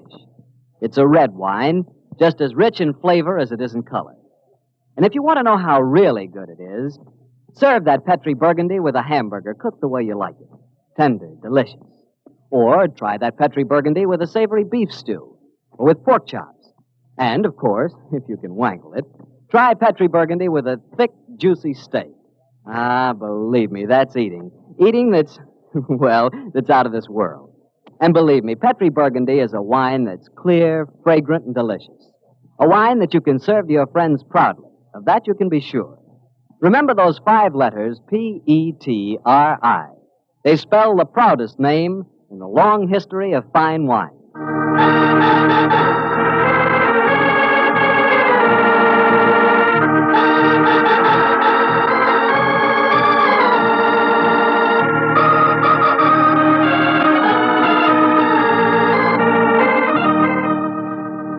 Well, it's Monday night in San Francisco, and we have a date with Gregory Hood and his friend Sanderson Taylor. Tonight's rendezvous is at Gregory's apartment, high on Nob Hill and overlooking the Golden Gate. Let's join him there, shall we? Harry Bartell, how are you? Evening, Sandy. Where's Gregory? Can't you hear him? Oh. Hello, Harry. Evening, Greg. That sounds swell. It is nice, isn't it? Your latest composition? No, this isn't mine, Harry. I wish it were. This is one of Richard Gump's compositions. He calls it Un Cœur Brisé, a broken heart. Seems to me he's something of a rival of yours, Greg. He's a famous importer, and now it turns out he's an amateur composer of distinction, too. Yes, Harry, but don't imagine there's any rivalry between them. They're the best of friends. Oh, there's distinct rivalry between us on the golf course, Sandy. We played this afternoon.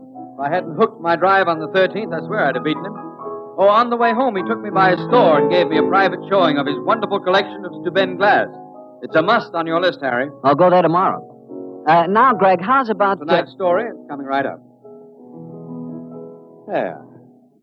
You see, Dick Gump and I work very closely in the importing business. On this particular occasion, we crossed swords with a very slimy dealer by the name of Severin Stackpool. It was to forestall Stackpool that I decided recently to fly down to Mexico City. I'd heard that the Royal Jade Collection of Grozny was for sale, so I decided to be in at the bidding on the ground floor. Well, the Royal Collection of Grozny and Jade sounds pretty impressive, Greg, but, and I don't want to appear stupid, where is Grozny? It's one of the more obscure Balkan countries. The royal family, complete with the priceless Jade Collection, which 4 generations of Groznian rulers had been assembling, left the country and came to Mexico City, but I'll come to that in a moment. As soon as I heard about the Jade Collection, I naturally got in touch with Dick Gump. As you know, he has one of the finest collections of jade in the world. But Dick was tied up, so he arranged to purchase the stuff jointly. Sandy and I lost no time in hopping the next plane south. When we landed in Mexico City, it was one of those cool, fresh days, bright sun, but no oppressive heat.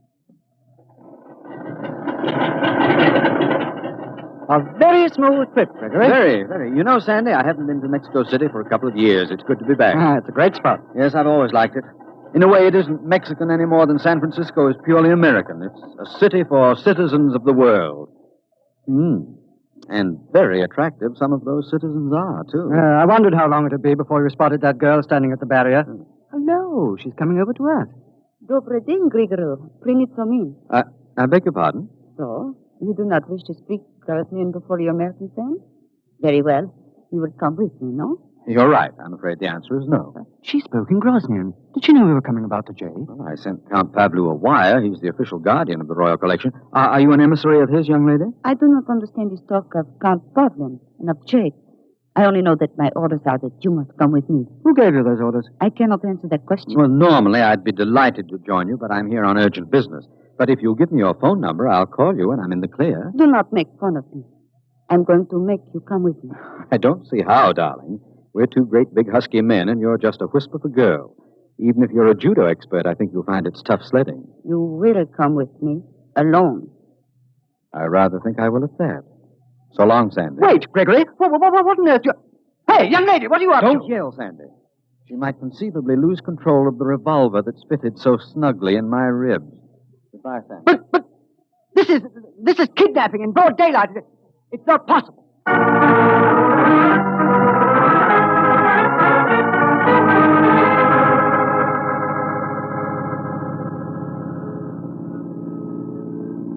Where's your chauffeur driving us? To the house of Prince Petru. Where else? Who is he, and why are we going there? Oh, you know as well as I do.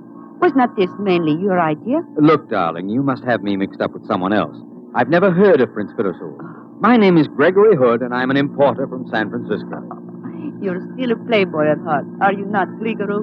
Sure, but I'm not your Gregory. By the way, what's your name? You know it as well as your own. Yes, but as my name seems to be a matter for discussion, it would be simpler if you told me yours. My name is Maria Craig. And your nationality, Maria? What game do you play, Gregory? I am Groznian, of course, just as you are. As I am? This begins to make Alice in Wonderland look like a whodunit. Now listen, Maria, this is... Gregory. We arrive at Prince's house. Follow me. And no tricks, please. As you remember, I am not an amateur with a revolver. Ah, Prince Firisol is waiting at the door. He will be so happy to see you again. Gregory, my dear boy. Come in. I've been waiting your arrival with such anxiety. You mean you recognize me, too? What rubbish are you talking? How could I fail to recognize you, Gregory? Come in, my boy. Come in. I have so much to tell you. We will go into my study. You wish me to stay, Prince Firisol? No, Maria, you may leave us. And you have done well, my child. You brought him here most speedily. I am pleased with you. Thank you, Prince Firisol. And now, my dear Gregory, let me look at you. It warms my old heart to see you. You must allow me an embrace. Look, this is all very touching, but will you give me some faint idea of what goes? You have me kidnapped at the airport. Oh, that pains me to have to do that, my dear Gregory, but I could take no chances. You know how difficult it has been for me to handle you in the past. Let me ask you one simple question, Prince. Who the heck do you think I am? Who should I think you are? I, your old and trusted Prime Minister. Prime Minister? Who should you be but Gregory the 16th, hereditary King of Groznia?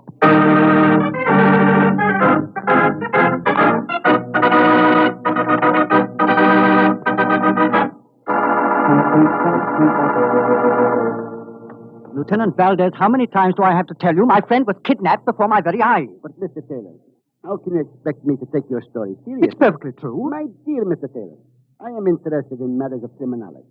I know the activities of Mr. Gregory Hood. I also have heard of his, shall I say, his extracurricular activities. What do you mean, Lieutenant? He is notorious lady killer, I understand. Well, what's that got to do with it? A great deal, I am sure. You have told me he neglects his business to go off with a beautiful girl and then invents the absurdly thin story that he is being kidnapped. Should I concern myself or my men with your friend's love life? I insist that you try and locate him, Lieutenant. I'll appeal to the consulate. I doubt that Mr. Hood will thank you for your interference. Now, Mr. Taylor, I'm afraid I must say goodbye to you. I have serious work to attend to.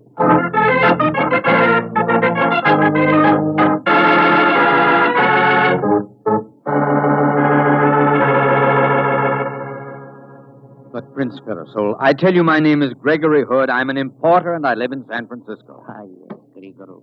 We are used to your many ingenious disguises and alter egos. But the time has come when you can shirk your royal responsibilities no longer.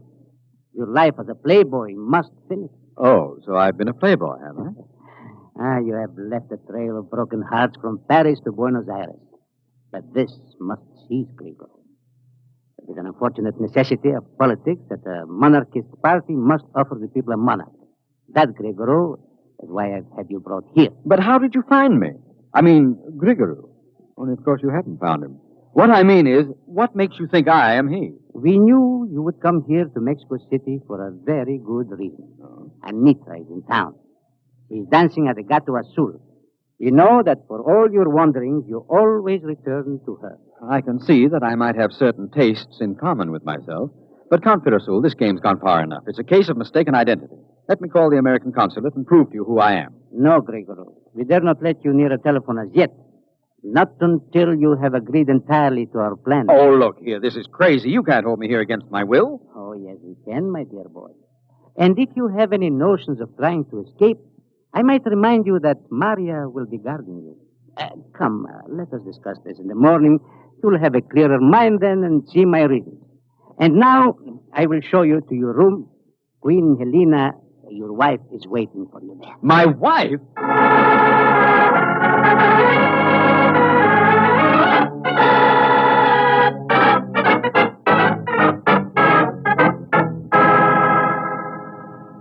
You are comfortable in our hotel, Mr. Taylor? Yes, thanks. As comfortable as a man can be when his best friend's disappeared. Haven't been any messages, have there? No, Mr. Taylor. You have reported his disappearance to the police? Yes, and they won't take me seriously. Nor will the consulate. Excuse me. Hotel Cerveceria, San Francisco. Mr. Gregory Hood? Just a moment, please. San Francisco is calling Mr. Hood. I'll take the call. You can take it in the booth over there, senor. Very well.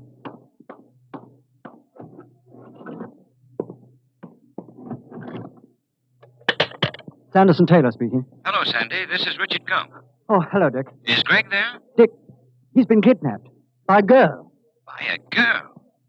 Sandy, is that Mexican sun a little too hot for you? I'm not kidding, Dick. The girl had a revolver in his ribs. I've been going absolutely frantic. Neither the police nor the consulate will take me seriously. Well, look, Sandy, the vice consul is a friend of mine. I'll call him as soon as I hang up. But in the meanwhile, I've news for you. I just got a tip that Savor and Stackpool got wind that you and Greg left on that Grosnian Jade deal. He flew out in a chartered plane 4 hours ago. You must find Greg and tell him to close the deal as soon as it's humanly possible.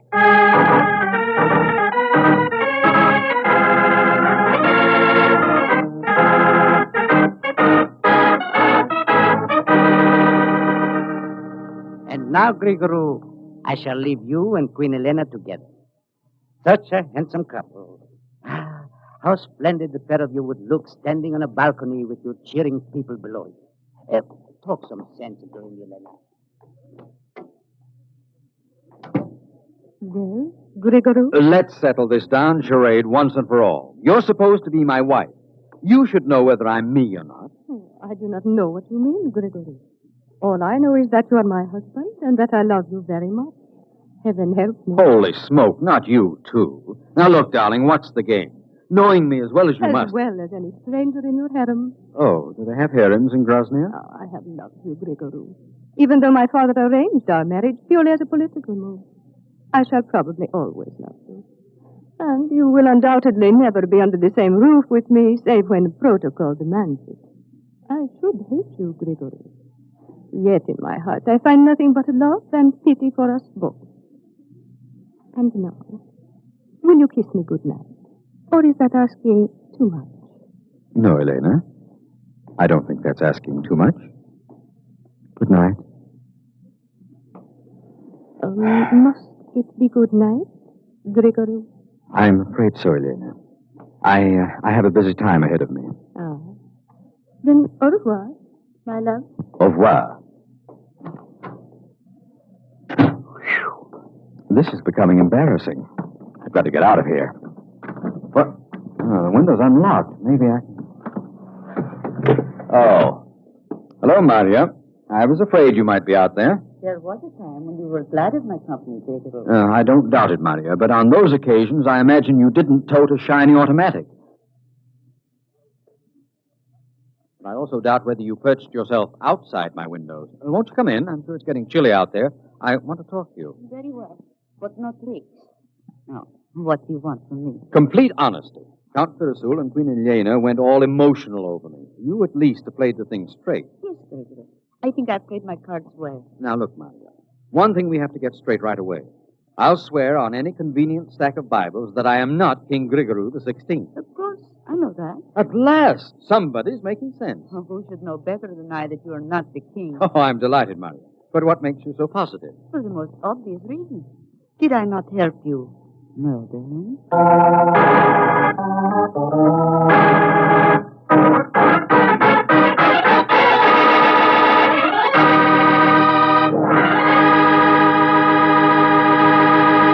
You'll hear the rest of Greg. Gregory Hood's story in just a second. Just time enough for me to say a good word about a good white wine, Petri California Sauterne. Petri Sauterne is a delicate wine, golden in color, with a marvelous subtle flavor. One sip and you'll know that you've discovered the kind of wine you've long looked for. And wait till you sample that Petri Sauterne served with chicken. Ah, what a combination. And Petri Sauterne is not only great with chicken, but it's swell with any kind of fish or seafood, too. You just taste that Petri Sauterne and see what I mean. To be sure you get a good wine, be sure you get Petri wine. Well, Greg, this is one of the screwiest stories I ever heard. It sounds it, doesn't it, Harry? Yet it's perfectly true. It seems to me like a double case of mistaken identity. That's the way it seemed to me at the time. I figured that Maria had had a boyfriend who was a double for the real king. They had murdered the king and placed me, that is, the boyfriend, in his stead. Mm-hmm. Now they were deliberately letting me, that is, him, be found by the monarchist party to go back to Grozny and reign. As pretty a little mix-up as ever I heard. How did you get out of it? Well, as Maria made her remarkable statement, I had a sudden inspiration, Harry. I saw a way to play the impossible. Of course I know you're not the real king. Did I not help you murder him? You helped me to... Maria, you may be right at that. I may be. Gregory, whatever may have happened to your memory, I can assure you that I have not forgotten. I can't understand myself. My mind, it's been confused lately. I can't seem to remember things properly. Do you suppose... Could I really be the man you think I am? Am I suffering from amnesia? Oh, you poor darling, of course. That explains why you've been acting so strangely. That must be what's wrong. Maria, you have to help me regain my memory. Of course. But what can I do? I've often heard that a sudden shock can do the trick. Perhaps if I fired this revolver and screamed that you're trying to escape... No, darling, that's a little too violent. I feel that a more psychological treatment might be better. Tell me, Maria, I gather that my past has been a trifle sticky. Which of the women in my life were the closest to me? That is not hard to answer. Anitra, the dancing girl. Oh, yes, Prince Vidasol mentioned her. And she's in Mexico City at the moment, I understand. Yes, she's dancing at the Gato Azul. We know that you would not be able to keep away from her. Always, in whatever country you have been and with whatever women, you have always come back to Anitra. She sounds sensational. She's a devil. She knows that you killed the king, and yet she gave her heart to you before even his funeral had taken place. I'm even more of a cad than I thought. But look, Maria, you want to help me get my memory back, don't you? Yes, I will help you. Well, you're my bodyguard. Now, you escort me to the Gato Azul, and let me take a gander at Anitra. Maybe my memory will come back. Perhaps I will, Gregory. But I shall keep this revolver handy. Okay, Maria. By the way, you still call me Gregory. If we are supposed to have bumped off King Gregory, how come I still have his name? Because it was agreed you would adopt the name. Your real name, when you served the prison term in 1937, was Stephen Ratnick. Something new has been added. So I served a prison term, did I? Curiouser and curiouser. What was my crime? Perhaps it will help your memory if I show you a copy of your police record, Gregory. I have a photostatic copy made from the file. Here. The photograph is an exact likeness. Hello. See these fingerprints on the record? Are these supposed to be mine? But of course. Then this, my sweetheart, is an occasion when you're in line for something of a shock. Now, here's my driving license. I want you to compare the two prints. I'm very much afraid you'll find there's a slight discrepancy. No, Gregory. The prints are identical. What? Let me see that. You must be quite... Holy smoke!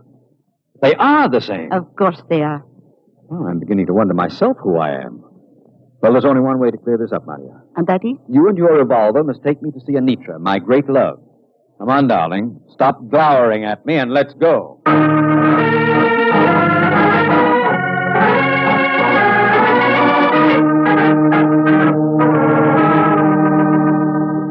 Lieutenant Valdez, this is the fourth time I've come to you tonight. And this time, Mr. Taylor, I must apologize. Perhaps I was unduly skeptical.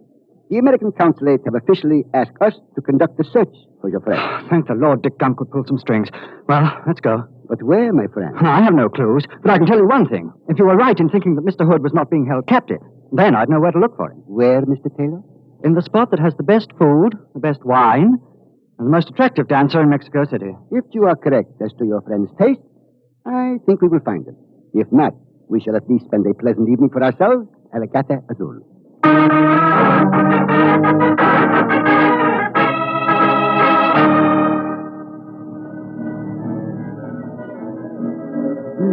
like the gato azul, Gregory? Very shiny, very smooth, very nice. While we're waiting for Anita to appear, could I interest you in a rumba? Not this time, Gregory. You are too full of tricks. If you do not dance, I retain better control of my revolver. A very conscientious escort, aren't you, darling? It's lucky I'm fairly scrupulous. My old father used to say that...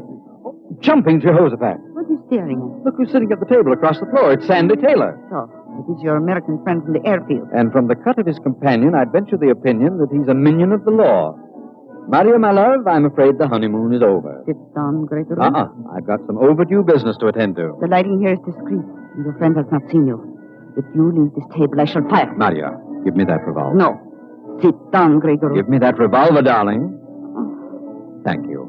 I am a weak fool. I could not do it. I could not shoot you, even when they... We'll talk about them later. Come with me, Maria. You're a good girl, and if what I think is true, you may not be too safe. Come on, we'll cut through here. Hi, Sandy. Gregory. Great Scott, man, I've been worried to death about you. I've been a little worried about myself, too, Sandy. This is Lieutenant Valdez of the police. Mr. Hood, I'm proud to meet you. And I'm very relieved to meet you, Lieutenant. I need a little police protection. Please introduce me, Gregory. There's no time for that, darling. Right now, we're all going over to talk to Count Pavlu and see if we can buy some jade. Then we'll come back here and do a little celebrating.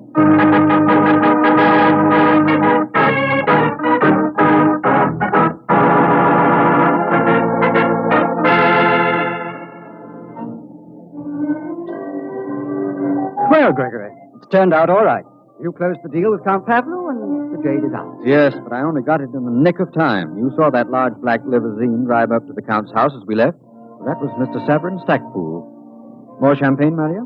Thank you, Gregory. How about you, Lieutenant Valdez? Since I am no longer on duty, thank you, Mr. Hood. Gregory, I've got a million questions to ask you. Yes, I thought you might be curious, Sandy. And I, Mr. Hood, as a humble member of the police force, am a little curious, too. Here we are back again in the Capital Azul, and still I do not know what happened.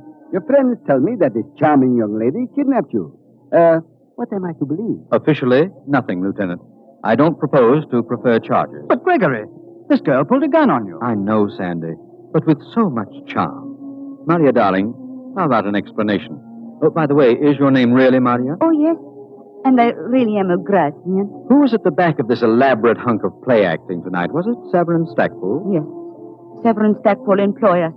You know that he have to prevent you seeing Count Pavlo until he arrive here and close the deal.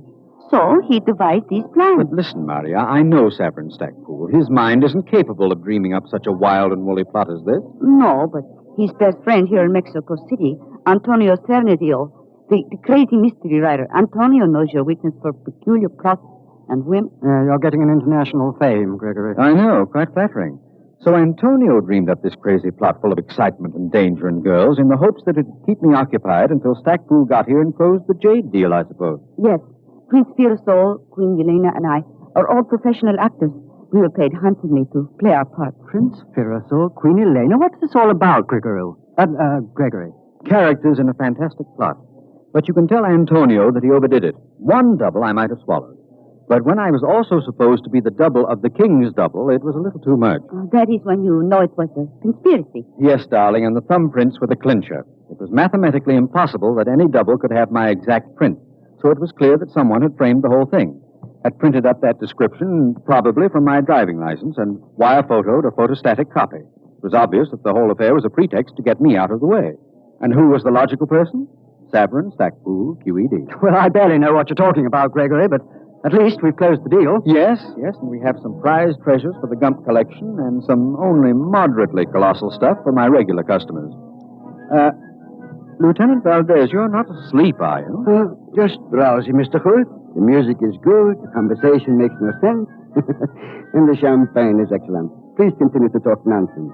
It is so soothing. A very sound point of view. How about you, Maria? Gregory, I'm worried about Severin Stackpool. He's a dangerous man, and when he knows that I have failed him... Very true, Maria. He isn't going to like you a bit. I'm afraid I have a duty to you for the rest of my stay in Mexico City. A duty to me? What is it? From here in, Maria, our roles are reversed. From now on, I am your bodyguard, day and night. Oh, Gregory.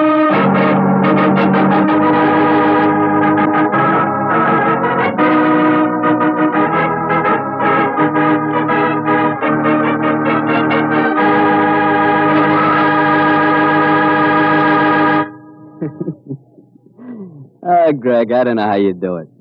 You know, your stories get better all the time, but you, a king. Harry, when you say that, don't smile.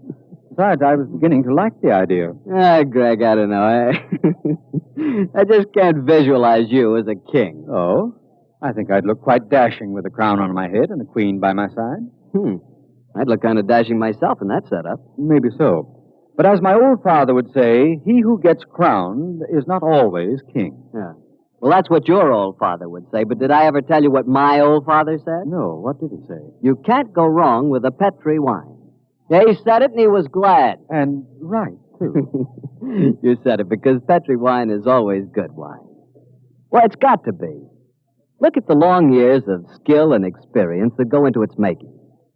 The Petri family has been making wine for generations. Winemaking is their heritage. A heritage handed on down from father to son, from father to son. So you can take it for granted that the Petri family really knows how to turn luscious, sun-ripened grapes into clear, fragrant, delicious wine. And you can take it for granted, too, that the name Petri on a bottle of wine is more than a trademark. It's the assurance of the Petri family that every drop of wine in that bottle is good wine. You just can't go wrong with Petri wine because Petri took time to bring you good wine. Well, Greg, which story out of your casebook are you going to tell us next week? Next week, Harry, I'm going to tell you of a strange adventure that Sandy and I had last fall when we flew up to Yosemite on a fishing trip. It concerns some brook trout that I cooked under the starlight, an uninvited guest, and a sudden tragedy. See you next week, Harry.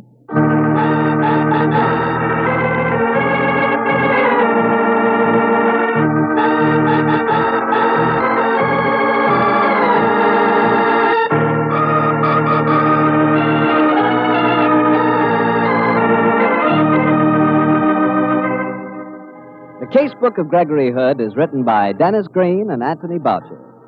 Original music composed and played by Dean Foster. Gail Gordon plays the part of Gregory Hood, and Sanderson Taylor is played by Carl Harbert.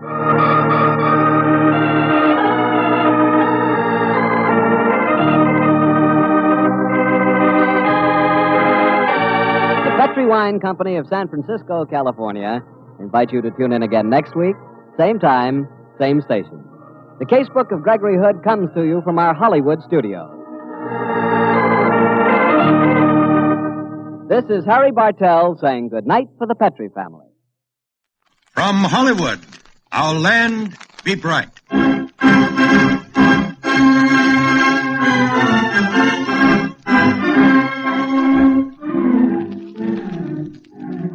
Long may our land be bright, with freedom's holy light. Protect us by thy might, great God, our King.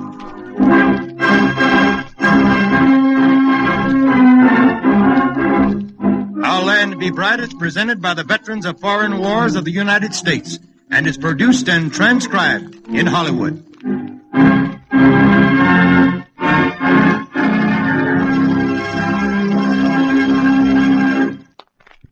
This is Herbert Marshall speaking from Hollywood. I speak in behalf of the veteran, any veteran, who has a problem and needs advice. You know, it's not just enough for Uncle Sam to give an ex-serviceman a sum of money and say, go and spend it. The average veteran can do that himself, sometimes too easily while it lasts. Sooner or later, however, we all come to the crossroads. Shall we take one path or the other? The high road or the low?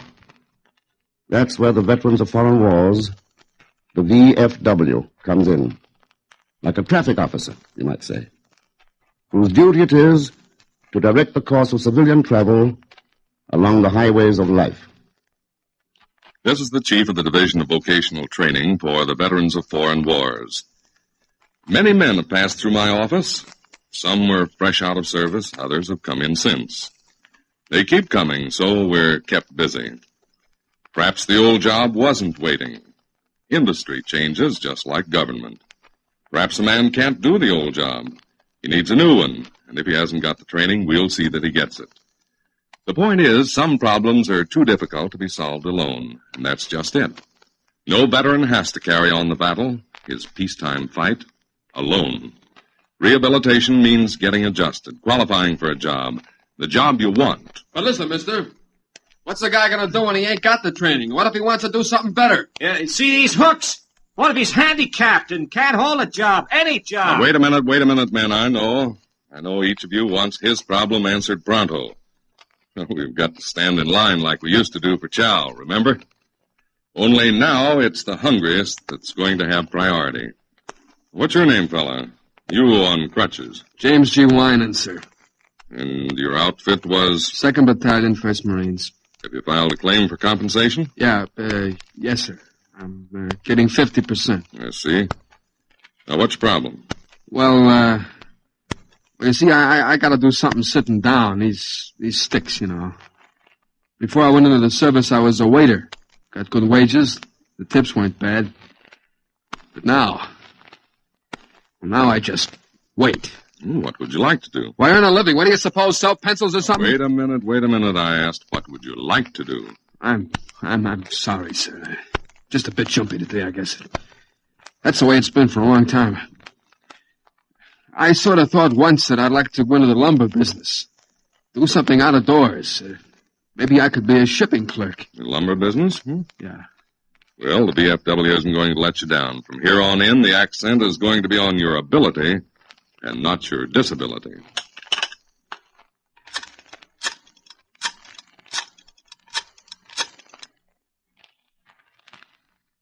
Hello? Veterans Administration? Connect me with the office of the Vocational Guidance Center, please. Hello, Jim? This is the chief of the Division of Vocational Training at the VFW. I'm sending a man around who wants to work out of doors. Yeah, says he'd prefer the lumber business. He'll tell you the rest. 10 o'clock tomorrow morning? Right. That's okay. That's a date.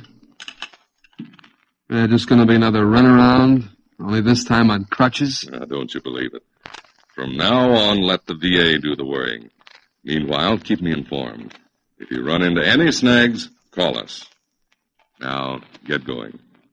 You mean it's as easy as all that? Say, thanks. Next.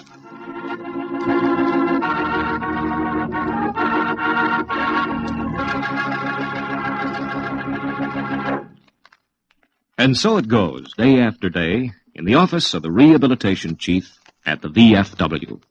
No two cases are alike, and temperaments differ. Some men are out of work. Others need vocational training for new jobs. And some, a few, have to start from the bottom. Because, well, that's where their spirits have sunk. Handicapped in one way or another, perhaps they haven't quite recovered spiritually and need readjustment. Well, just like a car that needs a tune-up before it starts to hum again. But let's open another door. My name is Fred Gleason. I'm one of the disability claims consultants with the National Rehabilitation Service of the VFW. Our government has provided many types of benefits for ex-servicemen and women and for their dependents. But the most important of these is disability compensation, usually referred to as pension. This is a benefit that reaches the disabled veteran himself. It's paid by the government for wounds or disease incurred in line of duty and varies with the degree of injury. We specialize in assisting vets with their claims for this type of benefit. To illustrate just one phase of this work, let's visit the Department Service Office of the VFW in Los Angeles, where Fred Gleason is interviewing a veteran. You Mr. Gleason? That's right. Well, I was in the infantry? Yeah, that's it. Okay, so what? Well, so my leg's been hurting like that. It's been hurting something fierce, and besides, I got home troubles. Debts? Yeah, debts.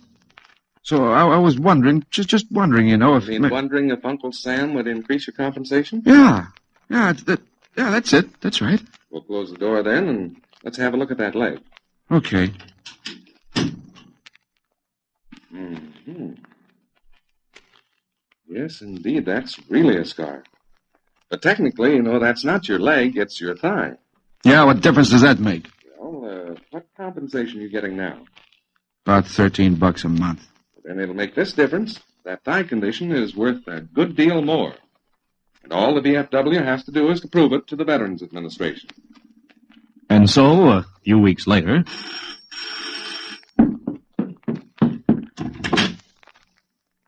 Oh, Mr. Peterson in? Yes, he's my husband. Joe, the postman has a letter for you. It's from Uncle Sam. Must be something special. All right, honey, wait till I get my walking stick.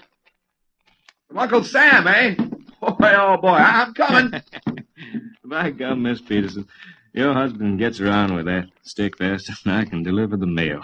You ought to be postman like me. Well, there's one nice thing about Joe. He's never let that old leg wound get him down. Where is it? Where is it? Oh, yeah, thanks. Anything for me to sign for? No, that's all. Oh, good day to you. Thanks a lot.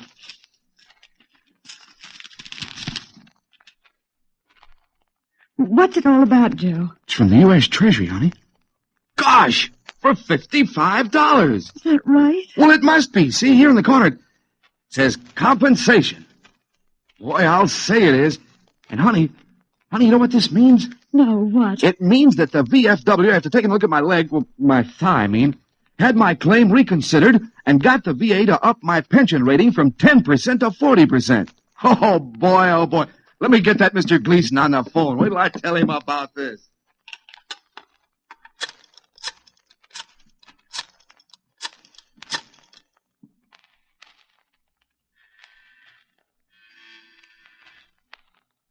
Veterans of Foreign Wars, good morning. Oh, can I speak to Mr. Gleason, please? Mr. Fred Gleason? Yes, ma'am. Just a moment, please.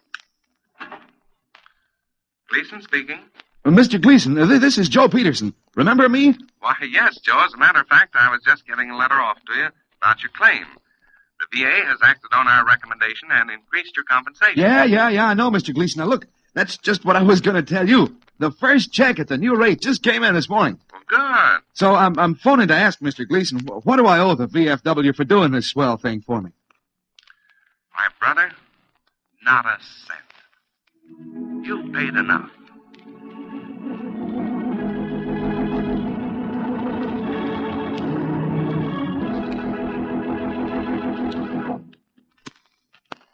And now, folks, behind the next closed door, there's a very special case.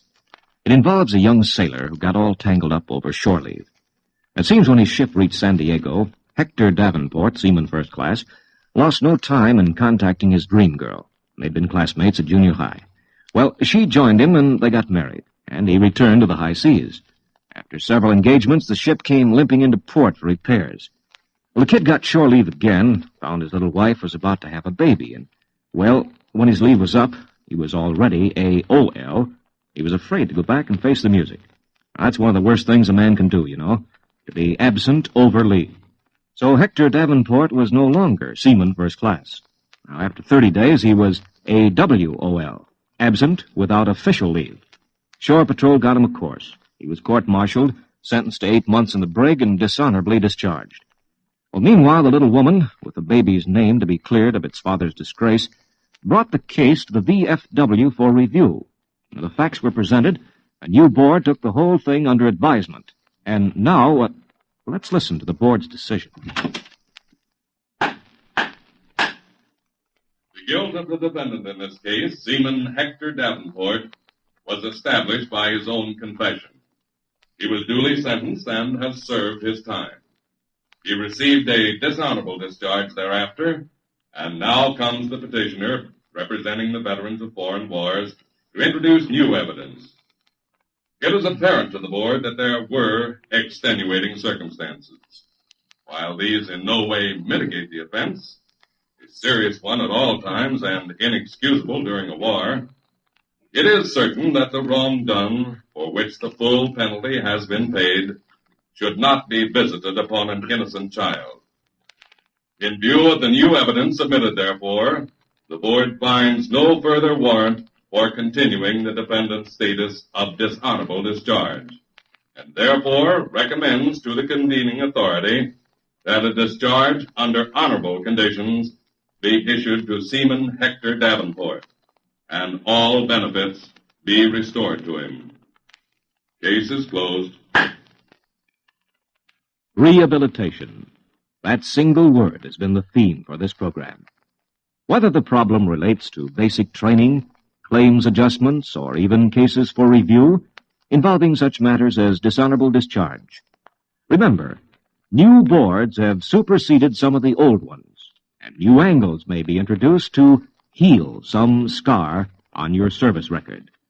But the further away you get from the war, the harder it may be to prove your claim. So time is of the essence. Get out your discharge papers and anything else that may have a bearing or throw light on whatever perplexes you now. Take it up with the nearest post of the veterans of foreign wars and help our land be bright. This is Herbert Marshall again in Hollywood. Be listening again next week for another program in this great Veterans of Foreign Wars radio series.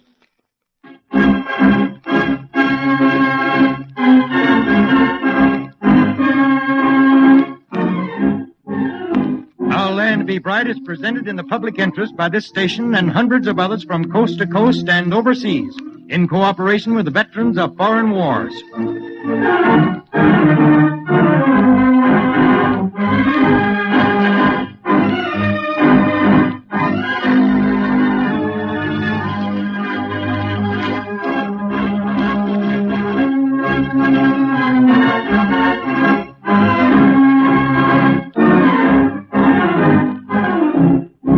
Until next week, and always, long may our land be bright, with freedom's holy light. Protect us by thy might, great God, our King.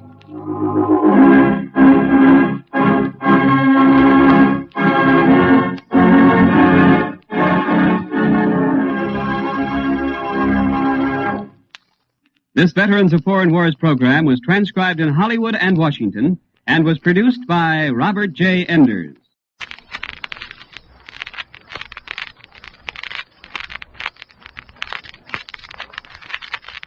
Good morning, this is Orson Welles speaking.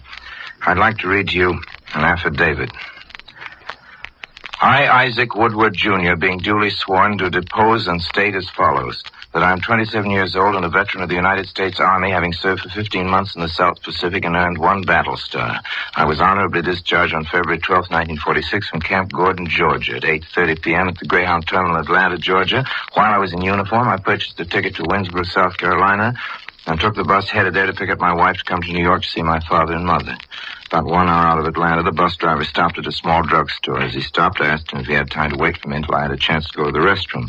He cursed and said no. When he cursed me, I cursed him back.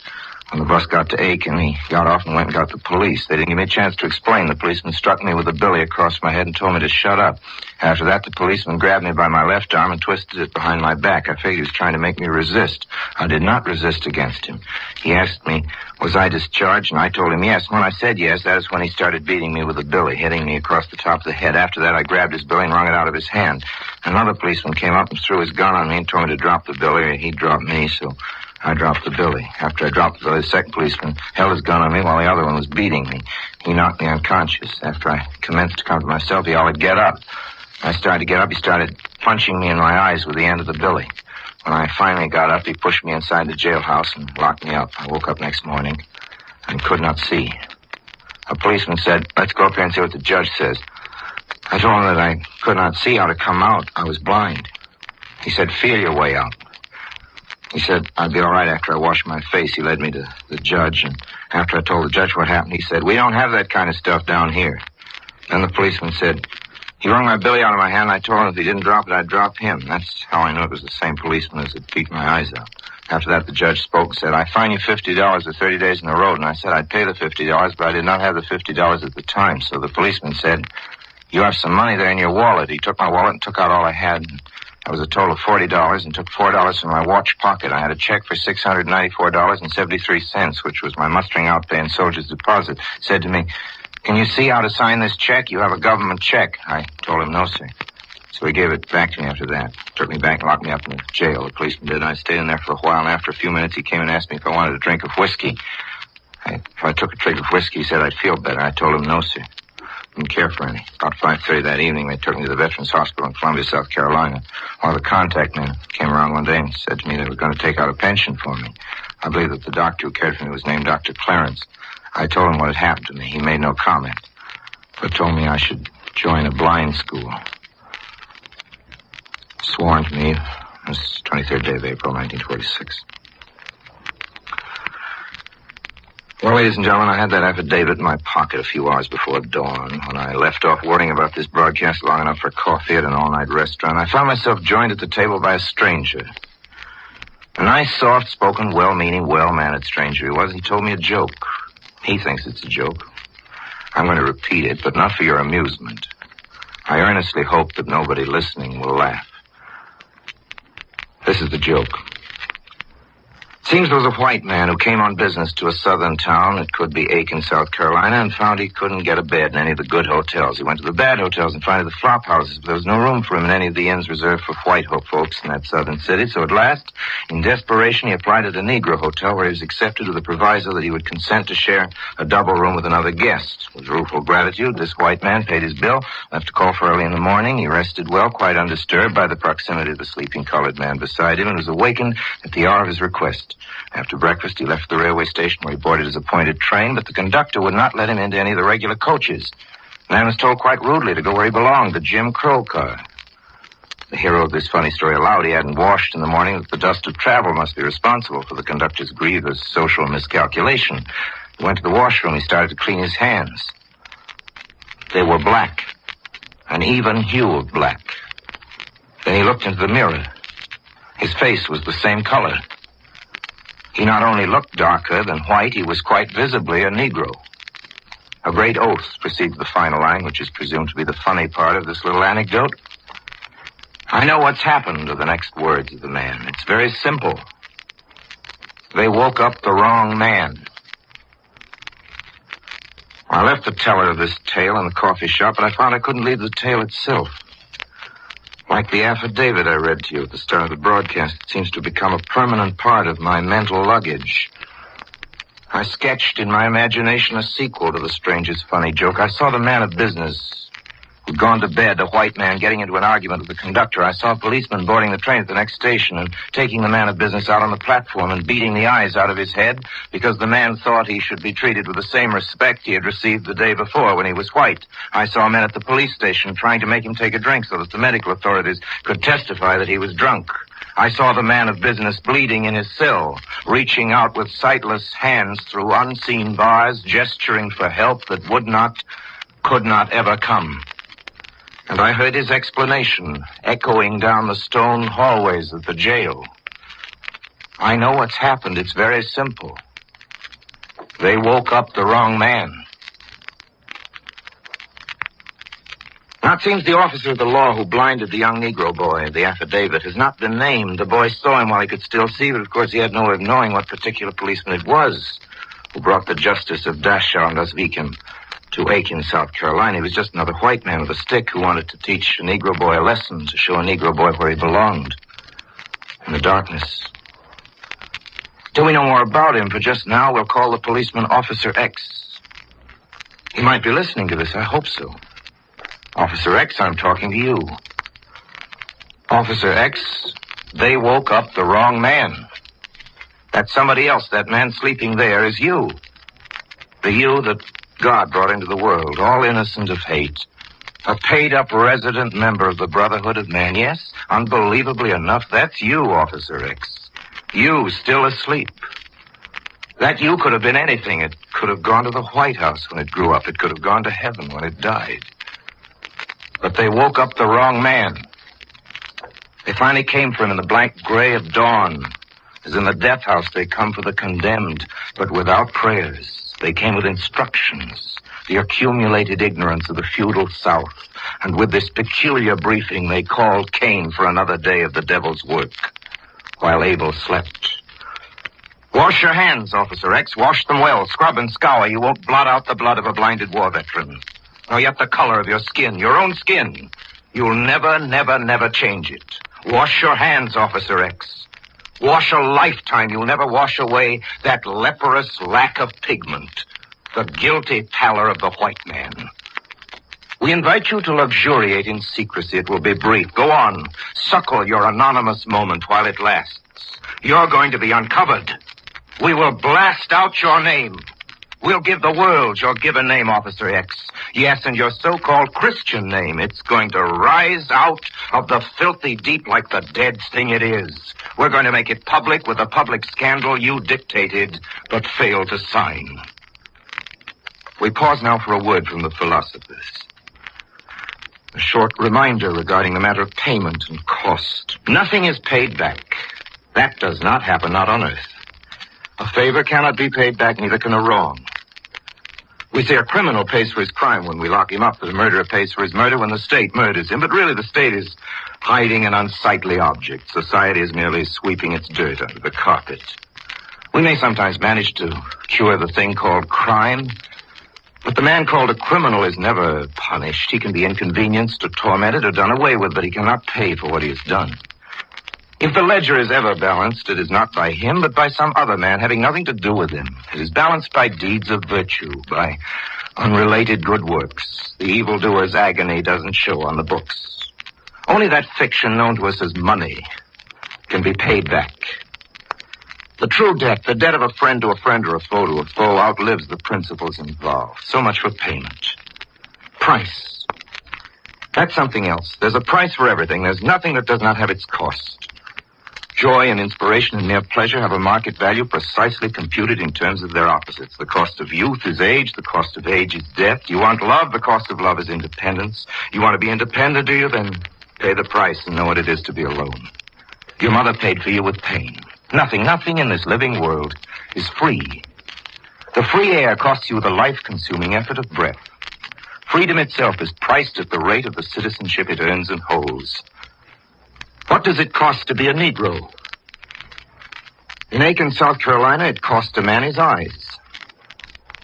What does it cost to wear over your skeleton the pinkish tint officially described as white? In Aiken, South Carolina, it cost a man his soul.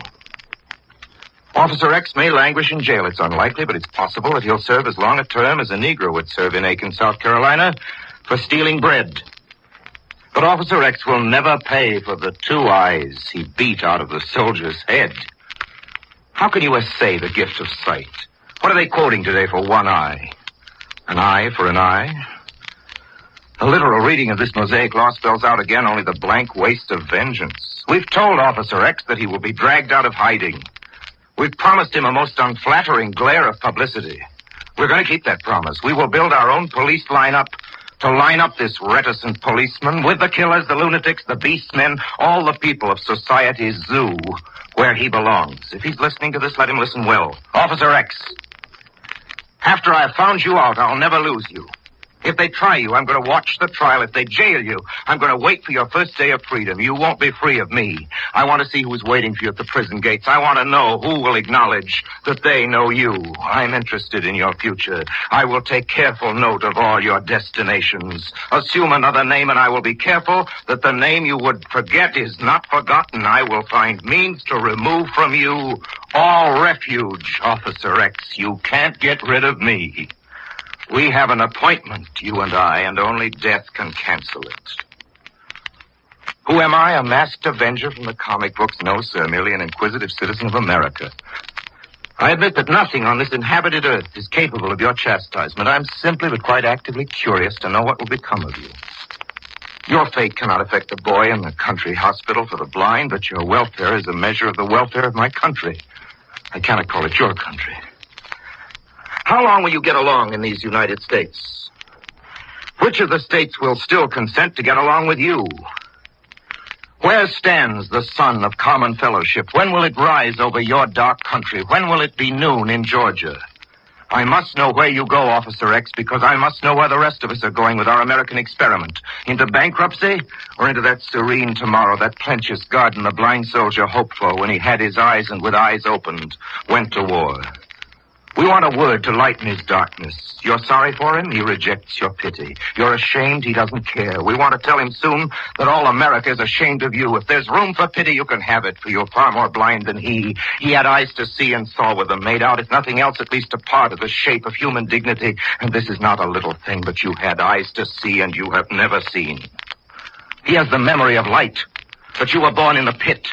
He cannot grow new eyes to open the world again for his poor bruised head. Never. No.